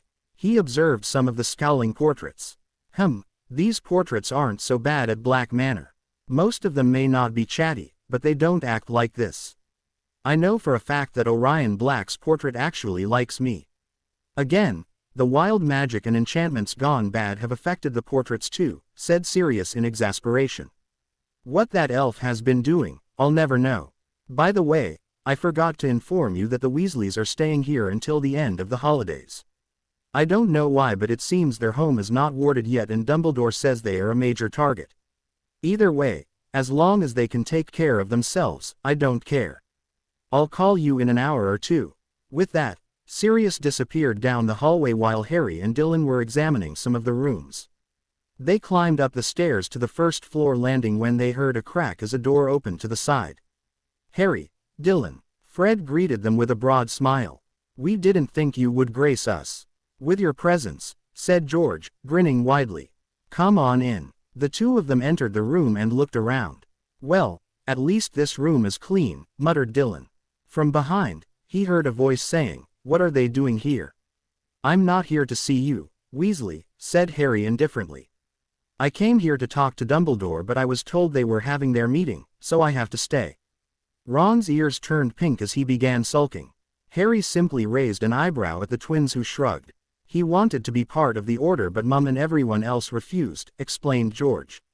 "Also, Mum has been forcing us to clean this house," said Fred. "It's like waging a war, let me tell you."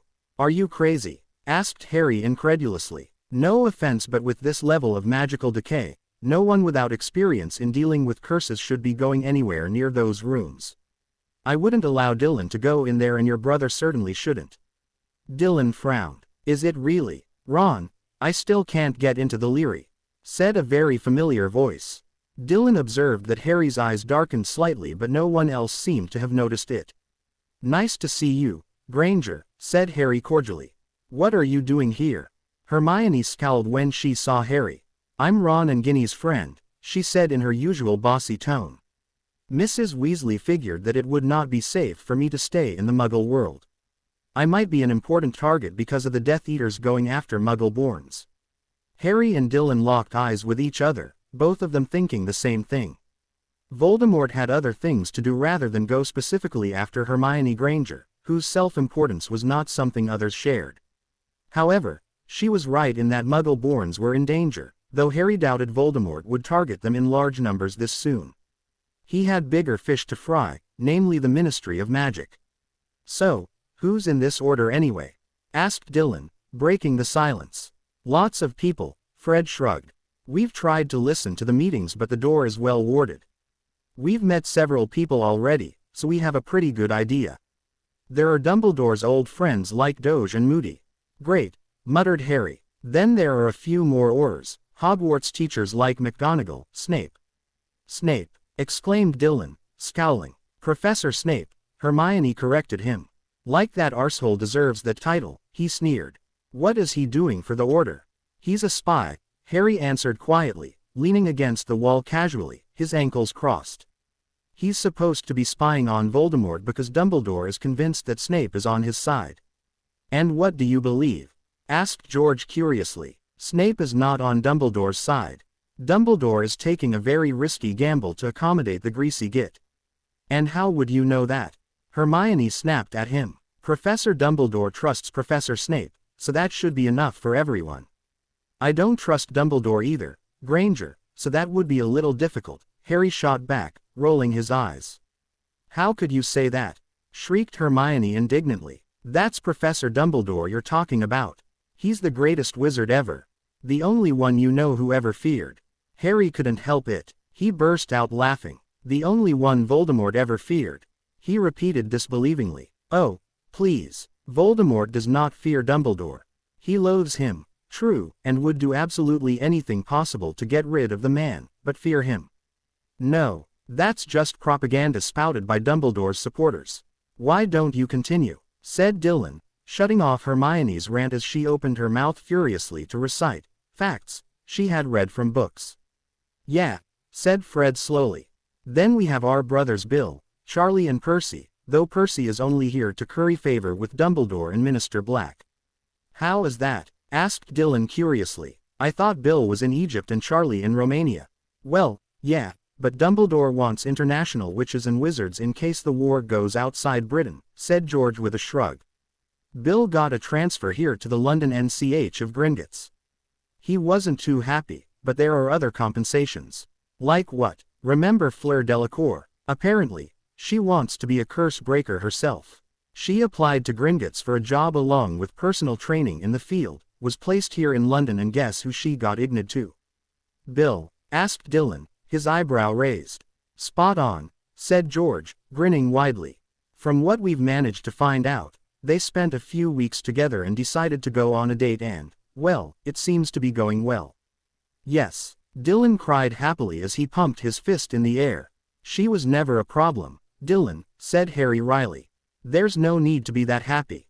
Speak for yourself. I can't wait to tell Daphne about this. Harry rolled his eyes as the door of the bedroom opened and Ginny Weasley walked in. It took her several seconds to realize that there were strangers in the room, and when her eyes landed on Harry, her face turned pink.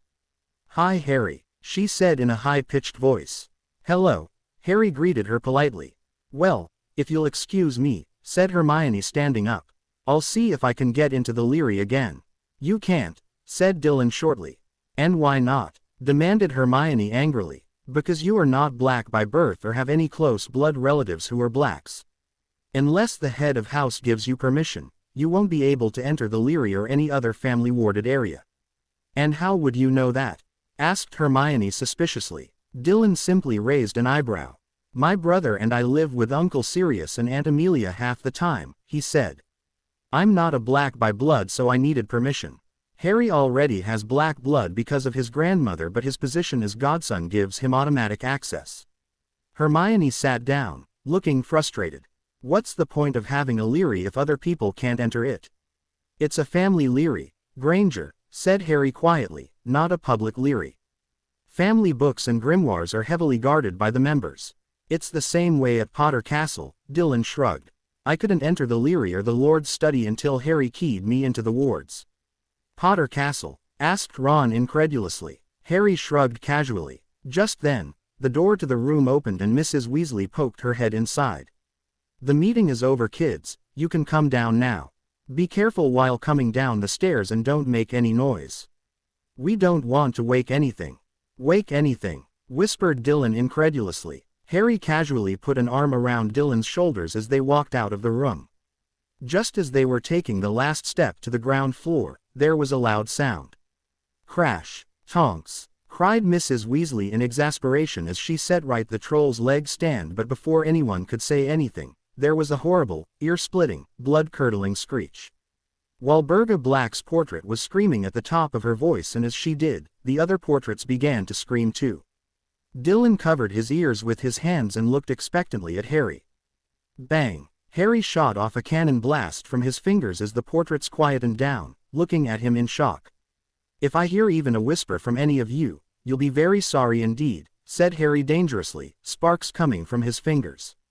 And just who do you think you are, to demand that of me in my home? Screeched Walburga's portrait. Harry Potter, James's son, she yelled furiously. That blood traitor married a mudblood. Out. The House of Black does not entertain filthy half-bloods like you. Filth. Scum. Oh, what a surprise, my filthy blood traitor of my son is also here. Shame of my flesh. Get out, Sirius, and never come back again. How dare you all befoul the house of my fathers?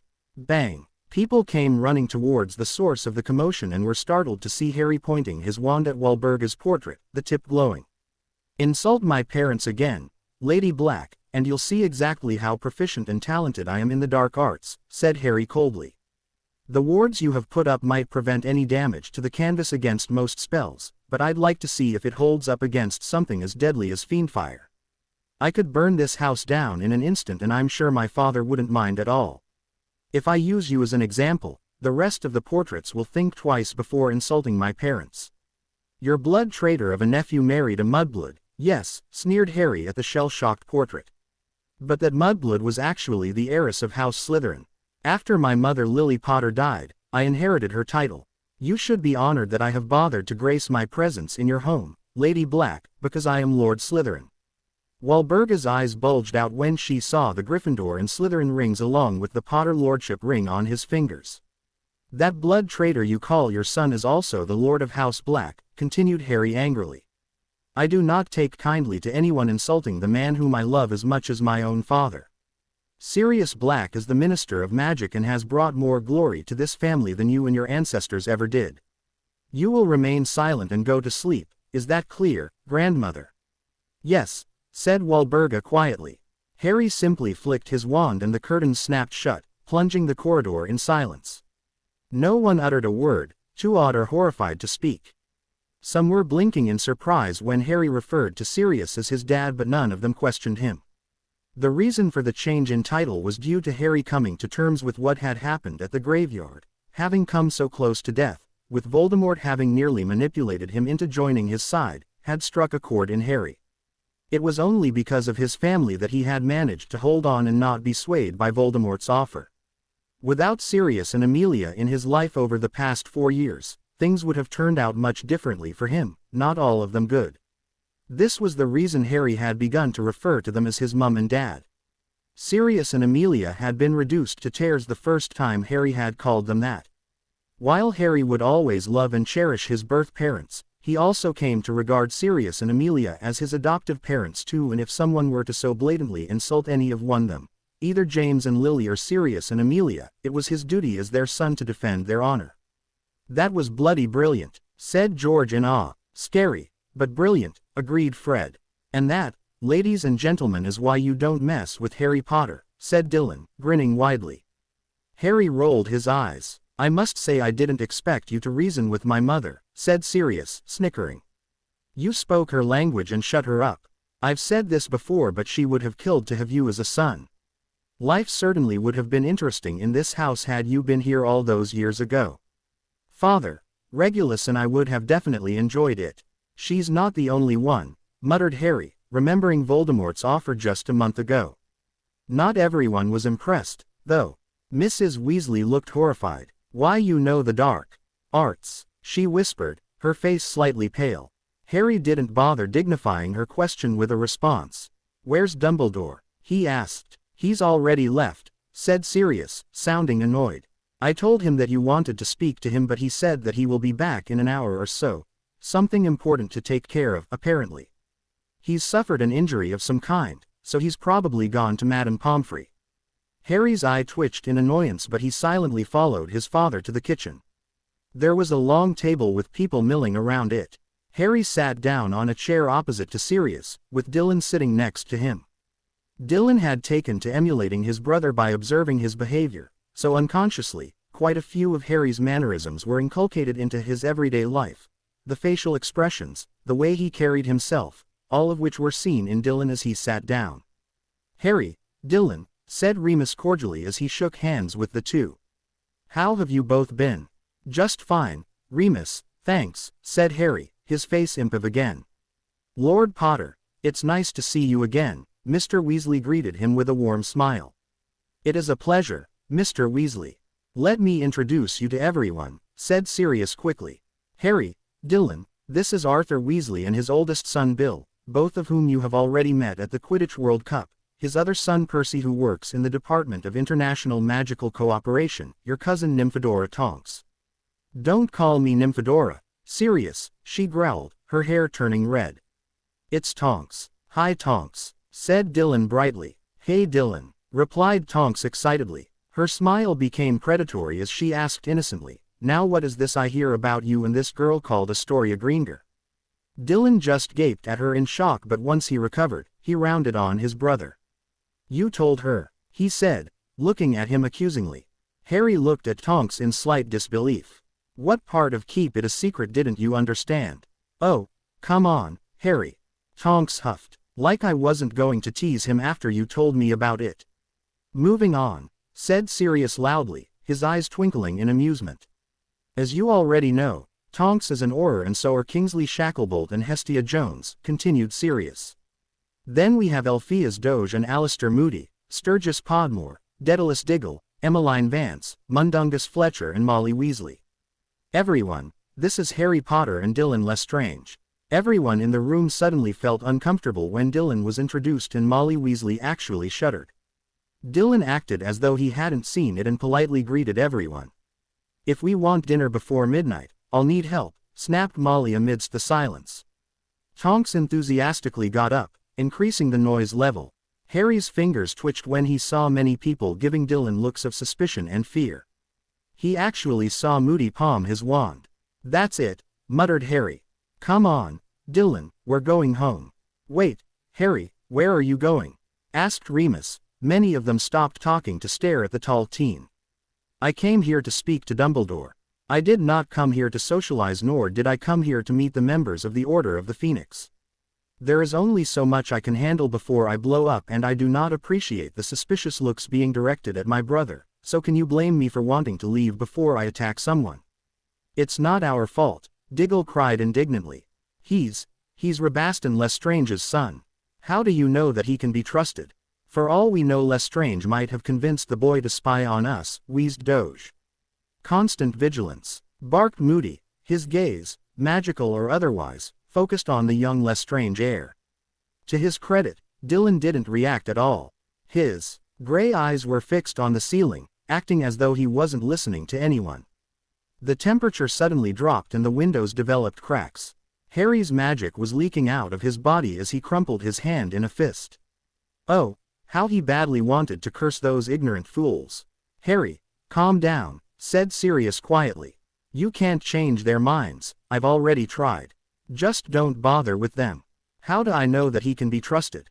Harry hissed, his voice very quiet, eyes turning a shade of blackish green.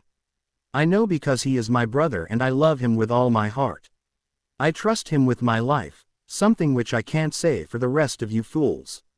The fact that you judge someone by their name, a boy who has never once met his father, proves beyond a doubt just how bigoted you people are. You believe the worst of him because he is a Lestrange. You believed that my dad was a traitor because he was a black and you threw him in Azkaban without so much as a trail, shamelessly breaking international law in the process. You hailed a baby as a savior, but you couldn't be bothered to check on that said baby for years, the result of which was me being nearly killed by those filthy muggles I call my relatives. You believe people can't be trusted just because an enchanted hat puts 11-year-old children in a particular house. In the end, you are all just as bigoted as the dark. You sicken me. There were cries of outrage at that statement, but Harry ignored them. Sirius closed his eyes in exasperation, but he knew that Harry was right. He himself had been like that before being thrown in Azkaban for a decade, after all. Dumbledore had knowingly thrown him in Azkaban and endangered Harry by placing the boy with the Dursleys. Barty Crouch too had authorized unforgivables against suspects during the last war and had sentenced numerous people without a shred of evidence to support his claim, and the same man had broken the law when it suited him, smuggling his Death Eater son out of prison and hiding him in his own home for more than a decade. It was times like this when he couldn't help but think about what Harry had once said, who said there was a difference between the light and dark. Grabbing Dylan's arm, Harry walked out of the kitchen with people following him. Just as he neared the door, he saw something. A shriveled old house elf, whose skin looked several times too big for it, bald with white hair growing out of its bat-like ears, was standing in the corner. "Blood traitors and half-blood TS are scurrying around the house," muttered the elf. "Oh, what would poor mistress say? Creature must do something. Yes, creature can't let them stay. Shame on the House of Black."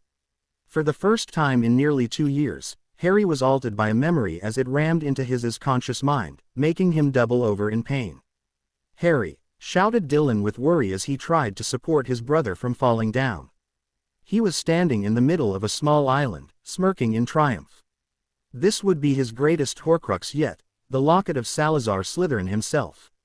The cave was of special significance because this was where he had used a weaker, more primitive version of the Cruciatus Curse for the first time. Of course, he had never known about it back then, when he had used it on Dennis Bishop and Amy Benson. He just knew it had hurt them because he wanted it to hurt. The two of them should never have tormented him as they had.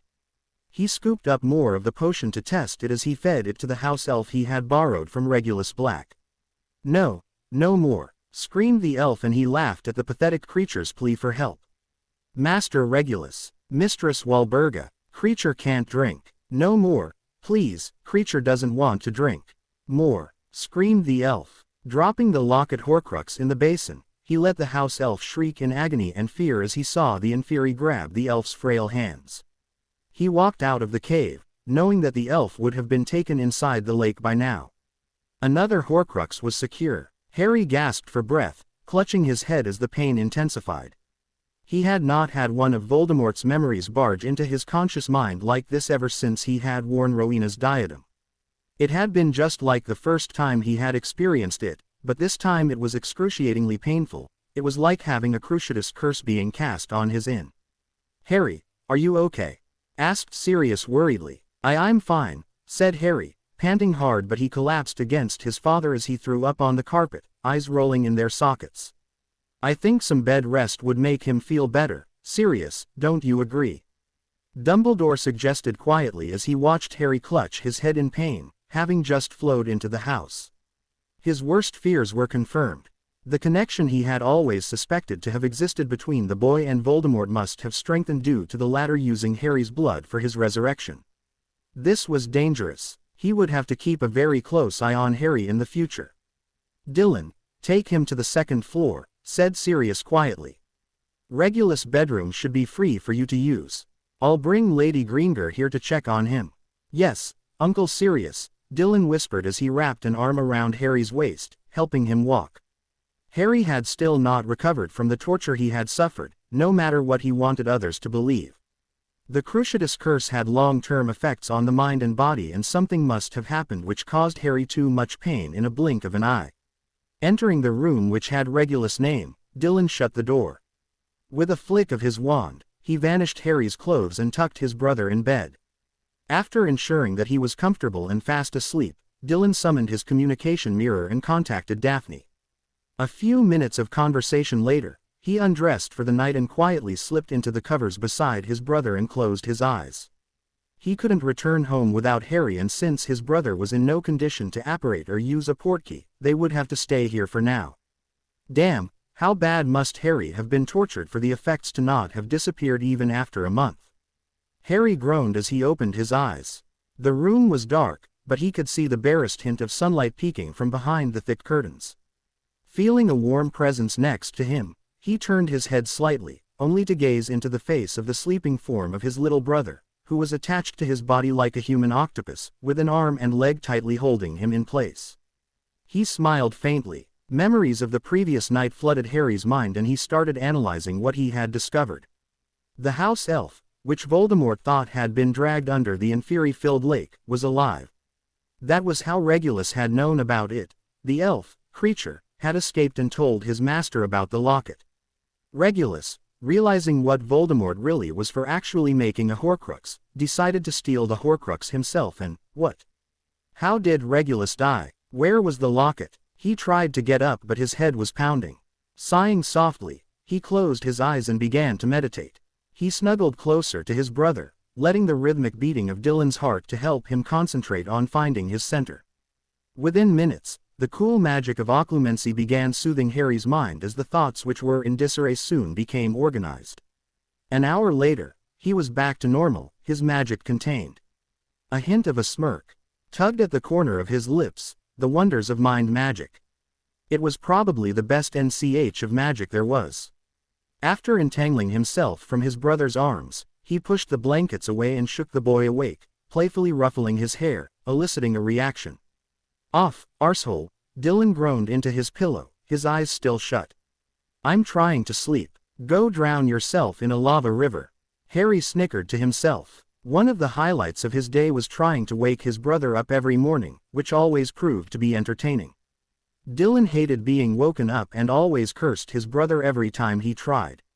Walking to the bathroom attached to the room, he frowned when he saw the dust and dirt covered all over. Exhaling in irritation and wondering what the resident house elf at the townhouse was doing, Harry spent the next 5 minutes cleaning, with invisible spells flying from the tip of his wand as he flicked and waved it in practiced movements. Once the bathroom was spotless, he stood under the shower, letting the enchantments activate. Sure enough, the hot water began raining down on him within seconds, and Harry placed his hands on the smooth granite wall, head lowered, letting the water reduce the pain in his muscles. 20 minutes later, he walked out of the bathroom and rolled his eyes when he saw that Dylan was still asleep. And, it looked like the covers were not pulled at the foot of the bed like they were when he had woken up, but were once again covering the sleeping teen. "Honestly, must I do this for the rest of my life?" Harry muttered to himself, rolling his eyes at the sight before him. "Dylan, wake up," he said loudly, yanking the blankets away and gently smacking the boy's ass. Dylan made a sound of obvious annoyance. "Get lost, dickhead. Go bother Daphne and leave me alone," he whispered sleepily as he turned to rest on his back, legs spread lazily, a pillow covering his face. Within seconds, he was breathing deeply, having gone back to sleep. Harry couldn't help but snort in amusement. He wasn't out of options yet. Clearing his throat, he announced loudly, "Dylan, I have a triple chocolate cheesecake and I'm about to finish the last piece." "You wouldn't," the Lestrange scion cried loudly as he got up with a start, throwing the pillow across the room. He looked around and found that there was no cheesecake waiting for him. Instead, he found his annoying older brother standing before him, still dee and wet from the shower, arms crossed over his, smirking at him. "Good morning," he said triumphantly. "You are evil." Dylan spat angrily as he got off the bed and headed towards the bathroom, muttering curses under his breath. Chuckling in amusement, Harry cast a drying charm on himself while one of the Black House elves popped into place fresh clothes for him and his brother. He picked up the mirror which he had summoned and contacted Sirius. After assuring his godfather that he was fine, convincing Sirius to not leave his work behind to check on him, he made a mirror call to Daphne as well. Once both brothers were dressed, they walked down the stairs, with Harry stealing a quick glance at every room he could find to see if there were any clues as to where the locket was. He knew that Sirius had already searched this house, but seeing Creature last night made him think that he was missing something. "Come on, let's get some breakfast," Dylan suggested. "All that drama last night has made me hungry." "You mean with the members of the Order? Are you crazy?" asked Harry, his tone slightly incredulous. "After how I accused them last night, I doubt they would want anything to do with us. And you suddenly care because..." Harry's lips twitched in amusement as he put an arm around his Dylan's shoulders. "I've trained you well, little brother. If there is no food, we can always go back home. By the way, are you searching for something?" "Yes, the locket." Dylan opened his mouth to say something but decided to wait for an explanation later. Tilting his head slightly, he remembered the mirror call he had last night. "You have to call Daphne after breakfast," he said softly. "She was really worried last night. The only thing that stopped her from coming here herself was the Fidelius charm." "I already did," said Harry as they entered the kitchen. The conversation in the room stopped as they sat down opposite to Fred and George. There were not too many people at this time as many had already left for work. "How are the joke products coming along?" whispered Dylan. Fred and George grinned. "Really good," said Fred.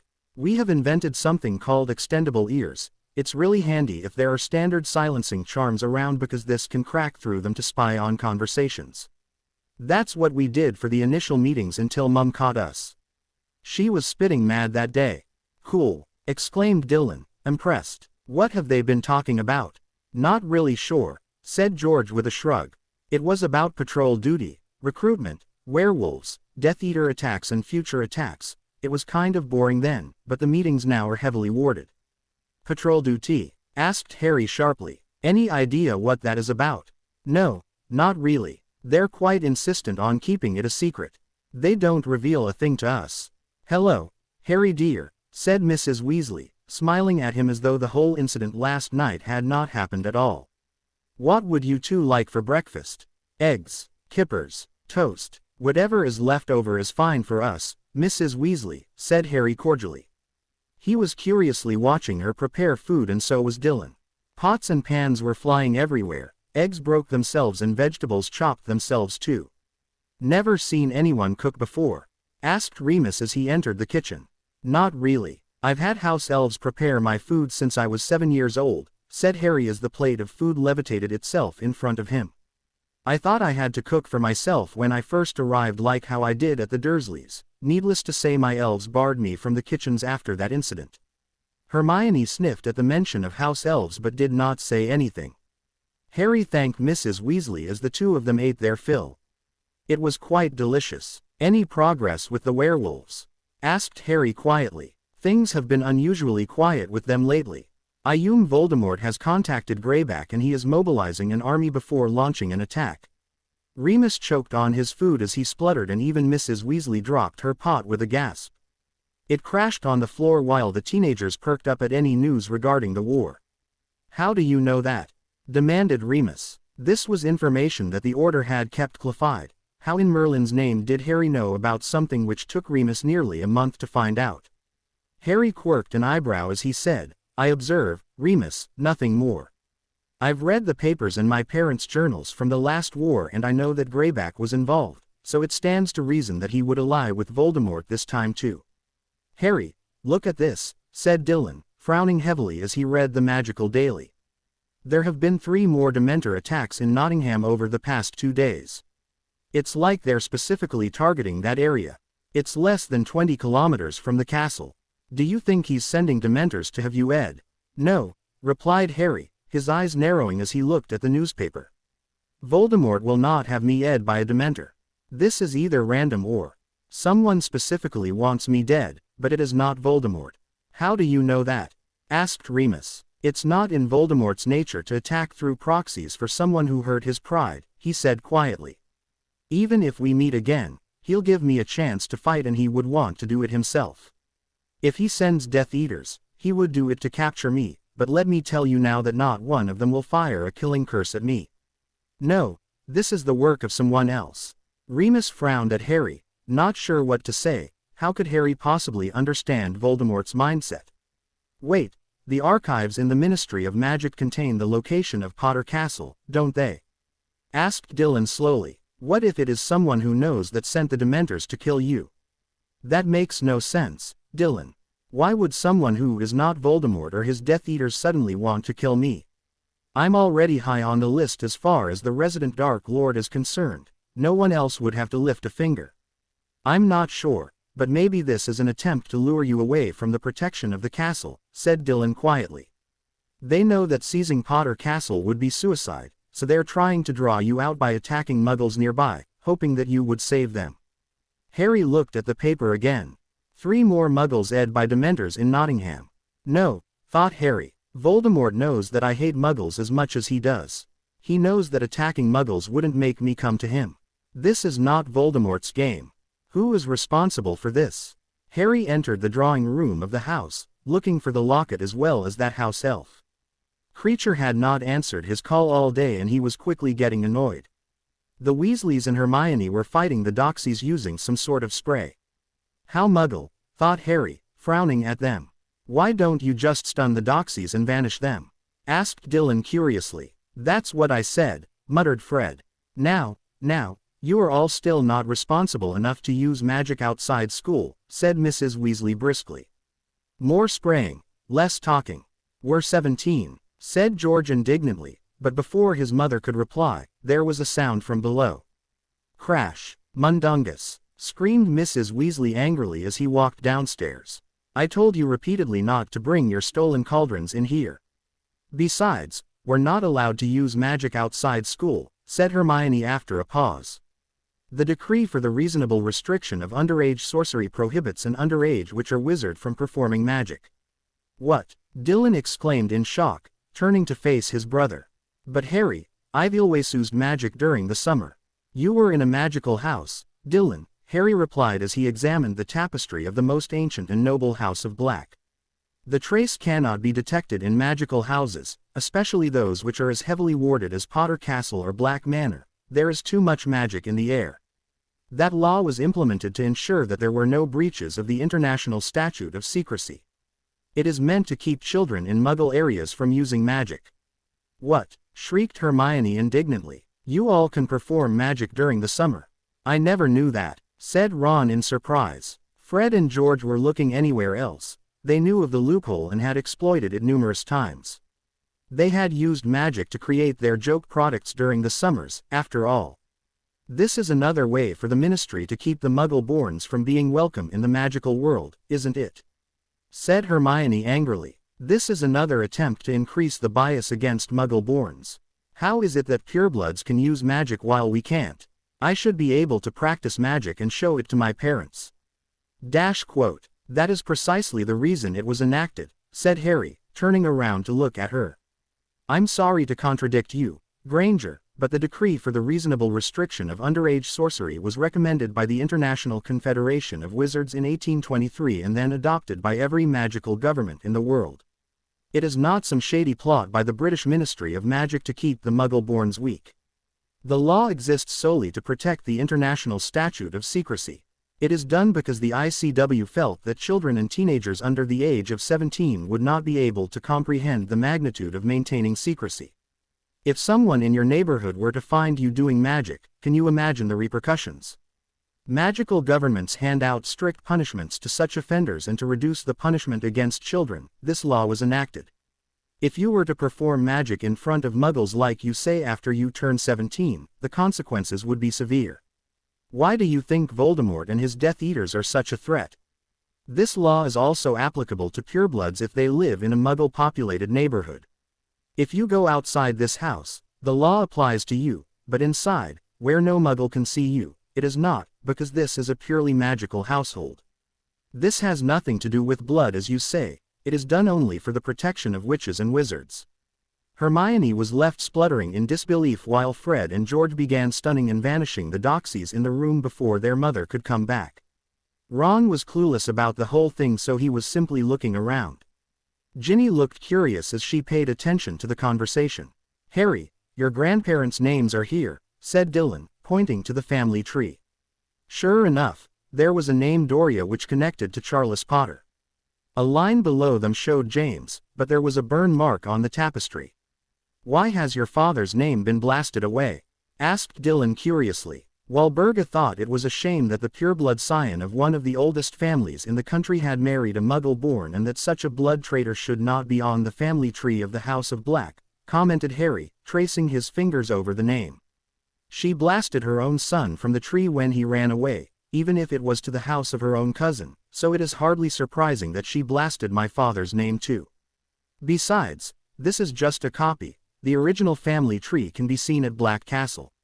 Bellatrix Black, muttered Dylan, as it connected to Rodolphus Lestrange. You won't find your father's name here, said Harry quietly. This tree only shows members of the Black family and their spouses and children, that's why I'm not here as well. Rabaston did not marry into the Black family. Suddenly, Harry stopped talking as he turned towards the door, which had opened marginally. What would she say to old creature? Oh, the shame of it, mudbloods and werewolves and traitors and thieves. Poor old creature, what can he do? Hello, creature, said Harry very loudly, closing the door with a snap. The house elf froze in his tracks, stopped muttering, and then gave a very pronounced and very unconvincing start of surprise. Master Harry, bowed the elf, his face nearly touching the ground.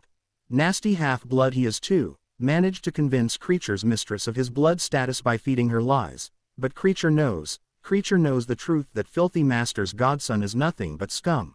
a disgrace to the House of Black that he was once the heir. Where have you been, Creature? I have been calling for you all day. We need to talk. Creature was cleaning, said the elf as he removed an old rag. A likely story, Harry said, sarcastically, his eye twitching in annoyance. The House of Black is getting blacker every day, it's filthy. Come with me. Master Harry likes to joke, Creature muttered under his breath. Filthy half-blood thinks he can order Creature about, what would Mistress say? Hermione was glaring heatedly at the door from where Harry, Dylan and Creature had disappeared. She didn't care what nonsense he had spouted. As far as she was concerned, there was no one who supported the pureblood agenda than one Harry Potter. What was worse was that he always managed to make it sound like it had nothing to do with blood purity at all. What can Creature do for Master? Croaked the elf. You can start by telling me everything you know about the locket of Salazar Slytherin, the locket which Regulus stole from Voldemort, the locket which was in the cave where Voldemort made you drink that potion, said Harry, observing the elf's reaction. Creature's eyes widened as he began thrashing about to punish himself. No, Creature failed in his orders. Creature failed to obey Master Regulus. Creature, stop, Harry shouted, shocked by the elf's reaction. With a flick of his wand, he bound the elf so that he wouldn't hurt himself. Now, tell me exactly what happened to Regulus. First, how did you escape the Inferi? Not having a choice, Creature revealed everything, how he had escaped from the cave, how Regulus had been worried, to taking Regulus to the cave, to Regulus drinking the potion himself and sacrificing his life, and finally, ordering Creature to destroy the locket by any means necessary. Harry was astounded by Regulus' very and self-sacrifice, not to mention the elf's loyalty to his master. It looks like the House of Black produced more than one base son, he whispered, humbled by Regulus' actions. May Mother Magic bless your soul to find purpose again, Uncle Regulus. Creature, do you have the locket with you? When the elf nodded hesitantly, he said, good, bring it here. I'll destroy it right in front of you so that you can confirm it yourself. Master can destroy the locket? Asked Creature looking hopeful. He disappeared with a crack and came back with a large golden locket with emeralds encrusted on the front in a serpentine shape. Harry levitated the locket to the ground and cast several protection charms around himself and the Horcrux. Dylan, step back, Harry ordered. Pointing his wand at the locket, he hissed, open. The locket opened in metallic click and dark, handsome eyes looked up at Harry. I have seen your heart, and it is mine. Avada Kedavra. The jet of green light flew from the tip of Harry's wand and impacted the locket, making it scream and wail. After it was done, he scanned it. It's destroyed, Harry declared, a dark smirk forming on his lips. That was the last of it and it has been destroyed. Uncle Sirius would be happy, Dylan smiled brightly. He's been searching for it for a long time, hasn't he? It's finally done. Yes, the older boy agreed. He turned to the sobbing elf and the emerald green orbs softened. He was quite pissed off that the locket had been right here the whole time without them knowing about it.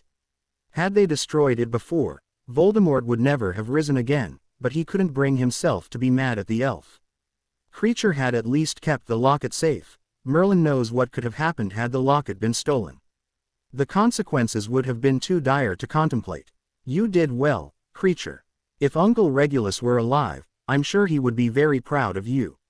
His final wish has been fulfilled. The aged elf couldn't help himself as he burst into tears again. Harry and Dylan quietly left the room, giving the house elf his privacy. The last Horcrux was destroyed. Voldemort was mortal. Harry, my boy, said Dumbledore as he sat down at the dining table, along with the members of the Order of the Phoenix. Headmaster, Harry greeted him impavely. He frowned slightly when he saw the shriveled, blackened hand of Dumbledore. Are you all right, sir? Maybe you should get that hand looked at. Alas, there is nothing I can do, the headmaster said heavily. Not to worry though, I'm perfectly fine. Now, I was told you wanted to speak to me. Yes, I have contacted my former professors at Hogwarts and they have all agreed to take me as an apprentice, but all of them with the exception of Master Slughorn said that I should talk to you first. As you recall, when I first brought up the subject of the accelerated program to you, I had expressed my desire to finish my master's degree in several subjects. I know that you do not want me out of Hogwarts yet, so this is a win-win situation for both of us. A witch or wizard had several options open to them after graduating from school. Most of them chose to start their career early, choosing to join their family businesses, seek employment in establishments or governments, or in other cases, pursue higher education. The next step after school was the master's degree. This could be done through apprenticeship under a qualified master, or by joining a university and gain the degree through CL-room teaching, or through research, which was the most prestigious of the lot but also the most difficult. The International Committee for Aspiring Masters, which was affiliated to the ICW, took part in awarding the degree after they had submitted their research papers or after they had completed their apprenticeship. The next level after the master's degree was that of the sorcerer level.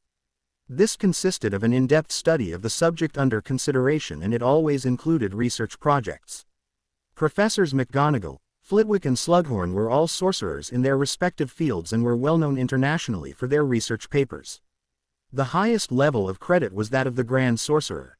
This required several years, or even decades of study and research, and was awarded to anyone who made a breakthrough in any of the various fields of magic.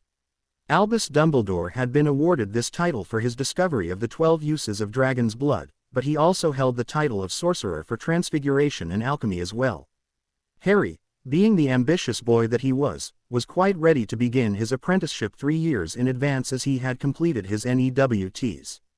Dumbledore stroked his beard. "And which subjects do you want to pursue?" he asked. "Arithmancy, ancient runes, charms, potions and transfiguration," said Harry briskly. "I have already written to Professors Vector, Babbling, Flitwick, Slughorn and McGonagall, and they have all agreed to take me as their apprentice."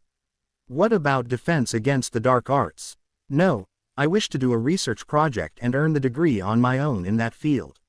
There is nothing I will learn more than I already have from the teachers at school. So, what do you say?" "All right, Harry," Dumbledore smiled. As a teacher, he couldn't in good conscience deny such an opportunity to a boy as talented as Harry. He also hoped that it would help the students of Hogwarts, considering the new defense teacher they were to have this year. "If that is what you want, I will allow you to stay at Hogwarts as an apprentice to all these professors. You will be ignored your own quarters like any other apprentice, and you may have to teach the lower years if your mentor asks you to." Harry blinked in surprise as a hint of an amused smile formed on his lips. "I'm disappointed in you, Professor. I expected more of a fight. I was so looking forward to blackmailing you again, but you took that pleasure away from me." Dumbledore chuckled, his blue eyes twinkling in amusement as the people around them gasped. "You blackmailed Professor Dumbledore?" asked Remus, his voice clearly displaying the anger he felt within. "I did, but I managed to get into the accelerated program without his help, so it wasn't strictly needed," Harry shrugged casually. "If Mum and Dad had not taken me to Madame Marchbanks, I'm sure Professor Dumbledore and I would have come to blows." "Oh, I'm sure you're exaggerating, my boy." Dumbledore waved it off, but he was a touch peeved that he still did not know how the boy knew of Severus' involvement in the prophecy. It continued to irk him. "There is another matter I wish to discuss with you," said Dumbledore. "I was wondering if you would like to join the Order of the Phoenix as a member." There was deathly silence in the room when Molly Weasley shrieked. "What, Albus? You can't be serious. He's just a boy. He shouldn't be made to fight in the war. He's just 15 years old. This is madness." "She's right, Albus," Remus frowned. "Harry is still very young and we can't expect him to fight in the war. I agree that he's talented, but he just won't be able to understand the risks and dangers associated with it. James, Lily, Sirius and I were 23 when we joined the Order the last time, and James and Sirius were fully qualified Aurors back then, with Lily working in the Department of Mysteries. We can't expect a 15-year-old boy to fight for us." "There is also the issue of security," said Moody gruffly. It was clear that he did not trust Dylan Lestrange one bit. Harry looked ahead and met the gray eyes of his adoptive father, seeking permission. He and Sirius had definitely not expected this offer from Dumbledore, but Amelia had judged the aged headmaster's actions correctly. Both of them had given him the choice to decide for himself, and he had finally arrived at the answer.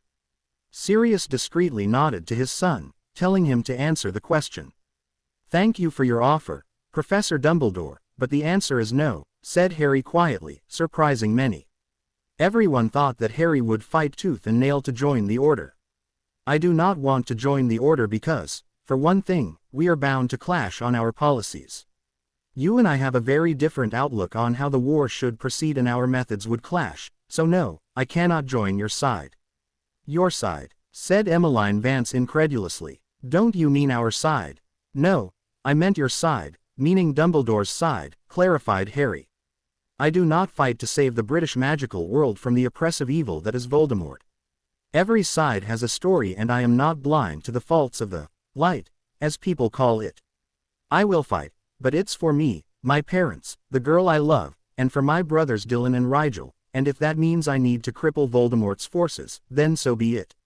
You would not agree with my methods, so while I will work with you, I will not serve under your command. Have you truly gone so dark, Harry? Asked Dumbledore, looking old and weary. Harry's eye twitched in annoyance. He did not bother dignifying that question with a response. He had answered the same question before. He was never light to begin with, so how could he go dark?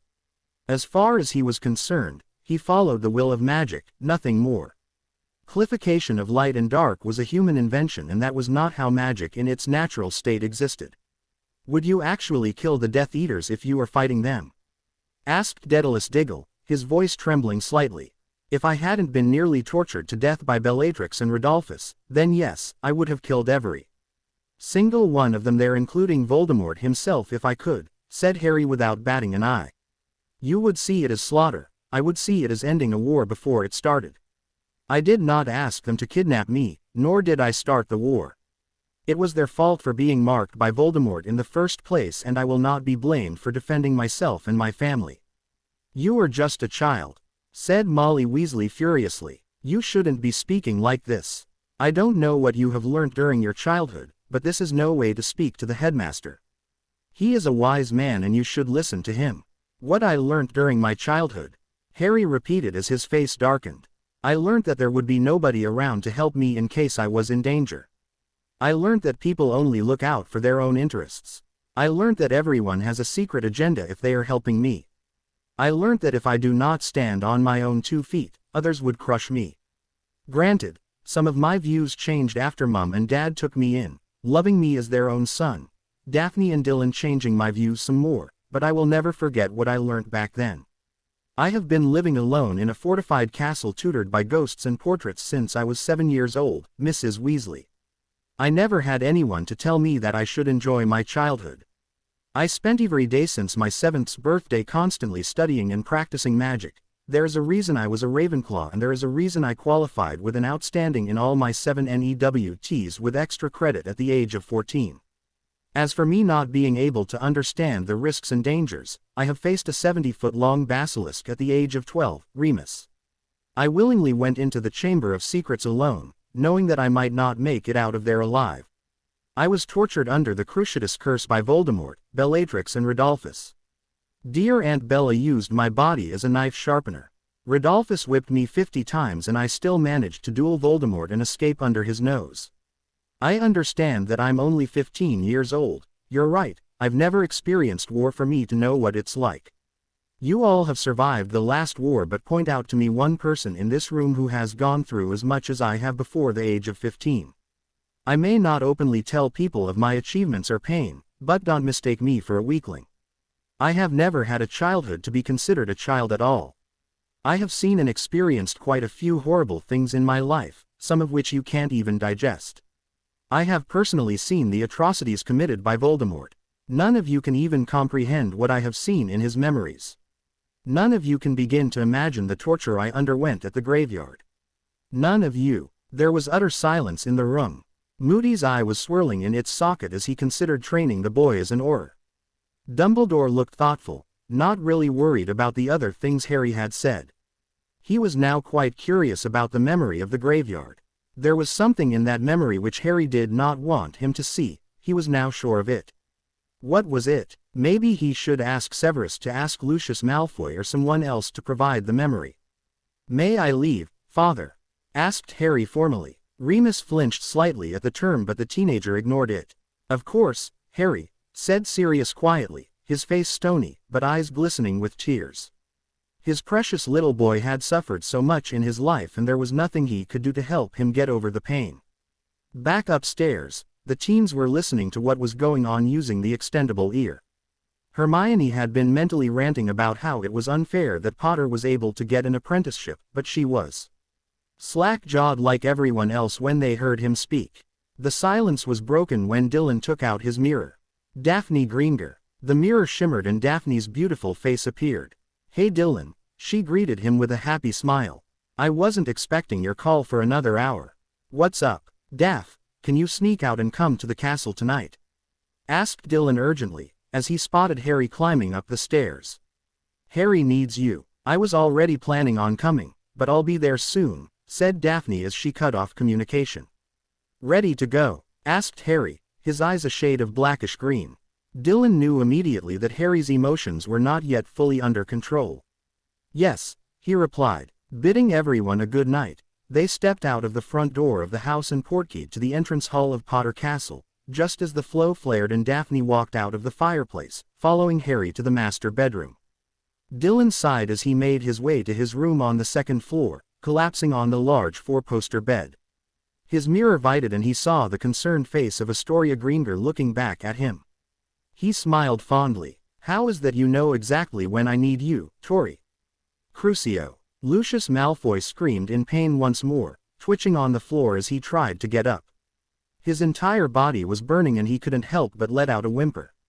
"Pathetic," spat Voldemort. "Harry Potter underwent torture which was infinitely worse than yours and yet he stood up with defiance and dueled me to the death. Again, why did you disobey me and use that diary for your own means? Didn't I tell you, Lucius, that the diary was extremely valuable? Why did you not protect it with your life like I had asked you to? I have gone through the text of Arthur Weasley's Muggle Protection Act. It was useless and poorly written.